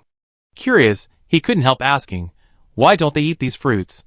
Jiang Jinli turned to look at him and explained, "The fruits should be the nemesis of the virus in their bodies. And what they like is just the energy contained in the tree." During the conversation, the zombies on the ground began to stir, obviously smelling the breath of humans, and became restless. Afterwards, the zombies stood up one after another, including some sturdy first-level mutant zombies. There were about 20 of them in total. They looked fierce and roared continuously at the three people, as if blaming these humans for disturbing their rest. Then, the zombies acted collectively and pounced on the three people. "Hey! Come on, a bunch of bastards!" Mu Yuan picked up the long knife, his eyes full of fighting spirit, and rushed forward first. After Xin Qingxi greeted him, he also ran to both sides, drew the bow and arrow on his back, and fired at the zombies repeatedly. Jiang Jinli stood aside, holding the knife, and did not move. These low-level zombies were not challenging for her, so it was better to give them two people to practice. Her current mental ability can widely interfere with the thinking of all creatures, making them lose their ability to move like lambs to be slaughtered. However, for targets like zombies, she believes that there is no need for fine control. After all, zombies that can move are more suitable as sparring partners for the two. Jiang Jinli firmly believed that once her ability was promoted to the 4th level, it would be easy to directly manipulate other people's body movements. As long as the ability level was lower than hers, no one could escape her palm, and life and death depended on her thoughts. As for whether there would be people with higher abilities than her, she would not let this happen. As a beneficiary of the space plug-in, she was already the first person to awaken her ability. If she was easily surpassed by others, it would be a great setback for her, Jiang Jinli. And she would never allow such a failure. Cleaned up. Xin Qingxi's cold voice interrupted Jiang Jinli's thoughts. She came to Jiang Jinli, and then the two walked side by side towards Mu Yuan under the tree.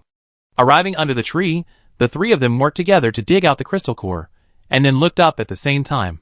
Their eyes were focused on the fruit that looked attractive and seemed to fall at any time.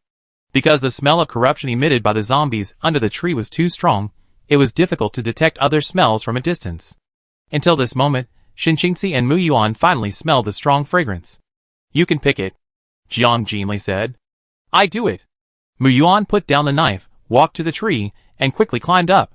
Standing on the top of the tree, Mu Yuan stared at the dazzling orange fruit, then lowered his head and asked, "Just pick it directly?" Jiang Jinli raised his eyebrows slightly, and a subtle smile appeared at the corner of his mouth. "Yes, but be careful when picking it." Xinqingzi understood what she meant and smiled slightly. After all, she was caught off guard when she picked the fruit. Mu Yuan caught Jiang Jinli's slightly playful eyes, and a sense of uneasiness rose in his heart, but he couldn't explain why. It was just picking a fruit, and Mu Yuan was confident that such a small thing would not be difficult for him. So he reached out and picked the fruit. But before he could be happy, the next second, the tree under him suddenly disappeared out of thin air. Mu Yuan was stunned for a moment, and then his body lost support in an instant and fell straight down. Fortunately, he was agile, and the height of the tree was not surprising. He quickly adjusted his posture and landed handsomely. Mu Yuan breathed a sigh of relief. Fortunately, he didn't sit on the ground, otherwise his steady image would be ruined. Patting the dust on his body, he slowly walked in front of Jiang Jinli and the others, with his sword eyebrows raised and a hint of unruly smile on the corners of his mouth. "How is it? My skills are not bad. It's not that easy to make me embarrassed." The two smiled at each other but said nothing. Mu Yuan handed the fruit to Jiang Jinli, then glanced behind him and asked in confusion, "Why did the tree disappear?" Jiang Jinli took the fruit, put it into the box neatly, and then safely put it into the space. She looked up at the place where the fruit originally grew. At this moment, there was only a bare empty space. She couldn't help but explain, "I think there should be a parasitic relationship between the two.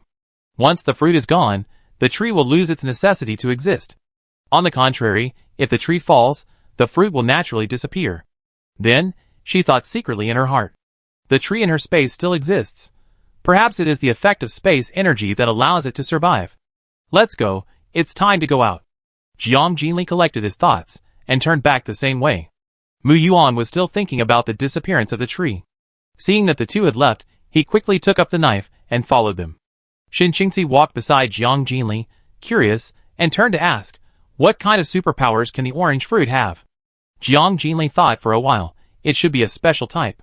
This kind of superpower is difficult to predict, and awakening depends entirely on personal luck. I don't know how many superpowers there are. It's like opening a blind box every time. Another question emerged in Mu Yuan's mind. "By the way, if you eat 2 fruits, will you awaken 2 abilities?" Jiang Jinli glanced at him and said affirmatively, "That's definitely a dead end." Then, she slowly opened her mouth and explained to the two, "First, the body has formed a fixed gene sequence due to the transformation of the fruit, and it is impossible to be compatible with 2 superpowers. Secondly, the use of superpowers requires huge energy support. If you try to master multiple superpowers, it will definitely exceed the body's tolerance, leading to mental disorder or explosion and death." After listening to Jiang Jinli's explanation, Mu Yuan was surprised and felt that he thought too much. After all, not everyone can have such arrogant capital and confidence like Jiang Jinli. Xinqingzi was listening on the side, and she was also full of emotion. If others could awaken their superpowers, they would be lucky, but following Jiang Jinli, she could choose the superpower she liked, which was rare. She turned her head and looked at Jiang Jinli. Her eyes suddenly became cold and her face tensed. Every time she saw her like this, Xinqingzi knew that something must have happened, so she immediately raised her vigilance. Jiang Jinli quickly drew his sword and shouted coldly, "Come out! You beasts who hide their heads and show their tails." Chapter 33. As soon as Jiang Jinli finished speaking, Xinqingzi and Mu Yuan immediately took out their weapons and prepared for battle. However, a minute passed and there was still no movement around. Despite this, they did not relax their vigilance. The two believed Jiang Jinli's words. Seeing that the other party had no reaction, Jiang Jinli said again in a cold voice, "I hate the feeling of being watched by beasts. If you have the courage, come and fight." Suddenly, a low and threatening howl broke the silence around. The sound was very penetrating. Then, there was a sound of branches being trampled in front, and the sound came from far away. "Is this a mutant wolf pack?" Mu Yuan looked closely, holding the hilt tightly, his face solemn. Compared with the slow low-level zombies, the wolf pack is better in wisdom, speed and coordination. Mu Yuan looked around, and the countless wolves made him look embarrassed. The number was astonishing. At least, there were more than 50 of them. A pack of wolves surged out from the front, approaching slowly in a semi-encirclement.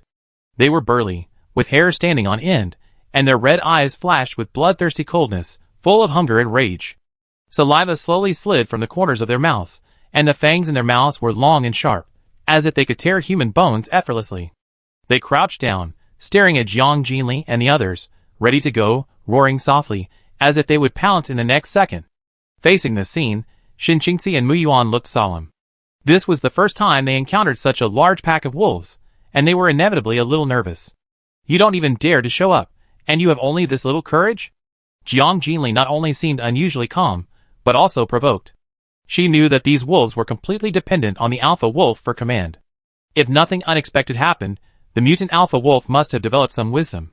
She couldn't help but feel a little curious. What form would the crystal core in the brain of this mutant animal take? Ayo, woo! The wolf howled again, this time full of anger of being provoked. The wolf pack slowly dispersed, and a majestic white wolf came into view. It was sturdy, with sharp fangs, and its face revealed a ferocity that should not be underestimated. At this moment, it was staring at Jiang Jinli intently, as if it wanted to take in her every move. This human being was simply ignorant of life and death, and dared to challenge it. Didn't you see that you were surrounded? I tear you apart later. The alpha wolf thought so at his heart, and a cruel smile appeared at the corner of his mouth. Jiang Jinli looked calm and said lightly, "Oh sorry, we are hungry too. What should we do if we want to tear you into pieces and eat you too?" The alpha wolf was horrified when he heard this. This human could actually see through his thoughts. Although Mu Yuan did not understand Jiang Jinli's intention, he also said, "That's right, I haven't tasted the meat of these beasts yet. It's a good time to try it." Ah! Ah! Although the white wolf was on guard, it was impossible to let go of the prey in front of it. It slowly retreated, and its blood-red eyes were still locked on Jiang Jinli until it completely disappeared behind the wolf pack. Jiang Jinli had already sent a message to Xiaohua. How could it be missing in such a lively scene? The wolf pack received the order from the alpha wolf, and the attack was about to start. Mu Yuan and Xin Qingxi immediately clenched their weapons, with serious expressions and full of fighting spirit in their eyes. Jiang Jinli was determined to train the two of them, so she did not plan to use the guns in the space. In view of the increasingly severe crisis in the future, she believed that improving her actual combat ability was the key. So Jiang Jinli quickly arranged tactics for the two. Wolves are social animals, good at siege and cooperation. We only need to distract the attention of the wolves, and we can defeat them one by one. I will go to the left to attract the attention of the wolves. Mu Yuan will fight in the front, and Qingxi will assist in the back. Remember, don't fight to the death, and focus on flexible changes. The first task is to protect yourself. If it doesn't work, retreat to my back. Do you understand? Xin Qingxi said firmly, I understand. Mu Yuan also responded, don't worry. As soon as the voice fell, Jiang Jinli rushed to the wolf pack first, and the knife in her hand instantly turned into a fierce attack, accurately killing the oncoming mutant wolves one by one. She sometimes rushed to the center of the wolf pack, and sometimes retreated quickly, making it difficult for the wolf pack to figure out her pattern of action. This flexible and changeable tactic completely disrupted the formation of the wolf pack. Even though they were numerous, it was difficult for them to form an effective counterattack. Seeing this, Xin Qingxi and Mu Yuan also took action immediately. They took advantage of the surrounding terrain and quickly occupied a favorable position. Mu Yuan directly used his supernatural power and rushed towards the wolf pack in front of him. With a sharp chop, the wolf pack was swept across a large area in an instant. Then, relying on the cover of the surrounding trees and his agile body, he flexibly shuttled among the wolves and was at ease. At the same time, Xin Qingxi continued to use bows and arrows to attack from the back. Each time, 2 arrows were accurately shot at the same time, directly hitting the eyes of the mutant wolves that tried to break through the defense line of the 2 people in front, effectively reducing the pressure on Mu Yuan in front. The 3 of them had a tacit understanding and built an unbreakable defense barrier together. As time went by, the wolf pack gradually fell into a passive situation. They found that they could not form an effective siege, and then they became anxious. The 3 people observed that their formation was becoming more and more chaotic, so they took the opportunity to launch a fierce offensive. In less than a few minutes, more than half of the mutant wolf pack had died. The remaining wolf pack had realized that these 3 people were not easy to deal with, and they were timid and immediately had the idea of retreating. However, before they could act, the head wolf's violent and unwilling howl suddenly sounded, completely interrupting their thoughts. The head wolf was determined not to give up the food in hand, so he howled at the wolf pack again, with a threatening voice. The wolf pack had no choice but to roar again and launch another round of attack, but this was just a dying struggle. In a moment, there were only a few wolves left. Xin Qingxi and Mu Yuan had just breathed a sigh of relief and were about to take a break. At this moment, Mu Yuan accidentally glanced back and immediately exclaimed, "Qingxi, be careful." It turned out that when the two did not notice, the two wolves had quietly lurked beside Xin Qingxi. They were hiding in a very hidden place. Xin Qingxi was surrounded by tall and dense trees, and the two wolves were lurking in front and behind her, forming a perfect encirclement. In an instant, they suddenly jumped up, as fast as lightning, and rushed toward Xin Qingxi fiercely, which was terrifying. Xin Qingxi was startled and realized that this mutant wolf was indeed not easy to deal with. The two wolves attacked from different directions, and their huge bodies completely blocked her retreat. Time was running out, and she knew it was too late to dodge. Her face suddenly turned cold, and she decisively decided to kill the wolf in front first. Her back was exposed, so she would be injured, but she would not die anyway. Jiang Jinli had long noticed Xin Qingxi's danger, and seeing her take that stupid way of almost self-mutilation, she couldn't help but feel helpless. Just as she was about to use her mental power to subdue the two wolves, a huge black shadow pounced at her with lightning speed. The one who came was Xiaohua. It quickly pressed the wolf behind Xin Qingxi to the ground, opened its mouth wide, revealing its terrifying fangs, and let out a wild howl. Then, it bit it hard. The sharp-toothed tip instantly penetrated the mutant wolf's neck, and blood gushed out. The wolf only let out 2 shrill screams, and then there was no sound. After Xin Qingxi dealt with the wolf in front, she looked back and found that Xiaohua had cleverly subdued the wolf behind her. Her heart warmed, and she thanked Xiaohua. "Thank you, Xiaohua." Xiaohua stood up, gently shook her tail, glanced at Xin Qingxi, and then twisted her waist and continued to fight. Mu Yuan ran to Xin Qingxi and asked with concern, "How is it? Are you okay?" Xin Qingxi shook her head and replied, "Don't worry. Let's go, there are still a few to deal with." Although both of them looked a little tired, they knew that the battle was not over yet, and did not dare to relax at all. So, the two separated again, and continued to clean up the remaining wolves. Seeing that Xin Qingxi was safe and sound, Jiang Jinli looked away, and turned to look deep into the woods. Then, he asked Xiaohua, who came to his side, "The leader wolf is in the northwest now. Can you handle it alone?" Xiaohua responded, "Woof." Then, it ran wildly towards the depths of the dense forest. Xiaohua was enjoying the cool breeze by the roadside, when suddenly Jiang Jinli's voice rang in her mind again, urging her to go into the woods to fight. Hearing this, Xiaohua immediately became energetic and ran to the woods without hesitation. Xiaohua was already accustomed to this sudden call from her heart, and was no longer surprised. When she arrived at the scene, she happened to see the wolf leader attacking Xin Qingxi. At this moment, Xiaohua was excited to have the opportunity to confront the wolf leader head-on. At the same time, she also wanted to take this opportunity to show her strength to Jiang Jinli and others. Chapter 34. Jiang Jinli watched Xiaohua running away, and understood its excitement. She decided to give Xiaohua some time to fight, and then go to collect the crystal core directly. Then, she walked towards the two people who were cleaning up the battlefield. The battlefield was full of corpses, and it was almost impossible to find a place to stay. Xin Qingxi squatted on the ground, carefully dissecting a wolf's skull with a military knife. She searched carefully, but unfortunately, she did not find the crystal core. Then, she stood up and said to Jiang Jinli, who was approaching, "There is no crystal core in the brain. It seems that their level is not enough." Jiang Jinli nodded. "Since there is nothing, let's go and see how Xiaohua is doing." At this time, Mu Yuan also came over. After looking around at the wolf corpses, he suggested, "Should we take a few of these wolf meats? I don't know how they taste." Jiang Jinli thought for a moment, and then responded, "No matter how they taste, we have to take some, otherwise all this hard work will be in vain." After that, she put more than 20 wolf corpses into the space. Mu Yuan and the others were numb looking at the scene in front of them, and they didn't know how big Jiang Jinli's space was. When Jiang Jinli turned around, he glanced at the two of them jokingly, and said with a smile, "It seems that you even saved the bath." Xin Qingxi was stunned when he heard this, and then lowered his head to examine his clothes, and was shocked to find that his body was covered with blood. Her mysophobia flared up instantly, her brows knitted, and her face looked cold. The black coats of the two men were covered with bright red bloodstains, spots and dots, obviously splashed in the fierce melee. "If you hadn't reminded me, I wouldn't have noticed these bloodstains." Mu Yuan was also a little disgusted. The two of them didn't notice the bloodstains because they were wearing black clothes, and they were always in a state of tension. If Jiang Jinli hadn't mentioned it, these traces might have been ignored by them.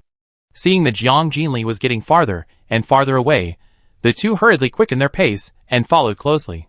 They planned to change the bloodstained clothes after returning to the roadside. No, Jinli, why are your clothes so clean? Mu Yuan followed behind Jiang Jinli. His eyes fell on her clothes that were still as clean as new, and he couldn't help but feel puzzled. Jiang Jinli heard the words, and the corners of her mouth curled up a smile. Maybe my knife skills are more skilled. The two looked at each other, a little stunned. Could it be that they cut the wolf's aorta? The reason why Jiang Jinli was so clean was because she developed a new function of space. Spatial isolation. She can build a layer of protection around herself. Whether it is rain or dirt, it can't get close to her. While the three were talking, Xiaohua's cry came from a distance. From its voice, it could be heard that it should have won. They followed the sound. They saw that Xiaohua had already pinned the wolf leader to the ground, and was beating it violently. Awu! Awu! The wolf leader screamed in pain, and it was obvious that it was no match for Xiaohua. Although Xiaohua was a dog, its fighting will and strength were superior to the wolf leader. Sensing the approach of the three, Xiaohua stopped attacking and stood proudly, with its front paws still stepping on the wolf leader. The whole dog exuded a domineering aura, like a bully bullying a village girl. The three people couldn't help laughing when they saw this scene. Very good. Jiang Jinli walked forward and stroked Xiaohua's head, while not forgetting to give it some praise. Xiaohua heard the praise, and wagged her tail more happily. Afterwards, Jiang Jinli looked down at the subdued white wolf leader, whose fierce demeanor was gone. The wolf leader noticed Jiang Jinli's cold eyes, and immediately realized that he had no chance of survival. Awu! There was a trace of pleading in the wolf leader's eyes. If it could be spared, it would be willing to submit to the human in front of it. However, Jiang Jinli's expression did not change, and she was not moved at all. She no longer needed any animals as companions, and Xiaohua was enough. Besides, this wolf had tried to kill her. The winner is the king, and the loser is the bandit. Jiang Jinli had no intention of being a broad-minded person. She gestured to Mu Yuan. Understood. Mu Yuan understood, strode forward, and swung his knife at the wolf's head without hesitation. With a shrill wail, the wolf's head split. Then, Mu Yuan picked up the wolf's skull and said to the two, "There really is a crystal core, and it is triangular, look." He picked up the crystal core and showed it to the two. The color and luster of the crystal core are similar to those of the zombie crystal core. The only difference is the shape. Jiang Jinli sensed the energy in the crystal core, and found that it was equivalent to the energy level of a first-order mutant zombie. So, she explained concisely, "This is a first-order crystal core. Let's go, it's time to leave here." After that, she took the lead and walked back. Shinqingxi and Mu Yuan followed closely, and Xiaohua also followed. Mu Yuan handed the crystal core to Shinqingxi and suggested, "You absorb it? This is also the first harvest of animal crystal cores." However, Shinqingxi did not take it. She glanced at Xiaohua and said to Mu Yuan, "Give it to Xiaohua." Mu Yuan nodded and put the crystal core to Xiaohua's mouth. "Here, eat it." Xiaohua was not polite. After glancing at the man, she swallowed it.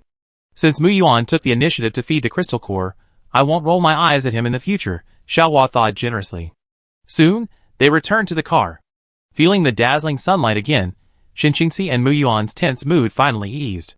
Compared with the high temperature, the dark environment is more unbearable.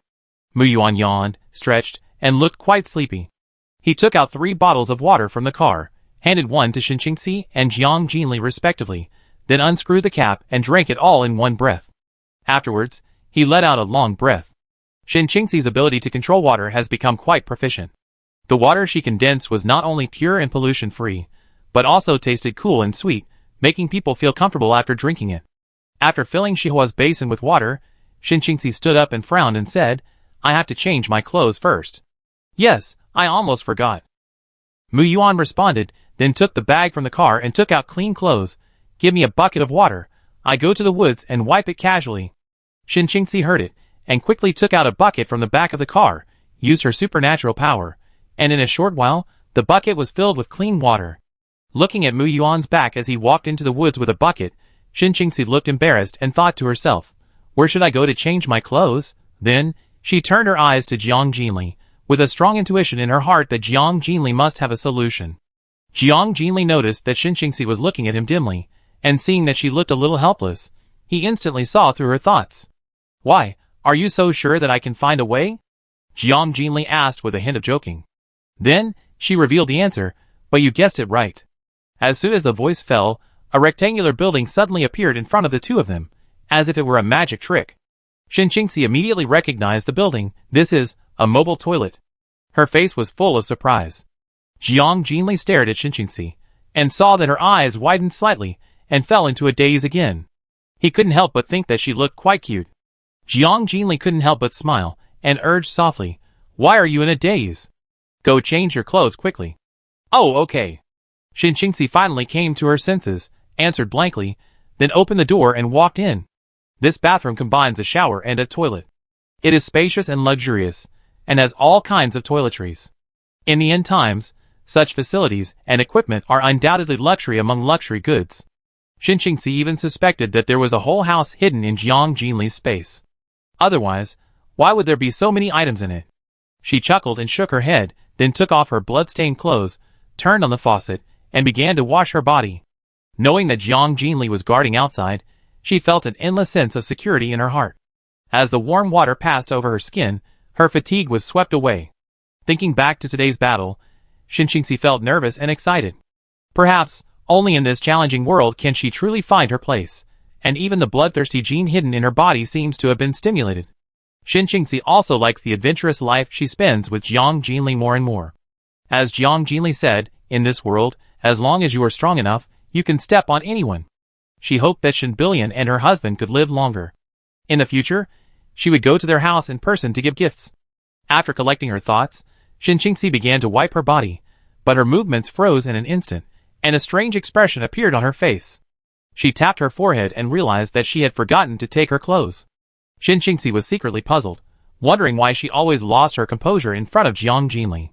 Just as she was hesitating whether to call Jiang Jinli, there was a knock on the door. Then, it was Jiang Jinli's calm voice. "Have you washed it? Open a crack in the door."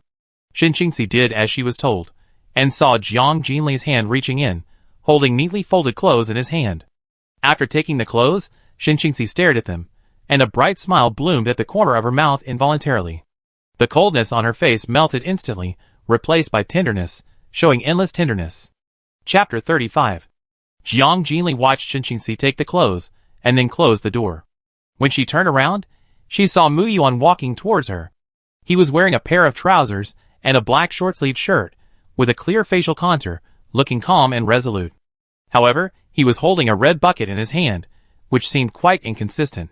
Mu Yuan walked in front of Jiang Jinli, his expression softened instantly, and said with a smile, "I feel much more comfortable." Then, he put the bucket into the car, turned his eyes to the mobile bathroom next to him, and asked in surprise, "Jinli, you actually have this in your space?" Jiang Jinli looked calm and answered lightly, "Of course I do. It seems that with your mobile treasure house, survival in the Doomsday will be much easier, and there is no need to worry about anything." Mu Yuan leaned against the car, looked at Jiang Jinli with a smile, and said half-jokingly. Jiang Jinli raised her eyebrows in response to his ridicule. At this moment, the door next to her quietly opened, and Xinxingxi walked out in a refreshing outfit. She had a graceful figure, a thin waist and long legs. Her short hair was clung to her face due to moisture, her skin was fair and delicate, and her cheeks were lightly stained by the water vapor, with a blush, adding a bit of unique charm to her. "The bathroom can be put away," Xinxingxi said to Jiang Jinli, while wiping her wet hair. She threw away the dirty clothes directly, as it was inconvenient to wash them halfway. In today's world, clothes are the least valuable things. Jiang Jinli moved his mind, and the bathroom disappeared from the spot. Then, she took out 3 hot lunch boxes from the space and handed them to the two of them. "After dinner, we will continue on our way and try to reach the city ahead before dark." After that, Jiang Jinli carefully prepared a pot of meat for Xiaohua. The two took the warm lunch box and looked at each other, and saw the surprise in each other's eyes. Space can actually keep warm. Perhaps this meal is nothing special to Jiang Jinli, but at the moment, a hot meal is enough to make countless people salivate. Even abandon the bottom line of being a human being. The three leaned on the car, ate quickly, and then continued on the road. A motorhome shuttled on the empty and deserted broken road. At dusk, the sky was rendered in orange and yellow. It was originally a moving picture, but it looked particularly sad and ironic against the background of Doomsday. It will take about an hour to reach the city ahead. Shinjingzi stared at the map and told the two. When we get to the city, I go find a motorhome first, Mu Yuan thought as he drove. You guys go into the room and rest. Once we find a car, we can spend the night in it. Okay. Jiang Jinli responded briefly. An hour later, the three finally arrived at this small city. Before the Doomsday, this city had a permanent population of about 500,000. But because of a sudden disaster, it became a dead place. Most of the population unfortunately died, and the remaining survivors were just struggling to survive. The golden sunlight fell on the ground, but it only added to the loneliness of this deserted city. On the roadside, plants grew wildly. On the road and in front of the shops, there were rotten and maggoty corpses everywhere, lying in all directions. It exuded a suffocating stench. As the sound of the vehicle approached, the zombies around began to stir and gradually gathered. However, facing this hellish scene, several people seemed unusually calm. Mu Yuan's eyes swept across the shops on both sides of the road, and he said in a deep voice, I don't know if we can find any usable supplies. Jiang Jinli heard this, retracted his gaze from the window, and slowly said, No hurry, take a rest first. We will search again tomorrow morning, and continue driving in the afternoon. Mu Yuan nodded, then parked the car in front of a house with an open door, turned to the two and said, You go in first, I go find a car. After the two got out of the car, Mu Yuan drove the car and continued to drive forward with Xiaohua. The two then walked into the building. The house was in a mess, and the items were scattered all over the floor in a mess. There was no food, corpses, or zombies in the room. Obviously, the owner of the house may have fled from here. In the Doomsday, the cheapest thing is the real estate that everyone competes for and devotes all their efforts to in peacetime. The two went upstairs to investigate, and found that the bedding in the bedroom exuded a damp and musty smell. Shinjingzi frowned. Although it was the end of the world, she still couldn't accept resting on such a bed. It was better to lean against the wall than to sleep on the bed. Before she could react, the moldy bed had quietly disappeared. Instead, there was a clean and spacious Simmons bed, covered with soft white bedding, warm and comfortable. Shinjingzi looked at the bed with a dull face. Then, Jiang Jinli moved all the dirty beds downstairs. Not long after, Mu Yuan returned. He found a large RV. The car body is sturdy, and the interior is luxuriously decorated. It is equipped with a bedroom, kitchen, and other facilities. The three were quite satisfied with this. After a simple meal, they took turns to rest. The next morning, the group took the new car and set off on a journey. Xiaohua sat on the roof of the car, enjoying the unprecedented spacious space. The three first collected supplies in the nearby urban area, and put any useful items into their pockets. Despite collecting a large number of items, the warehouse in Jiang Jinli's space was still not full, as if it was a bottomless black hole. In this city, there are relatively many survivors, and they can meet other people from time to time searching for necessities everywhere.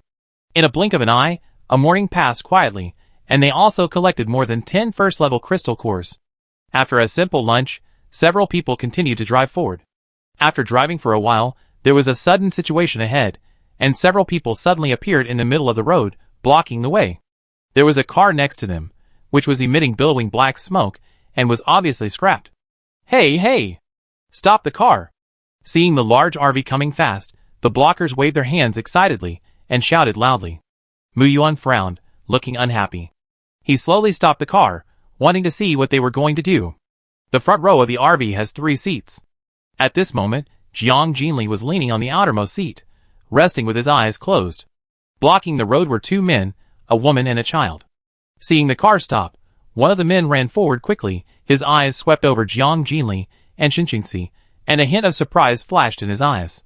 Then, he looked up at Mu Yuan, with a meaningful smile on his lips. Brother, you are so lucky. Inadvertently, he was startled when he saw Xiaohua lying leisurely on the roof of the car. He thought to himself, escape from the Doomsday with a large pet, what a big heart. Then, he said in a proud tone, It's like this, you drive us to Jincheng. There will be a big reward at that time, and you can enter the base directly. Before Mu Yuan expressed his opinion, Jiang Jinli slowly opened his eyes, and spoke first. Base?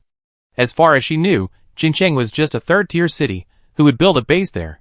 The man looked even more proud. Of course, Jincheng has built a large base now. I scare you to death. This base was jointly built by 2 armies, and a CEO of a listed company. Oh, the military is involved. This is very rare. Mu Yuan listened on the side, and couldn't help feeling a little curious, because there was no army station near Jincheng. Jiang Jinli thought to herself that if those people were really soldiers, they might be a small team that had lost contact with the headquarters. No matter who the founder was, in Jiang Jinli's eyes, there was no difference. Even if it was the military, so what? They just had more hot weapons. Besides, according to the current evolution speed, can we still count on those scattered armies to save the world? This is simply a joke. No one can save the world today. Ordinary people can only survive, and even those who are slightly capable can only barely build a shelter. She predicted that within a few years, even these shelters might be difficult to preserve. Humans may be forced to survive in the underground world without sunlight, just like rats in a stinking ditch. Because the future ground world will no longer be dominated by humans. It will become a paradise for mutant plants and animals, and evolved zombies, and at the same time, various unknown natural disasters will follow. Even if there are some superpowers among humans, what can they do? Superpowers are rare, and without food supply, they will eventually starve to death. Moreover, who stipulated that superpowers must take on the responsibility of saving the world? Knowing that it is impossible to do it is stupid. No matter who founded the Jincheng base, Jiang Jinli will go there in person to find out. Although the possibility of his sister being among them is very small, Jiang Jinli can only feel at ease if he has personally searched every place. Let's go! Jiang Jinli collected his thoughts, and gave Mu Yuan a brief instruction. Mu Yuan was about to start the car. Seeing this, the man's attitude suddenly changed, and he shouted arrogantly, "Hey! Do you know who we are? I'm not afraid to tell you that my sister-in-law is the sister-in-law of the second-in-command of the Jincheng base, so I advise you not to be ungrateful." Chapter 36. Seeing that the three people were still indifferent, the man urged again, "Hey, didn't you hear us? Let's get in the car. How come you don't have any self-awareness?" The couple saw that the man's negotiations were fruitless, so they also stepped forward.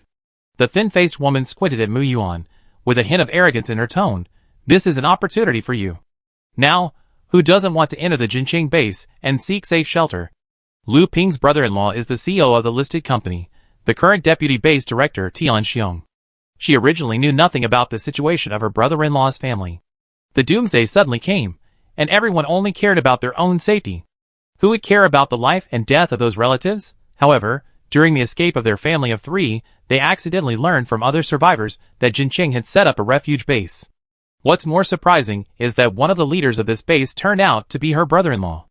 When Lu Ping heard this, she was overjoyed. Although the two sisters have had little contact for a long time, because they have started their own families, their relationship has become a little estranged. But at least they are biological children, blood is thicker than water, and now they can always find shelter if they go to her. In fact, there are not only 4 of them on this road. After learning that she is a relative of the deputy base commander, everyone rushed to her and tried to please her. However, those people are too useless and can't even fight a few zombies. Last night, they were suddenly attacked by several first-level mutant zombies. Others died tragically. The 4 of them took advantage of the chaos to escape by chance. Who knew that halfway through, the vehicle suddenly broke down again? What bad luck, such bad luck. Fortunately, there are not many zombies on this road, otherwise, whether we can reach Jincheng safely will become a serious problem. Lu Ping's husband was a successful man before the end of the world, and her family was also quite powerful. After being a rich wife for a long time, she always felt that she was superior to others. Now, with the support of her brother-in-law Tian Xiong, she has become even more arrogant. Seeing that the 3 people in the car were silent, Lu Ping spoke again impatiently. "You are all dumb. Aren't you going to Jincheng too? You won't suffer any loss if you take us with you. Besides, my son is still so young, you should have some sympathy, right? Mom, why don't you leave? I'm hungry." The boy next to him spoke at the right time. He was about 10 years old, a little fat, and was squinting at Lu Ping at this moment. Then, he looked up at Mu Yuan and shouted, "Why are you still standing there? Let us get in the car. Otherwise, I will ask Dad to take care of you and feed you to the monster." He screamed, and it was hard to imagine what kind of family environment would raise such a child. Lu Ping listened to her son's words, and although she felt that something was wrong, she did not reprimand him. He was just a child, and he was ignorant. Jiang Jinli could see at a glance that this child was exactly the kind of child who didn't know how to live or die. And she hated this kind of people the most. She would not be soft-hearted just because the other party was a child. Once she provoked her, she would kill him without hesitation. Get out of the way, Jiang Jinli said coldly. Lu Ping's husband was not happy after hearing this. Which survivor dared to refuse them along the way? These guys are just crazy. Don't move. If you don't take us, we won't leave. After saying that, he and his brother stood in front of the car, looking quite rogue. Jiang Jinli didn't even bother to look at them, and just said lightly, "Run over them." Mu Yuan immediately started the car, stepped on the accelerator, and rushed straight towards the two people. The two people were so frightened that they were stunned and watched the car approaching. At the critical moment, Lu Ping reacted and pounced on the two people. The three people fell to the ground in an instant, rolled several times, and then stopped. "Husband, are you okay? Son of a bitch, this is murder. Fuck. What a psycho." Just after a trip from the gates of hell, the three people were still in shock, their hearts were pounding, and they almost lost their lives. These lunatics. They looked at the car going away, their eyes full of hatred. Lu Ping's husband is a middle-aged man who is slightly fat and bald. He also has the surname Lu, and his name is Daquan. Although he looks ordinary, before the end of the world, he was a successful grassroots counterattack person with his own efforts, and he married a young and beautiful wife.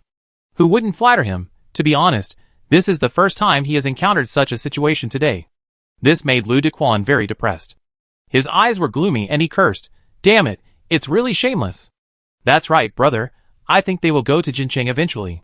When the time comes, let them know what it means to live a life worse than death." His younger brother immediately agreed. Lu Ping also showed a cruel look on his face and gritted his teeth and said, "Don't worry, after entering the base, the three of them will be at our disposal." Then, she turned her head gently, looked at her son, who was crying because of hunger, and comforted him softly.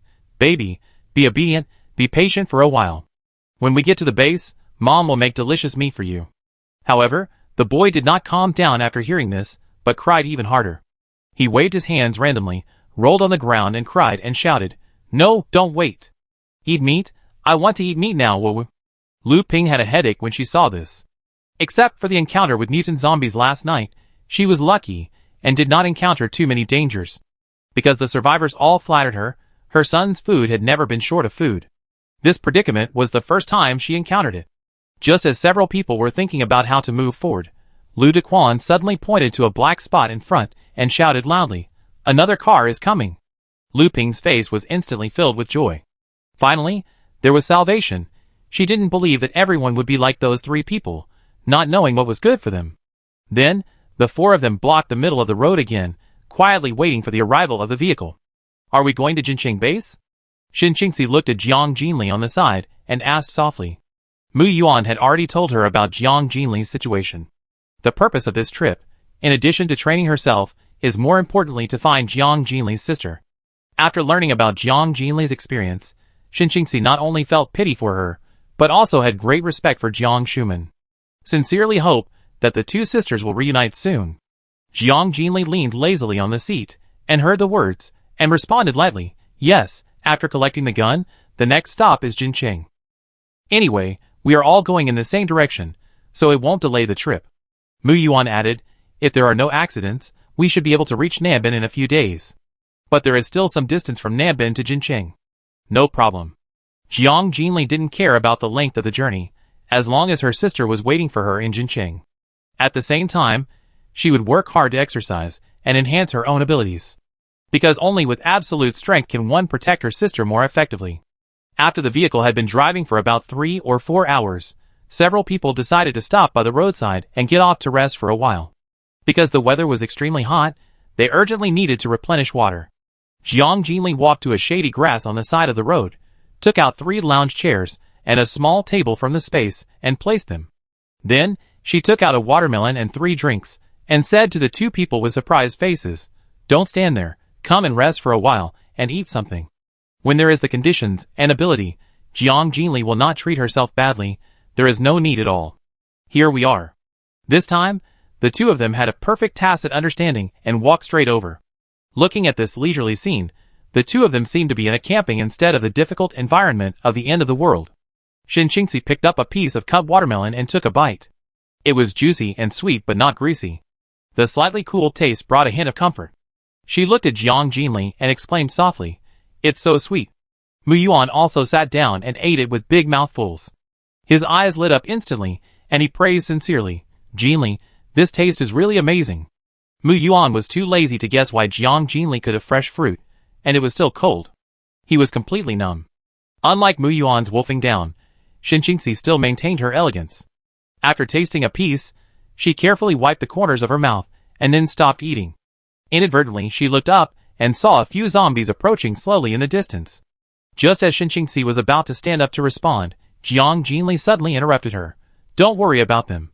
Sit down and rest for 10 minutes, then we will continue on our way." Chapter 37. Xinqingxi was about to speak, wanting to remind Jiang Jinli that the zombies were approaching, but was suddenly shocked by the next scene. Several zombies seemed to be pulled by invisible ropes and stopped in unison. Their eyes were empty, and they lowered their heads in silence, like motionless puppets. Mu Yuan also noticed this unusual scene. He stood up quickly with a solemn expression. The two of them focused their eyes on Jiang Jinli at the same time, and they had an amazing guess in their hearts that the abnormality of these zombies must be related to Jiang Jinli. However, how is this possible? How did Jiang Jinli do it? Such an ability is far beyond their cognition. Feeling the gaze of the two, Jiang Jinli slowly sat up.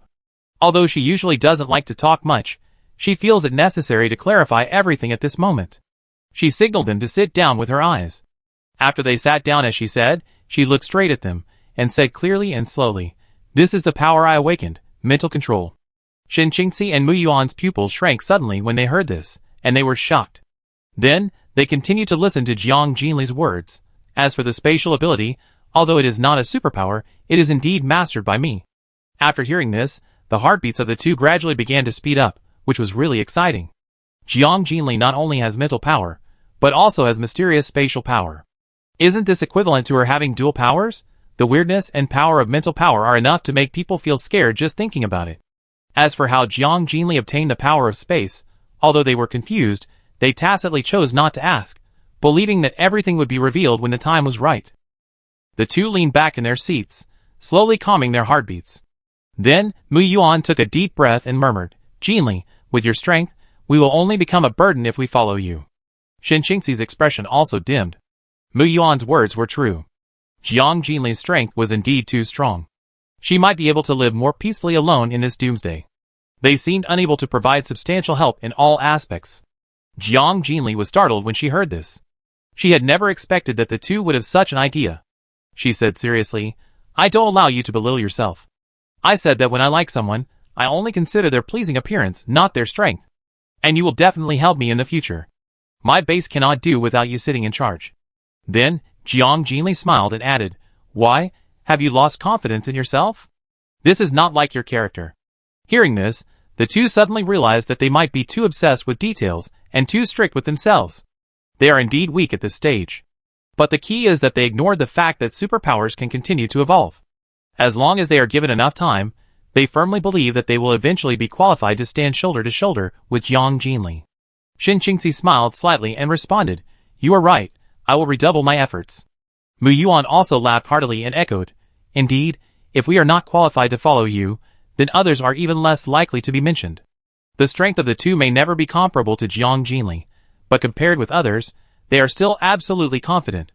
After putting down the burden in their hearts, the two immediately relaxed. Then, Mu Yuan asked curiously, "What level have you reached now?" Observing that Jiang Jinli could easily control the zombies, they guessed that her level must be strong. Xinqingxi also looked at Jiang Jinli with curiosity. After all, the two of them are still at the first level, and the pace of upgrading seemed slow. Jiang Jinli looked at the curious eyes of the two and told the truth. "It's almost the 4th level." "Ha!" Mu Yuan's eyes widened in surprise again. Xinqingxi did not change her expression, picked up the drink and took a sip. She needed to calm down. "I shouldn't ask you." Mu Yuan lazily slumped in the chair and continued to eat watermelon. Jiang Jinli further explained, "I guess that if you want to upgrade after the 5th level, the number of crystal cores required will be huge. So, you don't have to rush for success, just let it go. The most important thing is to get familiar with using your own superpowers first." After hearing this, the two nodded in agreement. While they were talking, the roar of a car came from afar. "As long as they don't provoke us, don't worry about it. Let them drive over first." Jiang Jinli was calm and did not stand up. Not long after, the vehicles in the distance appeared clearly in their sight. They turned out to be 3 military trucks, full of armed soldiers. Several people couldn't help but frown. Why are the military people here? Mu Yuan was a little confused. His question was soon answered. He saw that the first two cars drove directly past, but the last one slowly stopped. Mu Yuan immediately picked up his weapon alertly. A man in combat uniform jumped out of the car. He was strong, with a square face and thick eyebrows, revealing majesty and tenacity. But his stubble and cracked lips revealed his fatigue and severe lack of water after not resting for a long time. The man walked straight towards the three people. When he got closer, Zhong's eyes fell on the scattered watermelon peels on the table, and he couldn't help showing a little surprise. In the car, he only glimpsed that the three people were resting, but he didn't expect that they would be so leisurely and comfortable. These three people made Zhong feel weird. After all, now is the doomsday era of scarcity of materials, and fruits like watermelon are extremely rare. Although he had doubts in his heart, his professional ethics prompted him to stay calm. Zhong quickly looked at the three people, then turned to Mu Yuan and said, "Hello, my name is Zhong, and I am the captain of Jincheng Base." Jincheng Base was established by the military.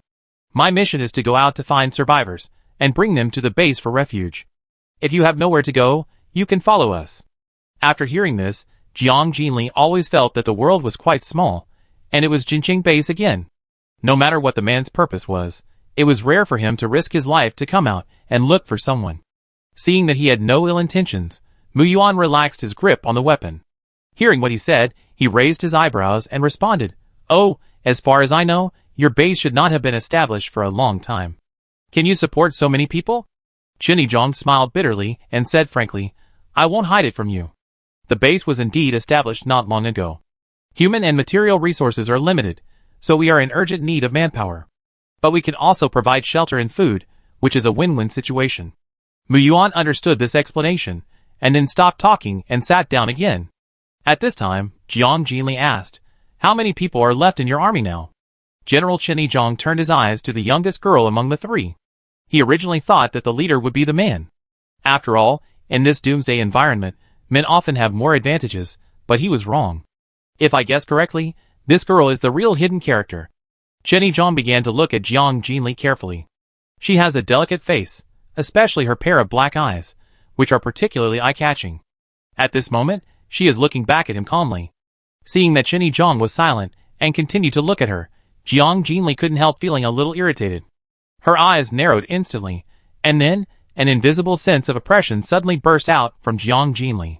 And Zhong, who was still immersed in focused observation, was suddenly hit by a sudden dizziness. He was shocked and quickly retracted his sight, and cold sweat slowly flowed down his forehead. His eyes widened, his heart filled with shock. Why is this happening? Who is this girl? Is she a supernatural being? Zhong took a deep breath and tried to calm his inner turmoil. When he looked at Jiang Jinli again, his eyes were filled with awe.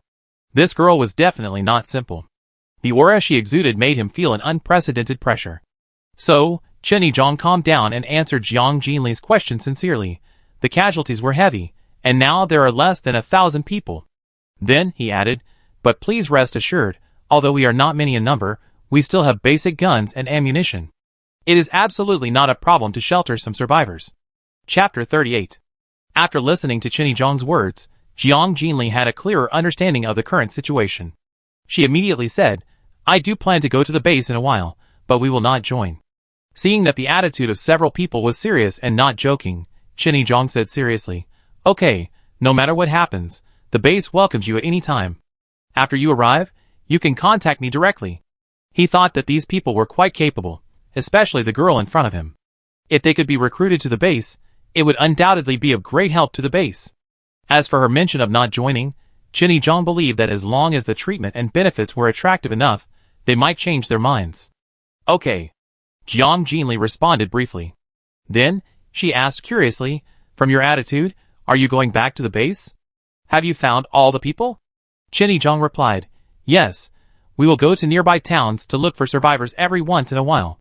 When the seats in the car are full, we will return to the base." Jiang Jinli nodded when she heard this. She had sensed that the 3 large trucks were indeed packed with people. Seeing that the few people were fine, Zhong was ready to leave. But when his eyes inadvertently swept across the watermelon on the table, he swallowed his saliva subconsciously, and a desire surged in his heart. The sweet taste seemed to have been missed for a long time, as if he had eaten it in his previous life. In addition, the water resources were scarce along the way, and there were so many people, he had not drunk water for more than a day. Seeing this, Mu Yuan smiled and teased, "Captain Chen is righteous. In this world, you can just rob whatever you want, right?" Chen Yizhong was stunned when he heard this, and responded solemnly, "Nonsense. No matter what the world is like now, my identity as a soldier will never change. I will never take a penny from the people, even if it is the end of the world now."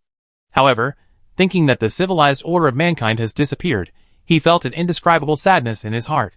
His eyes became red uncontrollably. Chen Yizhong quickly adjusted his mood, stood at attention, and saluted to the distance. On his stubble-covered face, sadness and perseverance coexisted, forming a complex expression.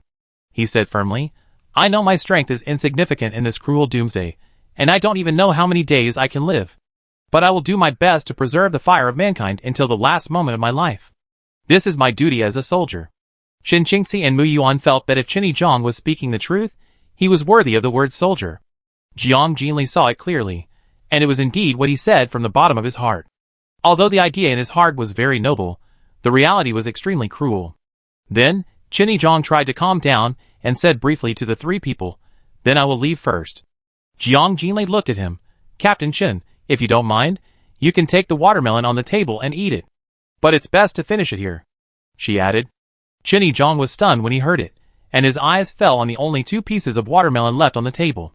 His eyes were slightly red, and he hurriedly said, "No mind, thank you." He picked up a piece of watermelon and was about to taste it, but suddenly stopped, with a flash of expectation in his eyes, and turned to Jiang Jinli. "I have a personal soldier who is my confidant. Can I give him the remaining piece?" "Whatever you want." Jiang Jinli responded calmly. Chen Yizhong smiled on his upright face, turned around, and strode towards the military vehicle. Soon, he came back with a young man. Chen Yong walked up to the 3 people, smiled brightly, saluted them with a standard military salute, and said gratefully, "Thank you." Then, the 2 of them walked aside with watermelons in their hands. Chen Yong ate and praised, "Captain, this watermelon is so sweet. Smelly boy, eat quickly, we still have to hurry." Chen Yizhong urged with a smile. "Okay." After the 2 finished eating the watermelon, they felt that the heat in their bodies had obviously dissipated, and their spirits were also lifted a lot. They expressed their gratitude to Jiang Jinli again, and then drove away. Shen Qingci looked at the car going away, and said softly, "There are not many soldiers like him now." Jiang Jinli had a different view. This is not necessarily a good thing. With his character, he might suffer a great loss in this cruel environment. If he is unlucky, he may not live long. Because she knows very well that in today's world, only those who are ruthless and unscrupulous can gain a foothold. On the contrary, kind and upright people often find it difficult to gain a foothold. It is so ironic to be in the end of the world. "Let's go, it's time to hurry." Jiang Jinli withdrew his thoughts, and said to the 2, "Captain, what are the origins of those 3 people just now?" Chen Yong sat in the co-pilot seat, turned his head in confusion, and asked Chen Yizhong, who was concentrating on driving. Chen Yizhong frowned slightly, pondered for a moment, and said slowly, "I don't know their details, but I can be sure that they are very powerful." He paused, sighed heavily, and said with a hint of melancholy, "If they can join our base, everyone's survival rate will definitely increase." Chen Yong stared at Chen Yizhong's profile, and a complex emotion surged in his heart. He opened his mouth, wanting to say something but stopped. Finally, he couldn't help but remind him, "Captain, you forgot that there is a base commander above you." Chen Yizhong was slightly stunned when he heard this, and then smiled bitterly, "Yes, I almost forgot that I can't make the decision myself." When Chen Yong heard this, he was immediately filled with righteous indignation. "Why? Captain, you are obviously more capable of leadership than Mao Heng. There is no shortage of manpower and equipment, but you can only be inferior to others, and do those dirty and tiring jobs. I really can't swallow this breath." "Shut up." Chen Yizhong's face suddenly changed, and he interrupted Chen Yong sternly. "This can't be said easily.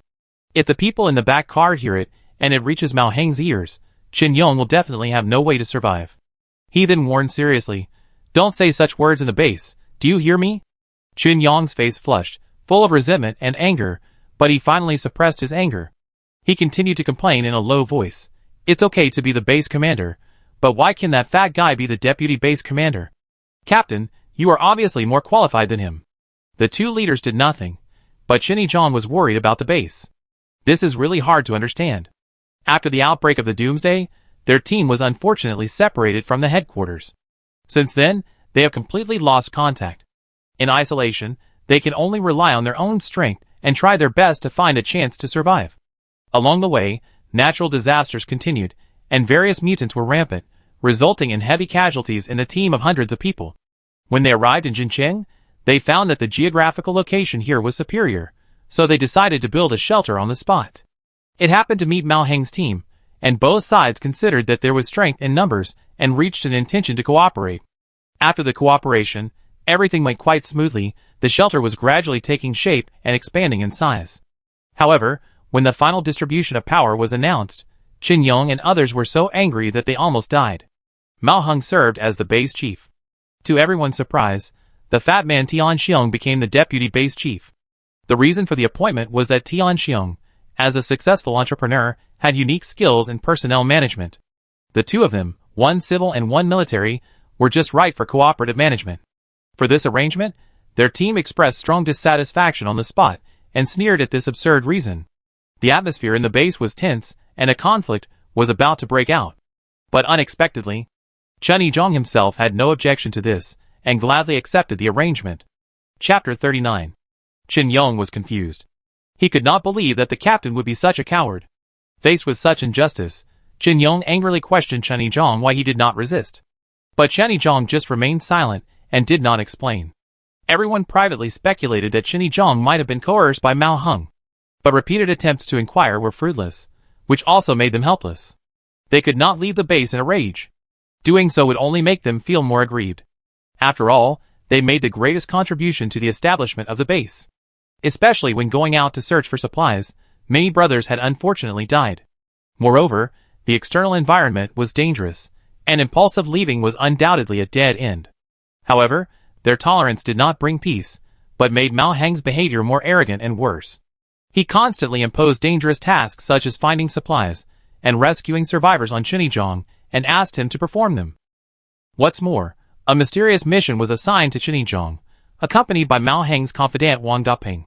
At this moment, Wang Daping was sitting in the front car. Everything seemed so unusual.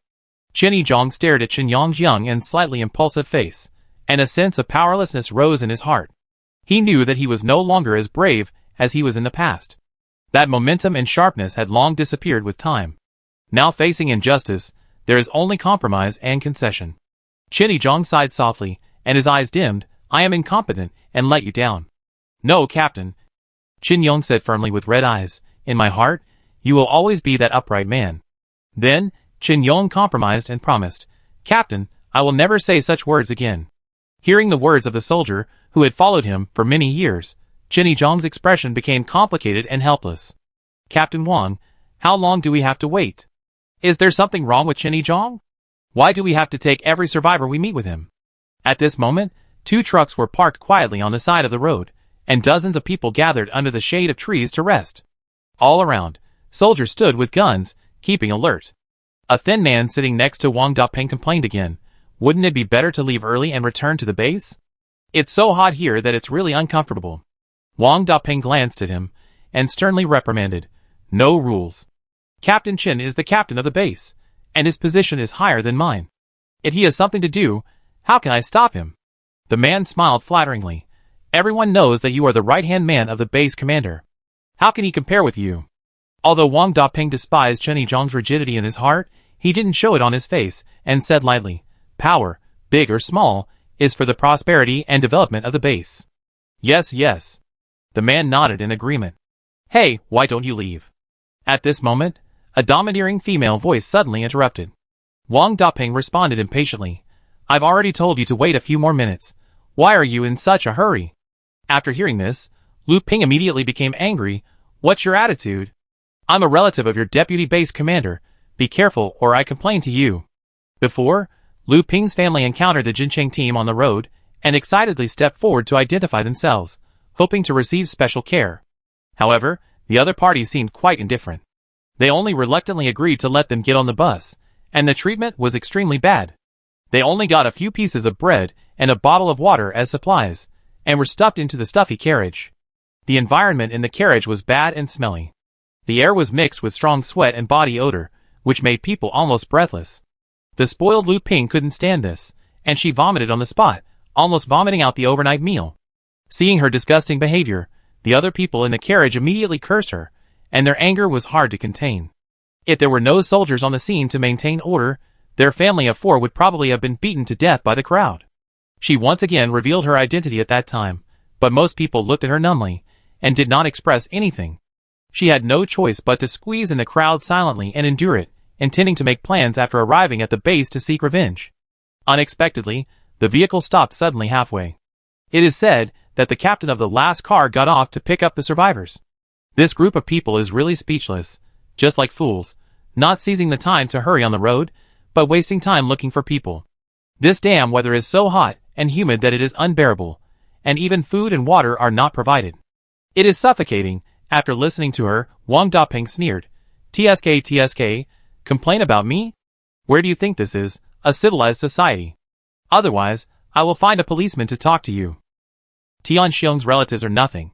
Tian Xiong himself has to rush to please him when he sees him, not to mention this domineering woman. The base is managed by 2 people on the surface, but people with eyesight know that the only one who really holds the real power is Mao Heng. Only these poor relatives were short-sighted, and could not see the situation clearly, and dared to act like a tyrant. If it were not for the fact that the base was currently under construction, and really needed a lot of manpower, he would not have bothered to bring them with him. Lu Ping saw that Wang Daping behaved so vulgarly, and looked like a soldier. She was angry and anxious, but she could do nothing. In the end, she could only compromise helplessly. Then at least give us some more water and food, that's okay? What you gave us before is not enough for our family of 4. Wang Daping laughed as if he heard a joke, then stood up, squinted at Lu Ping, and said coldly, You still want food? It's just a fantasy. It's good enough to give you some. Who here hasn't been hungry for a day or 2? He then raised his voice, and shouted sternly, Don't talk nonsense to me anymore, otherwise, you will get off my car. Lu Ping was frightened by his roar. Lu Dequan beside her was furious, and was about to start cursing back, but was interrupted by a loud shout from the soldier in front. Captain Chen's car has arrived. After hearing this, Wang Daping ignored the 2 and turned around and walked forward. Lu Ping and his wife could only suppress their anger, and looked at each other with resentment in their eyes. Wang Daping put on a smile and greeted Chen Yizhong. Captain Chen, have those people got on the car? Chen Yizhong looked at this man with a sweet but fake smile and responded politely. They still have things to deal with, and it will take some time before they can go to the base. Wang Daping raised his thick eyebrows. In that case, let's keep going, it's getting dark. Chen Yizhong nodded, then turned to the survivors and said, Everyone, get on the bus quickly, hold on a little longer, and you can have a good rest when you reach the city ahead. If we take the shortcut, it will probably take about 10 days to get there. Everyone stood up after hearing this. Although they were starving, dehydrated and exhausted, they heard that they would have enough food as long as they reached the base. So everyone was holding on. After all, no matter what time, the people still have a natural sense of trust in the soldiers. Besides, this Captain Chen is really reassuring. He went hungry and thirsty with everyone, and never hid anything. Just as everyone was about to get on the bus, a terrified scream suddenly broke the silence. Everyone immediately stopped and looked in the direction of the sound. The scene in front of them was horrifying, and their hair stood on end. Some people even had their legs softened and sat directly on the ground. Ah! Oh my God! What can we do? We are dead. Zombie tide? This is a zombie tide. Chen Yizhong's face suddenly turned pale as paper. Dense zombies suddenly emerged around them, and rushed towards their vehicles frantically. The most frightening thing is that there were mutant first-level zombies with amazing power among them. Obviously, they encountered a rare mobile zombie tide. This luck is really bad. Chen Yizhong responded quickly and shouted to everyone, Everyone get in the car and drive straight over. Everyone rushed to the car after hearing this, and there was even a small-scale stampede in the chaos. The rest of the soldiers also acted quickly, jumped into the car, started the engine, and crushed the zombies without hesitation. Wang Daping drove the first car, and fear made his muscles tremble slightly, and his hands and feet became weak. This was the first time he encountered such a huge zombie tide, and a sense of terror arose spontaneously. Wang Daping wiped his sweat, and then stepped on the accelerator. However, the zombies were densely packed in front of him, and the vehicle could only move forward slowly. The soldier shouted anxiously, Captain, there are too many zombies, the car can't move at all. What should we do? Then, they exclaimed, the zombies have already crawled in front of the car. The zombies pressed the vehicle step by step. They began to fold their bodies and climb hard. The corpses of zombies quickly piled up under the wheels. The two cars at the back could only move forward with difficulty on the ground full of zombies.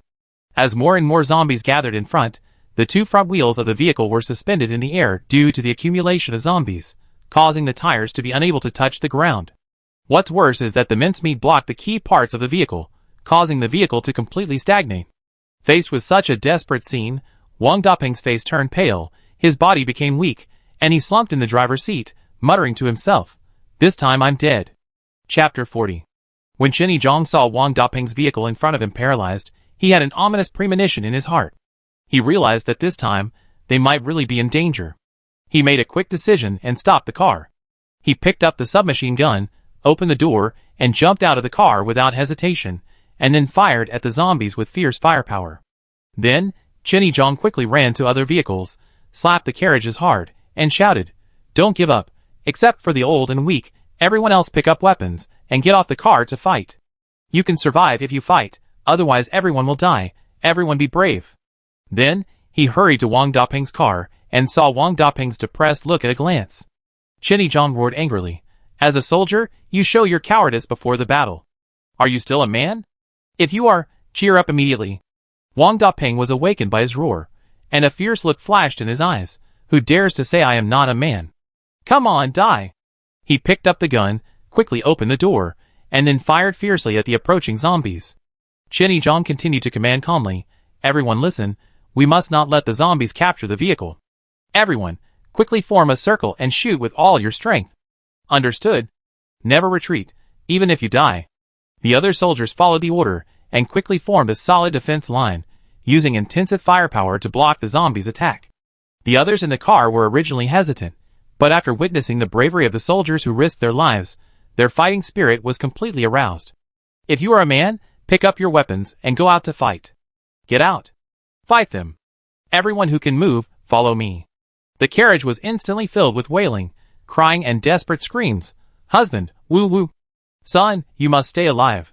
The men's eyes were red, looking at their loved ones reluctantly. If they go out, they will most likely lose their lives. So what should they do if they leave these women behind? But there was no time for them to think too much. They gritted their teeth, stepped out of the carriage resolutely, and stepped into the outside world that was like hell. As soon as they got outside, they immediately closed the door of the carriage tightly, then held their weapons tightly, turned around, and roared towards the zombies. "Come on, you monsters. I chop you to death." One of the men held a knife and chopped at the head of an ordinary zombie, and the zombie fell to the ground instantly. However, before he had time to be happy, he was suddenly lifted up by a pair of extremely huge black hands. His heart trembled, and he looked down, and suddenly found that it was a power-type mutant zombie. The man struggled in fear in the air, kicking his hands and feet, and shouting at the top of his lungs, "Save me! Everyone save me!" The survivors who witnessed this scene quickly rushed forward and launched a fierce attack on the power-type zombie. However, their attacks were like scratching an itch on the zombie, leaving only a few shallow blood marks. The zombie seemed to be enraged. It exerted force suddenly, twisted its body hard, and several men around it were thrown out in an instant. The people who got up a little slower were immediately submerged by the surging zombies. The man who was lifted high felt the zombie's hands tearing his body hard. The severe pain surged like a tide, twisting his face. He was in extreme pain and finally couldn't help but scream, "No! No! Ah!" His frightened voice echoed in the air for a long time, making people's hair stand on end. But in a flash, his body was cruelly torn in half by the terrifying force. Blood gushed out like a spring, forming a blood mist in the air. The zombie raised its head high, opened its bloody mouth, and greedily swallowed the man's internal organs and blood, and the rest fell directly to the ground. Staring at the zombie with blood on its face, and its mouth constantly moving, it made a creepy chewing sound. In the hearts of other survivors, fear has reached its peak. Some people even couldn't stand this bloody scene and vomited on the spot. This is the insurmountable gap between ordinary people and mutant zombies, a cruel crushing without suspense. Lu Ping was shaking with fear when she heard the gunshots and screams outside. She hugged her son tightly and huddled in the corner of the carriage with her husband Lu Dequan. Next to her squatted Lu Dequan's brother and two men who chose to curry favor with her because of Lu Ping's boasting, Why are you men hiding here instead of going out to fight? At this time, an angry rebuke suddenly sounded next to her. Lu Ping raised her head when she heard the words, her eyes full of contempt and disdain. Based on our status, how can you, a bunch of bastards, compare with us? How could my man go to die? Although Lu Dequan's legs were weak, he still argued, that's right. Why do you want me to die? I won't go, what can you do to me? I think you are just meddling in other people's business and looking for death, right? The follower immediately expressed his sincerity. Hearing the selfish remarks of several people, the woman showed a miserable and sarcastic smile on her face, and her words were full of sarcasm. Cowardly men are so pathetic.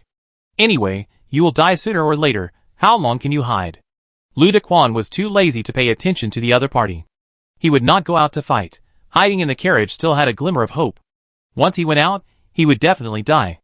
As for the life and death of the group of people outside, it had nothing to do with him. At this time, outside the carriage, Chinny Zhang had already stood on the roof of the car, and the gun in his hand kept firing bullets without stopping. He stared at the corpses and the creeping zombies on the ground, and the chill in his heart became heavier. Captain, the muscles of the mutant zombies are too hard, and bullets can't penetrate them at all. Qin Yang's voice trembled, and his eyes were full of fear and despair. Then aim at their eyes, and hit their weak spots. Chinny Zhang shouted loudly. But Captain, we have limited bullet reserves, I'm afraid we can't hold out for too long. The voices of other team members also revealed despair and powerlessness. Chinny Zhang tightly grasped the gun in his hand, knowing that he really couldn't hold out for much longer. He took a deep breath and shouted in a deep voice, then use knives, sticks, or even our bodies. Kill as many as you can. Understood? The soldiers shouted collectively. However, when Chinny Zhang's eyes swept across the zombies and caught a glimpse of the group of monsters laughing wildly at them from behind, he couldn't help but tremble all over. The only hope left in his heart was extinguished in an instant. It's over. The RV drove smoothly on the road. I told you guys to eat right in front of me. Are you trying to make me greedy to death? Mu Yuan looked at the snack bags in front of the two people and felt helpless. Since getting in the car, the two people's mouths had never stopped, sometimes eating fruits, sometimes taking turns to eat various snacks. The tempting aroma went straight into his nose, distracting him from driving. What's more annoying is that he can't eat it himself. Isn't this intentional to make people uncomfortable? Xinxingxi was chewing beef jerky with relish. When she heard Mu Yuan's words, she glanced at him lightly. Are you driving? Then she drank another sip of water and reminded him softly, focus. It's strange that you can concentrate. I think you are doing it on purpose. Mu Yuan smiled and complained, eating spicy strips when there are so many good things to eat. Xinxingxi smiled lightly and didn't answer. Jiang Jinli was nibbling a pear leisurely. She said calmly, wait until I find someone else, and you can take over. Mu Yuan smiled and replied, then you have to hurry up. After Jiang Jinli finished eating the food in his hand, he wanted to say something, but suddenly frowned and closed his eyes to perceive. Seeing this, Xinxingxi quickly put away the snacks in front of him, and put the weapons of the three people in a place that was easy to use, and locked his eyes on Jiang Jinli. After a while, Jiang Jinli slowly opened his eyes, and a smile bloomed at the corner of his mouth. There are many second-level zombies gathered in front of us, which is really a pleasant surprise. On this way, second-level zombies are extremely rare.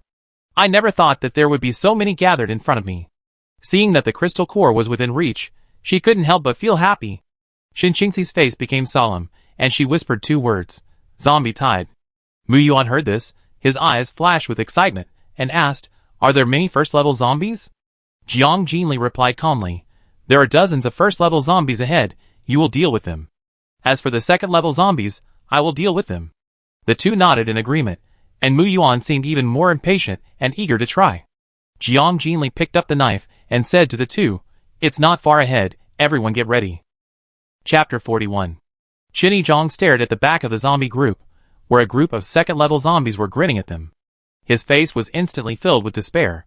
He had once encountered this kind of thin bamboo pole zombies, which were known for their amazing speed and good at sneak attacks. Once they scratched them, there was no chance of survival. Nowadays, there are more than 10 such zombies, which made Chinny Zhang feel a chill in his heart. How can ordinary people like them fight against these monsters? After all, bullets can't hit them. Captain, the bullets are gone. Qin Yang's anxious voice broke Chinny Zhang's thoughts. Chinny Zhang gritted his teeth, pulled out his machete, and shouted loudly, pick up your knives, jump down with me, and chop them. Listen. The soldiers responded in unison. Following his order, all the soldiers quickly jumped off the roof of the car, resolutely rushed into the zombie group, fought side by side with other survivors, and launched a fierce close combat. However, ordinary zombies might be able to cope, but the skin of those power-type mutant zombies was unusually hard. In comparison, their strength seemed insignificant. It was useless to chop the body of this kind of zombie, and the only key was to destroy the head. However, the first-level zombies were tall, and a slightly shorter man couldn't reach the zombie's head even if he jumped. Sometimes due to excessive force, the blade would get stuck in the zombie's body, and it would be difficult to pull it out. Once the weapon was lost, the zombies around would swarm up and devour the person in an instant. Ordinary survivors had no power to fight back in front of the mutant zombies. They could only suffer ruthless slaughter. Blood, fear, despair, screams, and death spread endlessly on the battlefield. Chen Yizhong witnessed this hellish scene, and his heart was deeply tormented and in great pain. "Captain, be careful." At this time, Chen Yong's urgent cry came from a distance. Chen Yizhong turned around suddenly, and saw a second-level zombie approaching silently. He was shocked. He wanted to dodge, but it was too late. Just as the zombie's claws were about to swing down, a figure suddenly rushed over. Chen Yizhong only felt a huge force coming from his chest, and the next second, the whole person was instantly thrown to the ground. He looked up and saw Chen Yong lying on him, protecting him tightly with his body. The second attack of the zombies was imminent. Chen Yi was extremely anxious and cried out in grief, "Xiaoyong, it's dangerous. Get out of the way. Get out of the way. This is an order." However, Chen Yong seemed not to hear it. He cried in hoarsely, "Captain, it's too late. After I leave, you have to live well with your brothers." Chen Yi struggled hard and wanted to stand up, but Chen Yong held him tightly, making it impossible for him to break free. "Let go, you will die." Chen Yi watched the zombie's claws slap Chen Yong's head. His heart was filled with despair, and tears flowed silently. Chen Yong was less than 20 years old. How could it be possible? However, at this critical moment, the head of the second-level zombie miraculously disappeared out of thin air. Chen Yi blinked away the tears in his eyes. At the focus of his sight, a girl was looking down at him. Chen Yizhong's face, trembling with grief, was filled with confusion and bewilderment. Gradually, his thoughts finally became clear. It was her. "Captain, it's strange. Why haven't you taken pictures of the zombies yet?" Chen Yong asked curiously while sobbing. Jiang Jinli heard this, and grabbed Chen Yong's collar, lifted him up, and put him aside. Chen Yong looked at a blank face. Then, Jiang Jinli glanced at Chen Yizhong, who was still lying on the ground in a daze, and said lightly, "You can get up now." After that, she picked up the crystal core, turned around, and walked towards the second-level zombie. Chen Yong was stunned for a moment, then his face flushed with excitement, jumped up excitedly, and shouted loudly, "Captain, we are saved. It's that girl." Chen Yizhong also stood up, his eyes instantly filled with hope. He encouraged everyone loudly, "Don't give up, hold on, we are saved." Facing the heavy siege of the zombies, the survivors were extremely exhausted.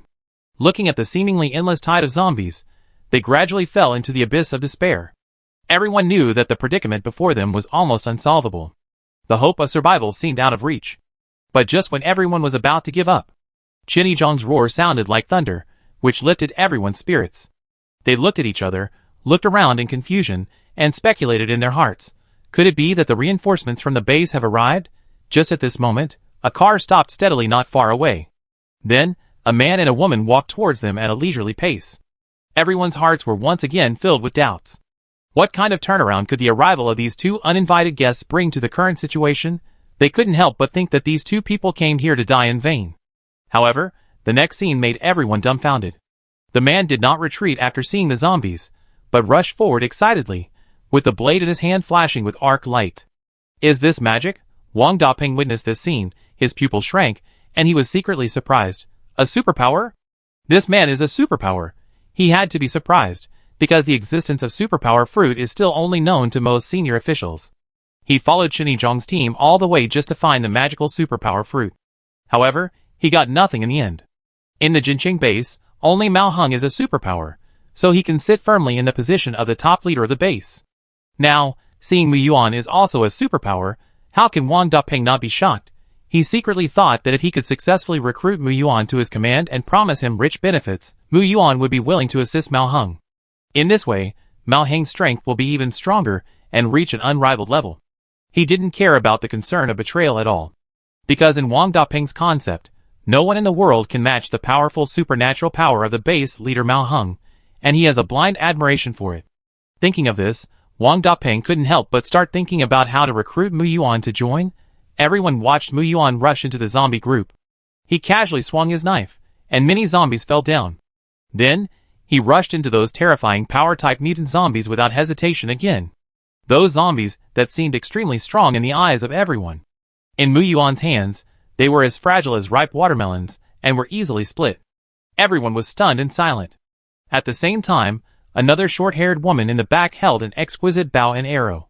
The arrow shot out like meteors, piercing the air, and making a sharp whistling sound. And every arrow hit the eye accurately. She was tall and had a cold face. Her bow and arrow movements were smooth and elegant.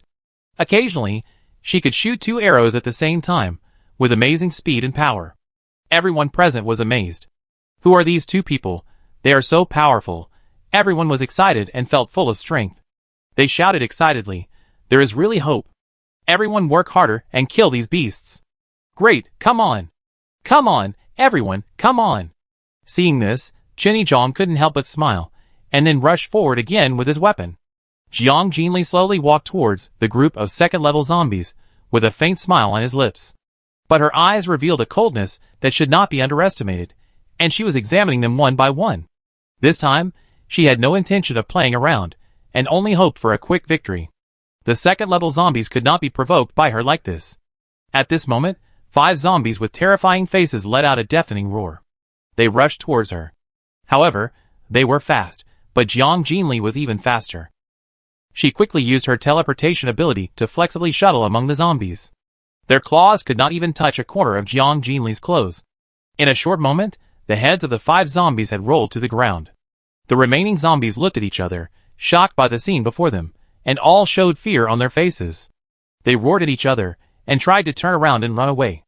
Obviously, they were not stupid. They knew that they could not match them, so they just wanted to save themselves, and there was no need to show off. After all, they were not human beings, and did not understand the so-called heroism. They were originally attracted by the large number of zombies gathered here, and wanted to take advantage of the opportunity to fish in troubled waters, and perhaps catch a few humans for dinner. Who would have thought that this trip would kill them on the spot? The human in front of them was obviously a superpower who was much higher than them. "Stop!" Jiang Jinli suddenly shouted. She instantly used her mental ability to lock the surrounding thoughts. Those zombies, who were about to sprint away, suddenly stopped, as if they were bound by an invisible force and could not move. They themselves did not know that their bodies would be so obedient. Before they could think for long, their heads were dizzy, and then they fell into endless stagnation. Jiang Jinli walked calmly towards these unconscious pole zombies, without any mercy in her eyes. She swung her knife like the wind, killing them one by one without hesitation. In a flash, she had harvested more than a dozen second-level crystal cores, and put them in her pocket with satisfaction. At this moment, Jiang Jinli couldn't help but think of Xiaohua. After getting off the car, it said it didn't want to join in the fun here, and ran to the outermost area to play alone. I don't know if it can handle the situation over there. Then, she leaned quietly against a tree, her expression indifferent, and her eyes focused on observing the people who were fighting fiercely with the group of zombies. Chapter 42. After Shinqingxi and the other 2 joined, Chinny Zhong and the others only had to face those ordinary zombies. For well-trained soldiers, it was easy to deal with them. In fact, Jiang Jinli could control all the zombies at will. Because her mental control power has nothing to do with the number, but is only limited by the range. As long as it is within her controllable range, no matter how many creatures there are, life and death are in her mind. However, Jiang Jinli's current level of supernatural power is still shallow, and the control range cannot exceed 500 meters at most, and the increase in the number of people controlled will increase her energy consumption. However, if combined with her spatial ability, she can still annihilate thousands of zombies in an instant. Jiang Jinli firmly believes that as the level of supernatural power increases, the controllable range will become wider and wider. In the end, an impeccable spiritual realm will be built. She is looking forward to the day when she upgrades to a high-level supernatural power. At this moment, most of the zombies on the battlefield have fallen, and the corpses are stacked up, piled up into a mountain, and the scene is shocking. The scale of this zombie tide is still small. It is hard to imagine how desperate it would be if tens of thousands, or even hundreds of thousands of zombies came surging. Jiang Jinli saw that Mu Yuan and the other person had finished fighting and were busy collecting crystal cores, so she walked over directly. Mu Yuan looked up and saw that it was her, and a happy smile immediately bloomed on his face. Jinli, you fight too fast. He then lowered his head and continued to dig for crystal cores. With so many crystal cores, the two of us can finally upgrade this time, right? Jiang Jinli nodded and gave a concise and affirmative answer. Absolutely. Shen Qingxi also smiled when she heard it. At this time, Qin Zhang led the remaining soldiers to come over in an orderly manner. They stopped in front of the three people. The team was in good order. Qin Zhang then shouted loudly, everyone pay attention, salute. The soldiers immediately stood up straight, raised their heads and chests, and saluted the three people solemnly. Jiang Jinli looked at them calmly and said in a calm tone, there is no need to do this. I didn't deliberately want to save you. I have my own purpose. Then, she turned her eyes to Qin Zhang. You should understand. Qin Zhang stared at Jiang Jinli's deep and calm eyes, and then looked at the two people who were busy digging crystal cores. He certainly knew the reason. After all, he had seen with his own eyes the scene where Mao Heng's strength increased greatly due to absorbing crystal cores. Qin Zhang looked firm and grateful, looking directly at Jiang Jinli, saying seriously, no matter what your purpose is, you saved all of our lives. He added sincerely again, at least, I owe you a life. If she hadn't rescued him in time, he and Shen Yong would have died long ago. Jiang Jinli remained silent. It was just a piece of cake for her to save Qin Zhang. The key point is that, as Shen Qingxi said, soldiers like Qin Zhang are indeed rare in the world today. It would be a pity if he died. Jiang Jinli was willing to help with the matter of taking action. After thanking the three men, the other soldiers gathered around Mu Yuan. They admired Mu Yuan's strength, and were curious about the strange phenomenon of his blade being charged. Brother, you are really awesome. The previous battle was so cool. Your knife can actually emit lightning. How did you do that? Why do you want to dig this thing? This thing is just the evolution crystal of zombies. You can only appreciate it. It seems to have no effect. Yes, we have also studied this thing, but we have no idea how to use it. The group of people were curious and asked questions one after another. Jiang Jinli listened to their conversation quietly, and understood that most ordinary people still knew nothing about the supernatural fruit. And the few who knew about it also chose to search for the fruit secretly and develop in a sleazy way to quietly enhance their strength. May I have a word with you?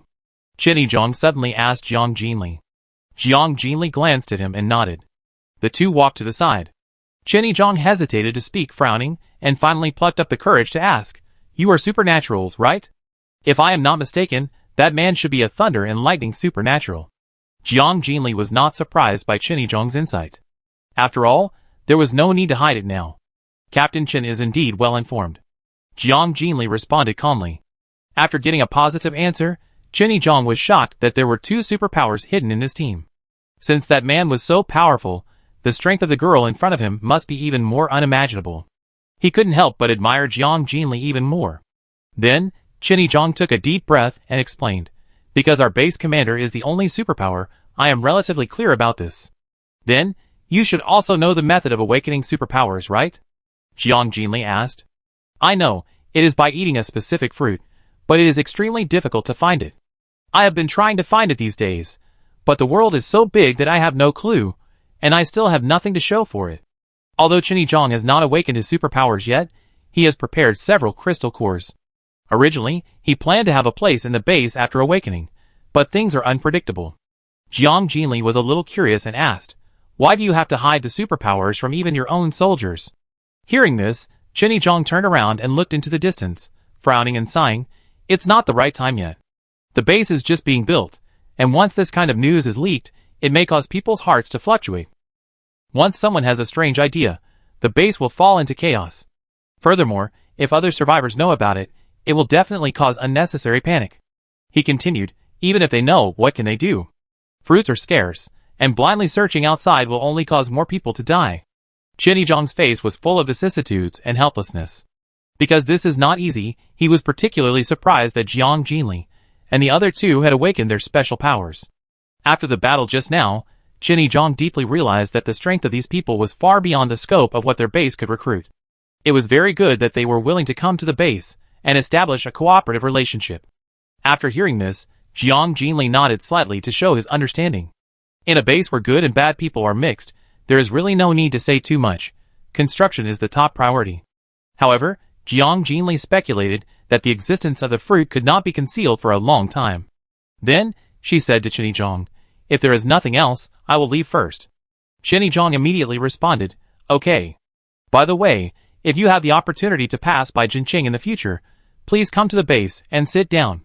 I will definitely treat you well." "I will." After Jiang Jinli responded briefly, she turned and left. Chenny Zhang spoke again behind him and asked, "Girl, can you tell me your name?" "Jiang Jinli." Chenny Zhang stared at Jiang Jinli's leisurely back and secretly speculated in his heart, perhaps, in the future Doomsday, her name will be resounding everywhere. The soldiers who originally gathered around Mu Yuan saw that the two of them were silent, so they tactfully dispersed early, because it is not difficult to see from their expressions that they don't like to be disturbed. Jiang Jinli walked to Mu Yuan and the others. Seeing that they had collected all the crystal cores, they were ready to leave.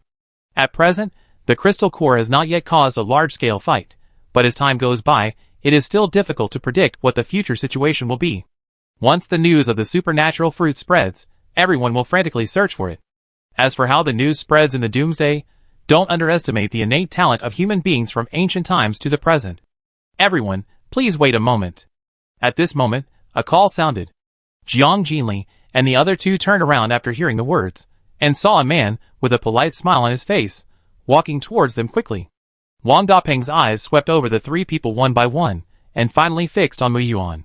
He said to Mu Yuan in a sincere tone, "My name is Wang Dapeng, and I am the confidant of the Jinqing base commander. Today, on behalf of the base commander, I sincerely invite you to join our base." He paused for a moment and continued, "Once you choose to join, we will give you the highest courtesy. Although we dare not say that our base is the strongest, we have thousands of people. We have a full range of weapons and cannons, and the scale will be even larger in the future. Please consider it seriously." However, Mu Yuan did not respond directly, but silently stepped back and stood behind Jiang Jinli to show his attitude. Wang Dapeng saw this and couldn't help wondering, is this woman related to Mu Yuan? Why did he, as a superpower, seem to have lost his voice in front of this woman? Since the second-level zombies were at the back of the zombie group, few people noticed Jiang Jinli's move. Therefore, Wang Dapeng mistakenly thought that Jiang Jinli was just an ordinary person with agile skills. Of course, the two ladies are also welcome to join. Wang Dapeng added, trying to save the situation a little. Jiang Jinli understood without thinking that the Jinqing base was now divided into two camps. Chenny Zhang was at a disadvantage for some reasons, but he was obviously unwilling to accept it, and was always looking for a turnaround and a way out. Chenny Zhang recruited them for the development of the base, and the future of mankind. As for Wang Dapeng in front of him, his mind was not so broad. Jiang Jinli glanced at Wang Dapeng lightly and said calmly, "We will visit you after a while." Although Wang Dapeng was a little anxious, he also understood the truth that haste makes waste.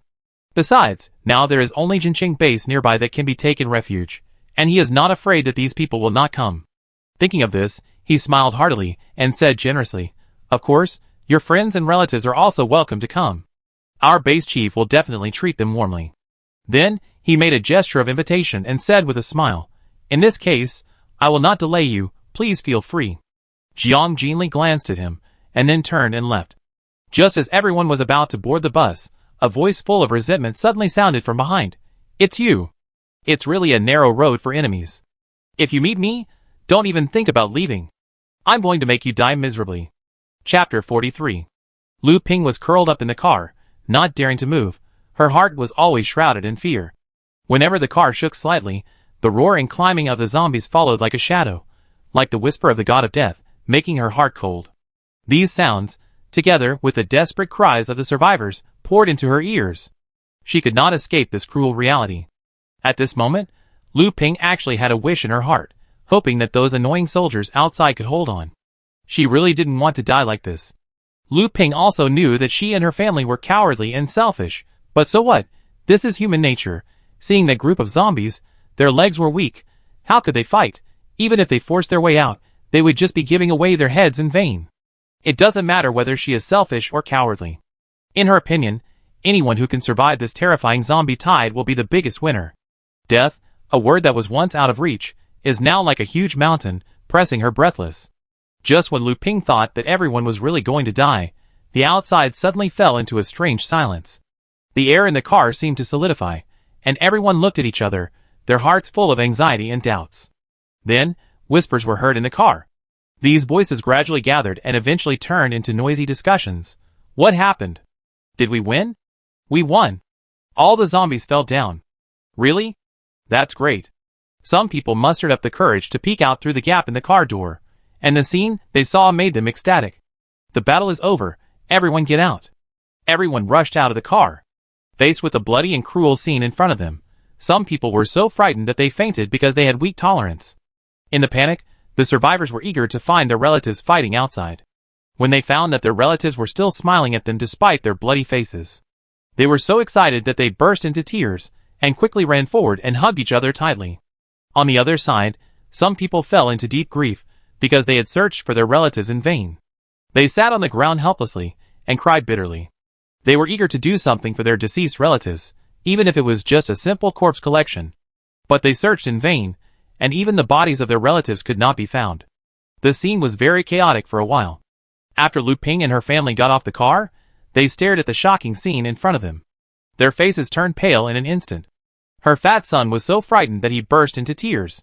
Lu Ping thought, fortunately they didn't get off the car at that time, otherwise the consequences would be unimaginable. Lu Ping was not curious about the reason for the victory. For her, as long as the result was in her favor, it was enough. After some effort, she finally calmed her frightened son. Inadvertently, Lu Ping's eyes fell on the three figures next to the familiar car. A closer look, it's really a narrow road for enemies. Those three people turned out to be the lunatics who tried to hit them to death with a car before. Lu Ping's face suddenly sank. She decisively led everyone to step forward and shouted a few words behind the three people. After shouting, she sneered again, "TSK, TSK, what a coincidence." Jiang Jinli paused when she heard the words. She turned around and stared at the family of four with an expressionless face. Jiang Jinli had known that their family was hiding in the car. Originally, they planned to live in peace as long as they didn't provoke themselves, but some people just didn't have eyes. Mu Yuan stood aside and spoke first indifferently. "You ungrateful things, if you don't want to die, get out now." He couldn't help wondering why this family was so stupid and rushed to die. If their whole family really wanted to die, there was no need to be merciful. After hearing this, Lu Dequan sneered, "Huh, you are really arrogant. You are not in the car now, and you dare to be so arrogant." His face turned evil, and he was fierce. "You haven't settled the account of driving a car to hit us. If you want to live, kneel down and apologize." The three men behind Lu Dequan, each holding a weapon, also stepped forward. With a playful look on their faces, they examined the three people opposite one by one. Lu Ping was calculating in her heart. With 5 people on their side, can't they beat Mu Yuan, a man? She simply ignored Jiang Jinli and Xinqingxi. Lu Ping's son has been spoiled since he was a child. Seeing his father getting angry and cursing again, he walked up to Jiang Jinli as usual, intending to teach her a lesson. He put his hands on his waist, his chubby face, his eyes wide open, and shouted viciously, "What, didn't you hear it? Kneel down and apologize quickly. Otherwise, I will let Dad teach you a lesson." At such a young age, he showed the arrogance of a bully. It really fits the saying like father, like son. They are all ignorant fools. Just as he raised his foot and was about to kick Jiang Jinli, he heard a crisp sound of paw. Lu Dequan's son was blown away in an instant, and his body drew a parabola. Then he landed heavily 3 meters away, accompanied by a loud bang. The scene was terrifying. Lu Ping's family was stunned for a moment. Then, Lu Ping was the first to come to her senses, screaming and rushing towards the little fat boy. "Oh my God! My son! How are you?" She saw a clear slap mark on the little fat boy's face, and his cheek was swollen horribly. One side of his teeth was almost completely lost, and his mouth was full of blood, which was shocking. This scene made her heart ache. Lu Ping's eyes were bloodshot, and she turned her head in anger and roared at Jiang Jinli, "I want you to die. I must make you die." The little fat boy barely came back to his senses in the severe pain, and then cried loudly, "Mom, I'm in so much pain. Wow, wow, wow, wow."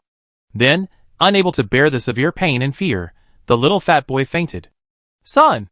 Lu Ping's scream pierced the silence around her, and quickly attracted the attention of the survivors. Everyone gathered around. Those survivors who knew the strength of Jiang Jinli, and the other 2 didn't understand why anyone dared to provoke them, but it didn't stop them from watching and eating melons. Although the people in the carriage didn't know Jiang Jinli and the other 2, They also hoped that the family would suffer a little. After all, no one likes these arrogant psychopaths. Jiang Jinli watched coldly with an indifferent look, and didn't kill the little fat boy. This would be her last mercy. However, such an opportunity only happened once. Lu Dequan stood beside the mother and son, looking at his unconscious son and his wife, who was howling in pain, feeling anxious and distressed. Then, he turned to Jiang Jinli angrily, his eyes emitting a vicious light, and he cursed without thinking, "You are so cruel at such a young age. I think you must be a bastard born by a mother, but not raised by a mother.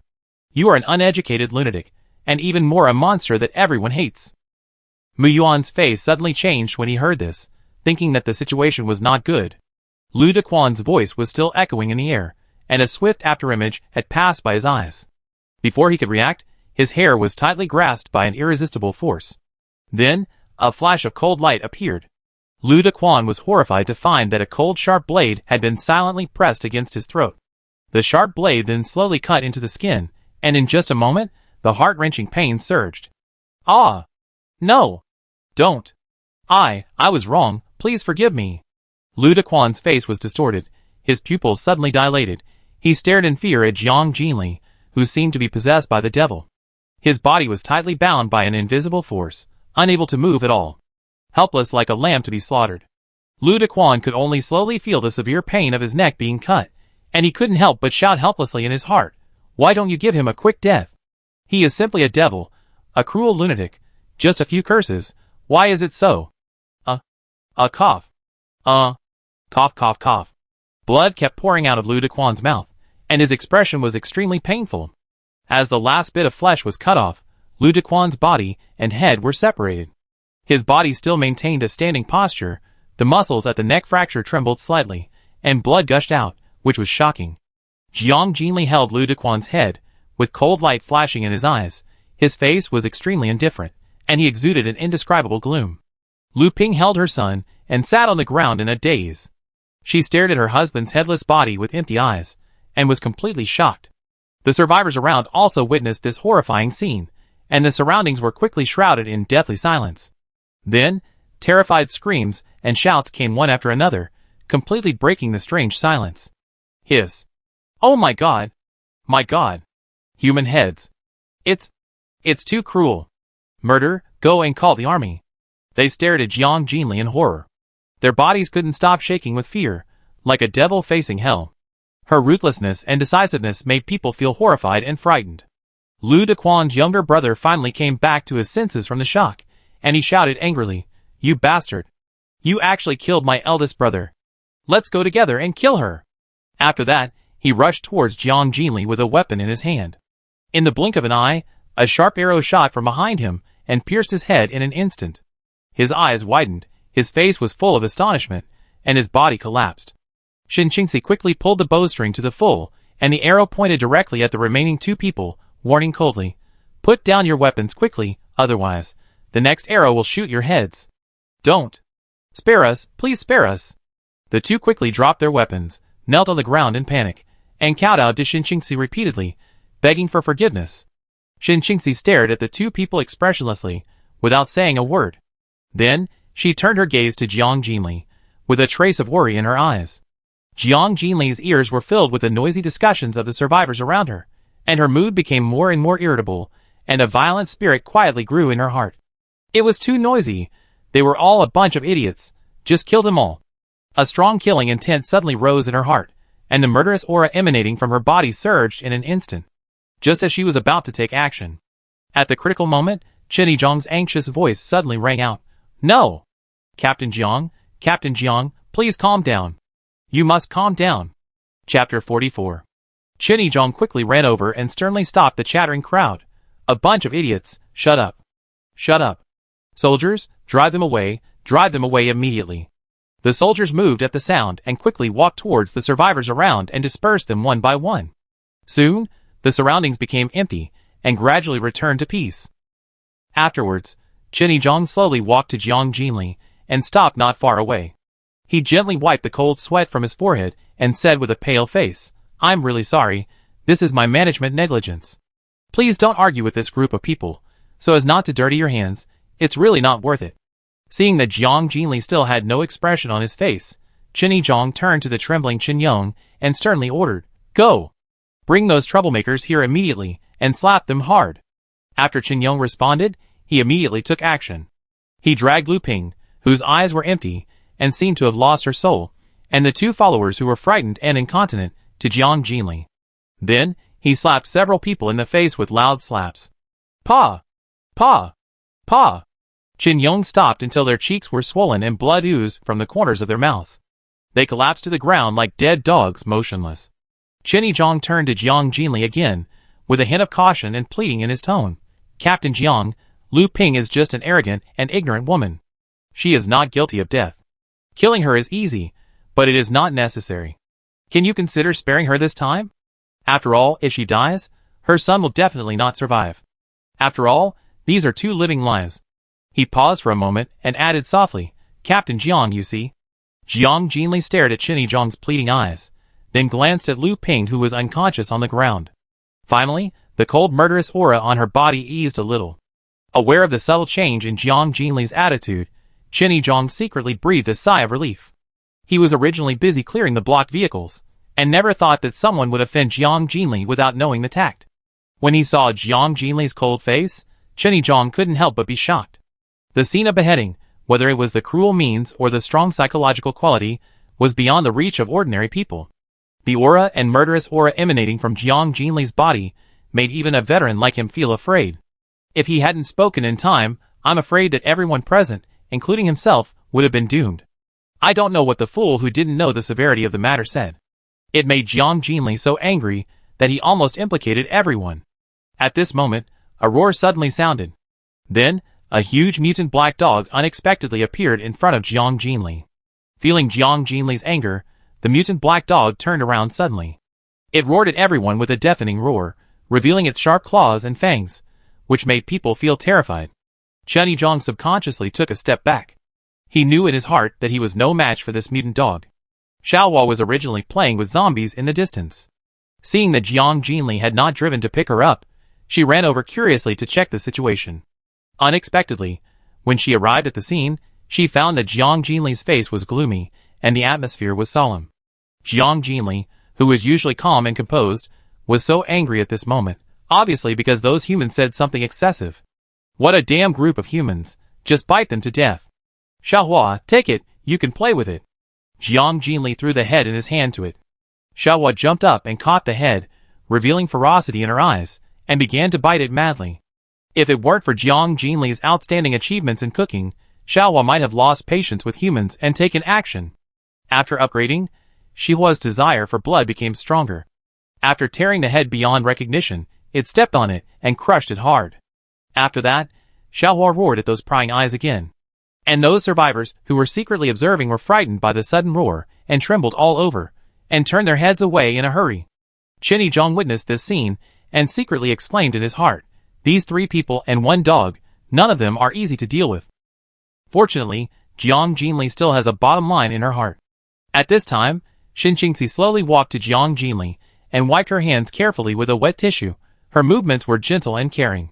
She looked up, her eyes gently locked in Jiang Jinli's eyes, and said softly, "Don't care about others, you have a sister, and you also have us. No matter when and where, everyone will always be with you." Jiang Jinli's eyes met Xin Qingxi, and the violent aura in his eyes gradually dissipated. Mu Yuan also stepped forward at the right time, gently patted Jiang Jinli's shoulder, and said in a gentle tone, "Jinli, let's go." Jiang Jinli's mood finally calmed down, and then nodded slightly to the 2 of them. Afterwards, the 3 of them walked together in the direction of the vehicle. The road was blocked by corpses and military vehicles lying in all directions, so they had to bypass the corpses and replan their route. Chen Yizhong looked at the backs of the 3 people and the dog leaving, feeling mixed emotions, and sighed deeply. At this moment, he realized that his back was soaked with sweat.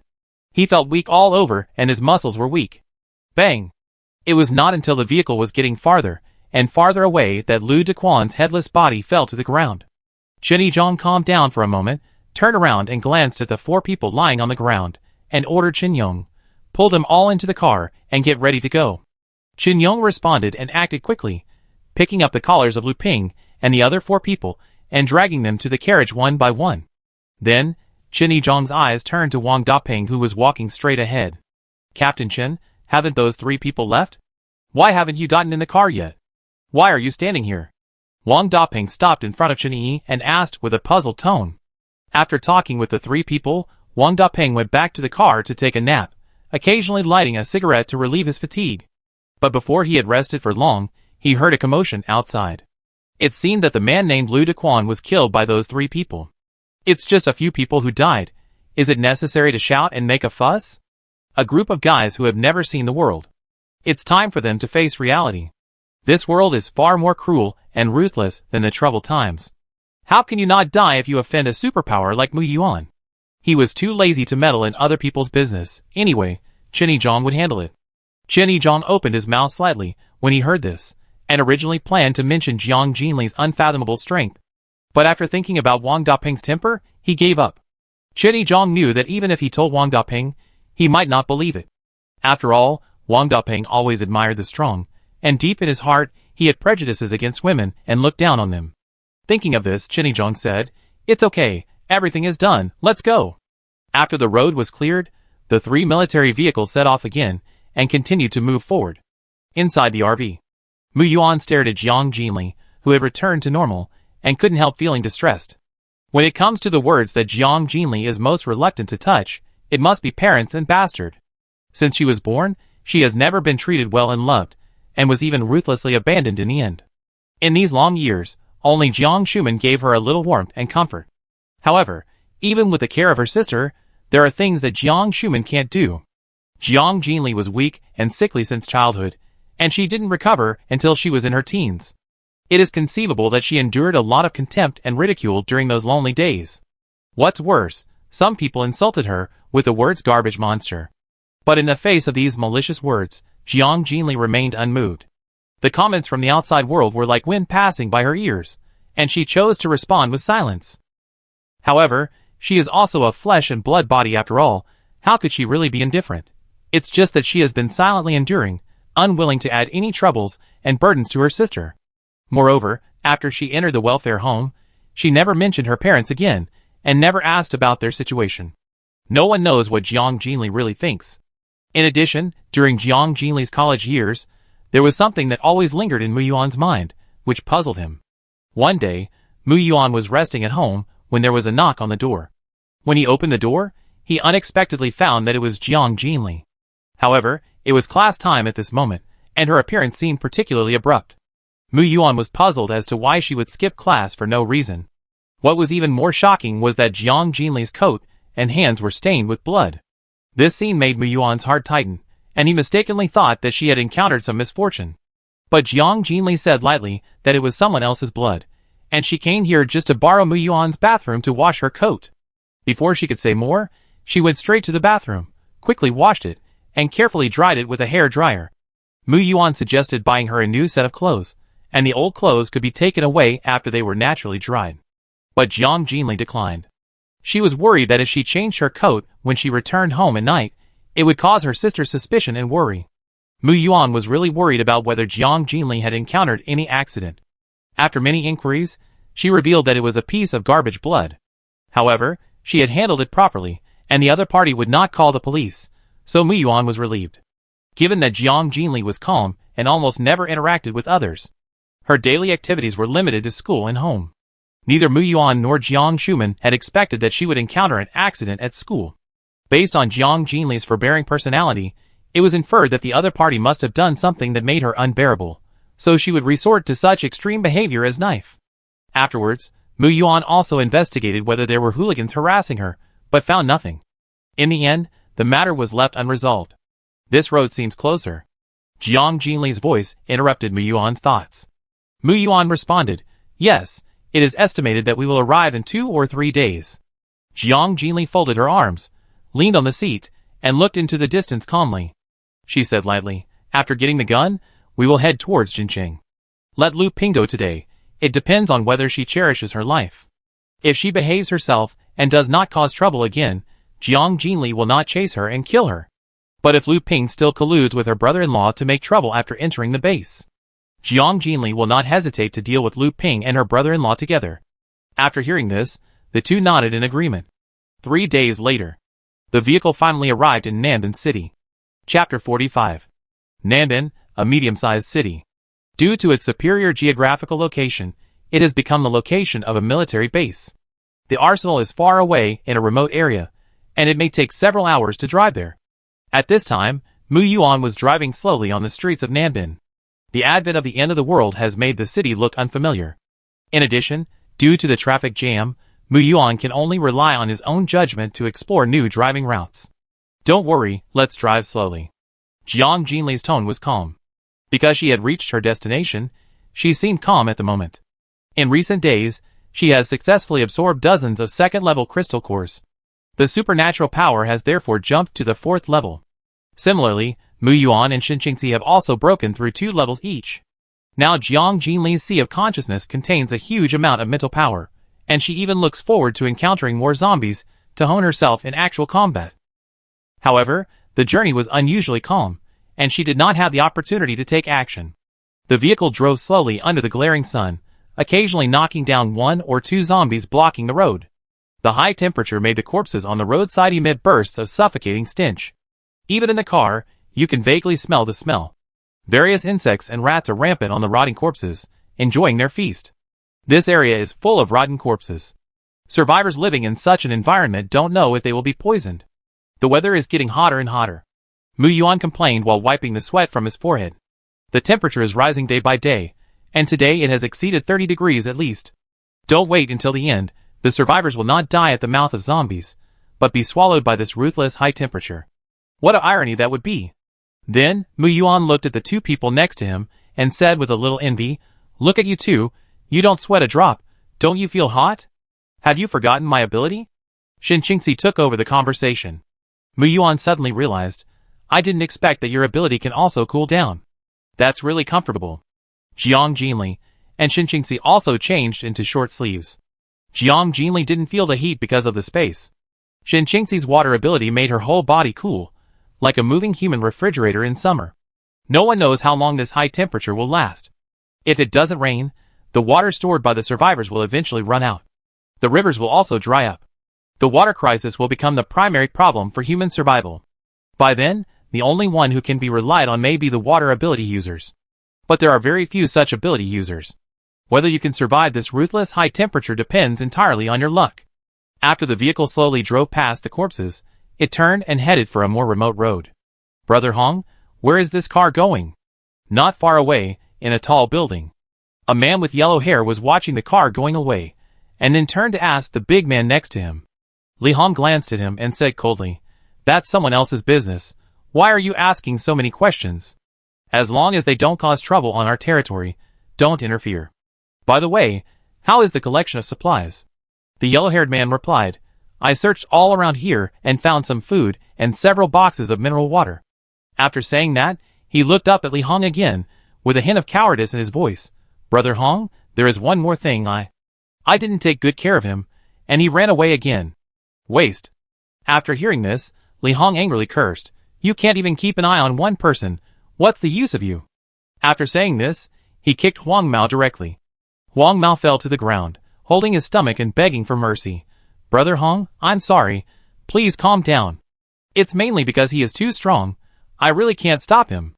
He then solemnly promised, "Brother Hong, I will bring people to find him back." When he escaped, we had quickly blocked all the exits from the city. He couldn't run away. "You ungrateful thing, dare to escape repeatedly." Li Hong's face suddenly changed, revealing a fierceness. "If we find him this time, we don't have to catch him alive. Just kill him directly." Seeing this, Huang Mao was shocked, knowing that Li Hong was really angry, and quickly responded, "Understood, Brother Hong, I do it now." As soon as he finished speaking, he quickly got up and ran downstairs. Li Hong turned around and looked out the window, his face changing. A few hours later, Jiang Jinli and his friends finally arrived at the suburbs. This place was indeed remote and sparsely populated. Mu Yuan chose an open area to park the car, and everyone got off the car. What came into view was a deserted military base, which was in ruins. Mu Yuan stared at the once familiar but now desolate land, and sighed. "I used to stay here for a few years, but now everything has changed." After that, he led the 2 people straight into the base. Xiaohua was too lazy to go in, and ran out to play as soon as she got off the car. Stepping into the gate of the base, the collapsed wall, the messy barbed wire, and the abandoned sentry tower first came into view, and the dilapidated vehicles and tents were also scattered everywhere, showing the desolation. There were many zombies in military uniforms around, rushing at people frantically. Several people worked together and quickly solved them. Then, Mu Yuan led them through the training ground, dormitory, and abandoned military camp, and finally came to a half-collapsed warehouse. The steel door of the warehouse was broken by the earthquake. The interior space was vast, and various military items were scattered all over the floor. Mu Yuan turned around and finally stopped in a corner of the warehouse. He squatted down, knocked on the ground, and showed a happy look on his face. This is it. The three of them quickly cleared the collapsed obstacles on the ground, and then an iron plate appeared. Mu Yuan used a knife as a lever to pry the iron plate around, and suddenly lifted it up, revealing a secret passage leading to the underground. It seems that there should be nothing down there. Fortunately, the earthquake did not flood here. Mu Yuan breathed a sigh of relief. He thought to himself that it was indeed a place of munitions, and even the building materials were particularly strong. The three of them held lighting equipment, and stepped onto the stone steps leading to the underground. As they went deeper, the smell of gasoline and metal rust in the air became stronger. It didn't take long to reach the bottom. The surroundings were empty and dark, and the light in their hands was the only light. Under the dim light, the rows of armory doors looked particularly gloomy. They walked forward to take a closer look. They found that the defense system had failed, and the door had been completely destroyed. Then, they pushed open the heavy iron door and walked in. Their eyes quickly swept across the rows of neatly arranged weapon racks. From basic pistols to accurate rifles, to cutting-edge high-tech laser weapons, all kinds of equipment are available and dazzling. The boxes below are filled with various bullets, grenades, C4 explosives, etc. Not only that, heavy weapons such as rocket launchers, jet devices, and heavy machine guns are also on display. This is so exciting! Mu Yuan touched these weapons with joy on his face. Jiang Jinli also showed satisfaction. They continued to explore, opened the remaining doors one by one, and found helmets, bulletproof vests, gas masks, and other protective equipment, as well as batons, stun guns, maintenance toolkits, night vision goggles, telescopes, scopes, communication equipment, navigation tools, various fuels, etc. In addition, there are first aid kits, antibiotics, and other medical supplies. Military canned food, compressed biscuits, water, and other supplies are also piled up like mountains. Jiang Jinli is most satisfied with those sets of black and camouflage combat uniforms, at least tens of thousands of sets. There are also various military backpacks, sleeping bags, etc. I am really eye-opening, Xin Qingxi said with a little surprise. After all, before the end of the world, these items are out of reach for ordinary people. Now, all these things belong to them, and she can't help but feel happy. Then, Xin Qingxi turned to Jiang Jinli and asked, "So many supplies, can you still put them in your space?" Mu Yuan also came forward, frowning and said, "Yes, Jinli, if I don't take them all away, I will always feel uncomfortable." Jiang Jinli looked at the two of them, with a smile on his face. "Don't worry, I will empty this place, and there will be no box left." As soon as the voice fell, the items in the armory disappeared quickly, leaving only an empty space. The two looked at each other in surprise. Mu Yuan was even more shocked. So fast? It only took 1 second? Jiang Jinli explained calmly, "The stronger the mental power, the faster the speed." Even though the two understood this truth, they were still shocked by her amazing speed. Then Jiang Jinli said to the two of them, "Let's go, it's time to go out." Chapter 46. After walking out of the underground arsenal, several people came out immediately. Jiang Jinli looked around, and the vehicles were scattered everywhere, looking messy. She walked straight to those vehicles that looked good and seemed to be able to start, and put them into the space one by one. These vehicles mainly include trucks, armored vehicles, and tanks. Seeing that there was nothing to search in this area, Jiang Jinli called Xiaohua, and the group left with satisfaction. "Let's find a place to rest first, and then go on the road tomorrow." Jiang Jinli looked at the sky outside the car and said to the two. Mu Yuan suggested, "Then let's find a place to rest in the city center." It happened that the route to Jincheng required crossing most of the city. Since several people had never been to Jincheng, they felt unfamiliar with the place, and were not familiar with the road conditions and lacked navigation equipment. They could only rely on the map in their hands and grope forward step by step. When the group stepped into the Nanban city again, The time had quietly come to more than 5 o'clock in the afternoon. After they parked the car, they randomly chose a building to enter. Arriving on the 3rd floor, an undecorated 3-bedroom, 1 living room rough house came into view. Jiang Jinli stepped into the room without hesitation. But in an instant, the empty room was filled, and she walked straight to the sofa and sat down safely. Then Jiang Jinli turned her head and looked at the 2 people. "Why are you standing there? Come and rest." The group had not rested well for several days, and they always had to combine work and rest. There was no need to be too tense. Then, she pointed to the bathroom. "If anyone wants to take a shower first, they can go first." Mu Yuan and Shen Qingxi then entered the room. They still felt a little uncomfortable with the new furniture that suddenly appeared. Mu Yuan smiled and said, "Then I take a shower first. It's so hot." After that, he picked up his clothes and went in. Shen Qingxi sat next to Jiang Jinli, leaned on the sofa, slowly exhaled, and her tense nerves relaxed. "How are you adapting to your 2nd level ability?" Jiang Jinli looked at her and asked with concern. Shen Qingxi smiled and showed her ability.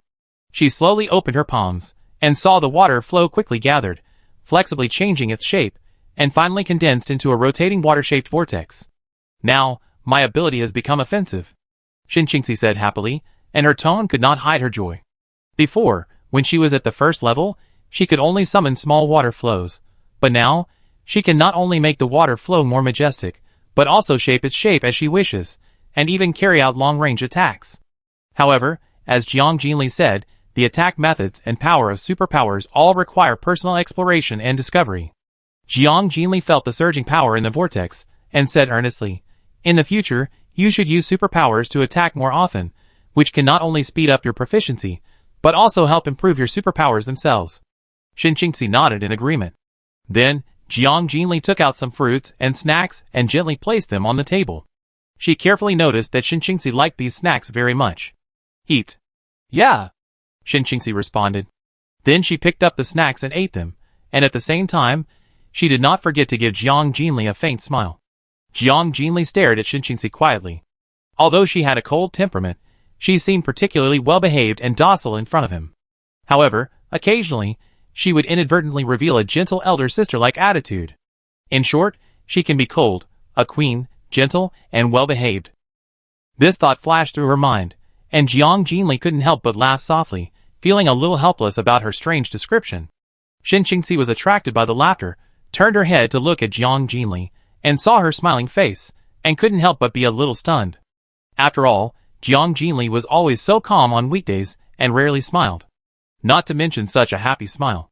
Only at this time, the awe-inspiring aura on her body was slightly weakened, revealing the softness unique to girls. She was particularly beautiful and moving when she smiled, and 2 small dimples appeared on her cheeks. Shen Qingxi couldn't help but admire. "You look so good when you smile." Jiang Jinli was slightly stunned, then turned his eyes to the window, and his voice became much softer. "My sister said so too, so she always asked me to smile more, otherwise I would look too serious." A trace of heartache flashed in Shen Qingxi's eyes, and when she was about to speak to comfort her, the bathroom door was suddenly pushed open. Mu Yuan came out with a smile on his face, and said to the 2 of them with emotion, "It feels so good to have water." While taking a shower, he even doubted that he had returned to civilized society. Afterwards, Mu Yuan walked to the table and picked up a bright red strawberry to taste it. Then, he turned his eyes to Shen Qingxi, and said with a bit of joking, "Qingxi, you are the key protected object of our team." Shen Qingxi glanced at him lightly and retorted, "Who will protect whom? It's still uncertain now."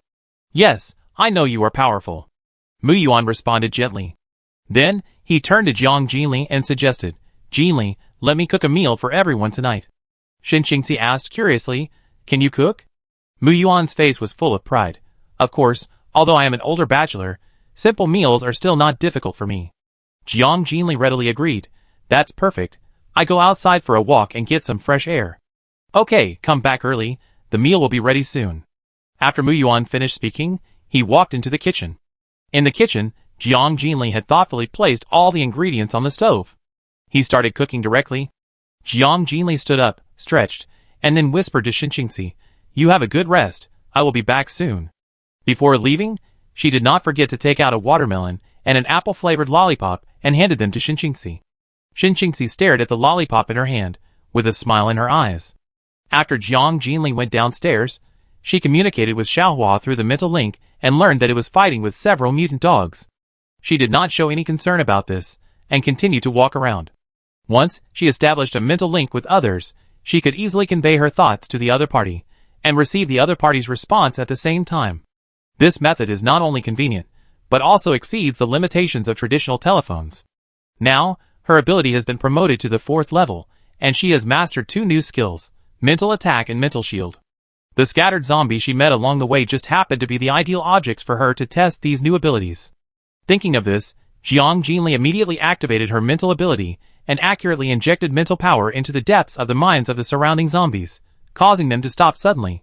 The zombies' hideous and terrifying faces quickly disappeared, their eyes became empty, and stared at her straight. She further increased her power output, and with a few dull sounds, 7 or 8 zombies fell down one after another and lost their ability to move.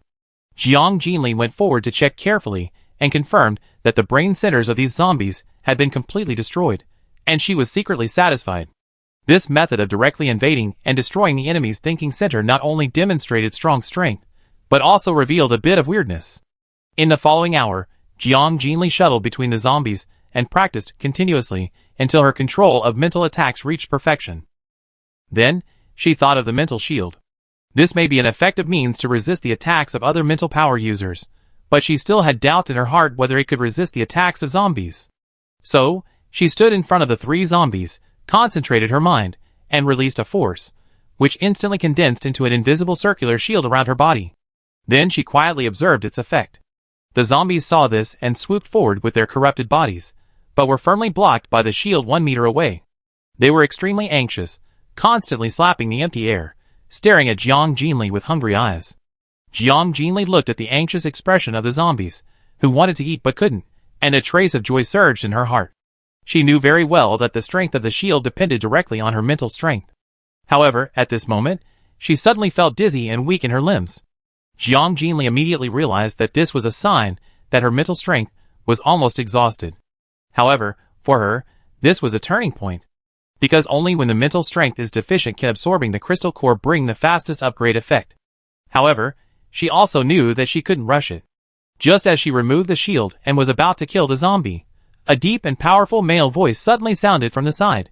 "Girl, be careful." Chapter 47. Then, a burst of hurried footsteps came from the side.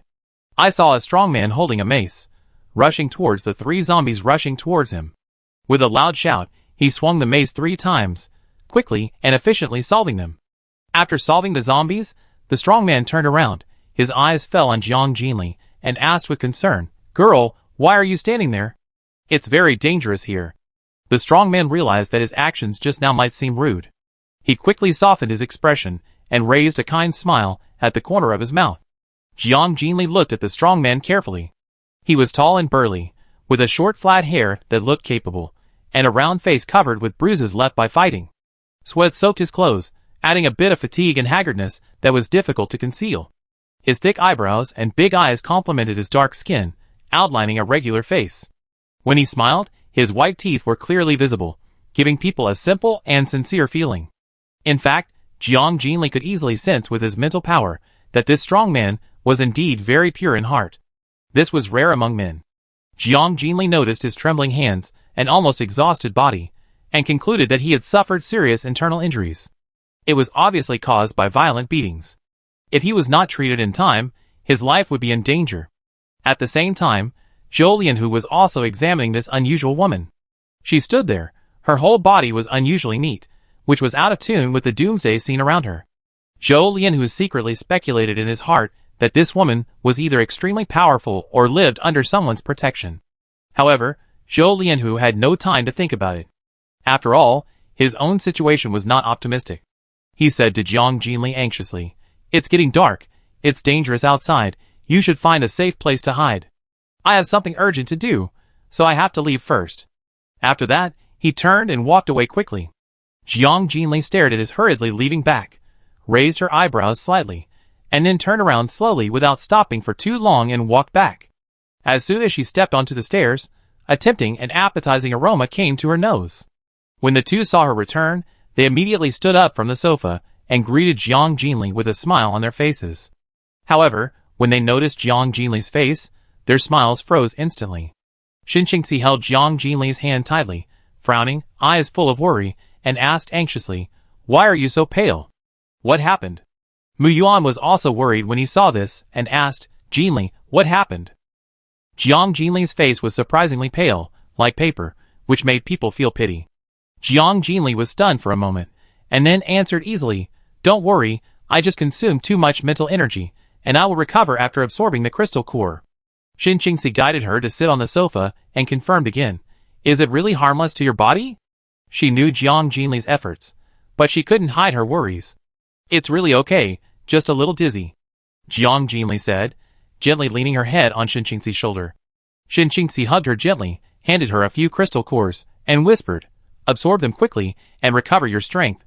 Remember to have a good rest after dinner."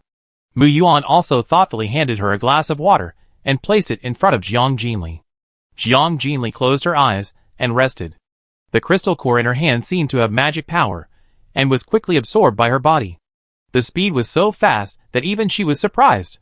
In just a moment, the crystal core completely disappeared, and Jiang Jinli's physical condition began to improve visibly.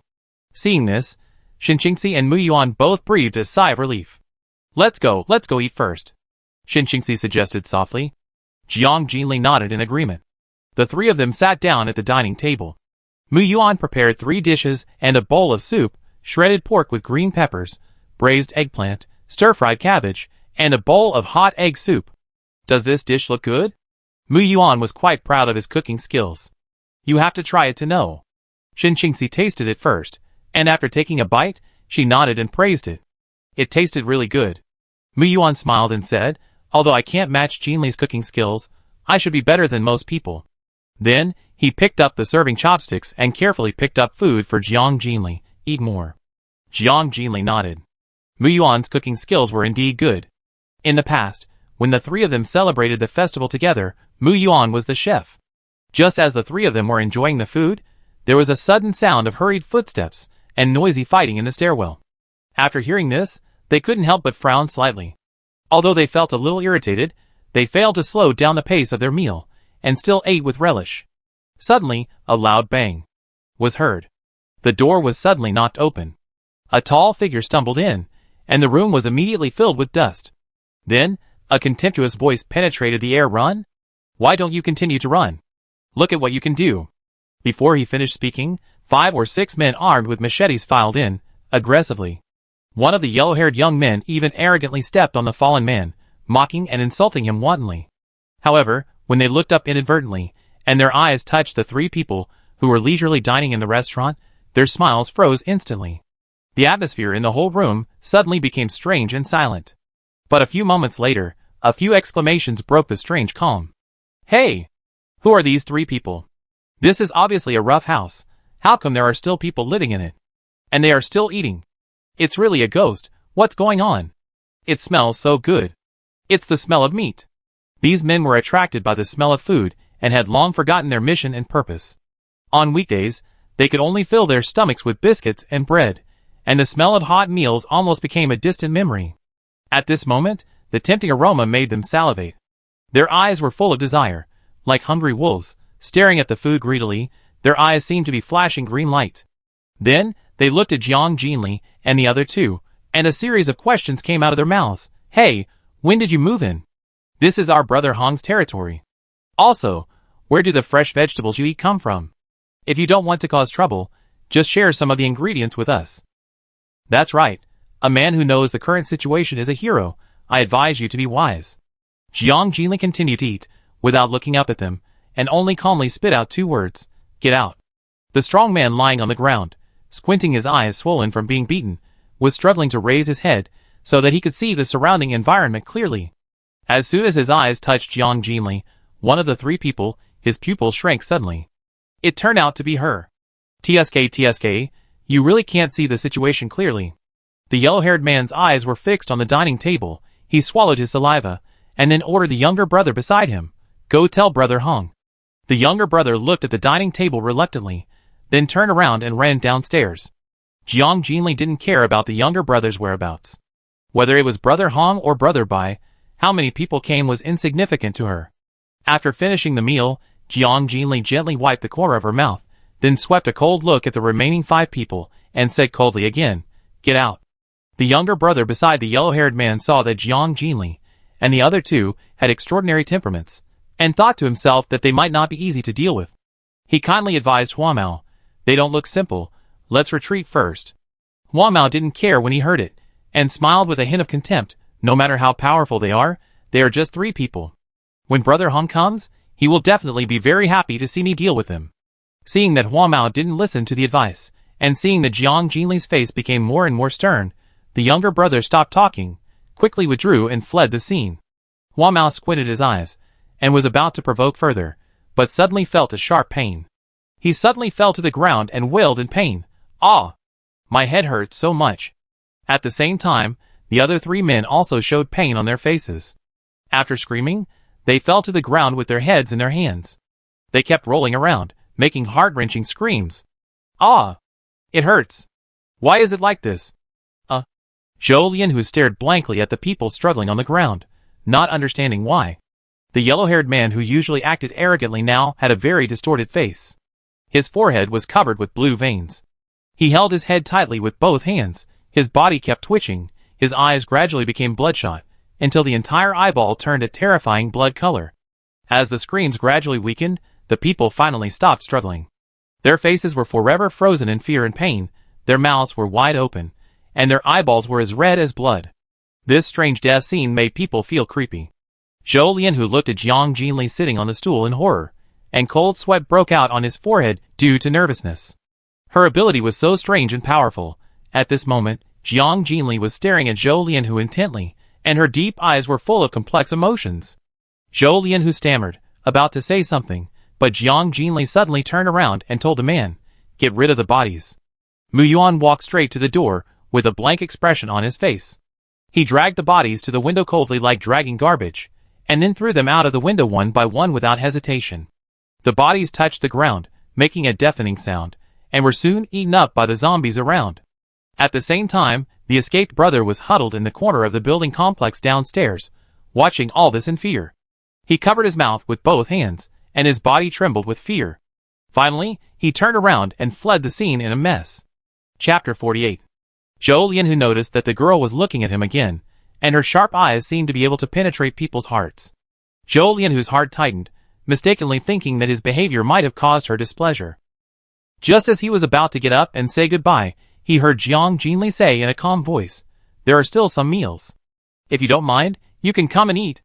Zhou Lian, who suddenly raised his head and looked at Jiang Jinli in disbelief, and asked with a trembling voice, Can I really eat it?" Jiang Jinli nodded and agreed. "This is considered as the reward for helping me kill those 3 zombies before." Although Mu Yuan didn't know why Jiang Jinli would treat this burly man differently, but he knew that Jiang Jinli was not an easy person to deal with. If she did this man must have his own strengths. So Mu Yuan walked up to help Zhou Lian, who patted his shoulder lightly, and said with a smile, "Let's go, I won't lie to you." Zhou Lian, who was led to the table and sat down, staring at the table full of sumptuous dishes. He was stunned for a moment. Zhou Lian, who had not had a decent meal in recent days. He was either being beaten or scolded, or on the way to be beaten. The scene in front of him made him feel a little unreal. Jiang Jinli stood up and said to Zhou Lian, who, "Eat it all." Then, Mu Yuan and Shin Qingxi moved to the sofa beside them, and sat down, giving Zhou Lian who space to eat alone, making him feel more comfortable. After Mu Yuan poured water for the 2, he asked curiously, "Jinli, how did you do it just now?" "That's mine." Zhou Lian, who sat on the stool, hearing their vague conversation, and his heart was filled with gratitude. He slowly reached out his hand, picked up the big bowl filled with hot rice, stared at it for a moment, and then ate it in big mouthfuls. When he tasted the green pepper and pork shreds, Zhou Lian, whose eyes instantly turned red, and soon, tears could not help but flow down. After crying silently for a while, he wiped away his tears, and continued to swallow the food in big mouthfuls. Soon, the food on the table was swept away by Zhou Lian, who, without even a grain of rice left. This made him feel a little embarrassed. Despite this, he stood up and walked towards the 3 people. Zhou Lian, who bowed deeply to Jiang Jinli, and said sincerely, "You not only saved me, but also gave me food. I really can't repay this kindness." On Zhou Lian, whose dark and slightly round face, gratitude was overflowing. He knew very well that if Jiang Jinli had not killed Huang Mao and others, he would have died long ago. Except for Huang Mao, the others were all martial artists. Zhou Lianhu was covered with wounds after a long period of hunger and torture, and he had no power to resist. He was very grateful that he could escape to this building, and was lucky enough to meet Jiang Jinli, which saved his life. Then, Zhou Lianhu looked down at his dirty body, and felt that he was out of tune with the surrounding environment, and he couldn't help but feel inferior. Realizing that he was unable to repay them, he chose to leave at a reasonable time. Perhaps this was the best way to repay them. Then I leave first. Thinking of this, Zhou Lianhu wanted to turn around and leave. Wait a minute. Jiang Jinli's voice came. Zhou Lianhu turned around after hearing this, and saw Jiang Jinli throwing something.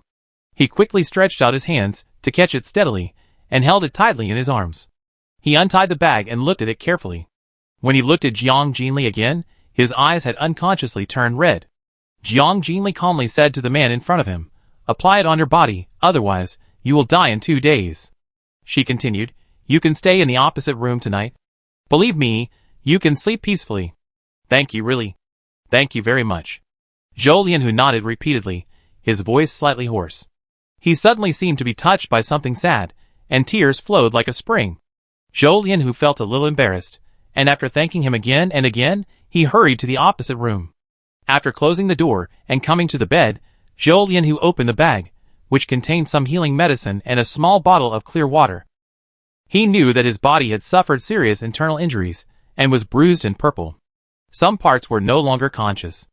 Even when Zhou Lianhu himself didn't care, he received medicine that was extremely precious in today's doomsday. Since the doomsday, today was the first time that Zhou Lianhu felt the respect and care from others, and was truly treated as a human being, not a beast of burden. This unprecedented warmth made Zhou Lianhu's heart burn. He wiped away his tears, took off his clothes, and gently applied the ointment on the wound. Although he didn't know what the water in the bottle was, he sprinkled it on his body without hesitation. The cool feeling instantly spread throughout his body, and he couldn't help but let out a comfortable sigh. The fatigue and sleepiness of many days came instantly. Zhou Lianhu finally couldn't hold on, and fell asleep. At this moment, the younger brother stumbled towards Brother Hong's residence, and happened to see Brother Hong leading a group of people towards him. The word supplies and food were faintly heard in his ears. He hurried forward, his tone full of fear. "Brother Hong, they are dead, dead. Huang Mao and the others are dead." Li Hong was still wondering why some people could still eat hot meals after such a long time since the apocalypse. He was about to go and find out. Unexpectedly, his pupil shrank suddenly at the words of his younger brother, who ran over in a hurry. He shouted angrily, "What did you say? They are all dead? How is this possible?" Although Huang Mao often made stupid mistakes, he was the most loyal one among the group. He died suddenly like this, which made Li Hong feel a little reluctant. Li Hong tightly grasped the younger brother's collar and asked again in a stern voice, "How did he die? Who did it?" The younger brother trembled and answered, I don't know. Not long after I ran downstairs, I saw the bodies of Huang Mao and others thrown out of the window." Li Hong pushed the younger brother away, his face gloomy, his eyes drifting into the distance, hesitant. He then ordered, "Go back." After calming down, Li Hong thought in his heart that Huang Mao and others were killed in an instant, which showed that the other three were strong, and it would be unwise to act rashly. Back to the old nest, Li Hong sat in the main seat, frowning, and fell into a long period of contemplation. "Brother Hong, what should we do next? Is it just like that? Brother Hong, we must avenge Huang Mao and others." "Yes, let them pay with blood. Kill them." The younger brothers around were indignant and extremely excited. Li Hong's face was stern, and he ordered in a deep voice, "Don't be impulsive, rest tonight, and tomorrow morning you will take dozens of people to ambush around them, and when they separate, defeat them one by one." After the younger brothers responded, they dispersed. When Li Hong thought of Zhou Lianhu, the culprit, he was furious. He wanted to catch Zhou Lianhu immediately and peel his skin to vent his anger. The next morning, it was dawn. After Jiang Jinli cleaned up the room, the group prepared to leave. As soon as the door was opened, Zhou Lianhu's honest smile came into view. He was looking at the three people in a friendly manner. Seeing several people coming out, Zhou Lianhu immediately said to Jiang Jinli with gratitude, "The medicine you gave me is really magical. Now I don't feel any pain at all. Thank you so much." Zhou Lianhu's heart was intertwined with complex emotions. Not only did he sleep well all night, but even the wounds on his body healed miraculously. However, he was not good at words, and didn't know how to express his gratitude to Jiang Jinli, because he really had nothing. Jiang Jinli looked at his bewildered look and replied casually, "It's a small matter, you're welcome." Then, they walked down the stairs together. Zhou Lian, who followed closely behind, and said again eagerly, "It may be a small matter for you, but it is a great favor to me. You saved my life." He knew that he was often ridiculed as a big fool because of his appearance and physique, but he never took it to heart. Since he was a child, his mother taught him that life is his own, and he doesn't need to care about the eyes of irrelevant people. People should always be grateful. Zhou Lian, who has always followed this teaching. However, the sudden arrival of the end of the world completely changed everything. Unfortunately, his mother passed away, and his wife was still alive and dead. He was suddenly alone and surrounded by a deep sense of loneliness. During this period of time, Zhou Lian, who witnessed many dark sides of human nature. His heart was also tightly entangled with despair. However, he had never met such a contradictory person as Jiang Jinli. She was both powerful and indifferent, cruel and kind, as if she was tailor-made for this doomsday world. She was born with the temperament of a leader, which made people want to follow her involuntarily. Zhou Lian, who was no exception. He longed to follow her. Jiang Jinli walked downstairs and looked around. Xiaohua walked leisurely to their feet, and suddenly, it spit out a bloody head from its mouth. Then, Xiaohua slowly raised his head and looked at Jiang Jinli. "Have all the people escaped?" Jiang Jinli glanced at the head on the ground and turned to ask Xiaohua. "Woof. That's right, they all escaped. It was in a good mood, so it only killed this one." Jiang Jinli nodded and said to the others, "Okay, let's get in the car." Zhou Lian, who stared at their backs as they were about to get in the car, and a fire ignited in his heart. Realizing that this might be the only chance, he took a deep breath, mustered up his courage, and shouted loudly, "Please wait a moment."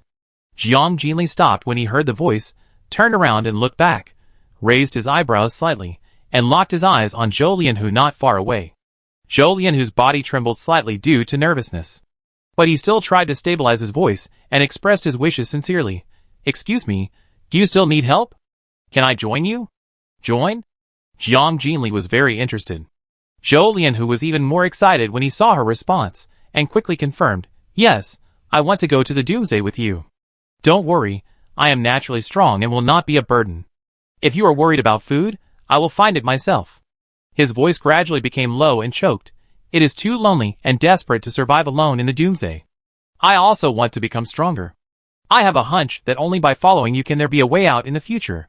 Then he raised his head again and said firmly, "I will obey orders and will never betray you." Zhou Lian, who scratched his head, frowned, and tried to think about what else he could offer. "Also, I used to work in civil engineering and am very good at construction." After saying that, he felt a little embarrassed again. Because, in the context of doomsday, this skill doesn't seem to be very practical. Then, Zhou Lian, who stood there, looking at Jiang Jinli with a pair of big eyes full of expectation, looking a little at a loss. Just when he was discouraged and thought that there was little hope, he saw Jiang Jinli's mouth corner slightly raised, outlining a faint smile. Then, she slowly opened her lips. "You just said that you are interested in architecture." Zhou Lian, whose eyes suddenly ignited with blazing hope, and he eagerly hoped that she could give a positive answer. However, at this critical moment, a sharp engine roar suddenly sounded behind him, instantly interrupting Jiang Jinli's words. Before Zhou Lian, who had time to react, a huge net suddenly attacked him. Then, the car drove straight into the distance without stopping at all. Zhou Lian, who was dragged to the ground by this sudden force, and then he was dragged several meters away. Then, everyone in the car pulled him together and forced him onto the truck. Zhou Lian, who immediately struggled angrily. But more than a dozen people in the car rushed to him and held him down. "Asshole! Let me go, let me go!" Zhou Lian, who roared, his veins bulging. "A bunch of bastards, just know how to attack by surprise. He is very strong, everyone hold him down." Be honest? The group of men on him used all their strength, gritted their teeth, and tried their best to suppress Zhou Lian, who was as strong as an ox. Zhou Lian, who almost forgot that there was also Li Hong, the pervert, who wanted to take his life. Thinking of this cruel reality, his eyes dimmed instantly. After watching the car gradually go away, Xin Qingxi also walked out of the car slowly, looking at Jiang Jinli with an inquiring look on his face. Jiang Jinli's face sank, and he spit out two words coldly, "Looking for death." Chapter 49. Zhou Lianhu was tied up tightly and could not move. He collapsed on the car with numbness written all over his face. Bah! You are so shameless. How many times have you escaped? I don't understand. Do you dislike us so much? Next to him, Green Hair stared at Zhou Lianhu with disdain. He couldn't help but continue to mock. Brother Hong has not killed you. That's because he thinks highly of you. But you want to die? You are such an idiot. However, Zhou Lianhu turned a deaf ear to his abuse and said nothing. Green Hair saw that he was so indifferent, and was too lazy to waste his lips and tongue, just staring at him closely to prevent Zhou Lianhu from escaping again. Soon, the vehicle stopped in front of a large warehouse, and several people escorted Zhou Lianhu out of the car. 4 or 5 ordinary zombies surrounded him. Green Hair walked over with a machete in hand with disdain, and easily solved them with a few strokes. The younger brothers on the side offered flattering words, and Green Hair was very proud. He thought to himself that once Yellow Hair died, he would be promoted to Brother Hong's confidant. Outside the warehouse, for guards were waiting in full battle array. Green Hair and others dragged Zhou Lianhu into the warehouse without saying anything, and then threw him heavily to the ground. The interior of the warehouse was empty. Li Hong sat on the stool in the middle, his face as gloomy as water, surrounded by 30 or 40 men. He glanced at Zhou Lianhu on the ground, and a sinister smile appeared on the corner of his mouth. Then his face turned black, and he shouted angrily, "You ungrateful thing! This time, you will never have a chance to escape. I will kill you and feed you to the dogs." After Li Hong finished speaking viciously, he suddenly stood up, pressed Zhou Lianhu step by step, and kicked him hard in front of him. Then, he grabbed Zhou Lianhu's hair, forced his head up, forced him to look into his eyes, and said sarcastically, "You have such a strong desire to live, but I gave you a chance, but you didn't want it. Aren't you a cheapskate? You are simply asking for trouble. Those 3 people have left. Now you have lost that luck, and no one can save you." In anger, Li Hong roughly shook Zhou Lianhu's head and roared, "This morning, I lost another brother, all because of you." Zhou Lianhu finally couldn't bear it anymore and shouted angrily, "You beast! Kill me if you want to, why talk so much nonsense?" The entanglement between Zhou Lianhu and Li Hong started when the end of the world came. At that time, Zhou Lianhu was worried about his wife, who was far away at her mother's house, so he hurried there. But he saw only the empty building and ruins. But he didn't see the body, and Zhou Lianhu still had a faint hope in his heart. While asking around for information, he learned that some survivors had already established a refuge base. This made Zhou Lianhu secretly speculate that perhaps his wife had been rescued by someone in the base. However, he knew nothing about the specific location of the base, so he could only walk blindly while looking for clues. Unfortunately, in this devastated Nanban city, he unexpectedly met Li Hong. Before the Doomsday, Li Hong was a boxing master with agile and ruthless skills. When the Doomsday really came, he successfully occupied the city. Soon, a group of rabble gathered around him, and this group of people claimed to be the overlord of this city. Zhou Lianhu originally planned to leave after exchanging some supplies, but when resisting the zombies, he showed extraordinary strength and ruthlessness. Therefore, he attracted Li Hong's attention. Li Hong appreciated his ability, and intended to recruit him to join his team. But Zhou Lianhu rejected Li Hong's invitation. In response, Li Hong took tough measures. In view of the large number of people on the other side, and Li Hong's possession of firearms, Zhou Lianhu had to choose to temporarily endure. However, after joining, Li Hong never regarded Zhou Lianhu as a human being. In his eyes, Zhou Lianhu was just a strong cow and horse, with no status at all. Therefore, all the heavy work fell on Zhou Lianhu's shoulders. And there was always someone watching with a gun behind him to ensure that Zhou Lianhu did not dare to slack off. Whether going out to search for supplies or carrying goods, Zhou Lianhu was forced to play the role of a coolie. What's more, every time Li Hong met other survivors, he claimed to be God and subjected them to strict tests and examinations.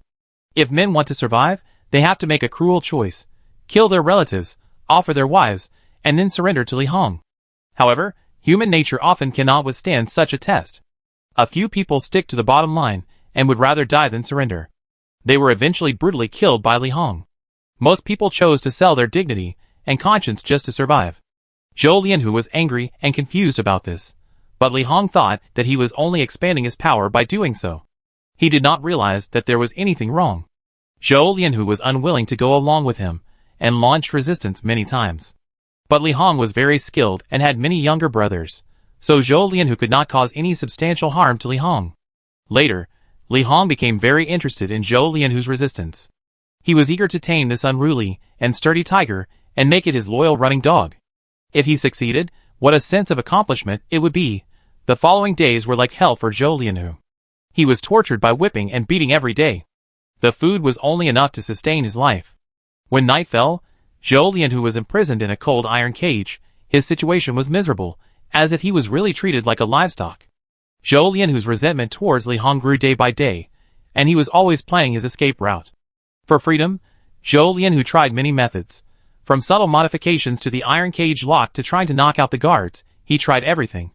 Although he occasionally escaped by chance, Zhou Lianhu was quickly caught up by Li Hong every time. Li Hong seemed to have an almost paranoid obsession with taming Zhou Lianhu. After each escape, he would drive around to look for him.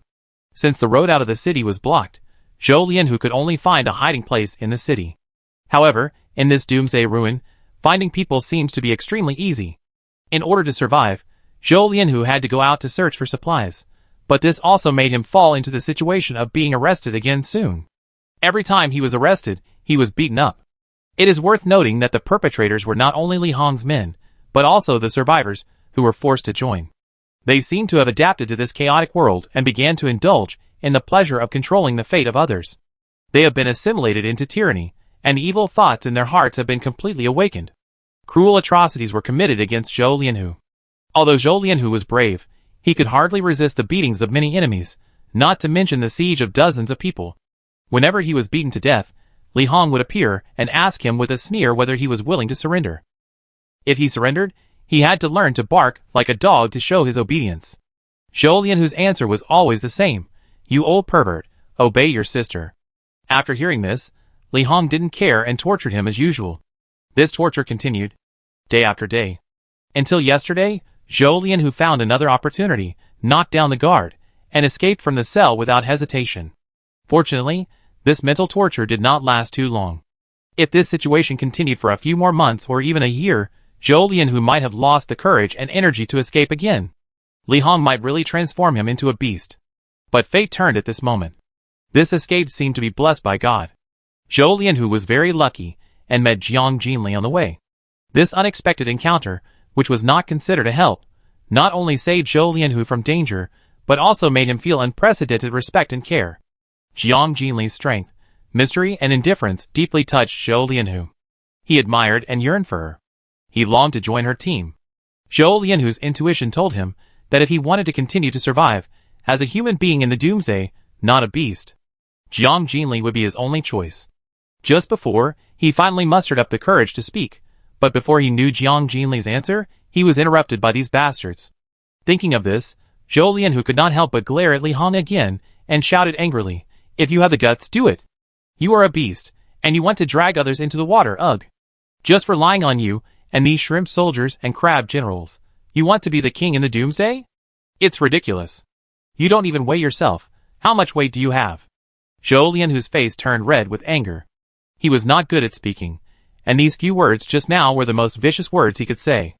Li Hong's face was ashen, and a fierce light flashed in his eyes, and then he smiled sinisterly. "Very good, you want to die, right? Then I will fulfill your wish. Come on, let him bleed slowly, don't let him die too comfortably." After speaking, he sat back in his seat, crossed his legs, and watched coldly. Chapter 50.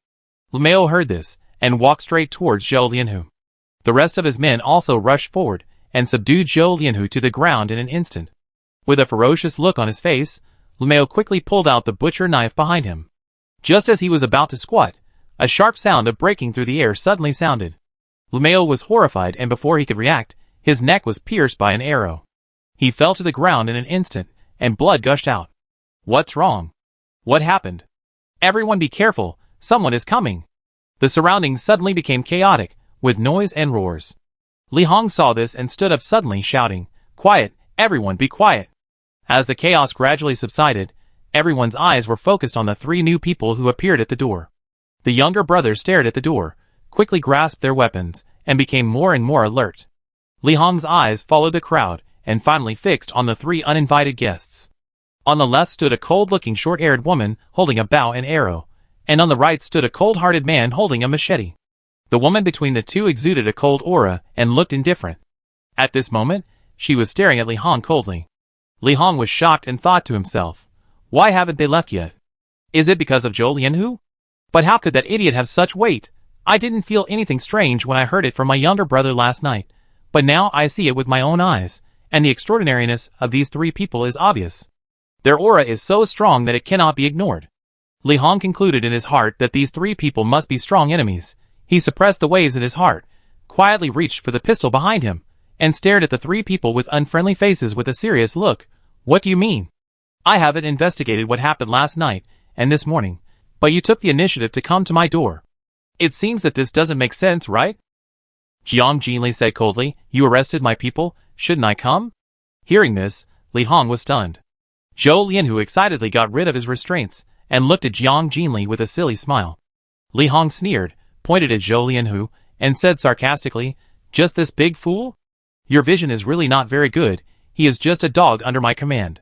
Then, Li Hong took out a pistol and pointed it at Jiang Jinli, his face full of disdain. Even if you are capable, you can't avoid bullets. Do you know who I am? I am from Nanban City. Bang bang bang suddenly, a burst of dense gunfire sounded, crisp and sharp, like a burst of thunder, shaking the surrounding air.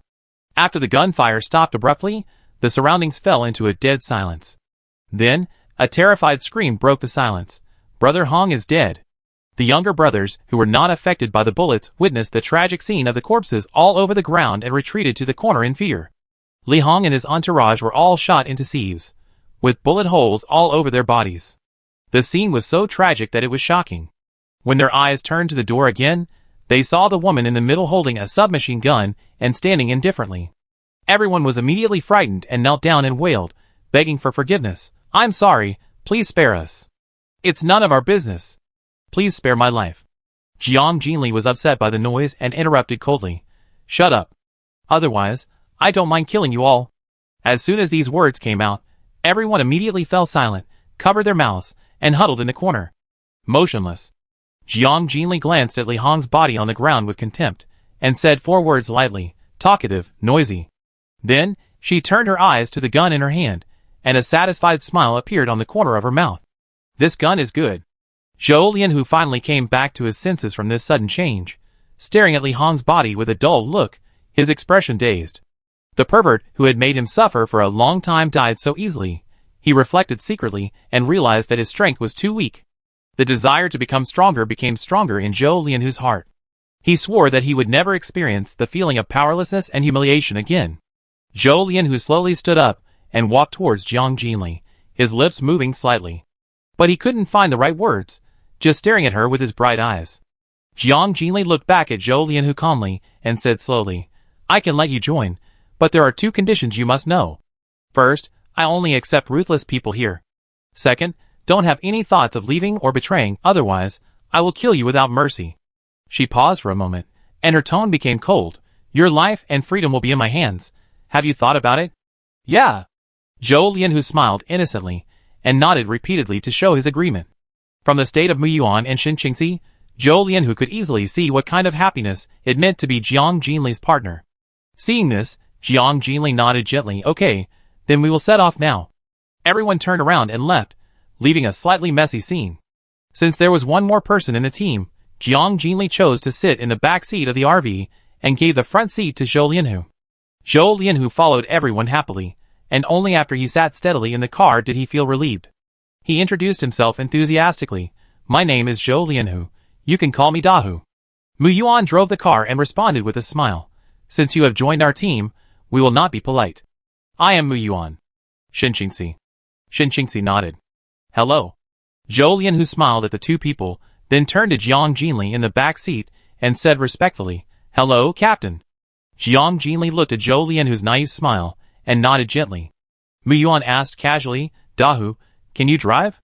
Zhou Lianhu answered confidently, Don't worry, I can drive many types of cars. That's good. We will take turns driving in the future. These days, the 3 of them took turns driving. Mu Yuan thought that it would be better to leave the chores of driving to 2 men. No problem. Zhou Lianhu agreed readily. Jiang Jinli stared at the desolate streets outside the window and ordered, We will split into 2 groups and go to different streets to collect supplies. Not only food, but any useful items must be brought. She then turned to Zhou Lianhu. Dahu, you and Mu Yuan are in the same group. Although you are strong, you lack skills. Let Mu Yuan teach you in the future, and you should also observe and learn more. Understood? Captain, I will definitely work hard. Zhou Lianhu responded excitedly. Obviously, Jiang Jinli has completely accepted himself and expressed his willingness to train him, which aroused warm ripples in Zhou Lianhu's heart. After they found a practical RV in the vehicle market, Mu Yuan and Zhou Lianhu got in the car together. Jiang Jinli carefully reminded, no matter how much supplies you collect, you must gather at the exit of the city at 4 p.m. After that, she handed over 2 large bags and added, just in case of emergency. The two opened the packages and saw that they were full of food, medicine, and several guns. Zhou Lianhu was amazed and looked at Jiang Jinli with gratitude. Mu Yuan nodded and smiled, assuring Jiang Jinli, you can rest assured about me. Then he drove away. Jiang Jinli and Xin Qingxi also set off on the road, collecting various useful supplies along the way. Xiaohua was running around on the streets. Zhou Lianhu, who was sitting in the car, picked up a bottle of water and drank it happily. He stared at the empty bottle in his hand, turned to Mu Yuan and said, the captain is really considerate and thoughtful. Mu Yuan's eyes showed a trace of tenderness, and he responded, yes, she has always been like this. After getting along for a long time, you will understand her better. Zhou Lianhu nodded in agreement. It feels like you are very familiar with each other. Have you known each other for many years? Mu Yuan's face showed nostalgia. Yes, we have known each other since childhood. Then she must trust you very much. Zhou Lianhu's tone was a little envious. Mu Yuan looked at him seriously. Her trust does not depend on the length of time. If she doesn't trust you, she won't let you join. Zhou Lianhu heard this, and his heart surged with gratitude. He firmly said, I will never live up to the captain's trust. Mu Yuan never doubted Jiang Jinli's vision, and based on his observation of Zhou Lianhu, he believed that he was indeed a talent worth cultivating. Mu Yuan parked the car steadily in front of a shopping mall, and then the two of them walked in carrying their backpacks. In the mall, there were scattered zombies wandering around, and the two of them dealt with them effortlessly. Zhou Lianhu's injury had improved last night, and when facing the zombies, he swung the mace in his hand vigorously. Mu Yuan observed his movements. Although his strength was amazing, his moves were indeed lacking. So he suggested, if I have time in the future, I will teach you some fighting skills. Zhou Lianhu smiled and responded, okay, what did you do before? I feel that each of you is so powerful. Mu Yuan walked to the shelf on the side, put the available items into the cart one by one, and replied, I have been a soldier for a few years. No wonder you are so good. Zhou Lianhu exclaimed. Then, he saw Mu Yuan carefully collecting various items such as daily necessities, iron tools, tool kits, and even seeds. Zhou Lianhu couldn't help but ask in confusion, can the current land still grow food? Mu Yuan smiled gently and said, don't worry, these will come in handy when we build a base in the future. After hearing this, Zhou Lianhu's eyes lit up. Base? Are we going to build our own base in the future? This is really great. Controlling the base yourself and being constrained in someone else's base are two completely different situations, and they are simply incomparable. He continued to carry items excitedly, and shuttle between shops with Mu Yuan, collecting various usable materials. When the two of them had looted all the shops on both sides of the street, and were about to evacuate, Zhou Lianhu keenly noticed that the number of zombies around was rising sharply. He looked solemn, held his weapon tightly, and turned to Mu Yuan and asked, with so many zombies, should we retreat or fight? Mu Yuan glanced around and found that there were first-order mutant zombies among them. He sneered, how could I miss this opportunity? Of course I will fight. Zhou Lianhu noticed that a sharp light flashed in Mu Yuan's calm eagle eyes. It was as if there was lightning in it. Watch me, Mu Yuan said confidently, and then rushed towards the zombies like lightning. Chapter 51. The scorching sun poured down mercilessly on the road, and the tall vegetation on both sides seemed listless, as if deprived of vitality by the scorching sun. The steam rising from the ground brought an indescribable burning sensation. At this time, two people and a car quietly stopped by the roadside, and a big black dog that was paralyzed by the heat curled up on the roof. All around, the bodies of zombies were scattered all over the ground. It seems not to work. Xin Qingxi frowned and turned to look at Jiang Jinli, who was leaning against the car, with a hint of annoyance in her tone. Jiang Jinli's eyes fell on the two zombies in front of Xin Qingxi, who were tightly bound by the water circle, but still struggling in vain, and helplessly held his forehead. They don't breathe, so they can't drown. Is that so? Xin Qingxi seemed a little stunned after hearing this. She stood there, thinking for a moment, and suddenly a flash of inspiration came to her eyes. I have a way. She moved her fingertips lightly, and the water flow instantly condensed into a finger-thick strip, accurately penetrating the zombie's ear hole and directly hitting its brain. As expected, once the zombie's brain was severely damaged, it immediately stopped struggling. They slowly fell down and stopped moving. After Xin Qingxi dispersed the water circle, she looked at her results with satisfaction, and then turned to look at Jiang Jinli, with implicit expectations on her face, as if seeking praise. Jiang Jinli's mouth corners slightly raised, and he praised softly, "Not bad." Xin Qingxi couldn't help but smile when she heard it, and then added, "There is another trick. If you can't drown them, you can always hit them to death." After that, a huge water vortex quickly condensed in front of her, violently sweeping towards the zombies wandering in the distance. The zombie was instantly swept into the water flow, tumbling wildly in the air, sometimes crashing into trees, sometimes crashing into rocks, and the scene was in chaos. In just a moment, the zombie's head had been severely injured and died. This zombie may never understand until its death why it was abused so much when it was honest, and did not provoke anyone. After the zombie fell, the water flow immediately spread out in all directions, turning into water vapor in the air, and finally dissipated into nothingness. Jiang Jinli quietly observed Xin Qingxi's demonstration, and couldn't help but admire in his heart. Her talent for carrying water is getting more and more proficient. After the two came out of Nanbin, they have been waiting here for Mu Yuan and Zhou Lianhu to arrive. Just when there was nothing to do, Jiang Jinli asked Xin Qingxi to take this opportunity to practice more supernatural powers. Seeing that Xin Qingxi had been practicing for an hour, Jiang Jinli called for a break. "Okay, take a break." Xin Qingxi came over in response. Although she had consumed some of her superpowers, there was no sign of fatigue on her face. "Fortunately, I'm not very tired." After that, she leaned against the car, squinting her eyes, and feeling the dazzling sunlight. Jiang Jinli handed her a bottle of water. "Our crystal cores are almost used up, and we have to stock up on this journey." Xin Qingxi took the water. Because she had water superpowers, her body did not feel the slightest heat, and no sweat dripped. She took 2 sips of water, and asked half-jokingly, "Do you think that in such hot weather, ordinary zombies will be directly melted by the sun?" Jiang Jinli pondered for a moment, and replied, "It is indeed possible. High temperatures will accelerate their decay. But for evolved zombies, I'm afraid there will be no effect."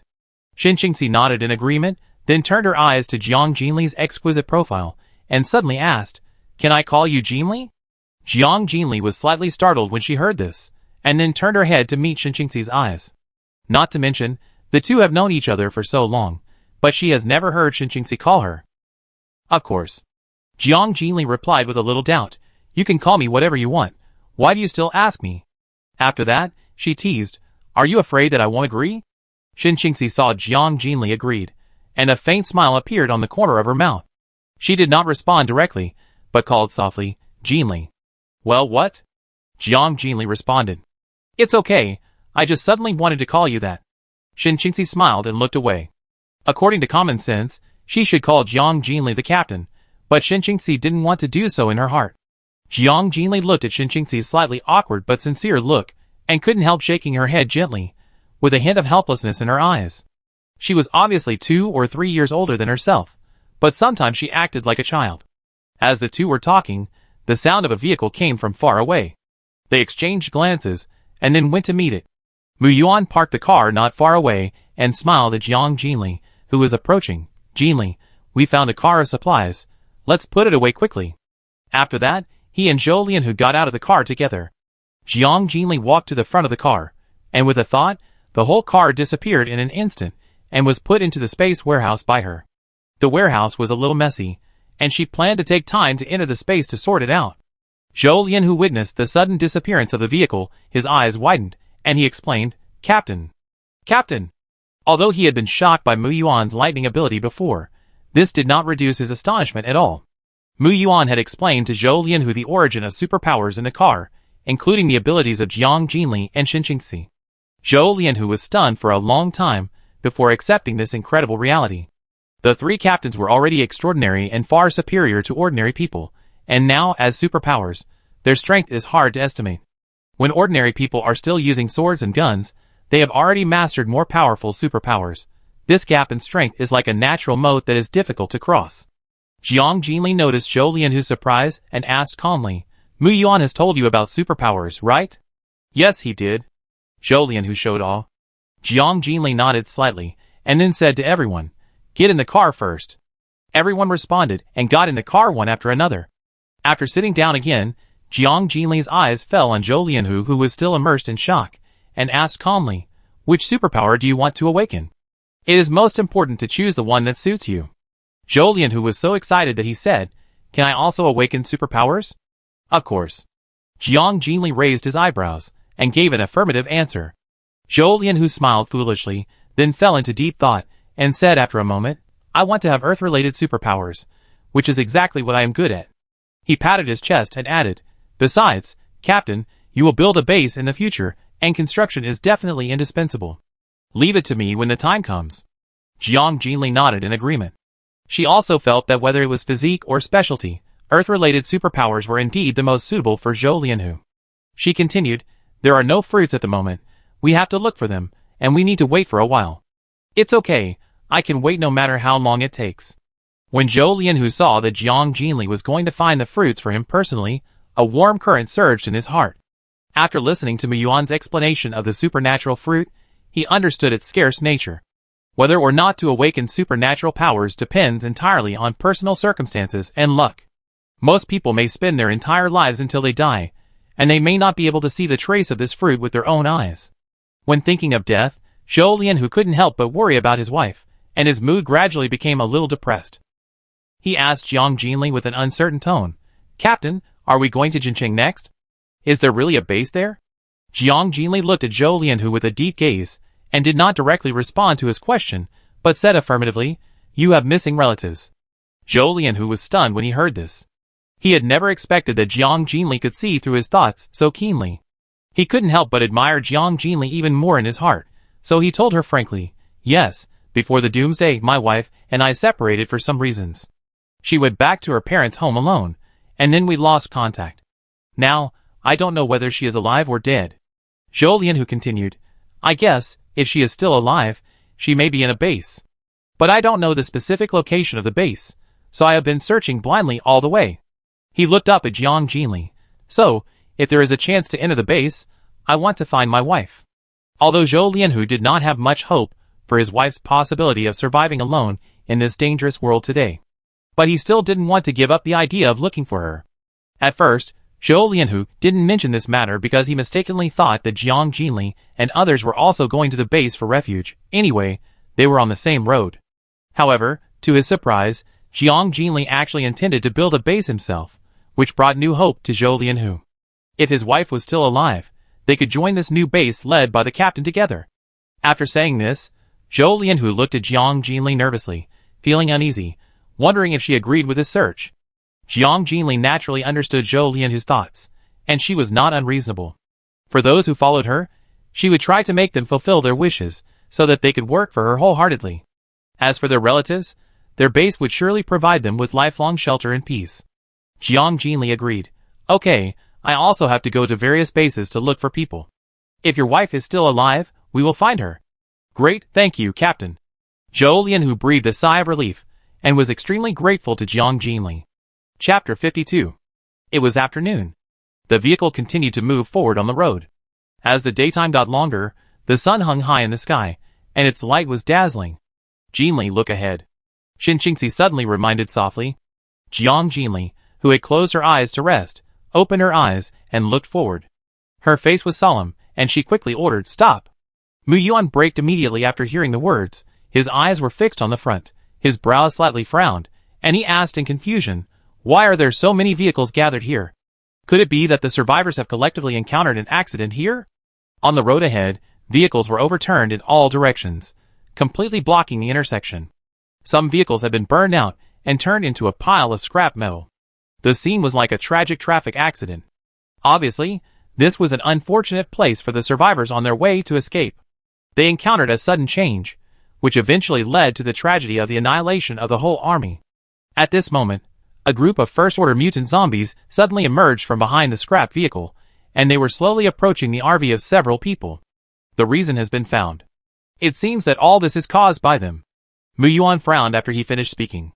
This group of mutant zombies is undoubtedly a disaster for ordinary people. Seeing this, Jiang Jinli immediately realized that this was the opportunity to obtain the crystal core, and decisively ordered, "Get out of the car." Several people quickly picked up their weapons, and stood in front of the car, staring at the zombies that were approaching step by step with a firm gaze, and their fighting spirit was high. Mu Yuan and Zhou Lian, who rushed out first, and Xiaohua was not far behind, jumping lightly from the roof of the car and heading straight for the zombies. Shen Qingxi skillfully used her supernatural powers to wrap the water around the arrows, and accurately controlled the arrows to shuttle through the zombies. Jiang Jinli did not rush to act, but carefully examined the group of mutant zombies, and found that there was not even a single ordinary zombie among them.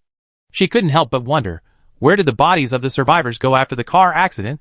Jiang Jinli frowned. Obviously all this was unusual, and then used her supernatural powers to conduct a large-scale exploration. Zhou Lian, who looked at the zombie in front of him, shouted. The veins on his arms bulged, and he swung the heavy stick in his hand, and smashed it hard on the zombie's head. Thanks to his burly physique, he was almost as tall as the zombies, which made his every swing more powerful. The zombie staggered back after being hit hard, and Zhou Lian, who took advantage of the victory, and swung the stick again, successfully killing it, and then turned to the next target.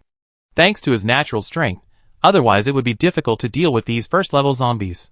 Finally, with the tacit cooperation of 3 people and 1 dog, they quickly cleared all the zombies.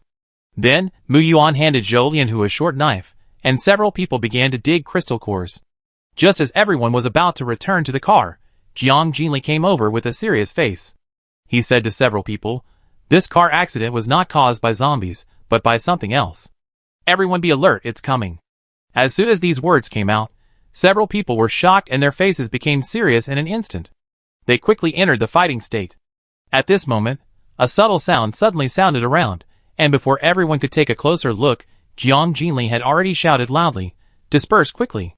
Everyone did not dare to be negligent, and immediately dispersed as quickly as possible. Then, a strong wind came, accompanied by a loud bang, and the place where they were standing originally had sunk, and a deep pit big enough to accommodate a person appeared. A huge green vine slowly retreated after seeing that the sneak attack failed. Zhou Lian, who witnessed this scene, and widened his eyes in astonishment. "It's too powerful. What the hell is this thing?" Jiang Jinli's eyes were sharp, and he asserted, "Mutated vine plants." Shen Qingxi frowned and asked, "Could this kind of mutant plant also be aggressive and predatory?" Jiang Jinli nodded, obviously. Mu Yuan tightly grasped the hilt of the knife, and said in a deep voice, "These vines have thorns, and may contain poison. Everyone be careful." As soon as the voice fell, the vines on the ground jumped out like a snake and attacked the few people again. These vines were covered with black and red barbs, and there were also a few broken green leaves in between, which looked extremely hideous. Mu Yuan raised his eagle eyebrow, swung his knife quickly, and chopped at the vine first. A foul-smelling black liquid flowed out from the broken part of the vine, but the vine seemed to not care about the pain and continued to wrap around Mu Yuan. Mu Yuan used his supernatural power, and black smoke began to emerge from the broken part of the vine in a flash of lightning, shaking violently. Confirming that the supernatural power was effective on it, Mu Yuan swept it straight over with thunder and lightning. Shen Qingxi ran, while shooting arrows accurately, and each arrow accurately nailed the vine in place, making it unable to move.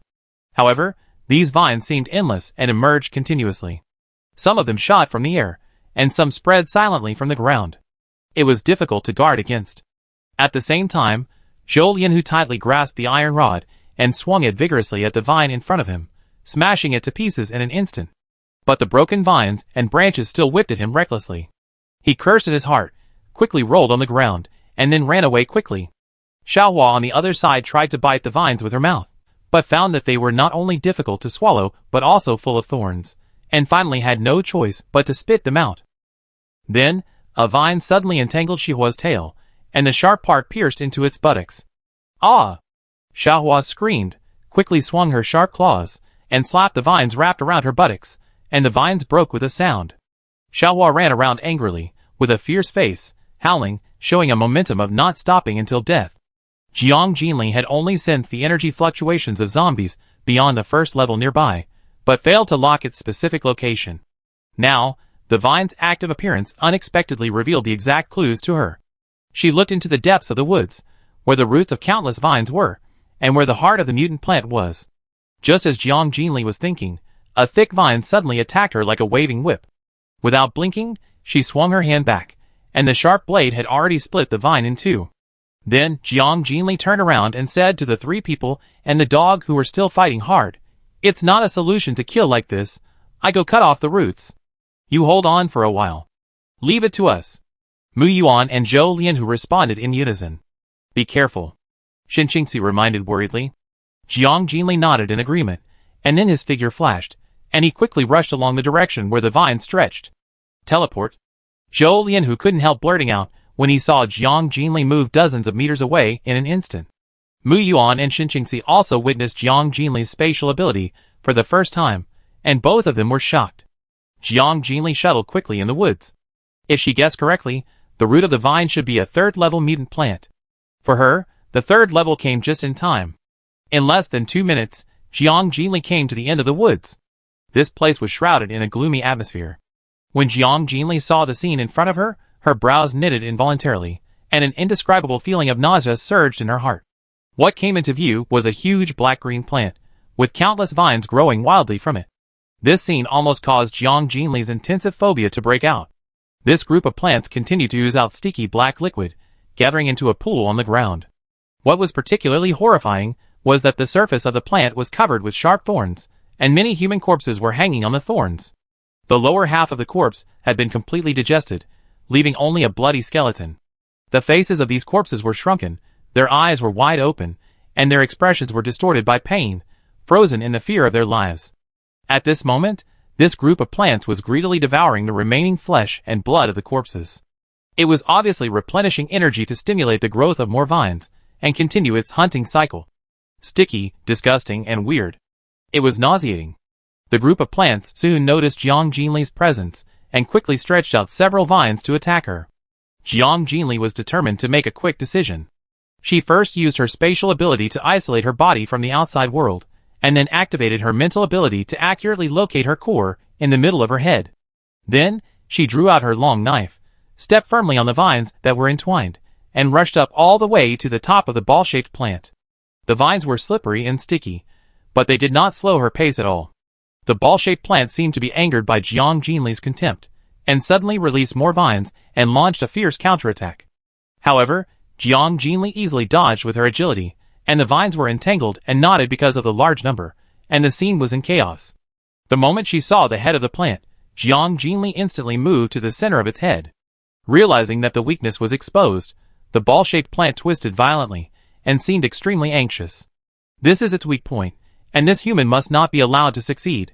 So, the ball-shaped plant frantically danced with its vines all over its body, accumulating strength, and whipped Jiang Jinli more violently. Facing the attack, Jiang Jinli only sneered and immediately activated mental control. The clump of plant's minds instantly fell into chaos, and all the vines on its body immediately stopped attacking and became motionless. Seeing this, Jiang Jinli did not hesitate.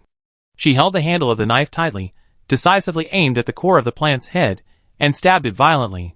She did not stop until the long knife was completely immersed in it. At the same time, Jiang Jinli timely released the mental control of the clump of plants.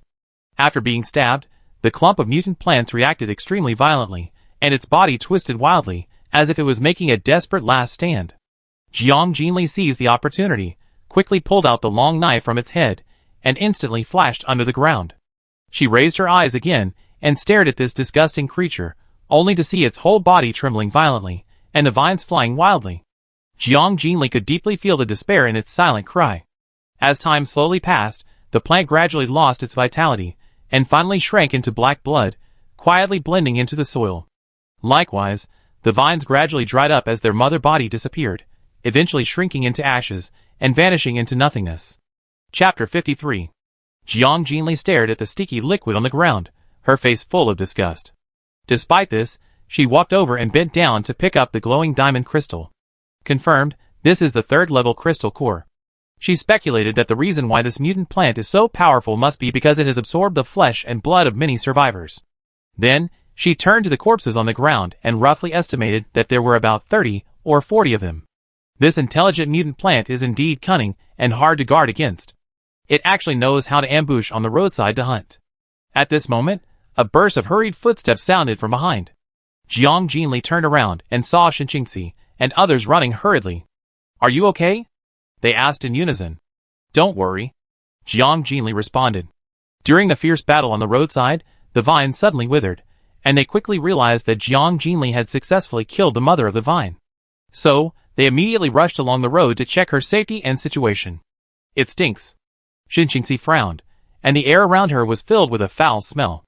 How could there be so many corpses? Zhou Lian, who looked at the dead bones all over the ground and couldn't help but feel horrified.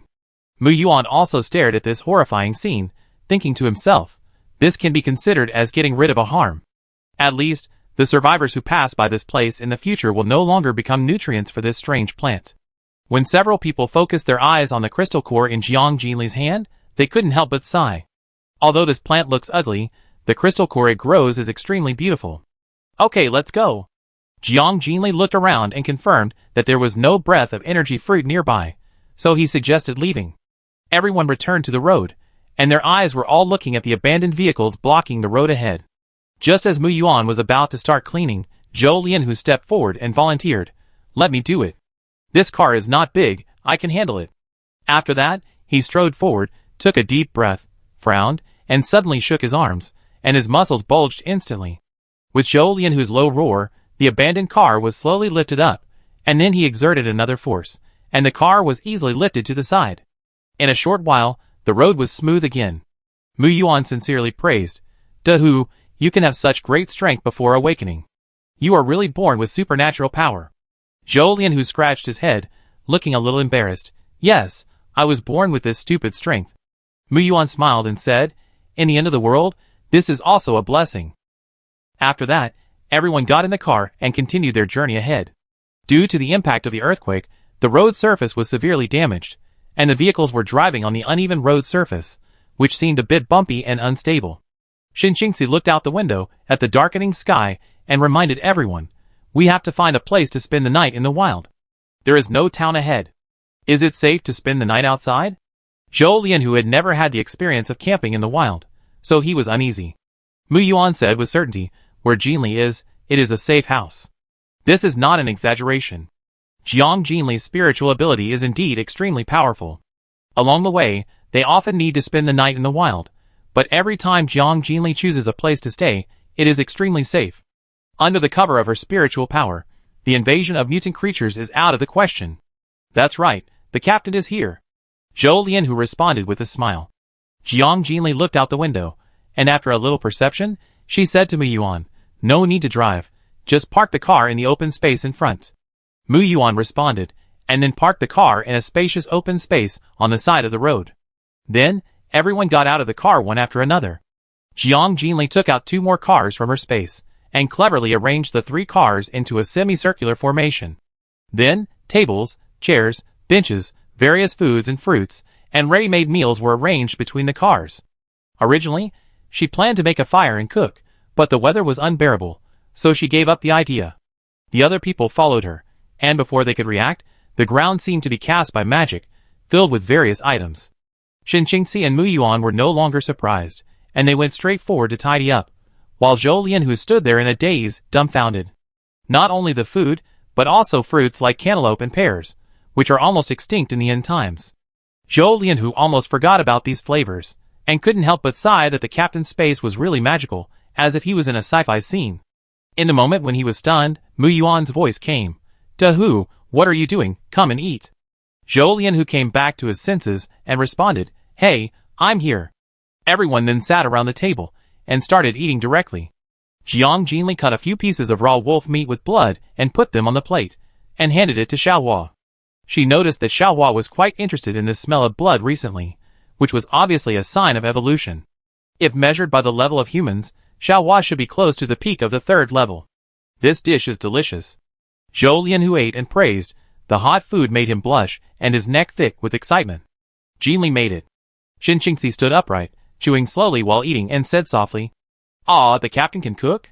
Zhou Lian who looked at Jiang Jinli in surprise, secretly admiring the captain for being both civil and military, not only on the battlefield, but also in the kitchen. He originally thought that this meal was the masterpiece of Mu Yuan and Shinqingxi. Jiang Jinli's mouth curled slightly. Mu Yuan took a sip of water and smiled and took over the conversation. Cooking is just a piece of cake for her. She knows so many things.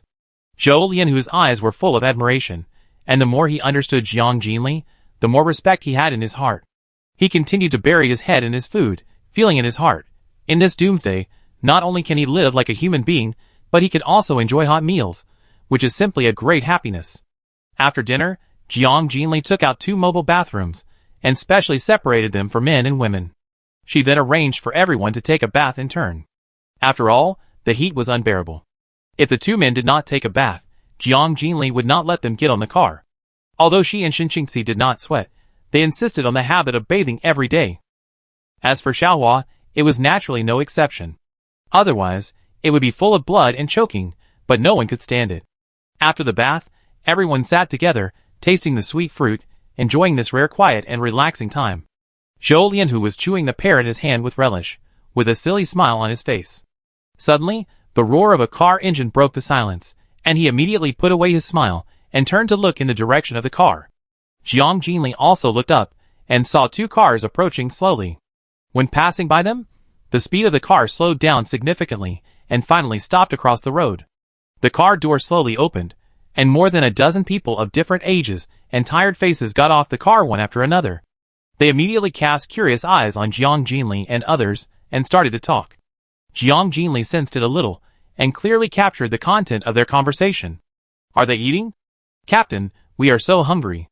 Captain, can you go over and ask? Captain Su, go over and see.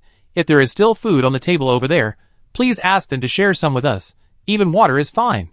A thin woman tightly grabbed a man with a tattoo on his arm. Her eyes were full of pleading. Su Lang glanced at the woman and responded coldly, if you want to die, go by yourself and don't involve me. How can those who still have food be good people? After that, Su Lang cast his eyes on the people opposite again, seeing that they were calm and relaxed, obviously strong and not afraid of danger. Considering that they chose to spend the night here, it means that there is no town ahead to live in, and the sky is getting dark, and the vehicle cannot go too far at night. And he brought a large group of people with him. If he went to spend the night alone, the risk would be great. Once he encountered mutants, he might be wiped out. In comparison, staying here for the night might be safer. After all, there are 4 people on the opposite side here, and this is undoubtedly the safest place. If the mutants attack, at least they can use the 4 of them as a barrier to resist for a while. In this way, they can use this time as a buffer and take the opportunity to escape. Although this idea of using others is not glorious, Su Lang has no choice at the moment. Because his team brought their families with them, and their own strength was indeed too weak. Thinking of this, Su Lang turned around and decisively announced to everyone, there should be no town ahead, we will camp here and spend the night here tonight. Since it was the first time to spend the night outside, everyone showed some reluctance. However, Su Lang ignored the complaints of these people, but just quietly packed his clothes and then walked to the opposite side. Su Lang knew in his heart that this move must be agreed by the other 4 people. After all, the road was so wide, but a group of them chose to camp opposite to the other side, and so close. This was unacceptable in any way. Chapter 54. Su Lang is not a rookie. He knows the survival rules of the apocalypse very well. In the apocalypse world, there are unique survival rules. Occupying unowned land will make it yours. This is a truth that needs no further explanation. If the other party doesn't like them, they can even choose to kill them all. After all, in the apocalypse, the strong are respected, strength is supreme, and there is no place for reason. When Su Lang approached the 4 people, the food on the table made his pupils shrink slightly. Shocked. This is not right. It has been so long since the apocalypse, there is no way there are still these fresh fruits. The only reasonable explanation is that there is a space ability person among these 4 people. The 4 of them are neatly dressed and energetic, and obviously have no shortage of water and food. It seems that their strength is stronger than imagined. Moreover, there is a huge mutant black dog lying next to the vehicle, and its scarlet eyes are staring at him at this moment, not letting go. Su Lang realized that his previous thoughts were too naive. If the other party really minded, then their team would have to continue moving forward and find other places to stay. As for whether they could stay here tonight, it all depended on the attitudes of these 4 people. Su Lang adjusted his mood, clasped his hands together, and asked several people in a respectful manner, everyone, can you make it convenient for us to rest for one night on the opposite side? Mu Yuan glanced at him, his face slightly unhappy. The road is so wide, why did you choose to stop next to us? Su Lang looked embarrassed and replied, "We are already exhausted, and we can't travel after dark. If we camp alone in front, once we encounter a group of zombies, we can only let them slaughter us." He hurriedly added, "We will stay on the opposite side, and will never come to disturb you or make noise." "I promise, really." Mu Yuan frowned and said nothing, looking at the burly man with strange tattoos all over his body. Although he looked fierce, his character seemed steady and sensible. "You are a psychic." At this time, Jiang Jinli suddenly spoke. Su Lang was shocked when he heard it, and looked at Jiang Jinli. Seeing her cold face, he quickly explained, "Yes, but please rest assured, I will never provoke you without knowing my own strength." A trace of bitterness appeared on his face. The first-level psychic is too weak and almost useless. If you are injured by a knife or a gun, you will still die. Su Lang was surprised that she saw through his identity as a psychic at a glance. He thought to himself that this woman might be the leader of this team. Not long ago, Su Lang swallowed the fire fruit by chance, but to this day, his strength is only the first level. It can only produce a weak spark, which is fine for making fire and cooking, but it is not as good as a stick in a fight. Jiang Jinli did not respond to his words, but glanced at him coldly, and then said in a cold tone, "I know your little calculations very well. And what I hate most is being used by others. If I were in a bad mood, you would have been killed by now." Su Lang was suddenly shocked, surprised that she could see his mood so keenly. He knew that Jiang Jinli was not joking, and a chill instantly invaded his bones, and his body could not help but sweat. Just when Su Lang was about to apologize, Jiang Jinli spoke again. "Remember, the road is the boundary. If your people cross the line, you will bear the consequences." Su Lang was delighted when he heard this, and quickly agreed, Thank you very much. We will never come to disturb you." Sensing that Jiang Jinli's face was gradually becoming impatient, Su Lang thanked her again, then turned around and left in a hurry.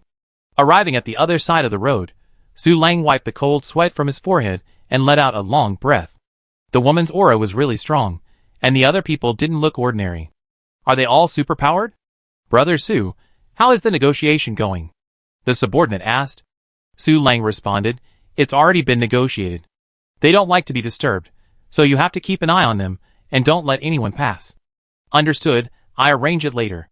The men took the order and left. Su Lang first looked around at everyone, then walked towards the car, took out the remaining food from the car, and distributed it to everyone. Ma Tong looked at the small piece of bread in his hand, and complained, "Why is there only so little? It's not enough to fill my teeth." Su Lang looked at him coldly, "This is the last food. If you can't find a place to stay tomorrow, you will starve to death." "Hey, what's your attitude? I'm the son of your benefactor," Ma Tong retorted arrogantly. Su Lang ignored his arrogance and continued to distribute food. Due to family reasons, Boss Ma helped Su Lang and his brothers when they were young, but Su Lang never found a chance to repay this kindness. After the end of the world, he and his brothers accidentally met Boss Ma's family, while fleeing and looking for their lost elder brother. Including his wife, children, and many relatives such as aunts and uncles, a total of about 8 or 9 people. Unfortunately, Boss Ma himself had already passed away in the disaster. Boss Ma's wife recognized Su Lang and tried to repay him with a favor. She hoped that Su Lang could take care of their whole family. Although Su Lang was not a man who could be slaughtered, he also understood the principle of repaying kindness. He agreed to Boss Ma's wife's request and promised to take them to a safe shelter, and then the grudges would be settled. As for how many people would survive in the end, Su Lang could not give a definite guarantee. Life and death are determined by fate, wealth and honor are determined by heaven, and everything depends on one's luck. After distributing the food, Su Lang also picked up a dry biscuit and ate it. But when he thought of the rich food on the table opposite, the biscuit in his hand suddenly seemed tasteless. Inadvertently, Su Lang looked across and suddenly witnessed the scene of Ma Tong's mother being slapped away, and cold sweat instantly rushed to his forehead. He immediately stood up and rushed over there at high speed. Jiang Jinli was in a good mood today because she had obtained a 3rd-level crystal core. If not, Su Lang would have been killed by her when he had that thought in his mind. This episode did not attract the attention of the crowd. They still sat together, eating and chatting, and the atmosphere did not change. "Oh my God, it's fruit! How come you still have fruit?" Suddenly, a woman's exclamation came from the roadside. Seeing that the 4 people did not respond, the woman walked straight forward and asked again, "Do you have any extra? Can you give us some? Our family has been following that man, and has not eaten enough for a long time." Jiang Jinli looked up, and saw a thin woman holding the hand of the thin little girl beside her tightly, and both of them stared at the food in their hands. A wave of irritability surged in her heart, and she shouldn't let these people stay. So, Jiang Jinli ordered in a cold tone, "Leave immediately." After hearing this, the woman said anxiously, "You obviously have food. Why are you so stingy? Look at my child, he is so hungry. If he doesn't eat, he might die." Hearing this, Jiang Jinli didn't even glance at the child, but asked, "What does your life and death have to do with me? Not to mention a child, even if everyone in the world died, what does it have to do with her? She has a lot of food, but so what? She doesn't have a heart like a bodhisattva, and she won't give good fortune and save people when she meets them. She is neither a savior nor a good person. Everyone's fate has its trajectory and destiny, and when it's time to die, no one can save him. Even if she can save him, she won't save him. However, for the people around her, she will protect them and ensure their safety. No one can take their lives easily. She is so hypocritical." The woman heard this and angrily scolded, "In the face of disaster, why can't everyone help each other? How can you be so cold and heartless? No mercy?" Several people were silent, staring at her expressionlessly. The woman was about to accuse again you. Before she finished speaking, Mu Yuan had already swung his palm. "Pa!" The woman flew out in response. Mu Yuan's face was gloomy, and he shouted coldly, "Get out!" The woman covered her swollen cheeks, with a look of surprise and confusion, not understanding why she was treated like this. When she came to her senses, and was about to curse, Su Lang appeared in time, covered her mouth tightly, and dragged her to the opposite side regardless of the woman's struggle. Su Lang dragged the woman and apologized to everyone. "I'm sorry, I'm really sorry, I will keep a close eye on them, and never let this happen again." The little girl followed numbly when she saw this. The woman was dragged to the other side by Su Lang roughly, and then thrown to the ground. This scene immediately attracted the attention of everyone around. The woman felt humiliated by being treated like this. She pointed at Su Lang and angrily scolded, "You ungrateful white-eyed wolf, my old man helped you, but now you join forces with outsiders to bully me." Ma Tong witnessed his mother being humiliated, and quickly stepped forward with his relatives to surround Su Lang in the middle. Then, they spoke one after another, chirping and accusing Su Lang, making the scene instantly noisy and chaotic. Su Lang listened to the complaints around him, and suddenly felt a splitting headache. He roared, "Shut up! If anyone keeps talking nonsense, I don't mind killing you all." Su Lang's patience was running out after being tortured by this group of people. If this group of idiots continued to act without any sense, not only would their family die, but they would also lose their lives and those of their brothers sooner or later. When Su Lang and his brothers heard this, they all looked unfriendly, strode over with weapons in hand, and surrounded their family. Chapter 55. Seeing this, Ma Tong and his family softened their attitude immediately. They actually forgot that Su Lang was a gangster with a hot temper. It was only because Mr. Ma had done Su Lang a favor that Su Lang had been protecting their family. If they really angered him, the consequences would be disastrous, and he might really kill them. Thinking of this, the Ma family relatives immediately dispersed. Ma Tong, who was very concerned about his reputation, cursed in a low voice and sat aside angrily. Su Lang looked at the group of people with disgust and said seriously, "I warn you, don't run to the other side again, otherwise don't blame me for being rude. If you encounter an accident over there, no one will collect your bodies." Hearing this, everyone had different reactions. Some nodded silently to show that they understood, while others showed a look of disapproval. Among these reactions, Ma Tong's attitude was particularly obvious. He had a contemptuous smile on his lips, and secretly mocked himself in his heart. It's just 2 men, 2 women, and a mad dog. What's so scary about this?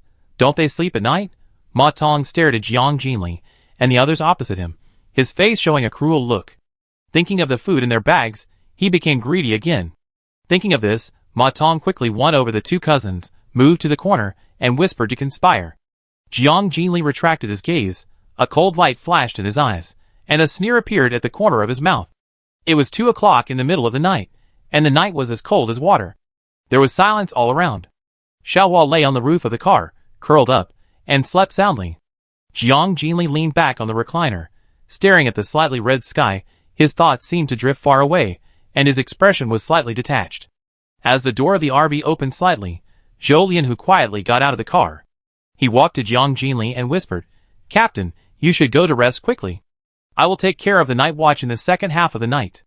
Jiang Jinli stood up and cast a deep gaze at Zhou Lianhu, and solemnly said, A few big rats will come later. Remember, don't be soft-hearted. After hearing this, Zhou Lianhu nodded in agreement, although he was a little confused. Jiang Jinli didn't explain too much, patted his shoulder, turned around and walked into another RV. After entering the car, he locked the door from the inside. In the car, Xin Qingxi was awakened by a slight sound. She squinted her eyes and called softly, "Jinli. It's me, go back to sleep." Jiang Jinli responded, walked to another bed, and lay down with clothes on. Okay. Xin Qingxi fell asleep peacefully. The rear compartment of this RV is spacious. Jiang Jinli placed 3 single beds. It is not crowded and very comfortable to sleep. Zhou Lianhu sat on the recliner, thinking over and over again about Jiang Jinli's words, and secretly guessed in his heart, could there be mutant rats attacking tonight? Originally, Mu Yuan should have been on guard in the second half of the night, but unexpectedly, Jiang Jinli specifically asked Zhou Lianhu to take over. Zhou Lianhu was too excited during the day, and had difficulty falling asleep at this moment. This sudden arrangement was exactly what he wanted. He guessed that this might be the captain's intention to test his combat effectiveness. However, when he caught a glimpse of the 3 sneaky figures holding weapons on the side of the road, his face instantly darkened. It turned out that it was this kind of humanoid rat. Zhou Lianhu immediately recalled the captain's words. She had clearly stated that the team only accepts ruthless characters and does not accept kind people. At this moment, Zhou Lianhu instantly understood Jiang Jinli's intention. The captain was testing him. If he let these 3 people go tonight because of his soft heart, then whether he could continue to stay in the team tomorrow would become an unknown. Zhou Lianhu quietly watched the 3 people approaching on tiptoe, and a hint of murderous intent flashed in his eyes. He knew very well that he was not willing to leave the team, and even more unwilling to play the role of a great good man in this doomsday. So, Zhou Lianhu tightly grasped the mace, and walked towards the 3 people without hesitation. The next morning, Jiang Jinli and Xin Qingxi were busy washing up, and suddenly heard a scream from the opposite side. It instantly broke the tranquility of the morning. Murder? The 2 exchanged glances, but did not stop their actions. Jiang Jinli knew what happened last night. The Ma family was terrified, their faces were as pale as paper, and their eyes were fixed on the 3 horrible bodies in the middle of the road. Although they didn't know what happened last night, they knew that the evil must have been done by the people on the other side.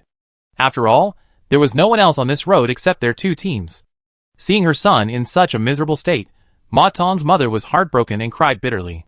She knew that her son had evil thoughts last night, and she also had resentment in her heart, so she didn't stop him. She never thought that those people would be so cruel, simply inhumane thugs. The woman staggered a few steps, and ran straight to Su Lang. When she got in front of him, she grabbed his collar tightly, and cried out hoarsely, "Captain, Captain Su! Please, revenge, revenge! You must avenge my son, I want to kill them!"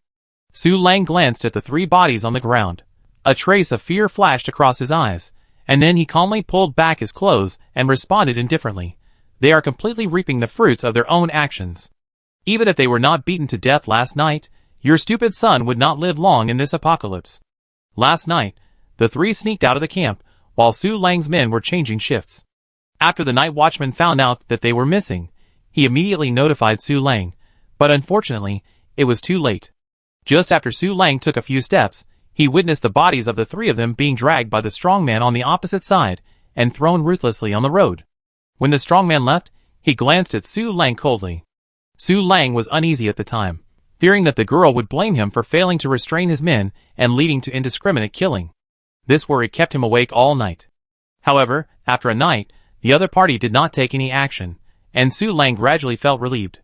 When the woman heard what Su Lang said, she was stunned at first, and then she shouted in anger, "What are you talking about? Which side are you on? What are you afraid of? We are obviously more in number than them." She did not forget to remind Su Lang, "Don't forget, he is the only son of your benefactor." Facing the woman who was out of control, Su Lang frowned and remained silent. He thought to himself that he didn't really care about the so-called benefactor's son. Su Lang was only grateful to Boss Ma himself, not his son. He had done his best to protect their family along the way, and even lost several brothers. This favor was already enough to repay. Thinking of this, Su Lang decisively ordered loudly, "Everyone get in the car." The woman refused to leave, rolling on the ground, crying to Su Lang and cursing him. However, Su Lang was unmoved and asked someone to drag her into the car. Jiang Jinli withdrew her eyes from the car that was going away, and thought to herself, That man is still a bit smart. At least he can see the situation clearly, and know how to take advantage and avoid harm. After a few people had a quick breakfast and cleaned up the surrounding items, they also set off. The vehicle drove smoothly on the road. Until the turn ahead, the sudden screams and roars broke the silence in the car, alerting several people. Seeing this, they stopped the car immediately. Xinqingxi stared at the front, frowned slightly, and said, "It's them." Zhou Lianhu also pointed to one side and shouted, "Look, what is that?" I saw a huge deep pit suddenly appeared on the road in the distance, and 2 cars had overturned in it, which was terrible. The Ma family members, who were still alive in the morning, have now all turned into desolate ghosts on the roadside. They were covered in blood, and some even had sharp blades stuck in their heads, obviously suffering from brutal slashing. Su Lang and his 5 brothers were fighting with 8 or 9 strange zombies. These zombies were described as strange because although they maintained the thin body and fangs unique to second-level zombies, they were unusually armed. They kept waving knives, sticks, and clubs in their hands, moving at a very fast speed, and constantly launched a fierce attack on Su Lang and others. Although their means of attack were only simple slashing, their power was far beyond what ordinary people could resist. Su Lang and others were covered in blood, and were obviously seriously injured. As time went on, the zombies gradually formed a tight encirclement, trapping the remaining 6 people firmly in the center. These zombies seemed extremely excited, with mocking smiles on their mouths, and bloodthirsty cold light flashing in their red eyes. How can they use weapons? Mu Yuan felt a little confused. The scene in front of him was too weird. Jiang Jinli stared at the deep pit in front of him, thought for a moment, and replied, "Obviously, they have evolved." "What? Level 3 mutant zombies?" Zhou Lianhu exclaimed. "Yes, the IQ of these zombies is obviously higher than that of their level 2 counterparts. They can not only use weapons, but also set up ambushes. Obviously, they have shown a certain degree of strategic thinking." Jiang Jinli's eyes flashed with interest. She would naturally not let go of the crystal cores in the brains of these zombies. Immediately, she issued an order to everyone in the car. "Get off. Let's go meet these guys." Chapter 56. After getting off the car, several people walked steadily towards the zombies with weapons in hand. Xiaohua unexpectedly did not rush to the front line this time, but followed the team slowly. This scene was quite rare. Mu Yuan moved his shoulders, locked his eyes on the zombies in front of him, and a sneer appeared on his lips. "You came just in time. I was worried about where to use my strength." Xinqingxi also had a hint of interest in his eyes. Jiang Jinli turned to Zhou Lianhu and told him, "Level 3 zombies are a bit difficult for you. Remember to protect yourself first, don't force it." She did not deprive Zhou Lianhu of his right to fight, because he did not have superpowers. After all, only by constantly challenging can you grow faster. Zhou Lianhu nodded. "Captain, I understand." Su Lang and others stood back to back, holding their weapons tightly in their hands, facing the group of zombies approaching step by step. They were pale, sweating, and their eyes were full of fear and despair. Su Lang and his companions were exhausted, and the zombies seemed to be playing tricks on them. If not, with the speed and strength of these zombies, it would be easy to kill them. Su Lang stared at the zombies with strange smiles on their mouths, and the cold sweat on his back had soaked his clothes. He knew that in this battle, they might all die. Recalling the previous scene, Su Lang couldn't help but greet the ancestors of these zombies in his heart. These monsters actually set up deep pit traps on the road, cleverly covered with sticks and soil, causing their vehicles to be defenseless and plunged into them. Everyone instantly fell into panic and scrambled to try to climb out of the trap.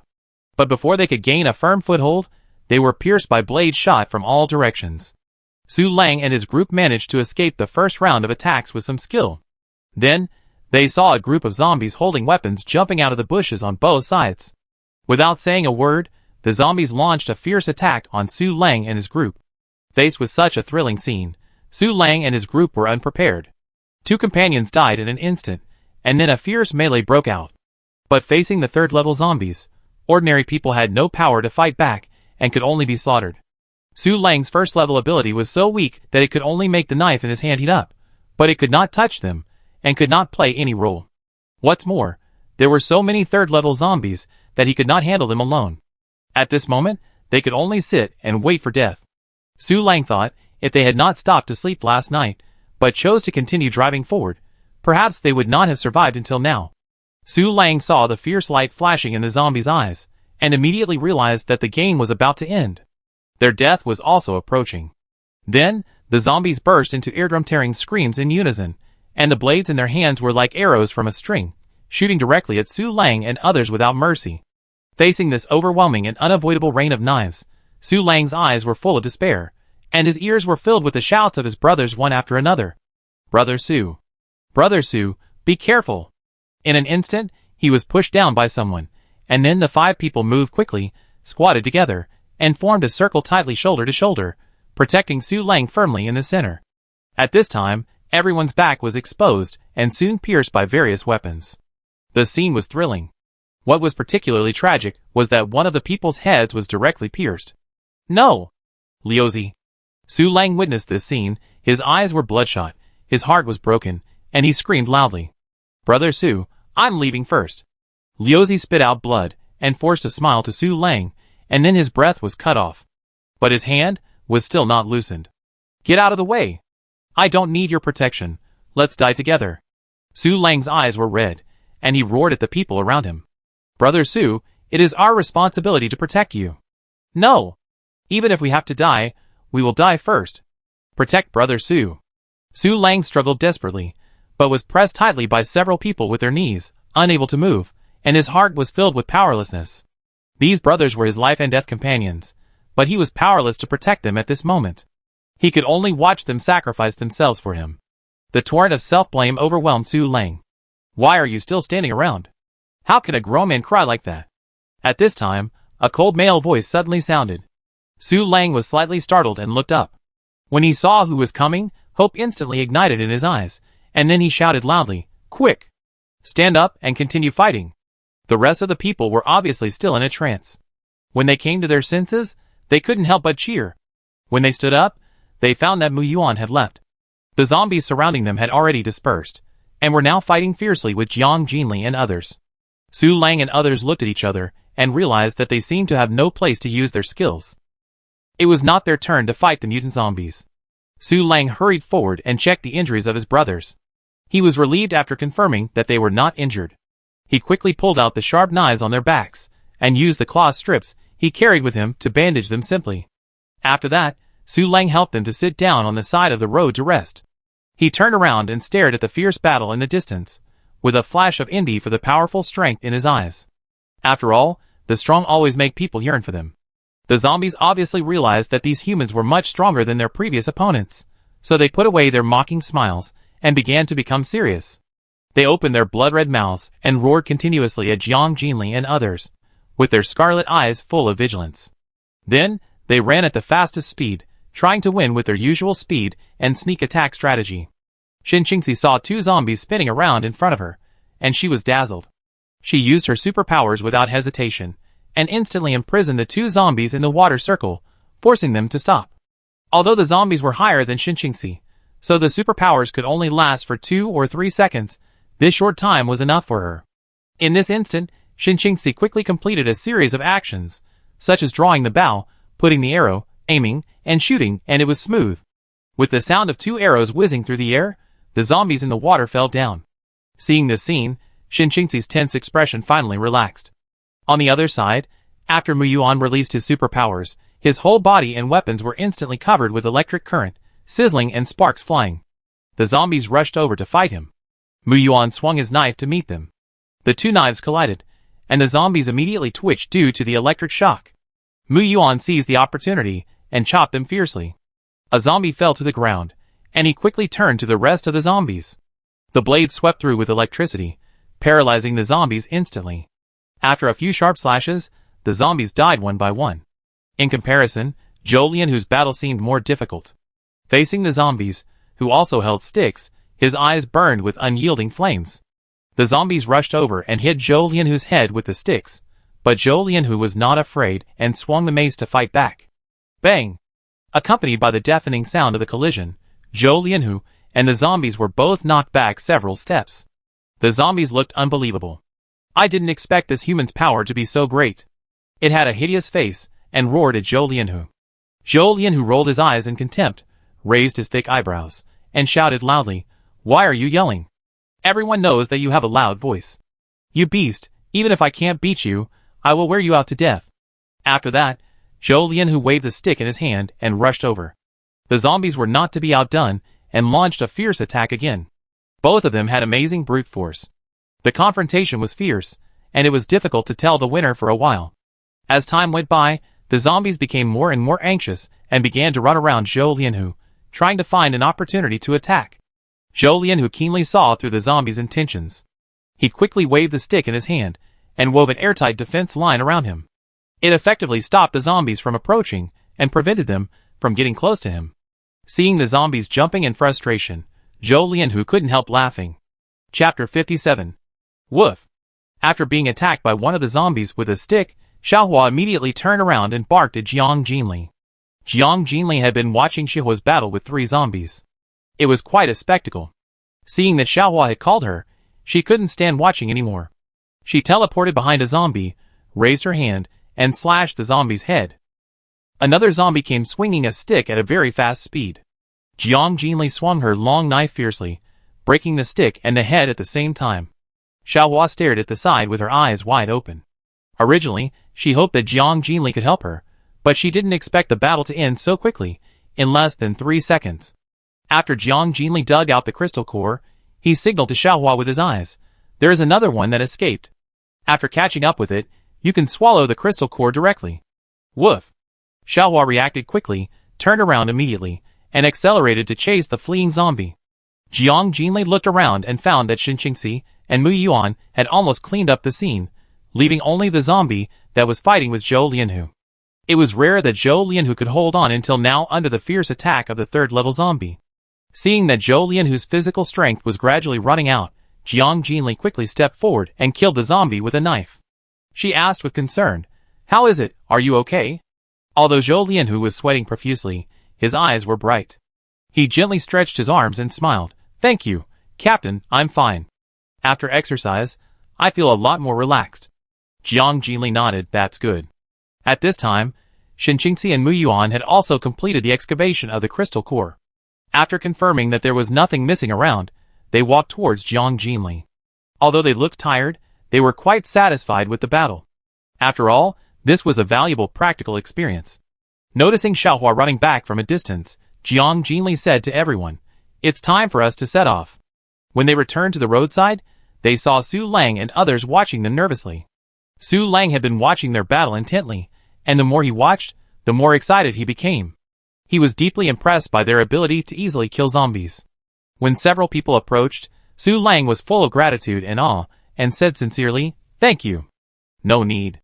Mu Yuan responded briefly, and then several people walked directly past Su Lang and got on the car.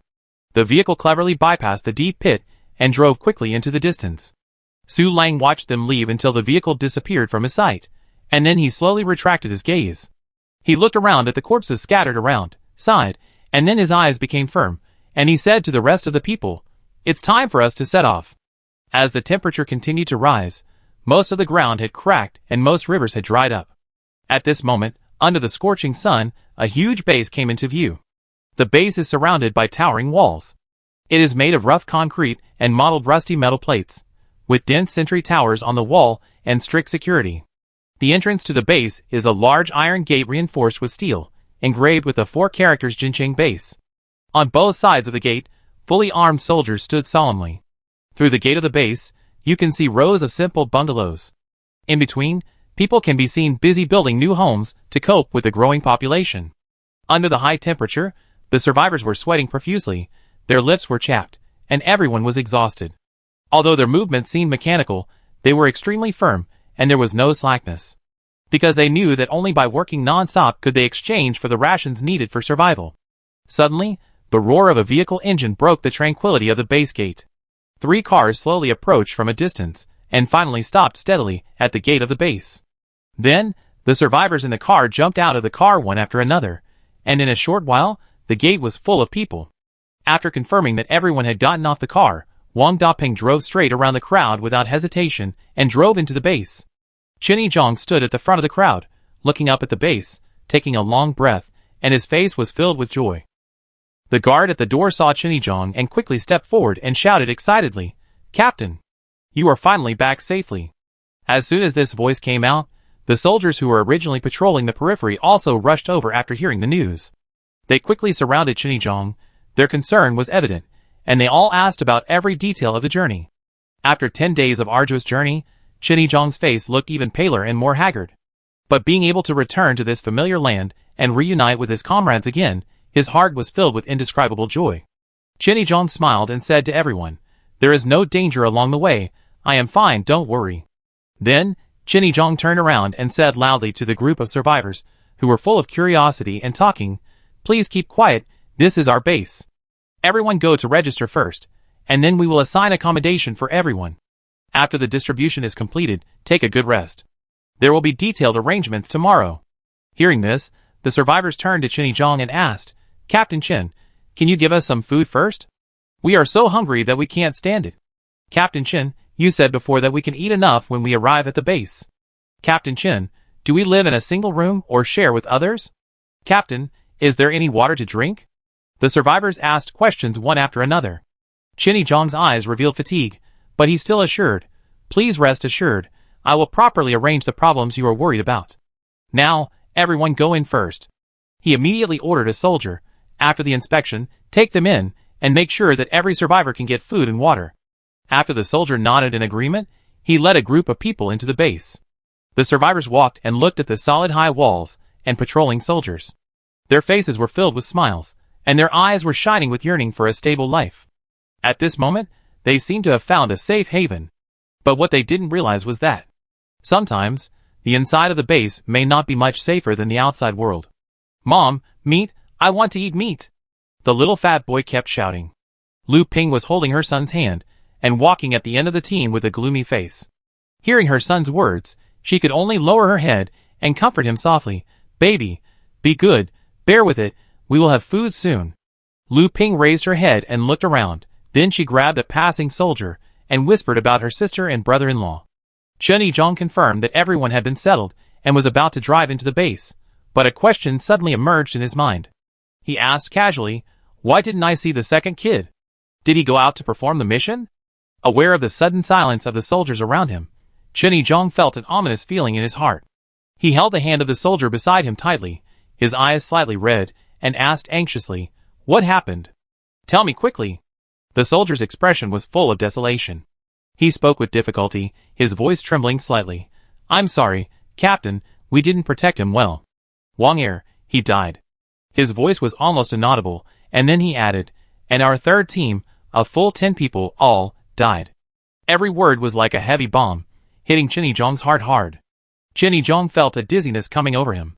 The reality that those young people who were once full of smiles and vitality suddenly left was hard for him to accept. His tone was full of grief and confusion. "Why are there so many casualties? Did you encounter a group of zombies?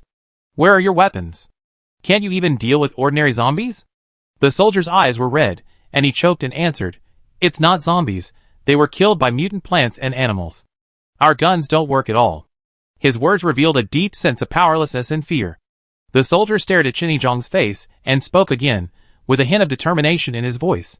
"Captain, we all know that Mao Hung is a superpower, so he can suppress us everywhere. How can brothers bear it? Everyone wants to find the fruit to help you awaken. I can't stop it at all." Zhang's face was full of pain. After hearing what the soldier said, he couldn't help wondering, "Superpower? How did you know?" The soldier was full of anger and complained, "It was Mao Hung who leaked the news. Now all the survivors know it." At first, the base caused a commotion, but it was forcibly controlled by Mao Hung. He continued, "Since most of the survivors have been sent out by Mao Hung to find superpower fruits, the brothers are so eager and want to go out as captains." Zhang was extremely angry. He grabbed the soldier's collar and scolded him harshly. "Stupid! Do you think the fruit is so easy to find? In the end, you lost your life." Everyone bowed their heads and said nothing after hearing this. The atmosphere was extremely heavy. Zhang's heart was intertwined with anger and sadness. When he thought of Mao Hung, a trace of hatred flashed in his eyes. He pushed the crowd away and walked straight towards the base headquarters building. When he walked to the front of the building, 2 soldiers with guns blocked Zhang's way. They were firm in their attitude. "Sorry, Captain Chen, the base commander is busy with important matters, so we can't disturb him at this moment." Zhang was furious, kicked the soldier with both feet, and shouted, "Get out!" The 2 soldiers fell to the ground immediately, and one of them looked at Zhang's back and cursed in a low voice. "Bah! What the hell?" While cursing, he stood up with difficulty. Zhang rushed directly to the top floor in one breath, and kicked the door open without knocking. Bang! He shouted angrily. Mao Heng, come out. Why did you suddenly leak the news of superpowers without waiting for me to come back? Do you know how many brothers I have lost? The office was empty. Zhang's sight turned to the closed lounge door, and the rapid breathing of men and women could be vaguely heard through the crack of the door. His face instantly darkened, his anger intensified, veins on his forehead bulged, and he shouted, Mao Heng. After a while, the door of the lounge was finally opened, and a shirtless man walked out. His voice was deep and rough, with unchallengeable authority. Zhang, how dare you talk to me like this? I gave you a face, right? Who do you think you are? Chapter 58. Mao Heng was a burly man, with developed muscles, and numerous tiny scars all over his skin. He had a broad forehead and a rough face. He was staring at Zhang with annoyance and fierce eyes. Zhang walked forward fearlessly, and asked directly, Why on earth did you do this? Mao Heng sneered after hearing this, then turned around and walked to the table, picked up the water cup and drank it in big gulps. There were still tiny beads of sweat on his body, and his thick waist was full of explosive power. Mao Heng wiped the corner of his mouth casually, turned around and looked directly at Zhang, and said nonchalantly, Why else? Of course, it's for the prosperity of the base. Wouldn't it be good to add a few more superpowers to the base? After that, he laughed out loud, with a contemptuous tone.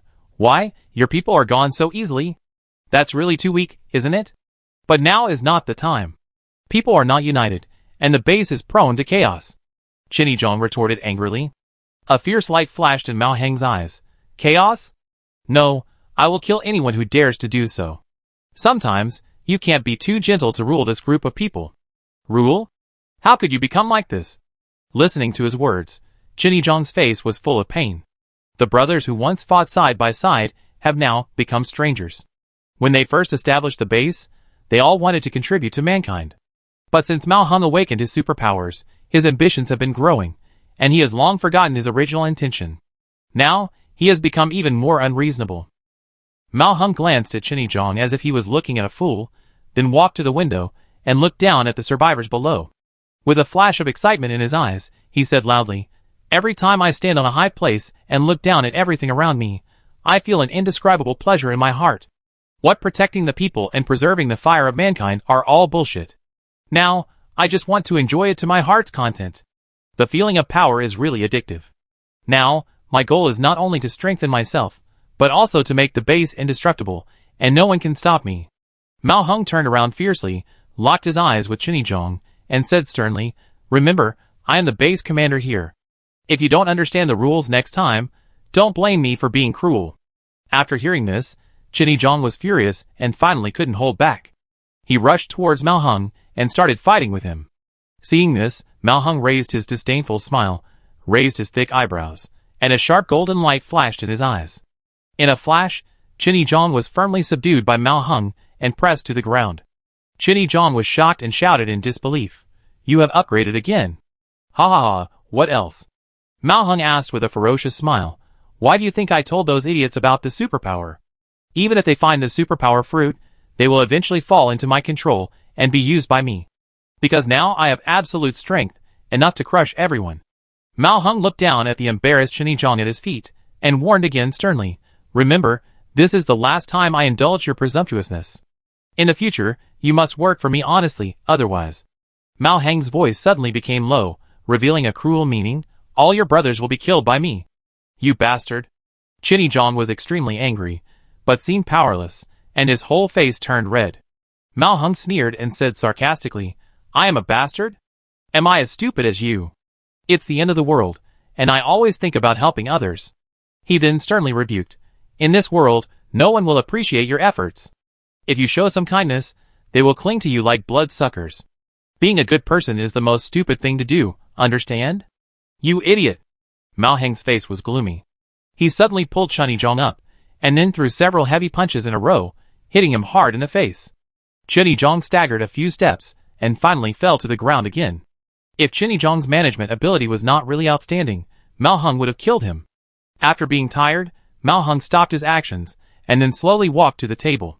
He pulled the woman who had just walked out of the lounge, and was watching the show quietly on the side to sit on his lap. While Mao Heng was groping the woman randomly, he told Zhang coldly, This is my third wife. When you see her in the future, show some respect to her. Xinjiang was stunned when he heard this. He thought Mao Heng only had 2 women, but he didn't expect a new face to appear. Could it be that Mao Heng really thought of himself as a local emperor? The woman on his legs looked gentle and pretty. She leaned obediently in Mao Heng's arms, and showed no resistance to Mao Heng's harassment. Obviously, this despicable relationship was voluntary on both sides. This scene made Xinjiang feel an indescribable sadness. He stopped talking, struggled to get up from the ground, gently tidied his clothes, and then walked out of the room with a steady pace. Mao Heng glanced at Xinjiang's back, with a contemptuous smile on his lips, and said coldly, "What an old antique, pedantic. In this doomsday that will end at an unknown time, what is the point of caring about other people's life and death? Seize the moment, enjoy the present. This is the true meaning of life." Mao Heng retracted his gaze, turned his attention to the woman in his arms again, and continued his frivolous behavior. He laughed loudly, buried his head in the woman's neck, licked wantonly, and behaved wantonly. The woman's profile turned to the side quietly, her face turned pale, revealing humiliation. She closed her eyes tightly, silently endured it all. Tears quietly slid from the corners of her eyes, dripping silently. At the same time, Xinjiang was slowly walking down the stairs, and happened to bump into Wang Dapeng, who came to report on his work. "Hey, Captain Chen, why is your face like this? Did you fall? You have to be careful when you walk." Wang Dapeng looked at Xinjiang's blue and purple face, and couldn't help but feel happy in his heart. This time, Xinjiang was not in the mood to be polite with him. Without saying a word, he passed by Wang Dapeng and continued to walk down. Downstairs, Xinjiang was extremely anxious and paced back and forth. As soon as he saw Xinjiang coming down the stairs, he hurried forward. When Xinjiang saw Xinjiang's face clearly, he was instantly furious and said indignantly, "Captain, your face is blue. Did that bastard hit you?" After that, Xinjiang's blood boiled and he was emotional, and he was ready to draw his gun and rush upstairs immediately. Xinjiang quickly grabbed him and shouted, "If you don't want to die, calm down." Xinjiang's eyes were filled with tears, and he choked, "Captain, I know everything. Because Mao Heng is a superpower, we are no match for him at all, so he can do whatever he wants." Xinjiang sighed, said nothing more, and took Xinjiang to a simple residential door. He calmed down, then pushed the door open and walked in. "Captain, you're back. Captain, did you have a smooth trip this time?" The people in the room were originally resting, and when they saw Xinjiang coming in, they all stood up to greet him. Most of them were disabled, some had broken arms, and some had lost legs. The scene was miserable. There were also 2 paralyzed in bed. Xinjiang smiled and said to them, "Don't worry, when have I not had a smooth trip? Is everyone okay these days?" "We are fine, Captain." Everyone responded. The 2 people on the bed looked at Xinjiang with worry in their eyes. "Captain, everyone knows about the superpowers. Have we become a burden to you?" After saying this, they showed a look of self-loathing on their faces. As soon as these words came out, the room fell into silence. Some of these people were hit by houses in the earthquake, causing necrosis of their hands and feet and amputation, and some were cruelly chopped off their hands and feet when fighting for supplies with thugs. After hearing this, Xinjiang refuted with a serious expression, "Nonsense. What burden? You are my brothers. When you recover from your injuries, we will fight side by side. Even if you stay in bed, as long as I, Xinjiang, am here, you will have food to eat. Be strong if you are a man. I don't want to hear such discouraging words again." Everyone looked at Xinjiang with tears in their eyes. Xinjiang comforted them a few more times, then turned and left the room. Now, he is far inferior to Mao Heng in terms of manpower and weapons. In addition, Mao Heng's ability has improved, which makes Xinjiang even more unable to compete with him. He couldn't easily abandon the base and leave, because at least here, they still had guns and artillery for defense. Once they left the base, his brothers would probably face great challenges in surviving in the outside world. Xinjiang looked around, feeling heavy in his heart, and couldn't help but sigh deeply. "What's the temperature today? It's almost hot to death." Zhou Lian, who wiped the sweat from his forehead and gulped down a bottle of water. Mu Yuan sat leisurely on a chair eating melon and responded, "It should be almost 50 degrees. Oh my god! It's only been a few days, and the temperature is so high." Zhou Lian, who explained, and then thought fortunately that they were not short of water. It had been 4 days since the last battle with the 3rd-level zombies. Along the way, although they encountered many mutants sporadically, it was not a big problem for them. What was really unbearable was the unbearable high temperature, especially for the two men Zhou Lianhu and Mu Yuan. They seemed to be in a natural sauna every day, almost cooked by the heat. In contrast, Shen Qingxi and Jiang Jinli seemed unusually calm. The high temperature seemed to have no effect on them, and they were at ease, without even a drop of sweat on their faces. At this moment, they were resting on a road. Jiang Jinli took out a large sunshade, and several people sat in a circle, sharing the sweet fruit. Would you like to have a bite of ice? Jiang Jinli half lying on a comfortable recliner, squinting his eyes, leisurely tasting the watermelon, and showing a comfortable look while asking. Zhou Lianhu heard this and asked in surprise, "Ice? Captain, do you have ice in your space? But there is no electricity. How is this possible?" Mu Yuan also looked at Jiang Jinli and smiled. "Is it true? Then give me a bottle of ice water." Shen Qingxi also stared at her with curiosity.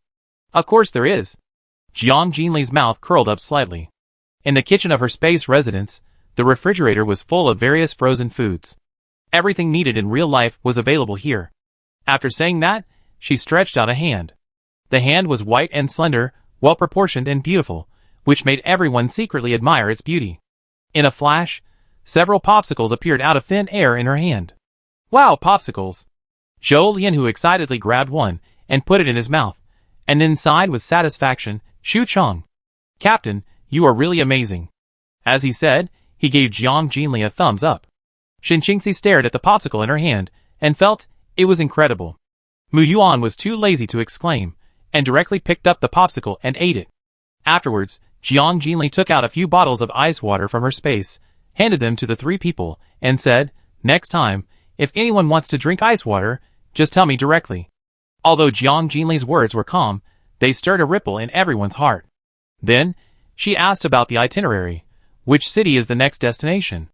Shen Qingxi replied softly, "There is a small town not far ahead, and there is a large gas station at the entrance of the town. We can stay overnight there and refuel." Jiang Jinli nodded, and then arranged, "Then let's speed up, and have a good rest when we get there." Everyone quickly packed up, got on the RV again, and headed towards the gas station. Chapter 59. At the same time, on another side road leading to the gas station, a car was speeding. There were two people sitting in the car. In the driver's seat was a man who looked about 30 years old and had an ordinary appearance. He glanced at the person sitting in the passenger seat from time to time, and after hesitating, he finally asked, "Why don't you consider joining them? I think their team is quite disciplined." He didn't quite understand Su Mingxing's idea. Along the way, two teams had extended olive branches to them, but Su Mingxing always maintained a rejection attitude. It was not easy for him to join any team alone, leaving Su Mingxing alone. After all, the two had known each other for a long time, and had been traveling together long before the Doomsday.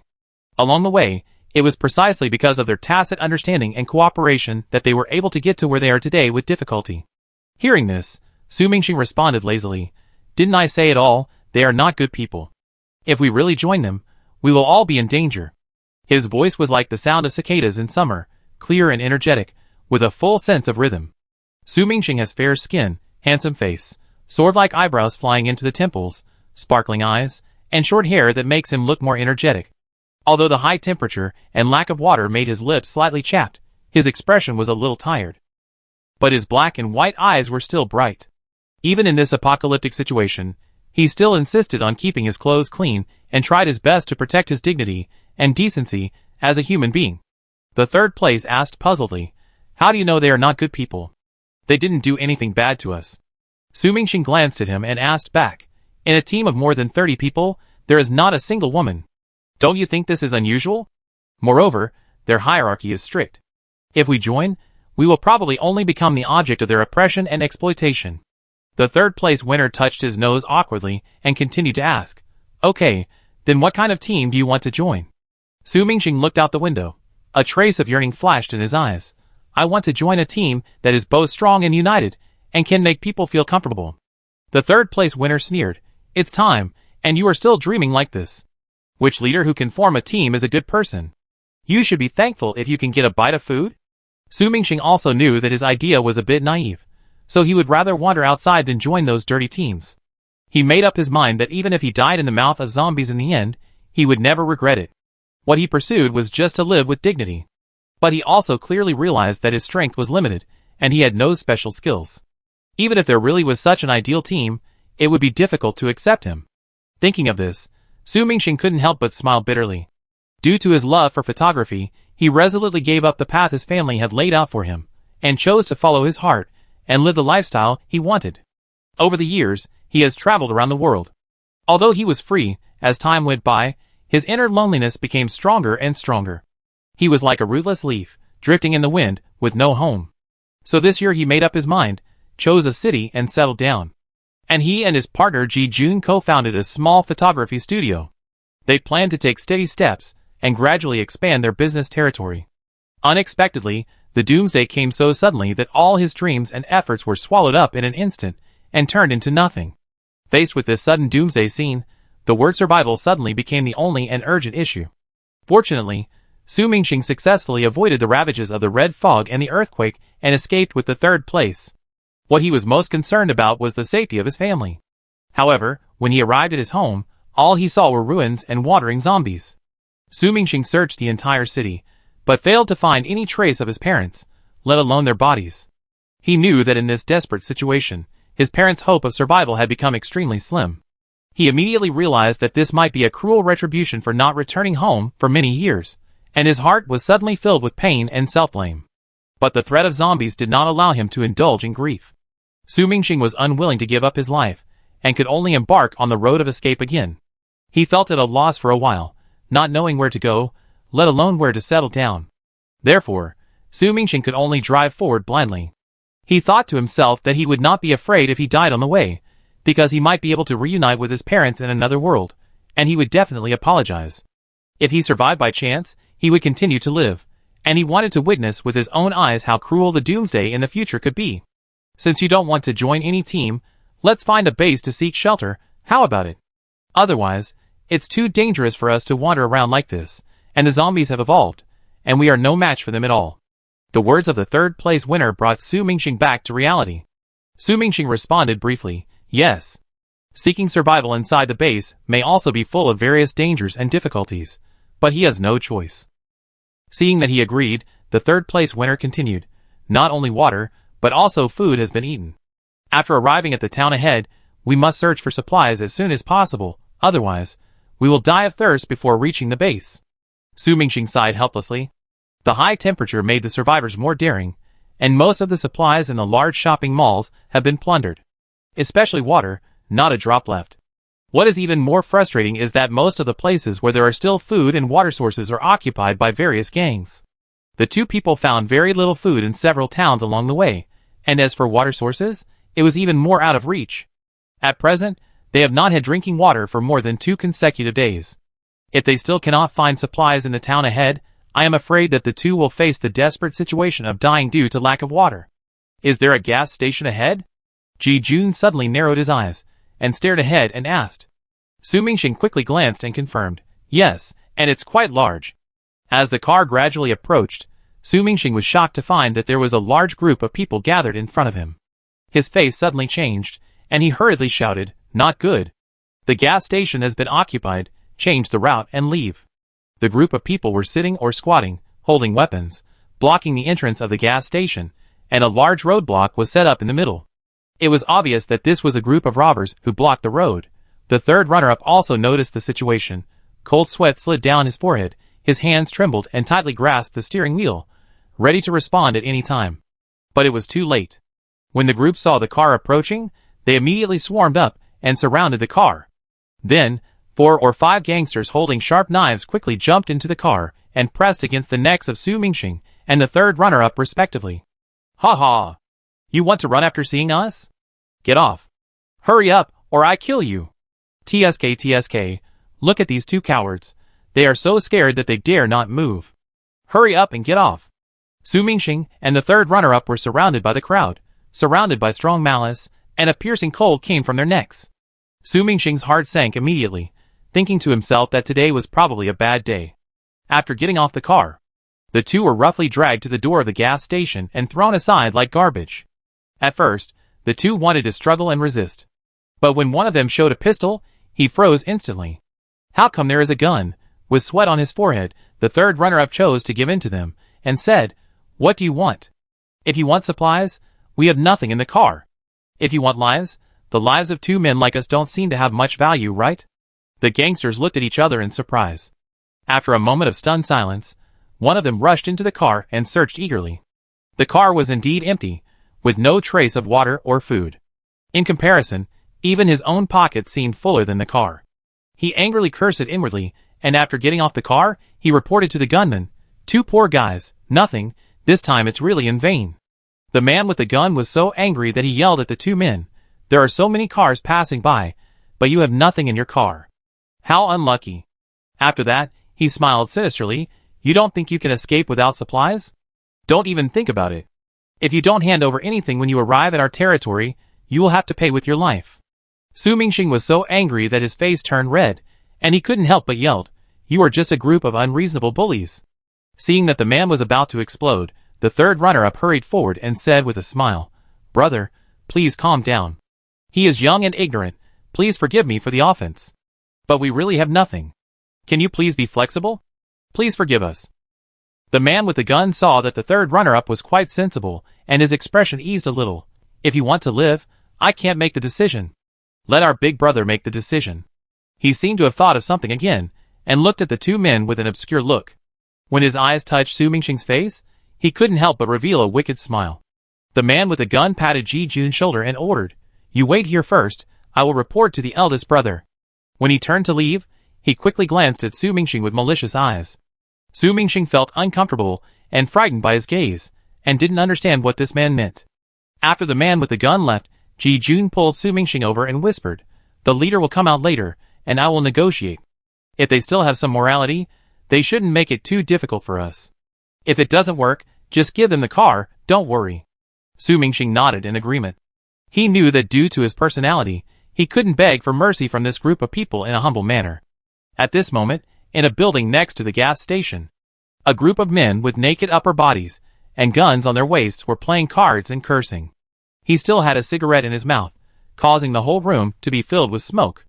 The ground was in a mess. There were all kinds of wine bottles, discarded garbage bags, and colorful unknown liquids scattered around, and the air exuded a complex smell. The surroundings were filled with laughter and fierce noise, as if you were in a noisy vegetable market. Behind several closed doors, you could occasionally hear men's cheers and men and women's shrill screams. These sounds were particularly harsh.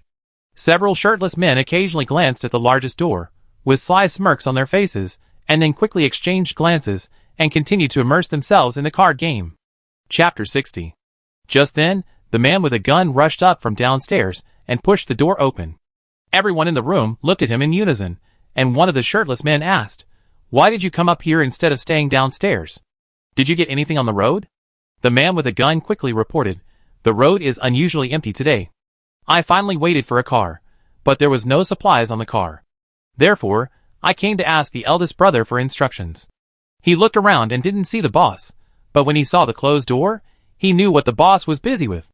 The shirtless man scolded impatiently, "Kill them if you have nothing to do.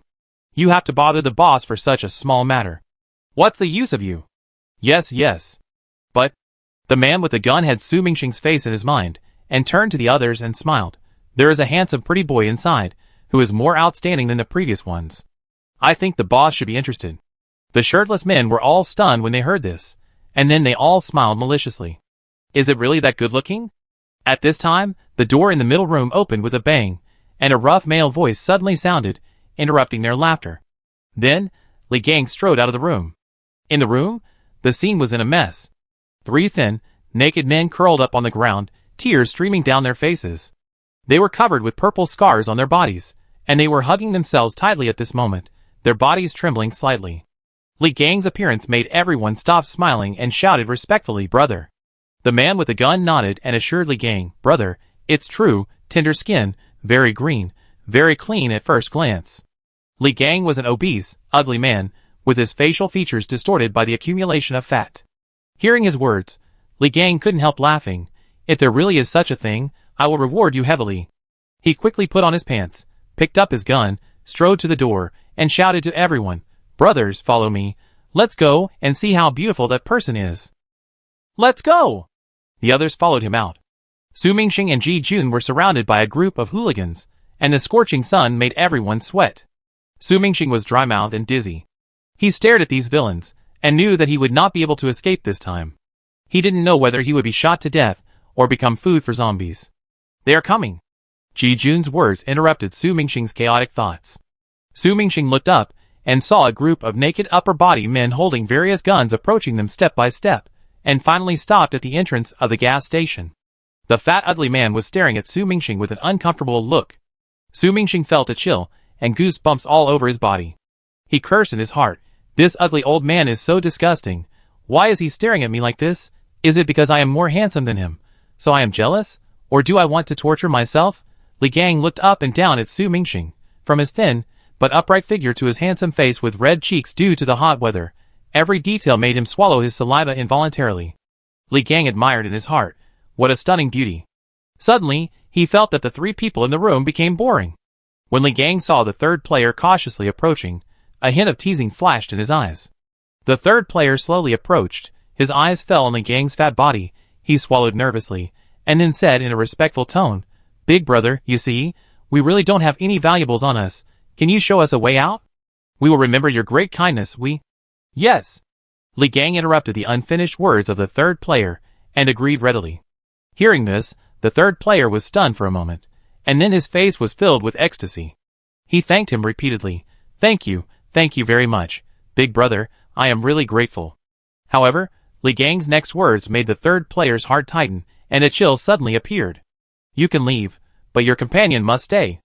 Li Gang narrowed his eyes, which were not big to begin with, and a wicked smile appeared at the corner of his mouth. Ji Jun was shocked when he heard this. Although he had a premonition in his heart, he couldn't help but test it. "Brother, my brother doesn't understand the rules here. If you accept him as your subordinate, I'm afraid you will be greatly disappointed." He was anxious and at a loss. Li Gang's tone suddenly became stern. "Don't beat around the bush, you should know my intentions. You must understand that in my territory, I am the king here. You have no choice." As he spoke, he took out a pistol and pointed it directly at Ji Jun's forehead, saying viciously, "If you don't know what's good for you, I kill you." Su Mingxing paced anxiously in the distance, looking at Ji Jun and Li Gang's negotiations from time to time, but he couldn't hear the content of their conversation. He was also extremely anxious. After all, if there was a glimmer of hope, who would be willing to die easily? When he saw Li Gang pulling out his gun, Su Mingxing wanted to help immediately, but was stopped by a group of people. He could only stand there anxiously. The third runner-up felt the biting coldness from the muzzle of the gun, and the fear of death instantly hit him. But when he thought about it, if he left Su Mingxing to them, then Su Mingxing's end would be extremely miserable. He felt disgusted with Li Gang's hobby and didn't understand what was so fun about men. "I've only heard that beautiful women are dangerous in the Doomsday, but I've never heard that men will be targeted." Seeing the struggle on the face of the third-rank general, Li Gang smiled maliciously, and then said to the third-rank general, "Give him to me, I will not only let you go, but also give you a box of water and a box of instant noodles. How about it?" Li Gang then added, "Of course, you can also choose to leave without taking anything, choose one of the two." Hearing this, the third-rank general looked up at Li Gang with an unbelievable look on his face. "Water and instant noodles?" Li Gang responded with interest. "That's right, with these supplies, it will not be a problem for you to go to the base alone. It's better to share it with one person than with two people, and your chances of survival will be greatly increased." He continued, "Besides, I won't kill him. He has food and drink with me. Maybe he will live happier than you." The third-rank general was pale. He knew that what Li Gang said was right. One person with these supplies is indeed enough to make it to the base. However, when the third runner-up saw Su Mingxing, who was extremely anxious in the distance, he immediately hesitated. If he left directly, it would be fine. He could just think that he was incompetent and could not protect Su Mingxing. He could not blame him. But if he accepted these things and left, the meaning would be completely different. This is undoubtedly a naked betrayal. It is a blatant selling out.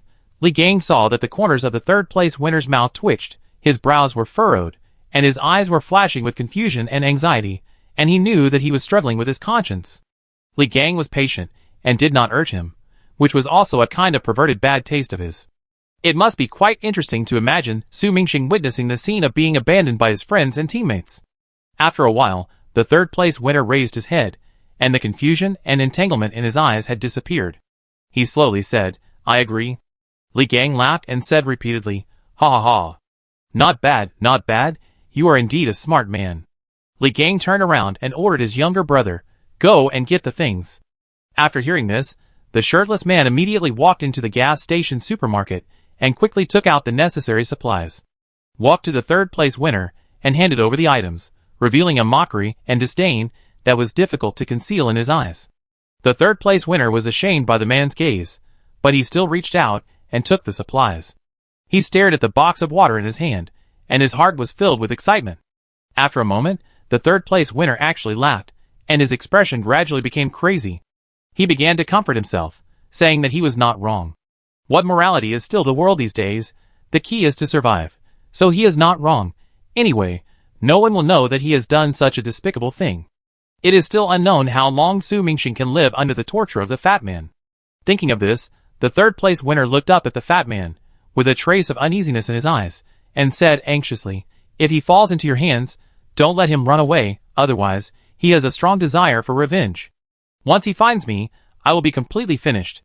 Li Gang's ugly smiling face was full of confidence. "Run? No one who falls into my hands can even take a step out of the door." He patted Ji Jun's shoulder again and comforted him. "Don't worry, let's go, I take you to the car." After that, he hooked Ji Jun's shoulder and walked towards the car.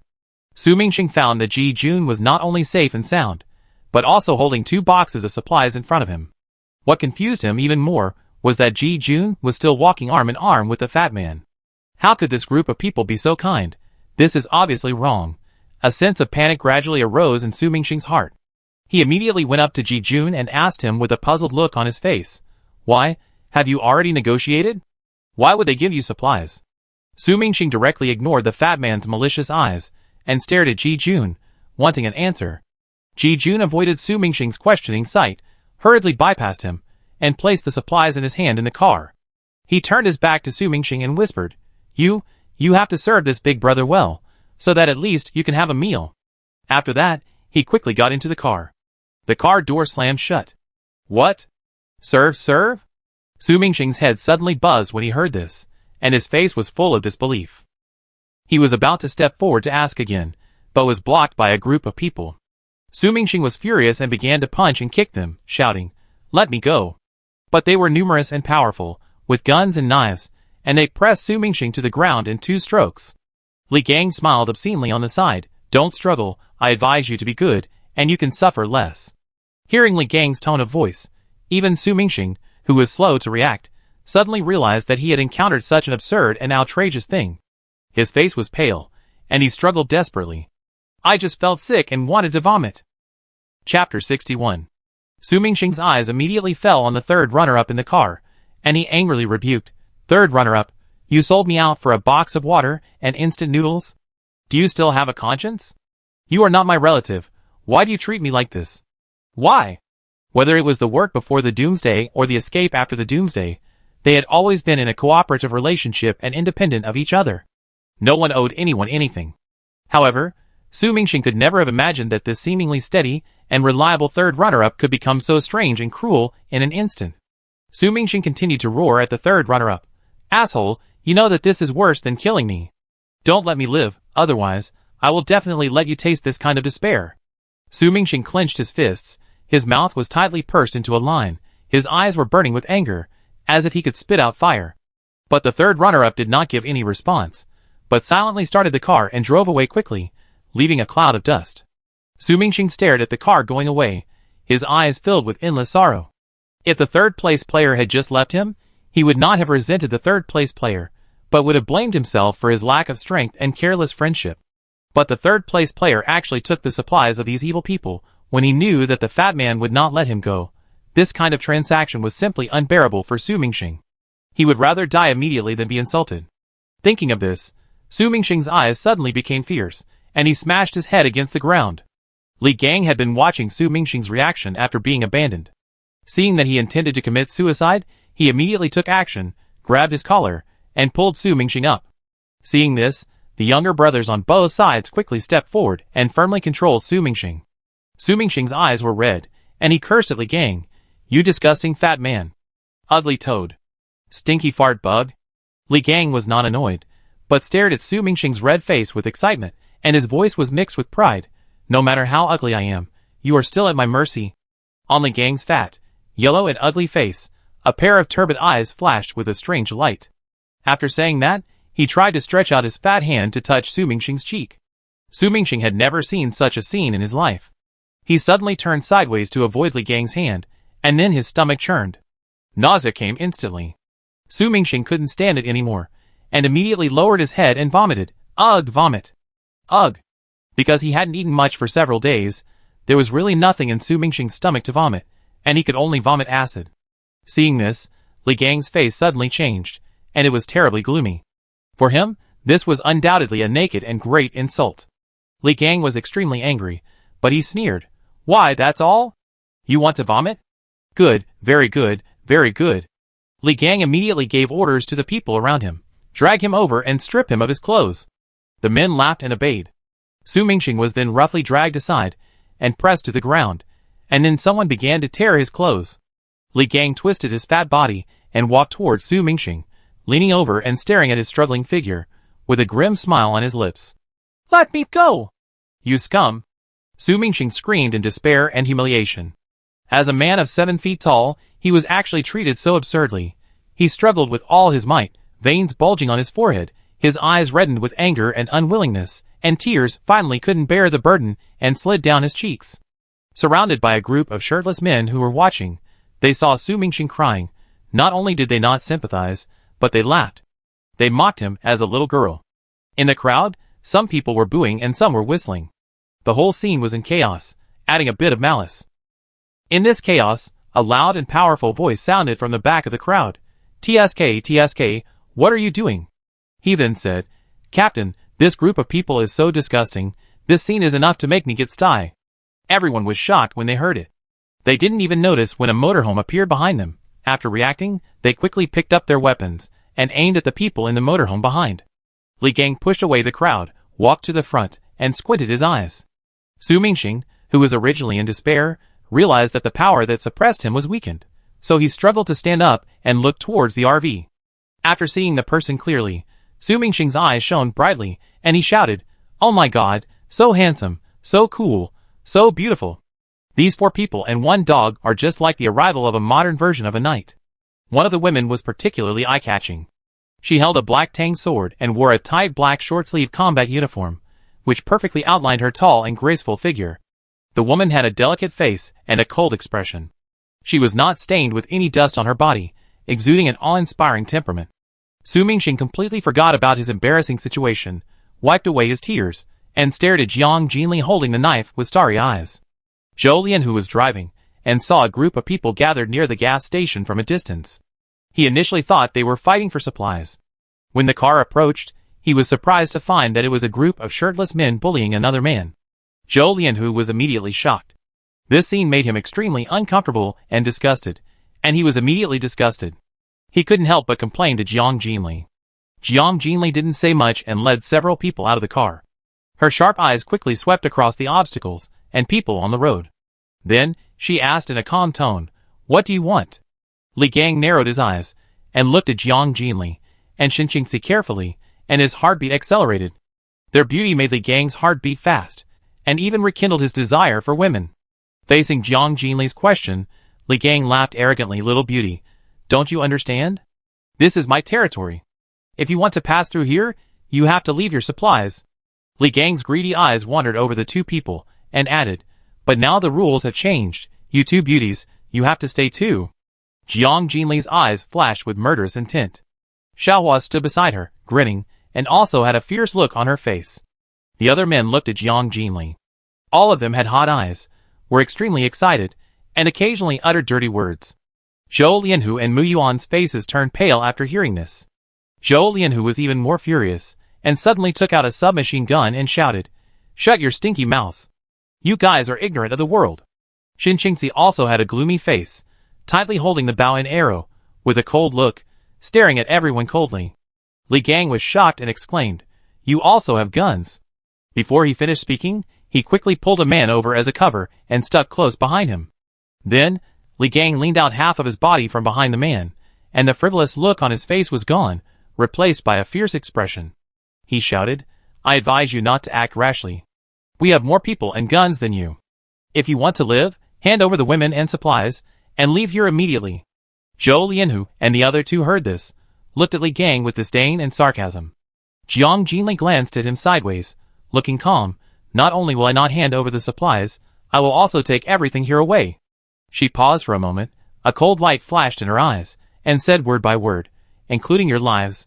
Li Gang was frightened by Jiang Jinli's cold eyes, and his hair stood up, and the haze of death instantly enveloped him. In fear, he screamed out of control, "Shoot! Kill this woman! She is dangerous! Hurry up! Hurry up!" Li Gang has been in the underworld for many years. If he still thinks Jiang Jinli is an ordinary woman, it is really stupid. Jiang Jinli's fierce aura and murderous eyes all show her cold-bloodedness and danger. At this moment, Li Gang has only one thought in his mind. She must die. Others also reacted quickly. After hearing Li Gang's order, they dared not hesitate at all, and immediately pointed their guns at Jiang Jinli, ready to shoot. "Captain! Jinli! Be careful!" The moment Li Gang opened his mouth, the three quickly blocked in front of Jiang Jinli. Among them, Xinqingxi and Mu Yuan did not hesitate to use their respective abilities. Seeing that Jiang Jinli was in danger, their bodies reacted instinctively, faster than they could think. However, when they remembered Jiang Jinli's mysterious and strange mental control ability, their expressions relaxed instantly. As expected, just as the shirtless men were about to pull the trigger, their faces suddenly changed, and the muzzles of the guns unexpectedly pointed at their companions. The shirtless men's eyes were empty, and their faces were distorted by fear, as if they had seen something extremely terrifying. "The zombie tide is coming! What kind of monster is this? Save me! It's so scary! There's a ghost! Go away, stay away from me!" They roared wildly and fired at their companions beside them without reason, until they beat them like a honeycomb, with bullet holes all over their bodies, and then they stopped their actions. One died. "Ha ha ha, you monsters, all die for me! Kill! Kill all the monsters! Kill!" They continued to roar wildly. Bullets rained down like a rainstorm, shooting at other terrified companions. In just a few seconds, most people died in this sudden fratricide. The few remaining people foamed at the mouth due to extreme fear and fell to the ground with constant convulsions. Facing the corpses all over the ground, everyone present was shocked and pale. This weird killing was really horrifying. Su Mingxing witnessed this weird scene of collective evil spirits and was dumbfounded. His eyes turned involuntarily to Jiang Jinli, who was protected by three people behind him. Although she looked calm on the outside, her eyes revealed a piercing coldness. Su Mingxing understood instantly. It must be her. Why? How could this happen? What happened? Li Gang looked around and saw corpses everywhere. He shouted hysterically. His voice was full of confusion and fear. Fear distorted his face, making it pale and colorless, and his legs kept shaking in the corpses and blood. Li Gang couldn't understand everything in front of him. It was far beyond his cognition. It was so weird that it was unbelievable. At this moment, Jiang Jinli was holding a sharp blade and approaching Li Gang step by step. What she just showed was her third-level ability, Mental Phantom. This ability can control people to have terrifying hallucinations at will, or make the most fearful things in people's hearts come true. Li Gang suddenly came back to his senses, his expression became crazy and resentful, and he screamed at Jiang Jinli, "It's you! It must be you, a monster, who is causing trouble. I want you to pay for my brother's lives." As soon as the voice fell, Li Gang pulled the trigger without hesitation. However, strange things happened again. Before Li Gang fired his bullet, Jiang Jinli changed her position first. As a result, his bullets were completely empty. He fired several shots, but Jiang Jinli could always predict the direction of his bullets and dodge them lightly in advance. Li Gang's pupils shrank suddenly, his scalp was numb, and he was puzzled. Why did she know the time and direction of his shooting? Why? Seeing that the practice was almost done, Jiang Jinli was too lazy to play the missile game with Li Gang anymore. She suddenly flashed in front of Li Gang, with a cold light flashing in her eyes, revealing her contempt for ants. Jiang Jinli did not hesitate, raised her hand, and swung the knife accurately at the neck of Li Gang, who was screaming in fear. No! In the dazzling sunlight, the blade shone with a cold light, easily penetrating the bones and flesh, splitting Li Gang's body in two. With a crash, Li Gang fell down powerlessly and turned into a mess. Jiang Jinli's cold eyes swept over the pile of rotten meat on the ground, and she spat out coldly, disgusting garbage. Then, she gave an order to the three people behind her in a tone without any emotion. Kill all those who are still breathing on the ground. Chapter 62. As Jiang Jinli finished speaking, the shirtless men who regained their senses begged for mercy in fear. But Xinqingxi, and the others did not show any mercy.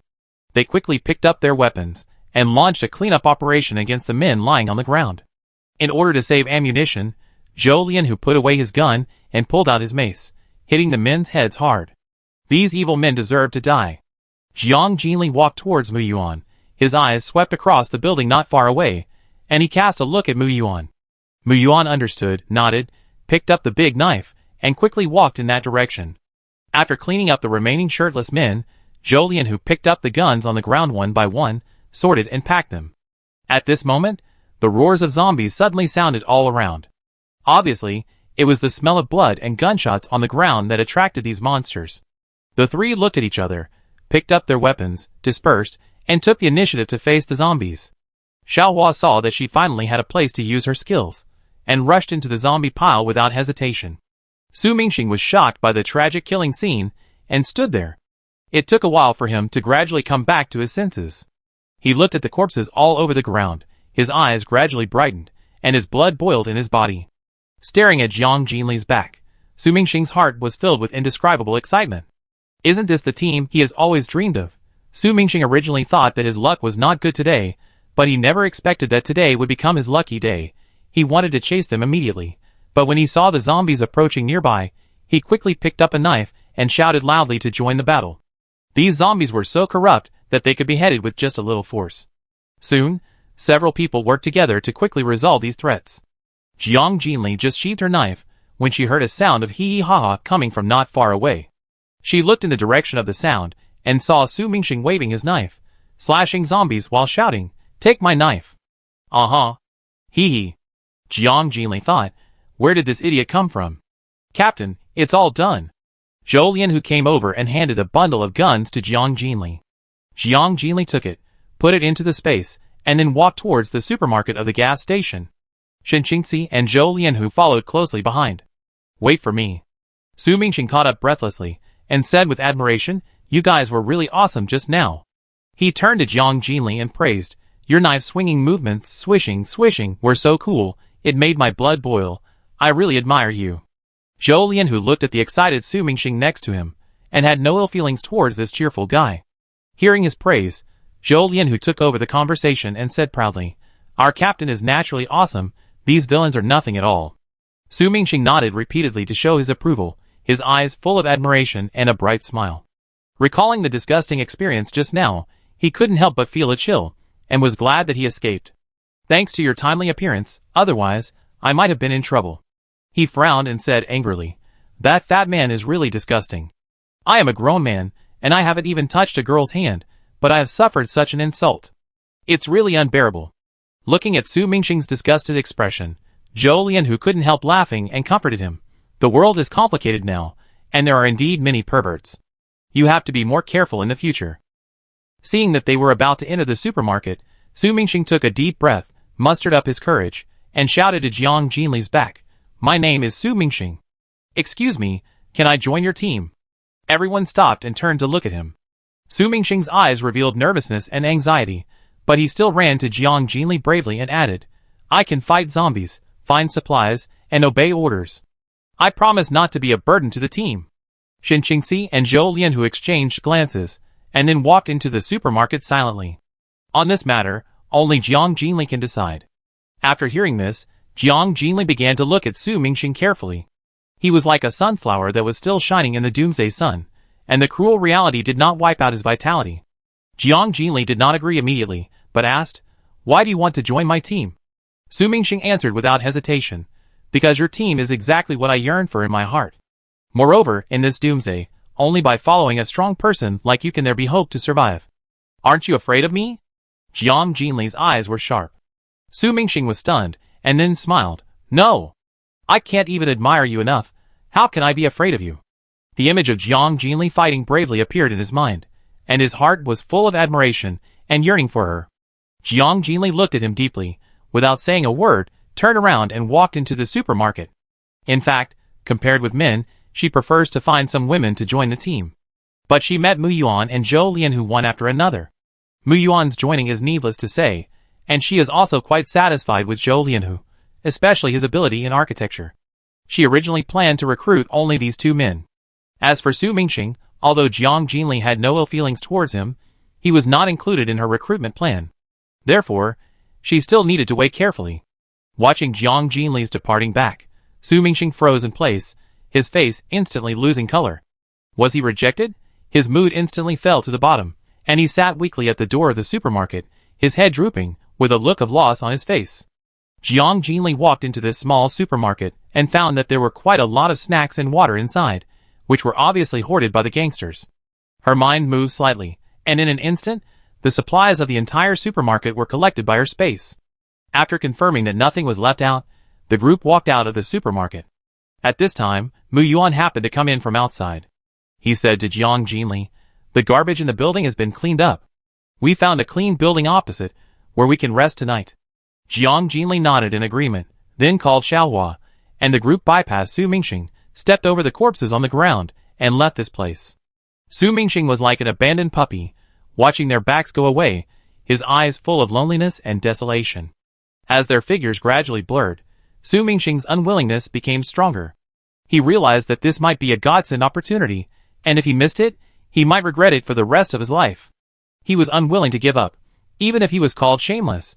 Thinking of this, Su Mingxing regrouped, stood up, patted the dust on his body, and resolutely chased after them. But he didn't dare to get too close, just quietly followed behind a few people. Keep a certain distance. Shen Qingxi noticed Su Mingxing following her, but Jiang Jinli did not take any action to drive him away. This detail revealed that Jiang Jinli had a reserved attitude towards Su Mingxing. Shen Qingxi could not help but ask curiously, "Jinli, why are you hesitating? Is he two-faced?" After all, some people may look sunny and harmless on the outside, but in fact they are cunning and evil on the inside. Mu Yuan and Zhou Lianhu also cast curious eyes because of her question. Jiang Jinli shook her head and denied, "Not really, he has a clear mind and a good nature." She looked around at everyone and explained, "It's just that, for the current team, I only want to accept women. As for the reason, because she is willing, that's all. However, meeting Su Mingxing here is also a kind of fate." After hearing this, everyone smiled knowingly. Unfortunately, gender differences have become an insurmountable obstacle, and no matter how hard Su Mingxing tries, it will be of no avail. Now, everything depends on whether Jiang Jinli is willing to change his original intention. Zhou Lianhu was secretly glad that he met the captain early, otherwise, he would have no chance. After Su Mingxing watched them enter the building in front, he sat directly at the gate and waited. At this moment, his stomach was rumbling at an inopportune time, and he was hungry and thirsty, but it was obviously unwise to go out to look for supplies now. It was completely dark, and going to the mall was both far away and unsafe. Just as Su Mingxing was thinking about where to stay tonight, a pair of big hands suddenly appeared in front of him, holding a bottle of water and a few bags of food. Chapter 63. Su Mingxing's eyes lit up, and when he looked up, it was the sturdy man. He was overjoyed and asked quickly, "Is this for me?" Zhou Lianhu sat down beside him and replied with a smile, "Of course, eat quickly." Su Mingxing nodded heavily, took the food and water, and ate it in big mouthfuls. He asked curiously while eating, "Why did you give me food? Your captain won't blame you for it after finding out, right? After all, she hasn't agreed to let me join." Zhou Lianhu looked at him and replied, "Do you think that according to our captain's character, if she didn't acquiesce, you can sit here? I'm afraid you will be solved when you follow us." "Really?"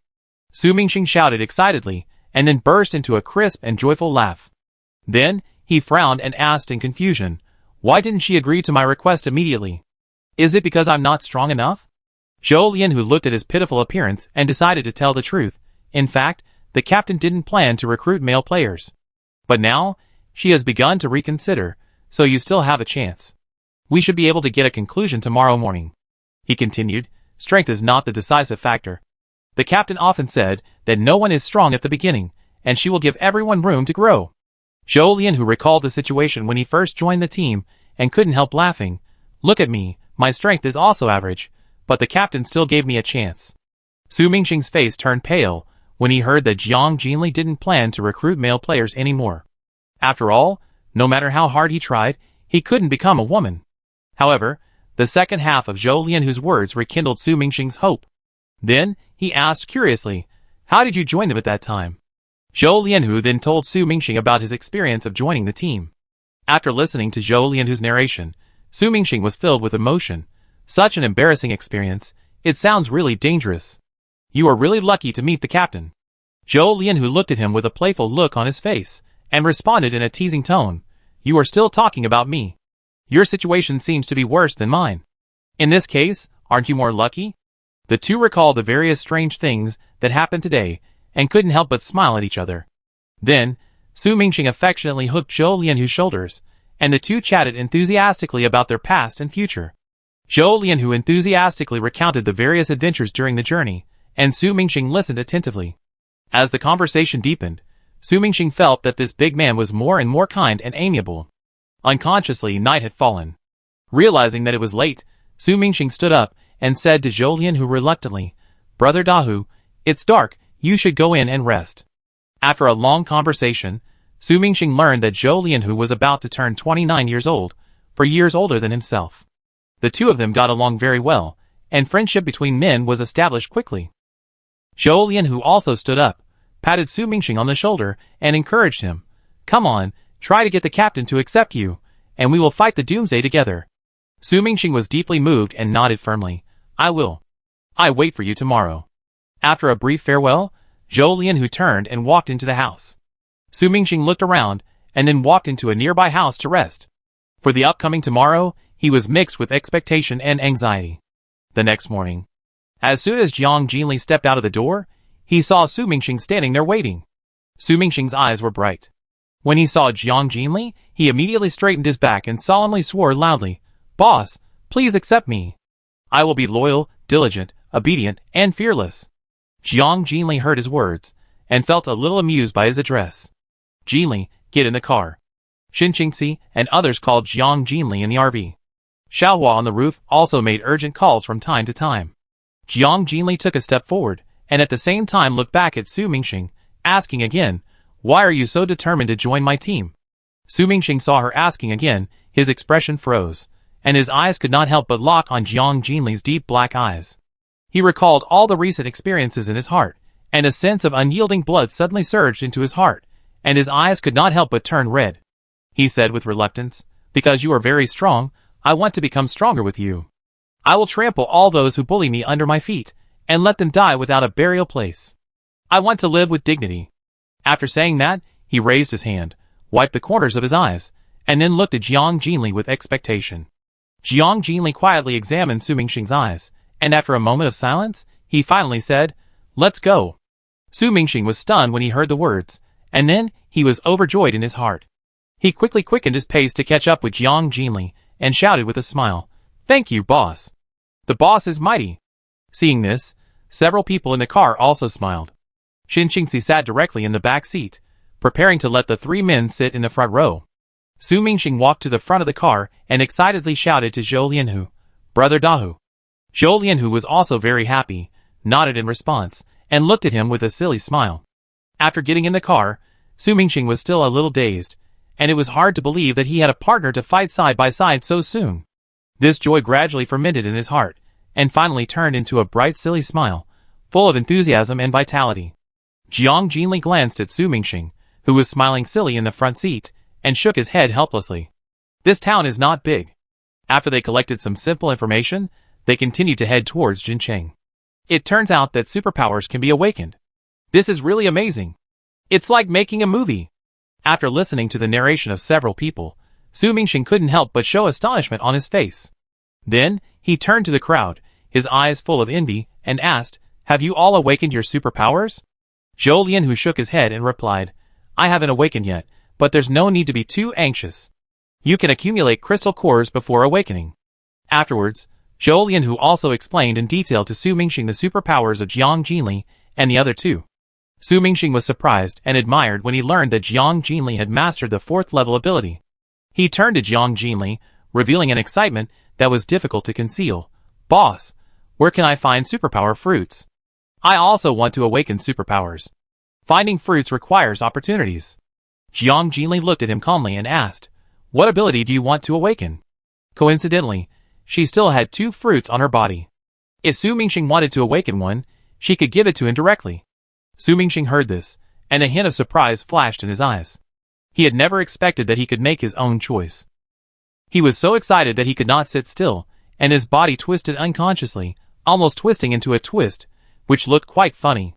After a moment of thinking, Su Mingxing smiled and asked Jiang Jinli, "Boss, I haven't thought it through yet. Can you give me 2 days to think about it carefully? After all, this is a matter of a lifetime." If conditions permit, he still wants to choose his favorite superpower. Jiang Jinli nodded in agreement. The vehicle sped on the road. On both sides of the road, tall mutant plants were quietly spreading to the center of the road, showing a majestic momentum to completely swallow up the road. According to this situation, within a few months, this road will become the back garden of mutant plants, and then vehicles will be difficult to pass. Human footprints will eventually be replaced by plant roots and stems. It was almost noon, and the sun was scorching. Jiang Jinli felt a little hungry, so he stopped the car. "Stop, let's take a break."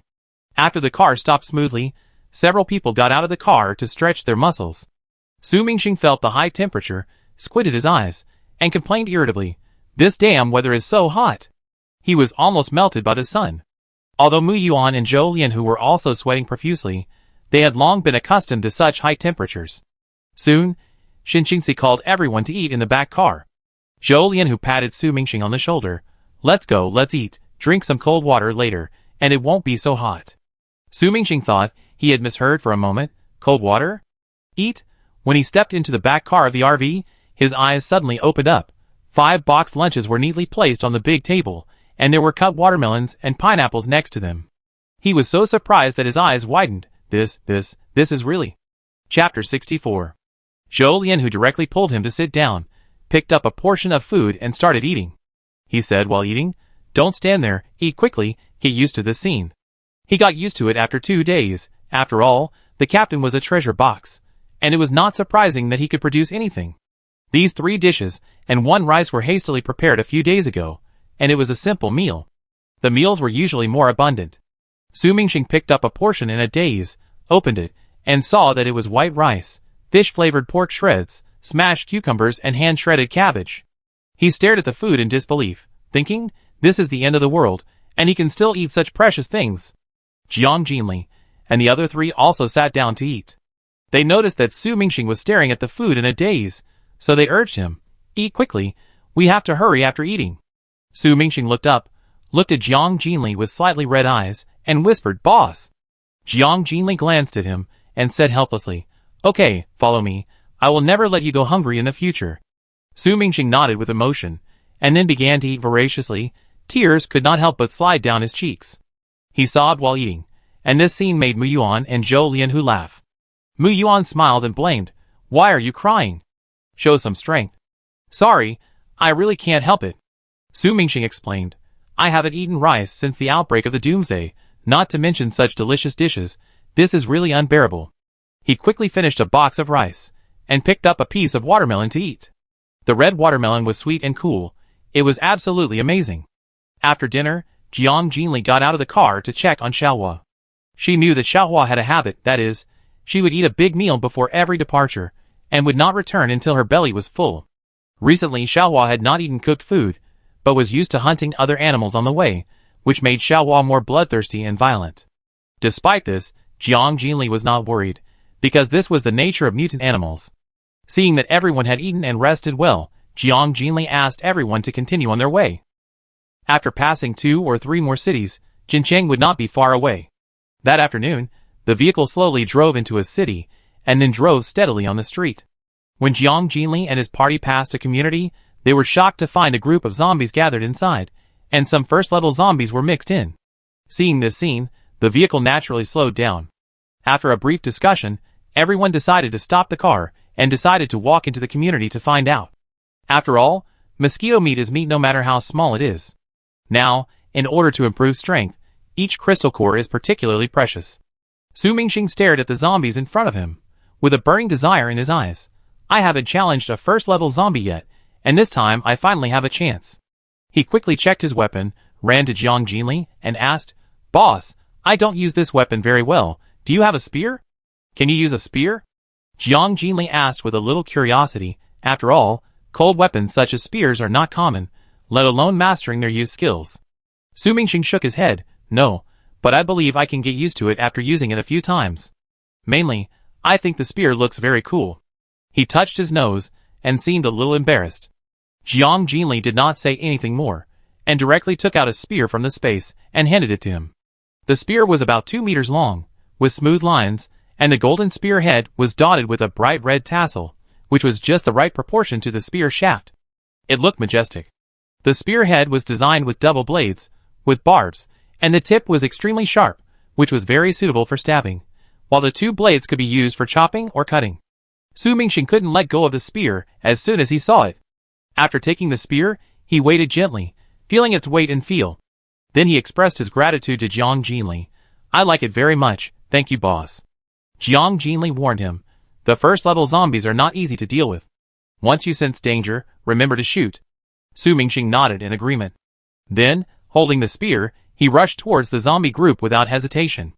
Su Mingxing waved his spear, and every attack accurately hit the zombie's head.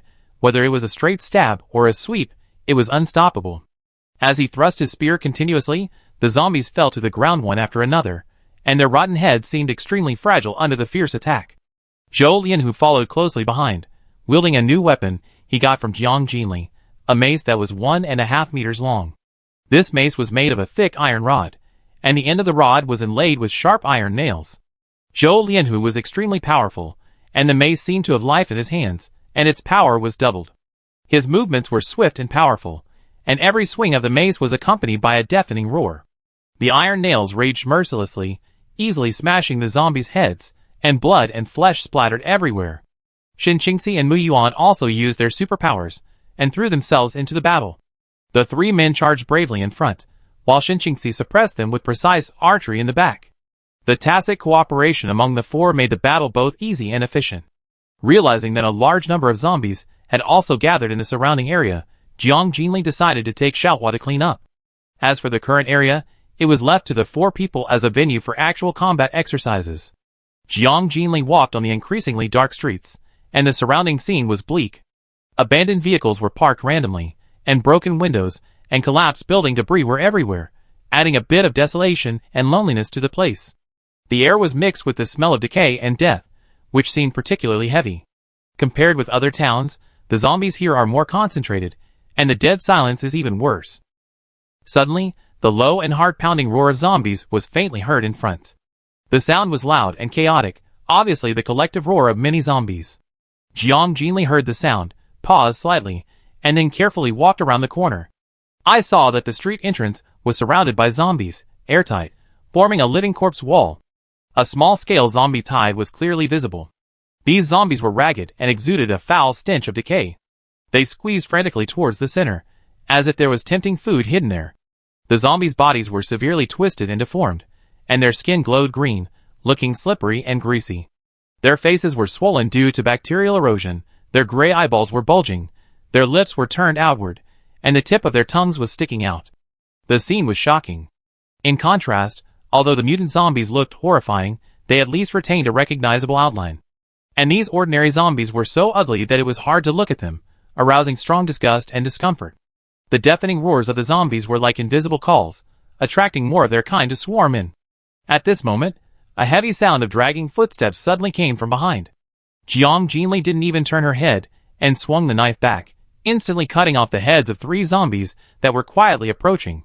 She stared at the end of the street in the distance, and a desire to explore surged in her heart. She was curious about what was in the center of the zombie group that could drive these zombies so crazy. Coincidentally, she originally planned to gradually eliminate these zombies from the center to the outside. With the idea in mind, she lowered her head and told Xiaohua, "Xiaohua, search around to see if there are any traces of mutant zombies. I want to go to a high place to investigate the situation." Hearing this, Xiaohua quickly ran to the side. Jiang Jinli's sharp eyes swept around, and finally locked her sight on the roof of the tallest building in the middle of the street. But unfortunately, the building was far away from her current location, and she couldn't teleport directly to it. So, Jiang Jinli calmed down and turned her eyes to the building next to her, intending to gradually approach the target with the power of teleportation. Suddenly, her figure disappeared from the spot, and the next moment, she appeared on the wall of the neighboring building. She adjusted her posture swiftly, slightly accumulated strength under her feet, and jumped lightly, and then landed steadily on another wall again. Her movements were smooth and precise, and each step landed lightly with only a slight sound. Jiang Jinli flexibly shuttled and jumped between the high-rise buildings, showing her strength and beauty in her bounces. With each teleportation, she continued to climb and headed towards a higher sky. In the afterglow of dusk, her figure flickered, and her speed was as fast as lightning that broke through the sky. After a series of jumps, Jiang Jinli finally stood steadily on the top of the tallest building. The golden halo sprinkled on her, covering her with a layer of mysterious and dazzling brilliance. Standing on the rooftop, Jiang Jinli took a deep breath. This difficult teleportation was her first attempt. Then, she slowly walked to the edge of the rooftop. The breeze gently blew, causing Jiang Jinli's hair and clothes to flutter. In the reflection of the setting sun, her figure seemed particularly lonely, but also extremely determined. Jiang Jinli looked down from a high place, with a sharp gaze, looking down at the desolate world under her feet. Chapter 65. As far as her eyes could see, the desolate corners of the city spread out silently, with ruins and dilapidated scenes everywhere. On the street below, zombies gathered in groups, clumsily and chaotically towards the center, and the low roars were endless, echoing in the air for a long time. When Jiang Jinli looked at the center of the street, she instantly understood why the zombies were madly rushing here. She couldn't help but mutter to herself, the vitality is still quite tenacious. In the center surrounded by the zombies, a piece of open space was particularly conspicuous. On that open space, a car and 7 or 8 people were trapped, and the hood of the vehicle was wide open. One person was anxiously busy at the front of the car, and the others surrounded him closely, forming a protective circle. They kept waving their weapons and slashing at the zombies, who were approaching step by step.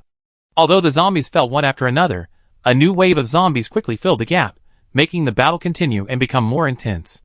Despair was clearly depicted on their faces, but their inner desire to survive was extremely strong. However, surrounded by this huge group of zombies, the hope of escape seemed particularly slim, unless the vehicle could be repaired immediately and escape from here. Jiang Jinli glanced down. He found a few first-level zombies scattered among the huge group of zombies. These zombies were undoubtedly a heavy disaster for others. But for Jiang Jinli, they became a target and precious resource for exercising her mental abilities. But she did not plan to go down and clean up immediately, because she had no interest in rescuing the group of people. Wait until they are all dead, then go down. Thinking of this, Jiang Jinli sat leisurely on the edge of the roof, her legs dangling in the air and shaking gently, while taking out candies and melon seeds from the space and placing them aside. While chewing melon seeds, she stared at the survivors struggling for survival below with indifferent eyes. At this moment, a figure at the edge suddenly broke into Jiang Jinli's sight and instantly grabbed all her attention. In the crowd below, she was particularly eye-catching, just because she was the only woman. Unlike Shinqingxi's short hair, the woman had a shorter men's hairstyle. It seemed casual yet unique, which was probably her masterpiece of self-trimming. Although the woman kept moving and her face was difficult to capture clearly, it can be inferred from her slender figure that she should have a good appearance. The woman's dress was simple and capable. She flexibly shuttled among the corpses, her movements were both agile and powerful, and her superb fighting skills were fully displayed. Jiang Jinli could recognize at a glance that this woman had many years of martial arts skills. Her strength was extraordinary. But unfortunately, the woman was not a superpower. Facing the surging zombies, even if she was extremely brave, it would be difficult for her to hold on alone for a long time. Just as Jiang Jinli was thinking, the hood of the car below was suddenly slammed shut, and the man repairing the car stood up excitedly, dancing and telling others something. Obviously, the car has been repaired. In this short period of time, 4 men have been torn to pieces by zombies without even a bone residue left. Seeing this, the remaining 3 men rushed to climb onto the car. However, the next scene made Jiang Jinli's eyes suddenly turn cold. Those men are really scum. I saw that the woman also got on the car, but there were too many zombies in front of her, causing congestion, and the car could not move at all. At this moment, a man quietly took advantage of the woman's distraction and suddenly snatched the black backpack she was holding tightly in her arms and threw it out of the car. The woman was shocked and hurriedly reached out to grab the backpack that was about to fall. At this critical moment, the 2 men stretched out their legs at the same time and kicked the woman out of the car fiercely. The woman was caught off guard and her body suddenly passed through the air and fell directly into the group of zombies outside the car. The zombies were attracted and gathered around, and the car took the opportunity to speed up and left in a dusty dust, leaving only a long trail of exhaust gas. Jiang Jinli witnessed this scene from the top of the building, with a sneer of contempt on the corner of his mouth, and secretly sighed at the pathetic nature of human nature. After the woman landed lightly, she rolled flexibly and stood steadily. Then her eyes turned to the car that was getting farther and farther away, with a complicated expression. She remained silent, neither angry nor desperate, but quickly picked up the dropped backpack, grasped the blade tightly, and rushed into the zombie encirclement again without hesitation. This time, the woman's goal was to break through the heavy blockade of the zombie group. But the number of zombies was huge, and she soon fell into the center of the vortex of the zombie group, and it was difficult to move. Jiang Jinli stared at the tenacious woman, the corners of her mouth unconsciously raised, and her eyes showed some praise and interest. She admired the woman's skills and character. If the woman died now, it would be too pity. Since those scums tried to kill her, Jiang Jinli just wanted to let her live. With the idea in mind, Jiang Jinli put the last candy into her mouth, then patted her collar and stood up. When she looked down again, she suddenly found that 4 agile figures were running quickly above the zombies, approaching the woman directly. These figures were slender, with sharp claws and ferocious teeth. They were obviously second-level zombies. Jiang Jinli thought to herself that these second-level zombies were more cunning than the first-level ones. They could cleverly use the group of zombies as a springboard to take a shortcut to the target. Seeing that the second-level zombies were about to approach the woman, Jiang Jinli acted decisively and disappeared from the roof in an instant. Qilua's hands trembled slightly due to the continuous slashing of the zombies, and her physical strength was rapidly draining away. However, the zombies around seemed endless and kept coming. When she looked up, Qilua saw that above the head of the zombie group, there were 4 second-level zombies approaching silently. An unprecedented despair swept over her heart in an instant. Her heartbeat was as rapid as a drum, sweat was dripping down, and her face was as pale as paper. Looking at the vast sea of zombies, Qilua sighed deeply, with helplessness and unwillingness intertwined in her heart. It seems that the fate that she escaped by luck last time, she can't escape this time after all. Perhaps, it is because the sins accumulated in her life are too heavy, which doomed her to be unable to escape this fatal disaster.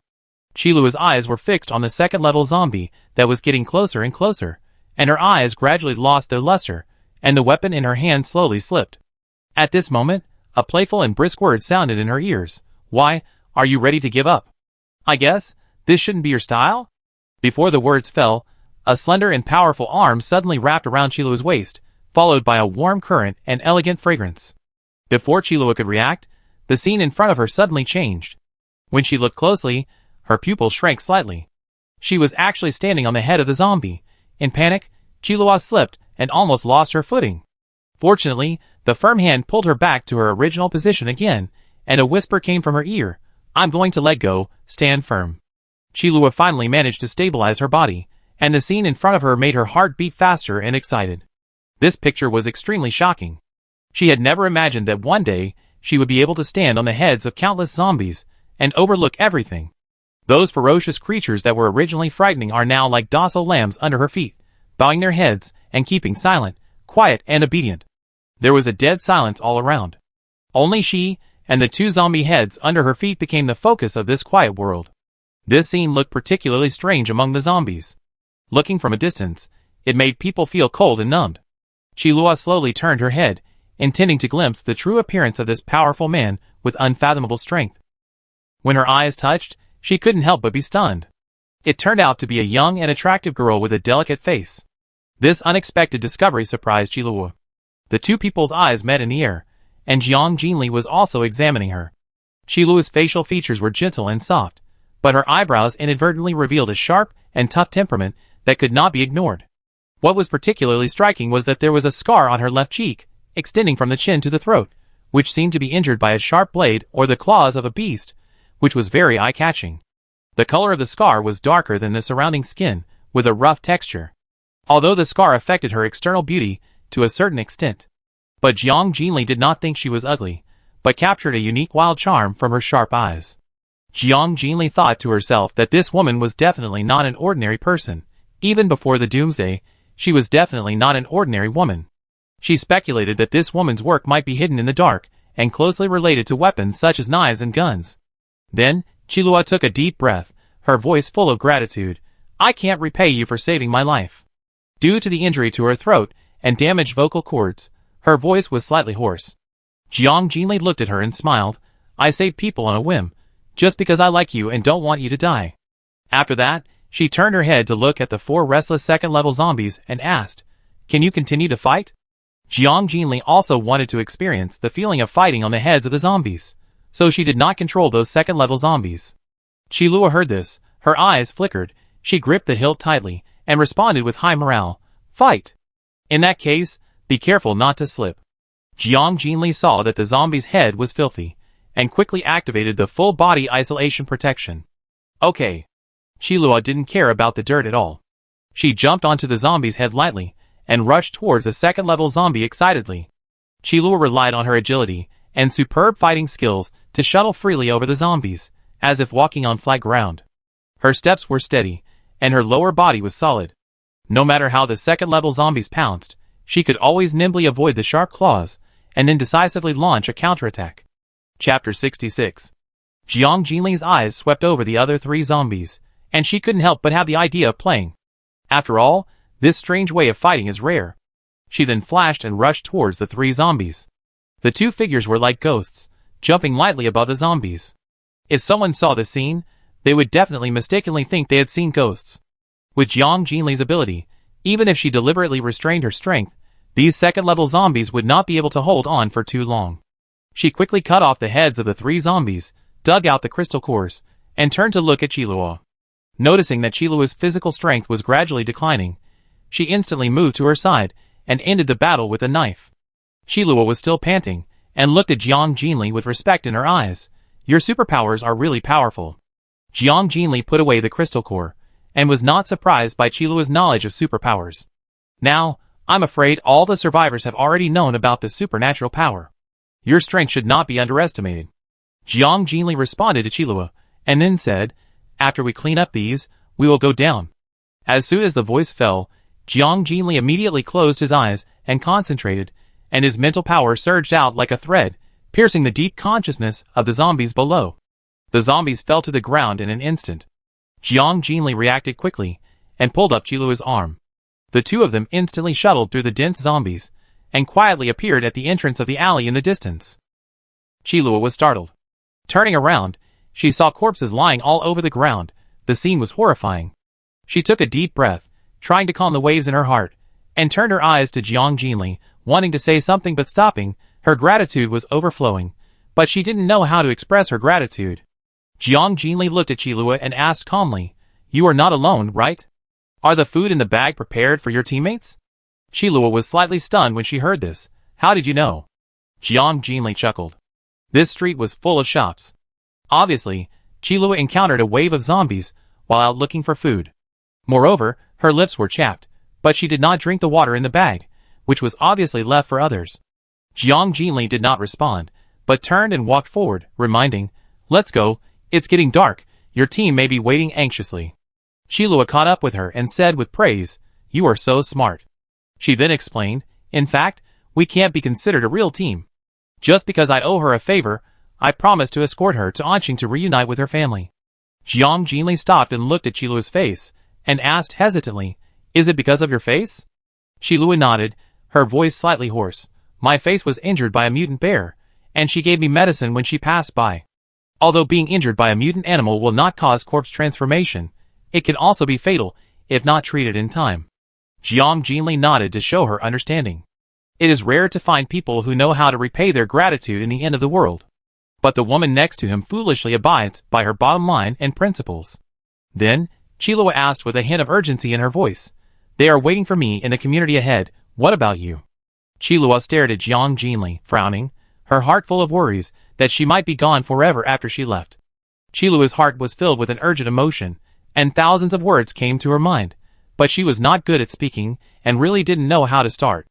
Because of the old injury in her throat, Qilua usually spoke very little. What she said today was almost the sum of her words for many days. However, facing Jiang Jinli, she unexpectedly had the desire to express herself. Jiang Jinli found that the community she pointed to was exactly where Shinqingxi and others were, and couldn't help but smile. "What a coincidence, my team is also there." Qilua felt relieved when she heard it. Although she kept her face calm, her eyes revealed a trace of joy that was difficult to conceal. Then, she thought of the group of men, and her eyes suddenly turned cold. She said to Jiang Jinli, "There are 2 other teams stationed in that community." Jiang Jinli glanced at her and asked, Is it the team of the men who pushed you out of the car? Qilua nodded to confirm yes. After the words fell, a murderous intent flashed across her face, and she thought to herself that the car originally belonged to her. At that time, Qilua was about to leave after collecting supplies, but she encountered a group of zombies. What's worse, the car broke down at this time. Coincidentally, those men were also trapped in the group of zombies. Qilua had met the leader of their team before, so they knew each other. Fortunately, one of the men could repair the car, so Qilua had no choice but to cooperate with them. Who would have thought that the beast would not only take her car, but also push her into the group of zombies as bait in order to escape.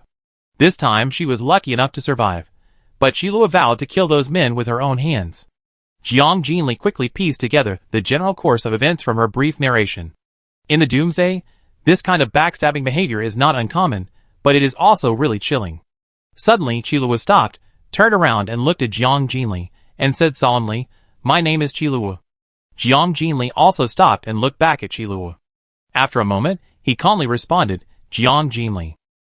Qilua's expression softened after hearing this, and a barely perceptible smile appeared at the corner of her mouth. Due to the scar on her face, this smile was almost impossible to catch if you didn't observe carefully. However, Jiang Jinli keenly caught the joy and kindness of Qilua. Just as the two were talking, there was a sound of footsteps in front, followed by a soft call, "Jinli." Jiang Jinli turned and looked at the person who came, with a slight smile on his face. "Have all the zombies been cleared?" Shin Qingxi walked quickly to Jiang Jinli's side, and his eyes first lingered on Qilua, and a trace of doubt flashed across his eyes. Then, she turned to Jiang Jinli and responded, "It was cleaned up a long time ago. Everyone saw that you had not returned, so they asked me to look for you. Didn't Xiaohua go there a long time ago? When Jiang Jinli was fighting the second-level zombie, he had sent Xiaohua back first through voice transmission." After Shin Qingxi heard this, a trace of anger flashed across her face. Only you could understand what Xiaohua said. As soon as Xiaohua returned to the crowd, she barked excitedly, but no one could understand what it meant. Everyone could only look at each other in confusion. Then, Shin Qingxi's expression became solemn. "There are several other teams in the community. Now they are arguing for some reason. The situation is a bit chaotic." Qilua was disgusted when she heard this, and the murderous intent in her eyes became even stronger. She spoke first. "It seems that the group of men thought I was dead, so they started to move and couldn't hold back." Shin Qingxi heard Qilua's hoarse voice, and turned to look at her carefully. Qilua had a well-proportioned figure, and her exposed arms were muscular, and had several old scars on them. In addition, her slightly fierce face made it clear that she was not someone who was easy to approach. Shin Qingxi couldn't help but ask, "So those women are your team?" Qilua nodded. Time was running out, so the three of them no longer hesitated and hurried towards the community. At this time, in the community where corpses were scattered all over the ground, two teams of people were in a tense confrontation. 8 men were surrounding 5 women in the middle, and their expressions showed obvious frivolity and disdain, and they spit out dirty words at the women from time to time. The women were filled with grief and anger, their faces flushed, and they held their weapons tightly, ready for battle. Around both sides, there was another group of people. This group was large and messy, with significant gender and age differences among the members. It was obviously put together temporarily. Among them, a short man walked out of the crowd. As the captain, he smiled and tried to mediate the dispute.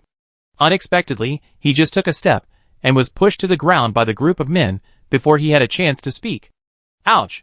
The short man cried out in pain, quickly got up, looked around, and focused his eyes on the 3 men sitting and eating at the gate of the building not far away. He hesitated for a moment, but finally plucked up his courage and walked over. The short man came to the 3 people, bowed and nodded, and said respectfully, "Excuse me, can you help those girls? If this goes on, they will suffer a great loss. My team is not strong enough, and I really can't help them." Mu Yuan glanced at him, with an unhappy tone. "Why, you want to be a saint and want to drag us in? Go away." Zhou Lianhu was quite honest. "We are waiting for the captain to come back. We don't want to care about these dirty things unless the captain agrees." Su Mingxing swallowed a mouthful of food, frowned, and seemed a little impatient. "That's right. If you have the ability, just go and take care of it yourself. Why ask us to do it?" The short man wanted to say something, but when he saw the unfriendly eyes of the 3 people, he immediately became timid and quickly responded, "Hey! I'm leaving now, I'm leaving now." Chapter 67. After saying that, the short man did not dare to stay any longer. He quickly wiped the cold sweat from his neck, then turned around and walked towards his team. When his eyes fell on the 5 trapped women, he could not help but sigh. This morning, the 3 teams happened to meet unexpectedly in this community. Their original plan was to occupy a building each, not to disturb each other, and to spend the night here and set off again tomorrow. Considering that it was still early, Qilua went out alone to look for supplies, and the strong man also led his team to disperse and search for necessities. In the community, only 5 women and the team led by the short man remained. Unexpectedly, in the evening, an accident suddenly occurred. A group of zombies gathered downstairs without warning, completely blocking the exit of the road. Looking down from a high place, there were zombies everywhere, and the scene was terrifying.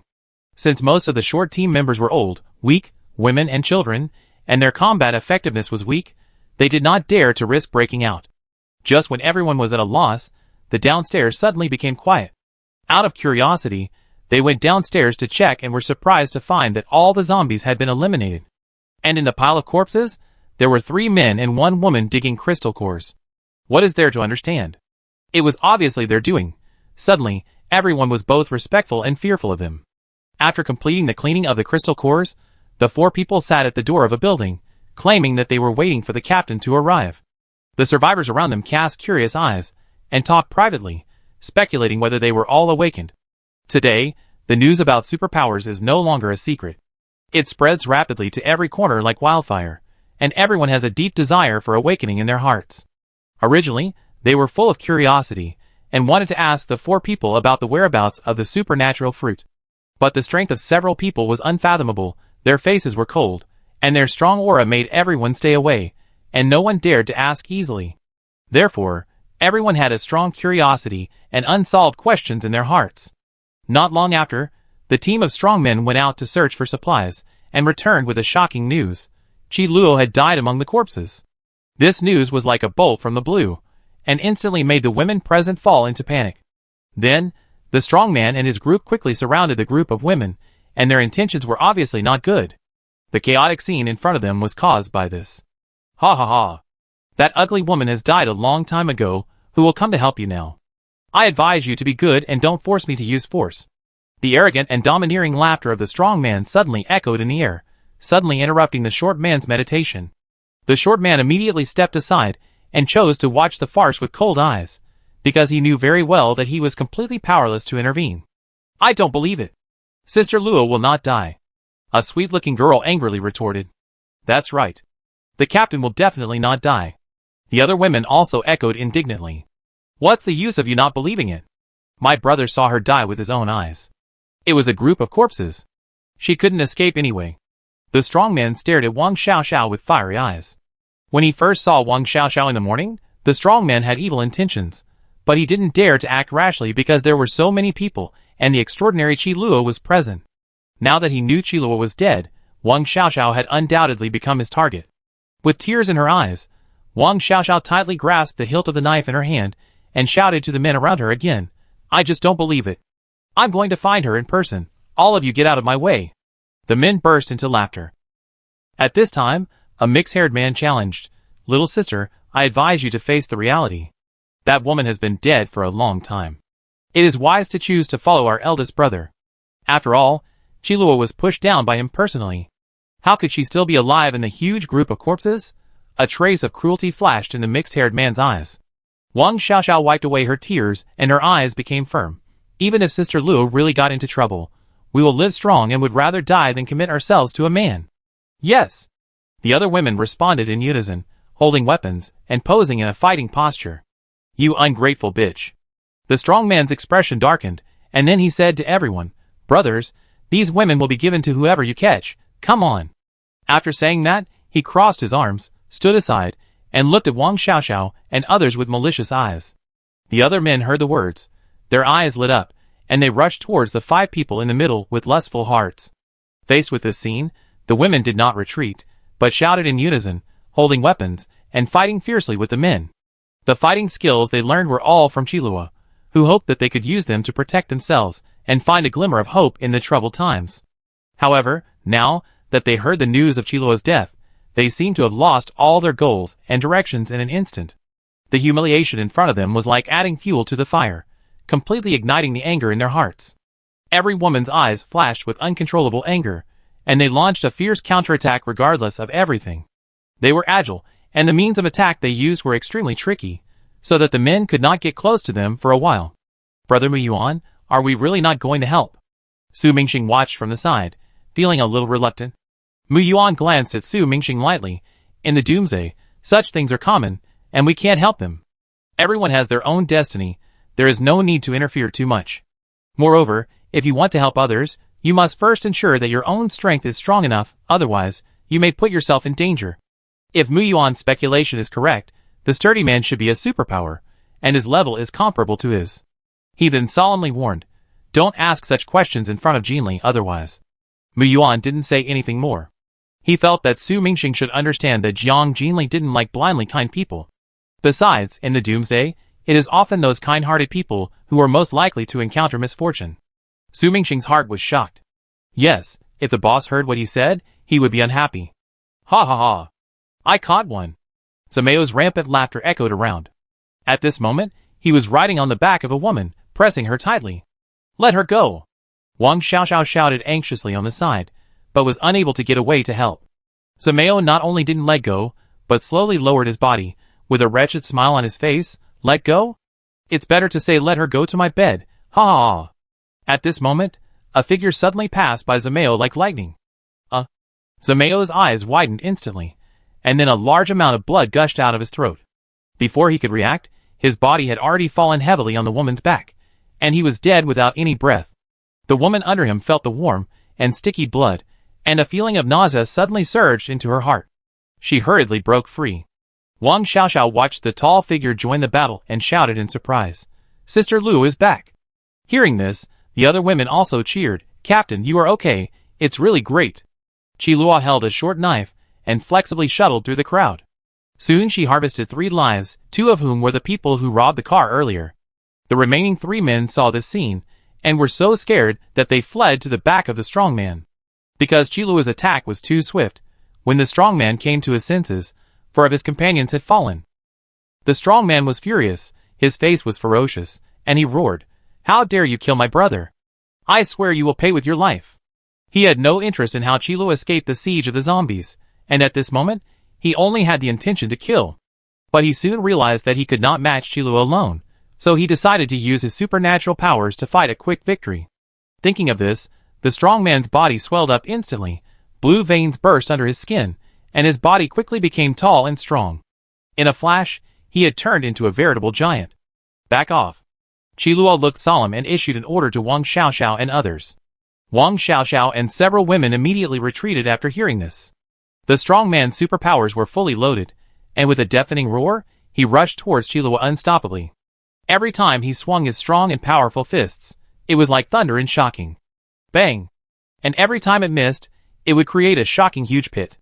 Qilua knew that she was powerless to compete with him, and the only way was to consume the strong man's superpowers.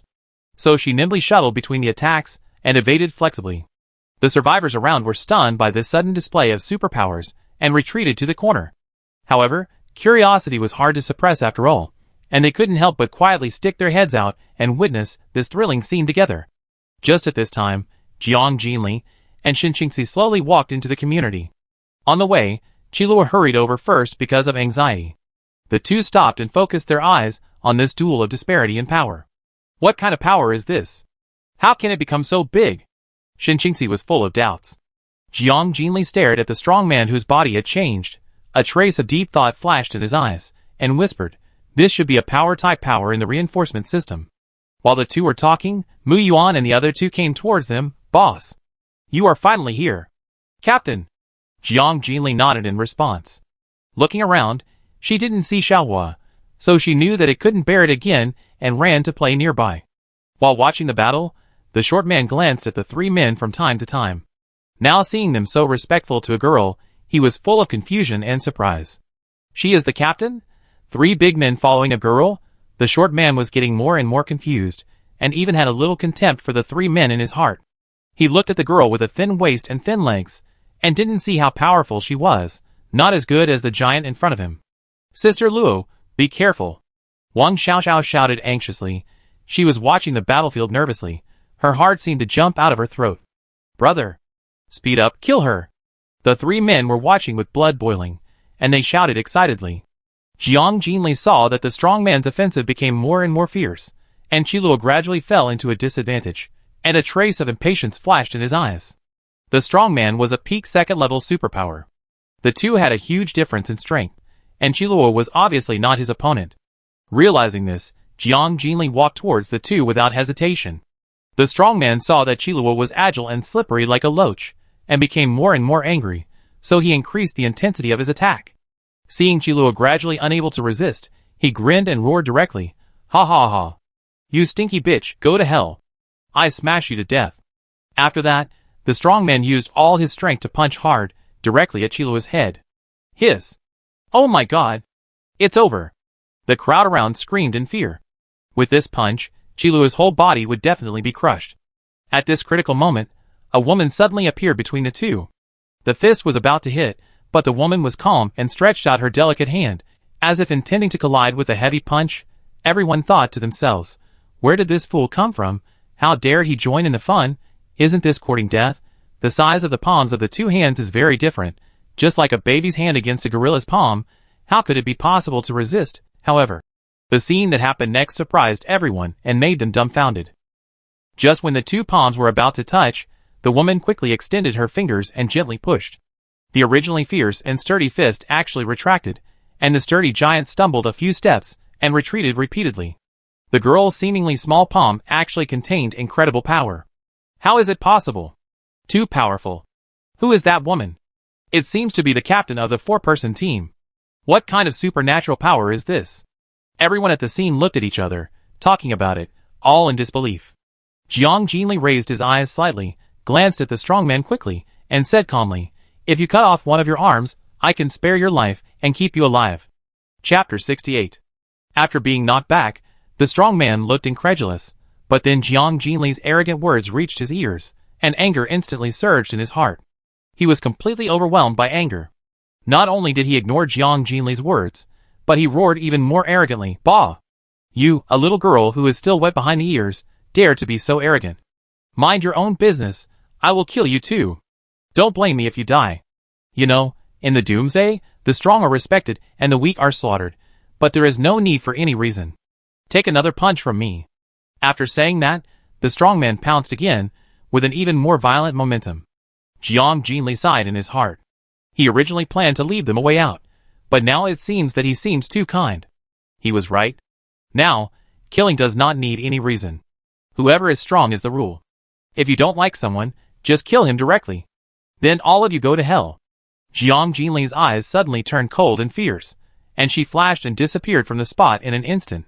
Then, she lightly jumped onto the strong man's thick arms, soared into the air, and swung the sharp blade in her hand towards his head without hesitation. A flash of cold light passed by, and a crisp swish sound came immediately. After that, Jiang Jinli tapped the strong man's chest with her toes, and with the help of this force, she landed steadily on the ground. The strong man's huge body suddenly tilted backwards, and his head cracked and hit the ground heavily, making a dull sound. Simple, straightforward, and neat. The air around seemed to solidify. There was a dead silence. Soon, everyone finally came to their senses and made heavy inhalations. The short man looked surprised, staring at Jiang Jinli, as if he had seen a ghost. In front of this woman, the seemingly invincible giant couldn't even resist a single move. He couldn't help but think to himself, is this woman still human? At this moment, the short man suddenly realized why the three men were willing to follow her. If it were me, I would probably dream of having such a strong man as my companion. Then, the short man turned to the equally surprised man next to him and teased, "It's rare to see someone who can make you lose your composure like this. Her strength is unfathomable." The man responded in a low voice, and the scar on his forehead was more eye-catching under the light and shadow. After hearing this, the short man asked with a hint of curiosity in his eyes, "Oh, what about you? Aren't you her opponent too?"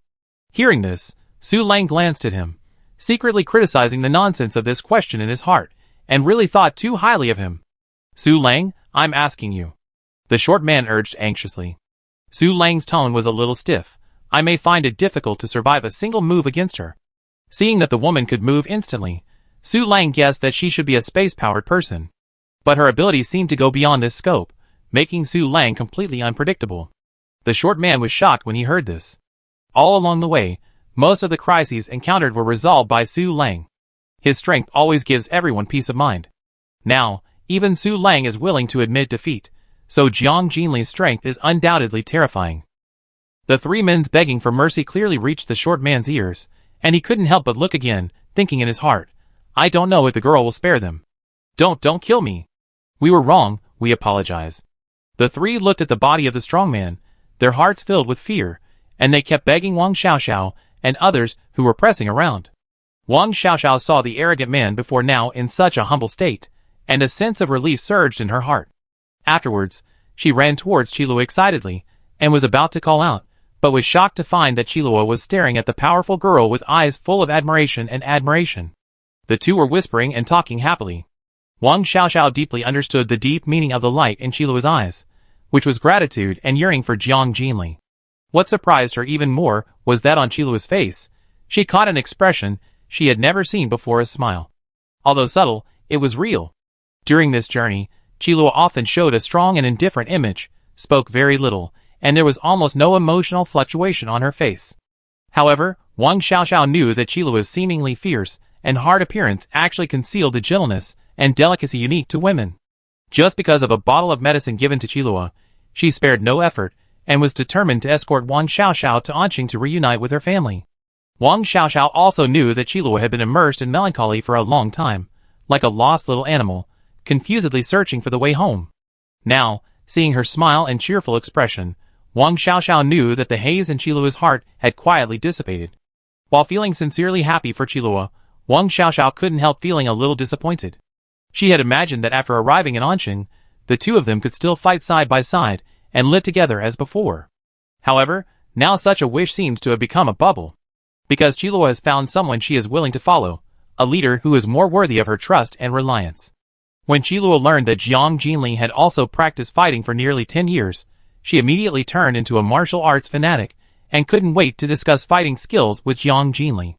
Seeing Wang Xiaoxiao coming, Qilua restrained her smile, and her eyes turned cold. She turned her head and looked at Wang Xiaoxiao, saying in a serious tone, You can deal with those three men by yourself, no need to be soft. Understood, Sister Luo. Wang Xiaoxiao responded and turned back to the other women. After exchanging glances, they walked towards the three men, holding the hilt of the knife tightly in their hands, and stabbed them decisively. After a few shrill screams, the matter finally came to an end. Jiang Jinli looked around and saw that the survivors were still chattering, and she couldn't help but frown. It's already this late, and they still have the mood to chat and gossip.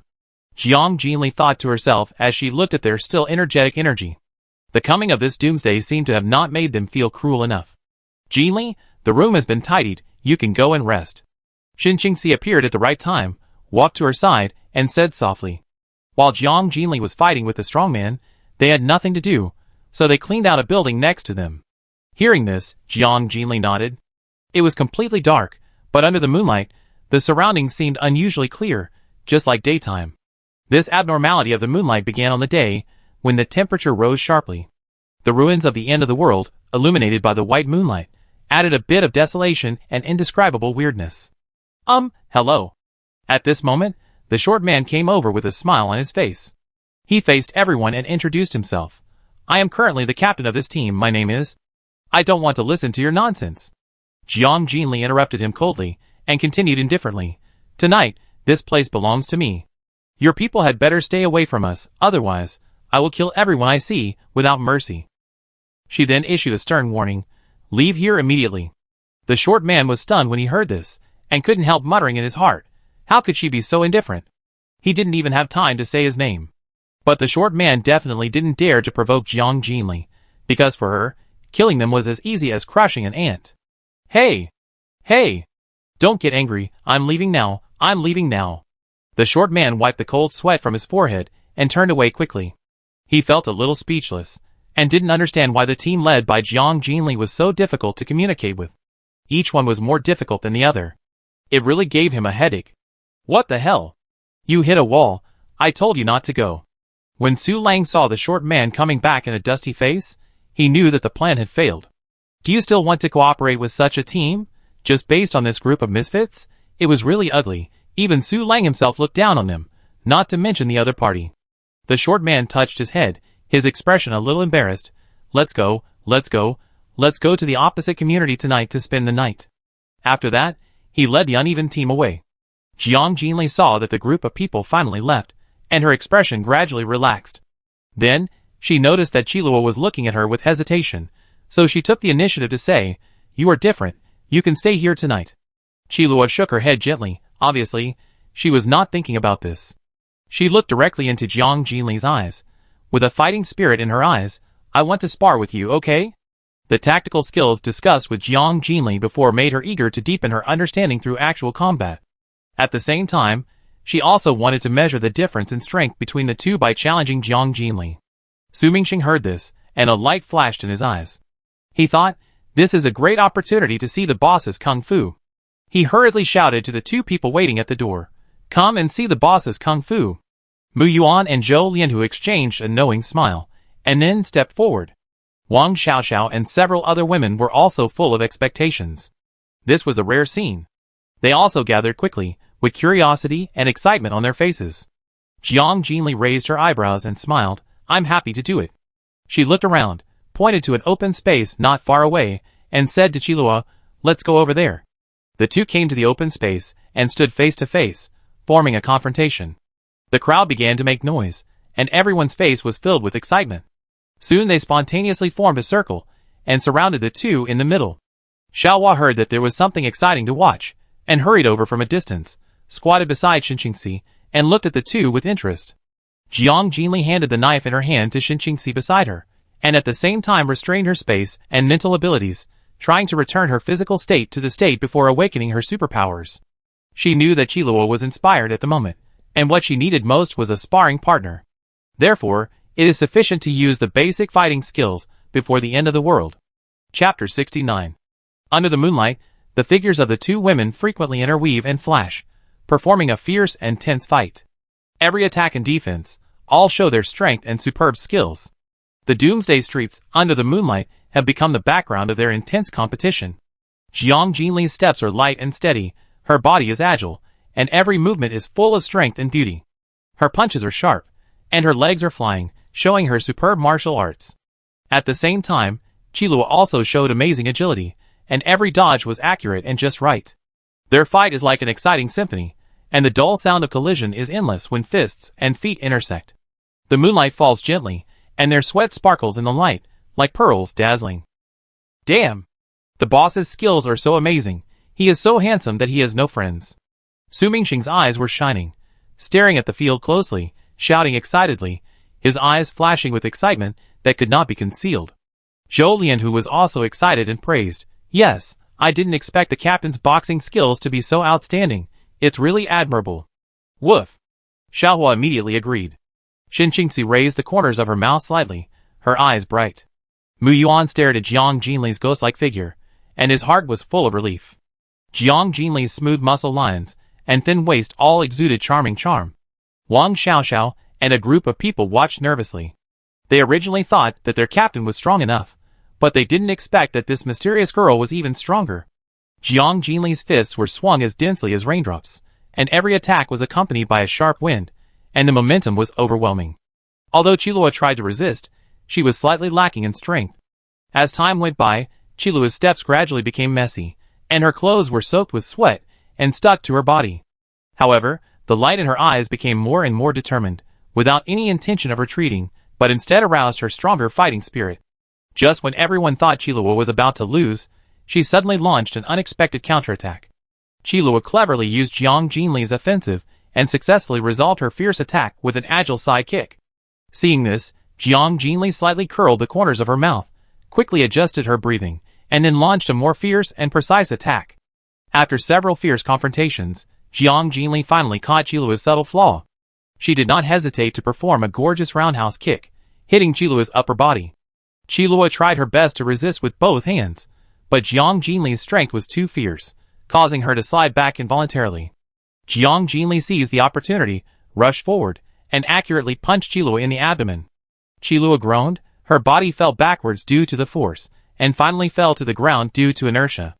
Before she could stand up, Jiang Jinli's fist was already close in front of her, only a few centimeters away from touching Qilua's face, and the wind of the fist was fierce, driving the hair on both sides of her to flutter in the wind.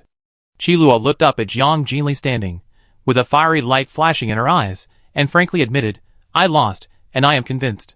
While she was panting, her voice was hoarse, but full of respect. After hearing this, Jiang Jinli reached out to her, pulled Qilua up, patted her on the shoulder, and praised, "You are also very good." Her eyes showed admiration. Then, the two smiled at each other. The crowd finally came back to their senses from the fierce confrontation, and then burst into laughter and applause. They talked a lot, and the whole venue was filled with a warm and extraordinary atmosphere. Qilua looked directly into Jiang Jinli's eyes, and said with certainty, "You didn't use your full strength." Then asked, "How much did you use?" Jiang Jinli answered frankly, 30%. My body has been transformed by superpowers. If I use my full strength, it will be unfair to you. She further explained, this 30% strength is almost the limit I can reach before the transformation. Qilua couldn't help but take a deep breath after hearing this. Jiang Jinli can be so powerful without using any superpowers, so if she adds superpowers, her strength will be unimaginable. I have never really admired anyone in my life, but you are the only exception. There was a subtle tremor in Qilua's voice. Jiang Jinli raised her lips slightly, and then gave encouragement. Your current strength is already good, and your future potential is even greater. If you can awaken your superpowers, you will definitely be among the strong in the future. Then, her tone turned serious. If you want, we can train together every day. Qilua was stunned at first, and then her eyes were fixed on Jiang Jinli, with a hint of uncertainty in her eyes. You mean? Jiang Jinli smiled and made it clear. Yes, I now formally invite you to join my team. The scar on Qilua's face turned red due to excitement, and her eyes flashed with yearning, but then she lowered her head in inferiority and said softly, but my face. Along the way, she was frequently ridiculed and nicknamed Uglywood, accused of being taciturn, unattractive, and not looking like a woman at all. According to her lonely and introverted personality, she disdained to be with others, and would choose to persist alone even in the face of great difficulties. However, she also needed to consider the situation of Wang Xiaoxiao and others. In order to arrive in Anqing smoothly, Qilua had to seek help from other teams. But what is chilling is that most team leaders are men, who often look down on and despise women. Coupled with Qilua's appearance, she is more likely to become the target of criticism and repeatedly rejected. Even if she successfully joins a team, there is endless ridicule and insults behind her. Being in a team with more men than women, they not only did not get the protection they deserved, but almost let Wang Xiaoxiao and others be insulted. This made Qilua completely disappointed with those teams, and she finally decided to leave resolutely and lead the team to Anqing herself. But Jiang Jinli's team is different. They act in an orderly manner, have a tacit understanding, and get along very well.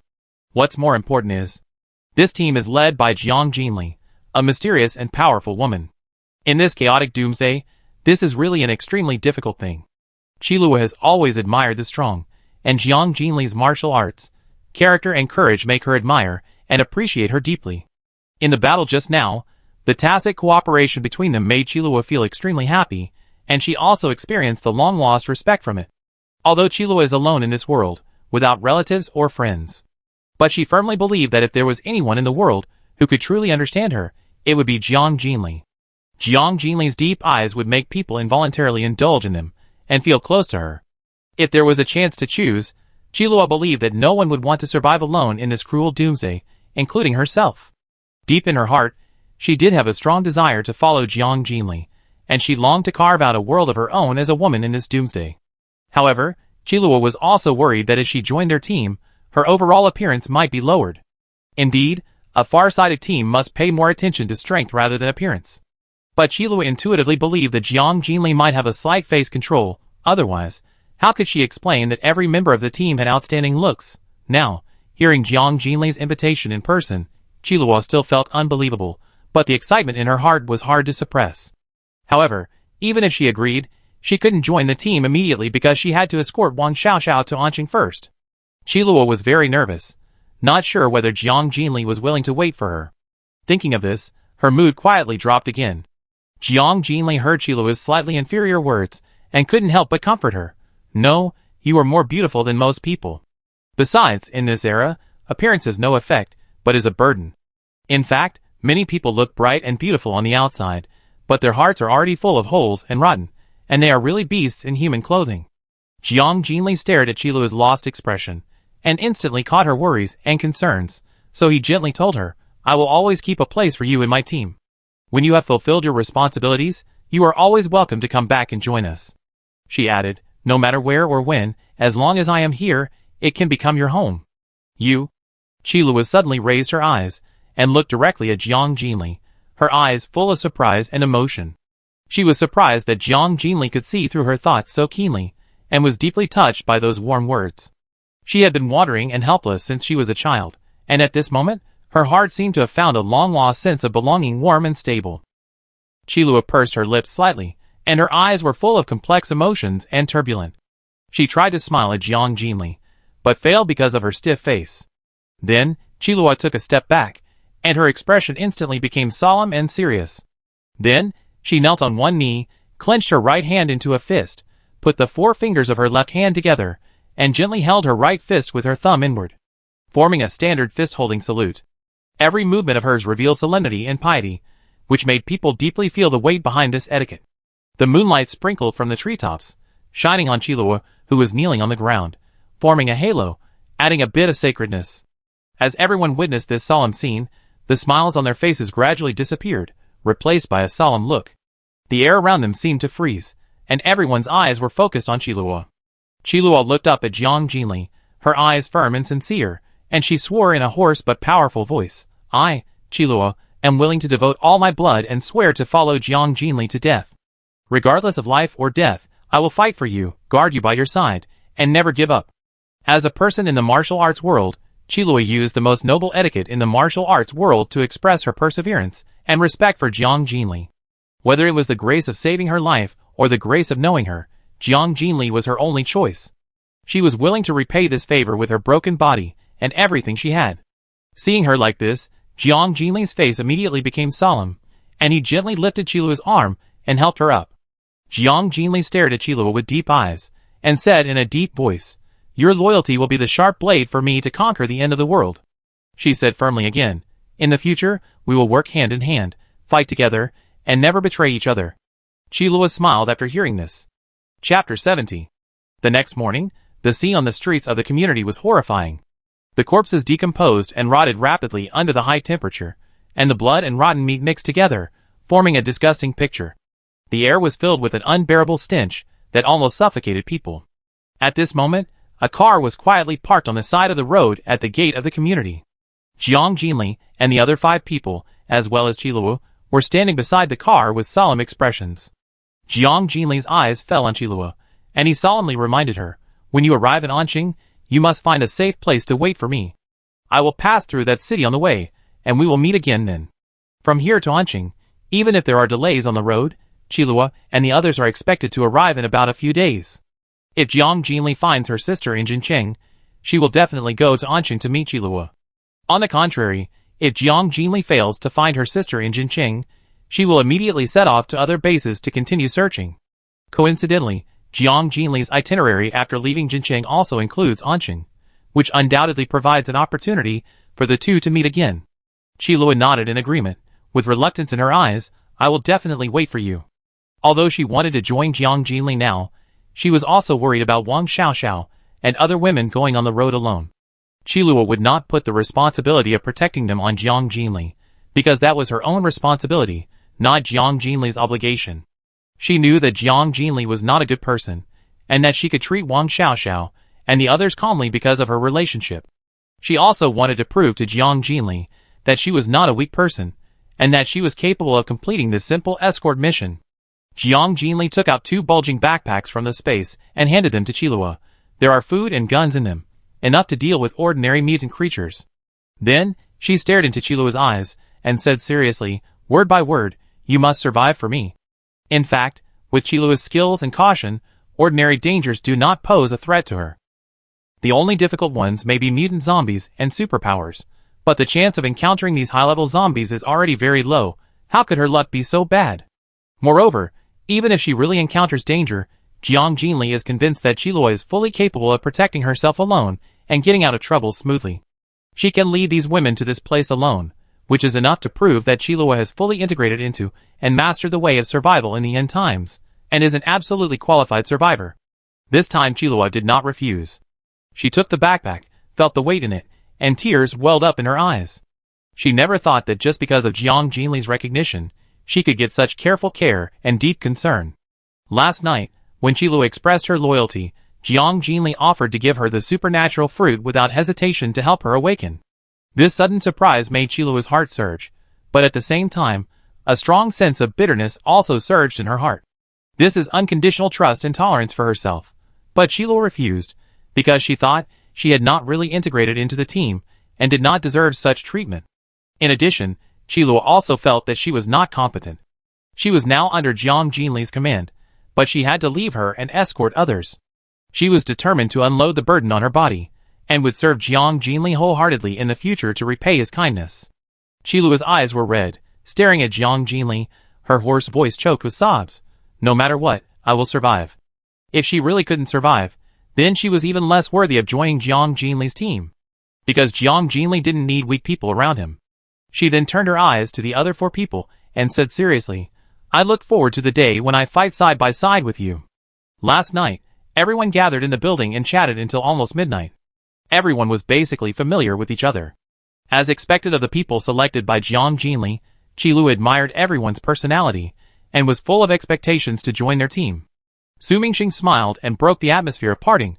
Don't be so sad. We can meet again in a month at most, be happy. Zhou Lianhu also echoed honestly, yes, we will see each other soon. Shen Qingxi and Mu Yuan encouraged her with gentle eyes.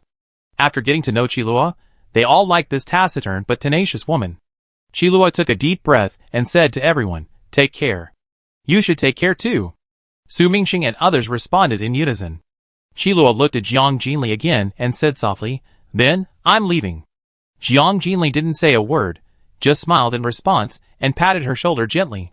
Qilua walked slowly to the car, opened the door, turned back to cast a last look at everyone, and then got in the car. Drive. After getting in the car, Qilua returned to her usual indifference, gave Wang Xiaoxiao a brief instruction, and then leaned back in the seat. Wang Xishu's eyes flashed with reluctance. Sister Luo, if you really can't bear to leave, we can do it ourselves. Let's go. Qilua frowned slightly, interrupted Wang Xishu's words directly, and then stared at her with an unquestionable look. Wang Xiaoxiao was stunned for a moment. But soon she smiled. Sister Luo was still as concise as always using her eyes to express what she didn't want to say. Wang Xiaoxiao noticed that Sister Luo's performance in front of Jiang Jinli was completely different from that in front of her, as if she had become 2 people. Okay, let's go now. Wang Xiaoxiao smiled as she started the car and drove away quickly. Qilua retracted her gaze, hugged her arms across her chest, and looked into the distance. Wang Xiaoxiao, as her name suggests, smiled sweetly and was a strong and optimistic girl. At that time, she asked Wang Xiaoxiao if she had any wishes or places she wanted to go, and she promised to help her realize them. Wang Xiaoxiao burst into tears after hearing this. She expressed her strong desire to return to her parents, but they were far away in Anqing, and it was difficult for her to go alone. Qilua agreed to escort her without hesitation after hearing this. She clearly remembered that moment. Wang Xiaoxiao was so happy that her eyes narrowed into slits, full of joy. During the journey, Qilua met several women who were also going to Anqing alone. So they decided to travel together, and formed the current team. As for the current situation in Anqing, she was full of unknowns in her heart, and she only hoped that Wang Xishu's parents would be safe and sound. She also hoped that Anqing would be a safe place. Pray for peace. Seeing that the vehicle was gradually moving away, Jiang Jinli and his group retracted their gaze, and turned to walk towards their RV. Su Mingxing ran to Jiang Jinli and announced excitedly, Boss, I've decided. I want to awaken the fire ability. He thought about it all night last night, and finally decided that the fire ability was both powerful and suitable for him. Su Mingxing was eager to awaken this power as soon as possible to become more powerful. However, to achieve this goal, he still needs to find the corresponding fruit, which undoubtedly takes a lot of time. Jiang Jinli glanced at him and responded calmly, That's a coincidence. I just happen to have a fire fruit on hand. I find a time tonight to prepare for awakening. Really? Great. Su Mingxing was surprised and happy, and shouted excitedly. His face was filled with joy, and he almost danced with joy. I can also awaken. I'm so happy.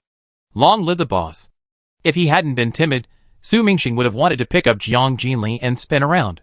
Seeing this, Mu Yuan teased, "You are a good choice." Zhou Lian, who also laughed and joked, "Indeed, you are lucky to awaken before me." Su Mingxing hooked Zhou Lian's shoulders and grinned. Hee, that's not true. Don't worry, with the boss here, awakening is just around the corner." Zhou Lian, who looked at Su Mingxing's silly look and shook his head helplessly. Then, Su Mingxing turned to Xinqingxi, showing his big white teeth, and asked, "Who do you think is more powerful between us if I awaken my superpowers?" Xinqingxi turned her head and glanced at him, her expression calm and self-assured, and responded seriously, "If you want to take a bath in the water, just come and try." Su Mingxing's momentum was greatly reduced. He touched his head and hurriedly smiled. No need. In the team, Su Mingxing was most afraid of Xinqingxi. Her cold and serious temperament made Su Mingxing dare not easily make any jokes with her. Now, Xinqingxi's ability has reached the peak of the 2nd level, and her water control ability has become more and more unpredictable. Su Mingxing doesn't want to really seek abuse. Just as they were talking, a group of people came from the opposite side. It was the short team seen last night. This group of people occupied most of the road, blocking the passage. Jiang Jinli stopped, frowned, and showed impatience in his expression, staring at them coldly.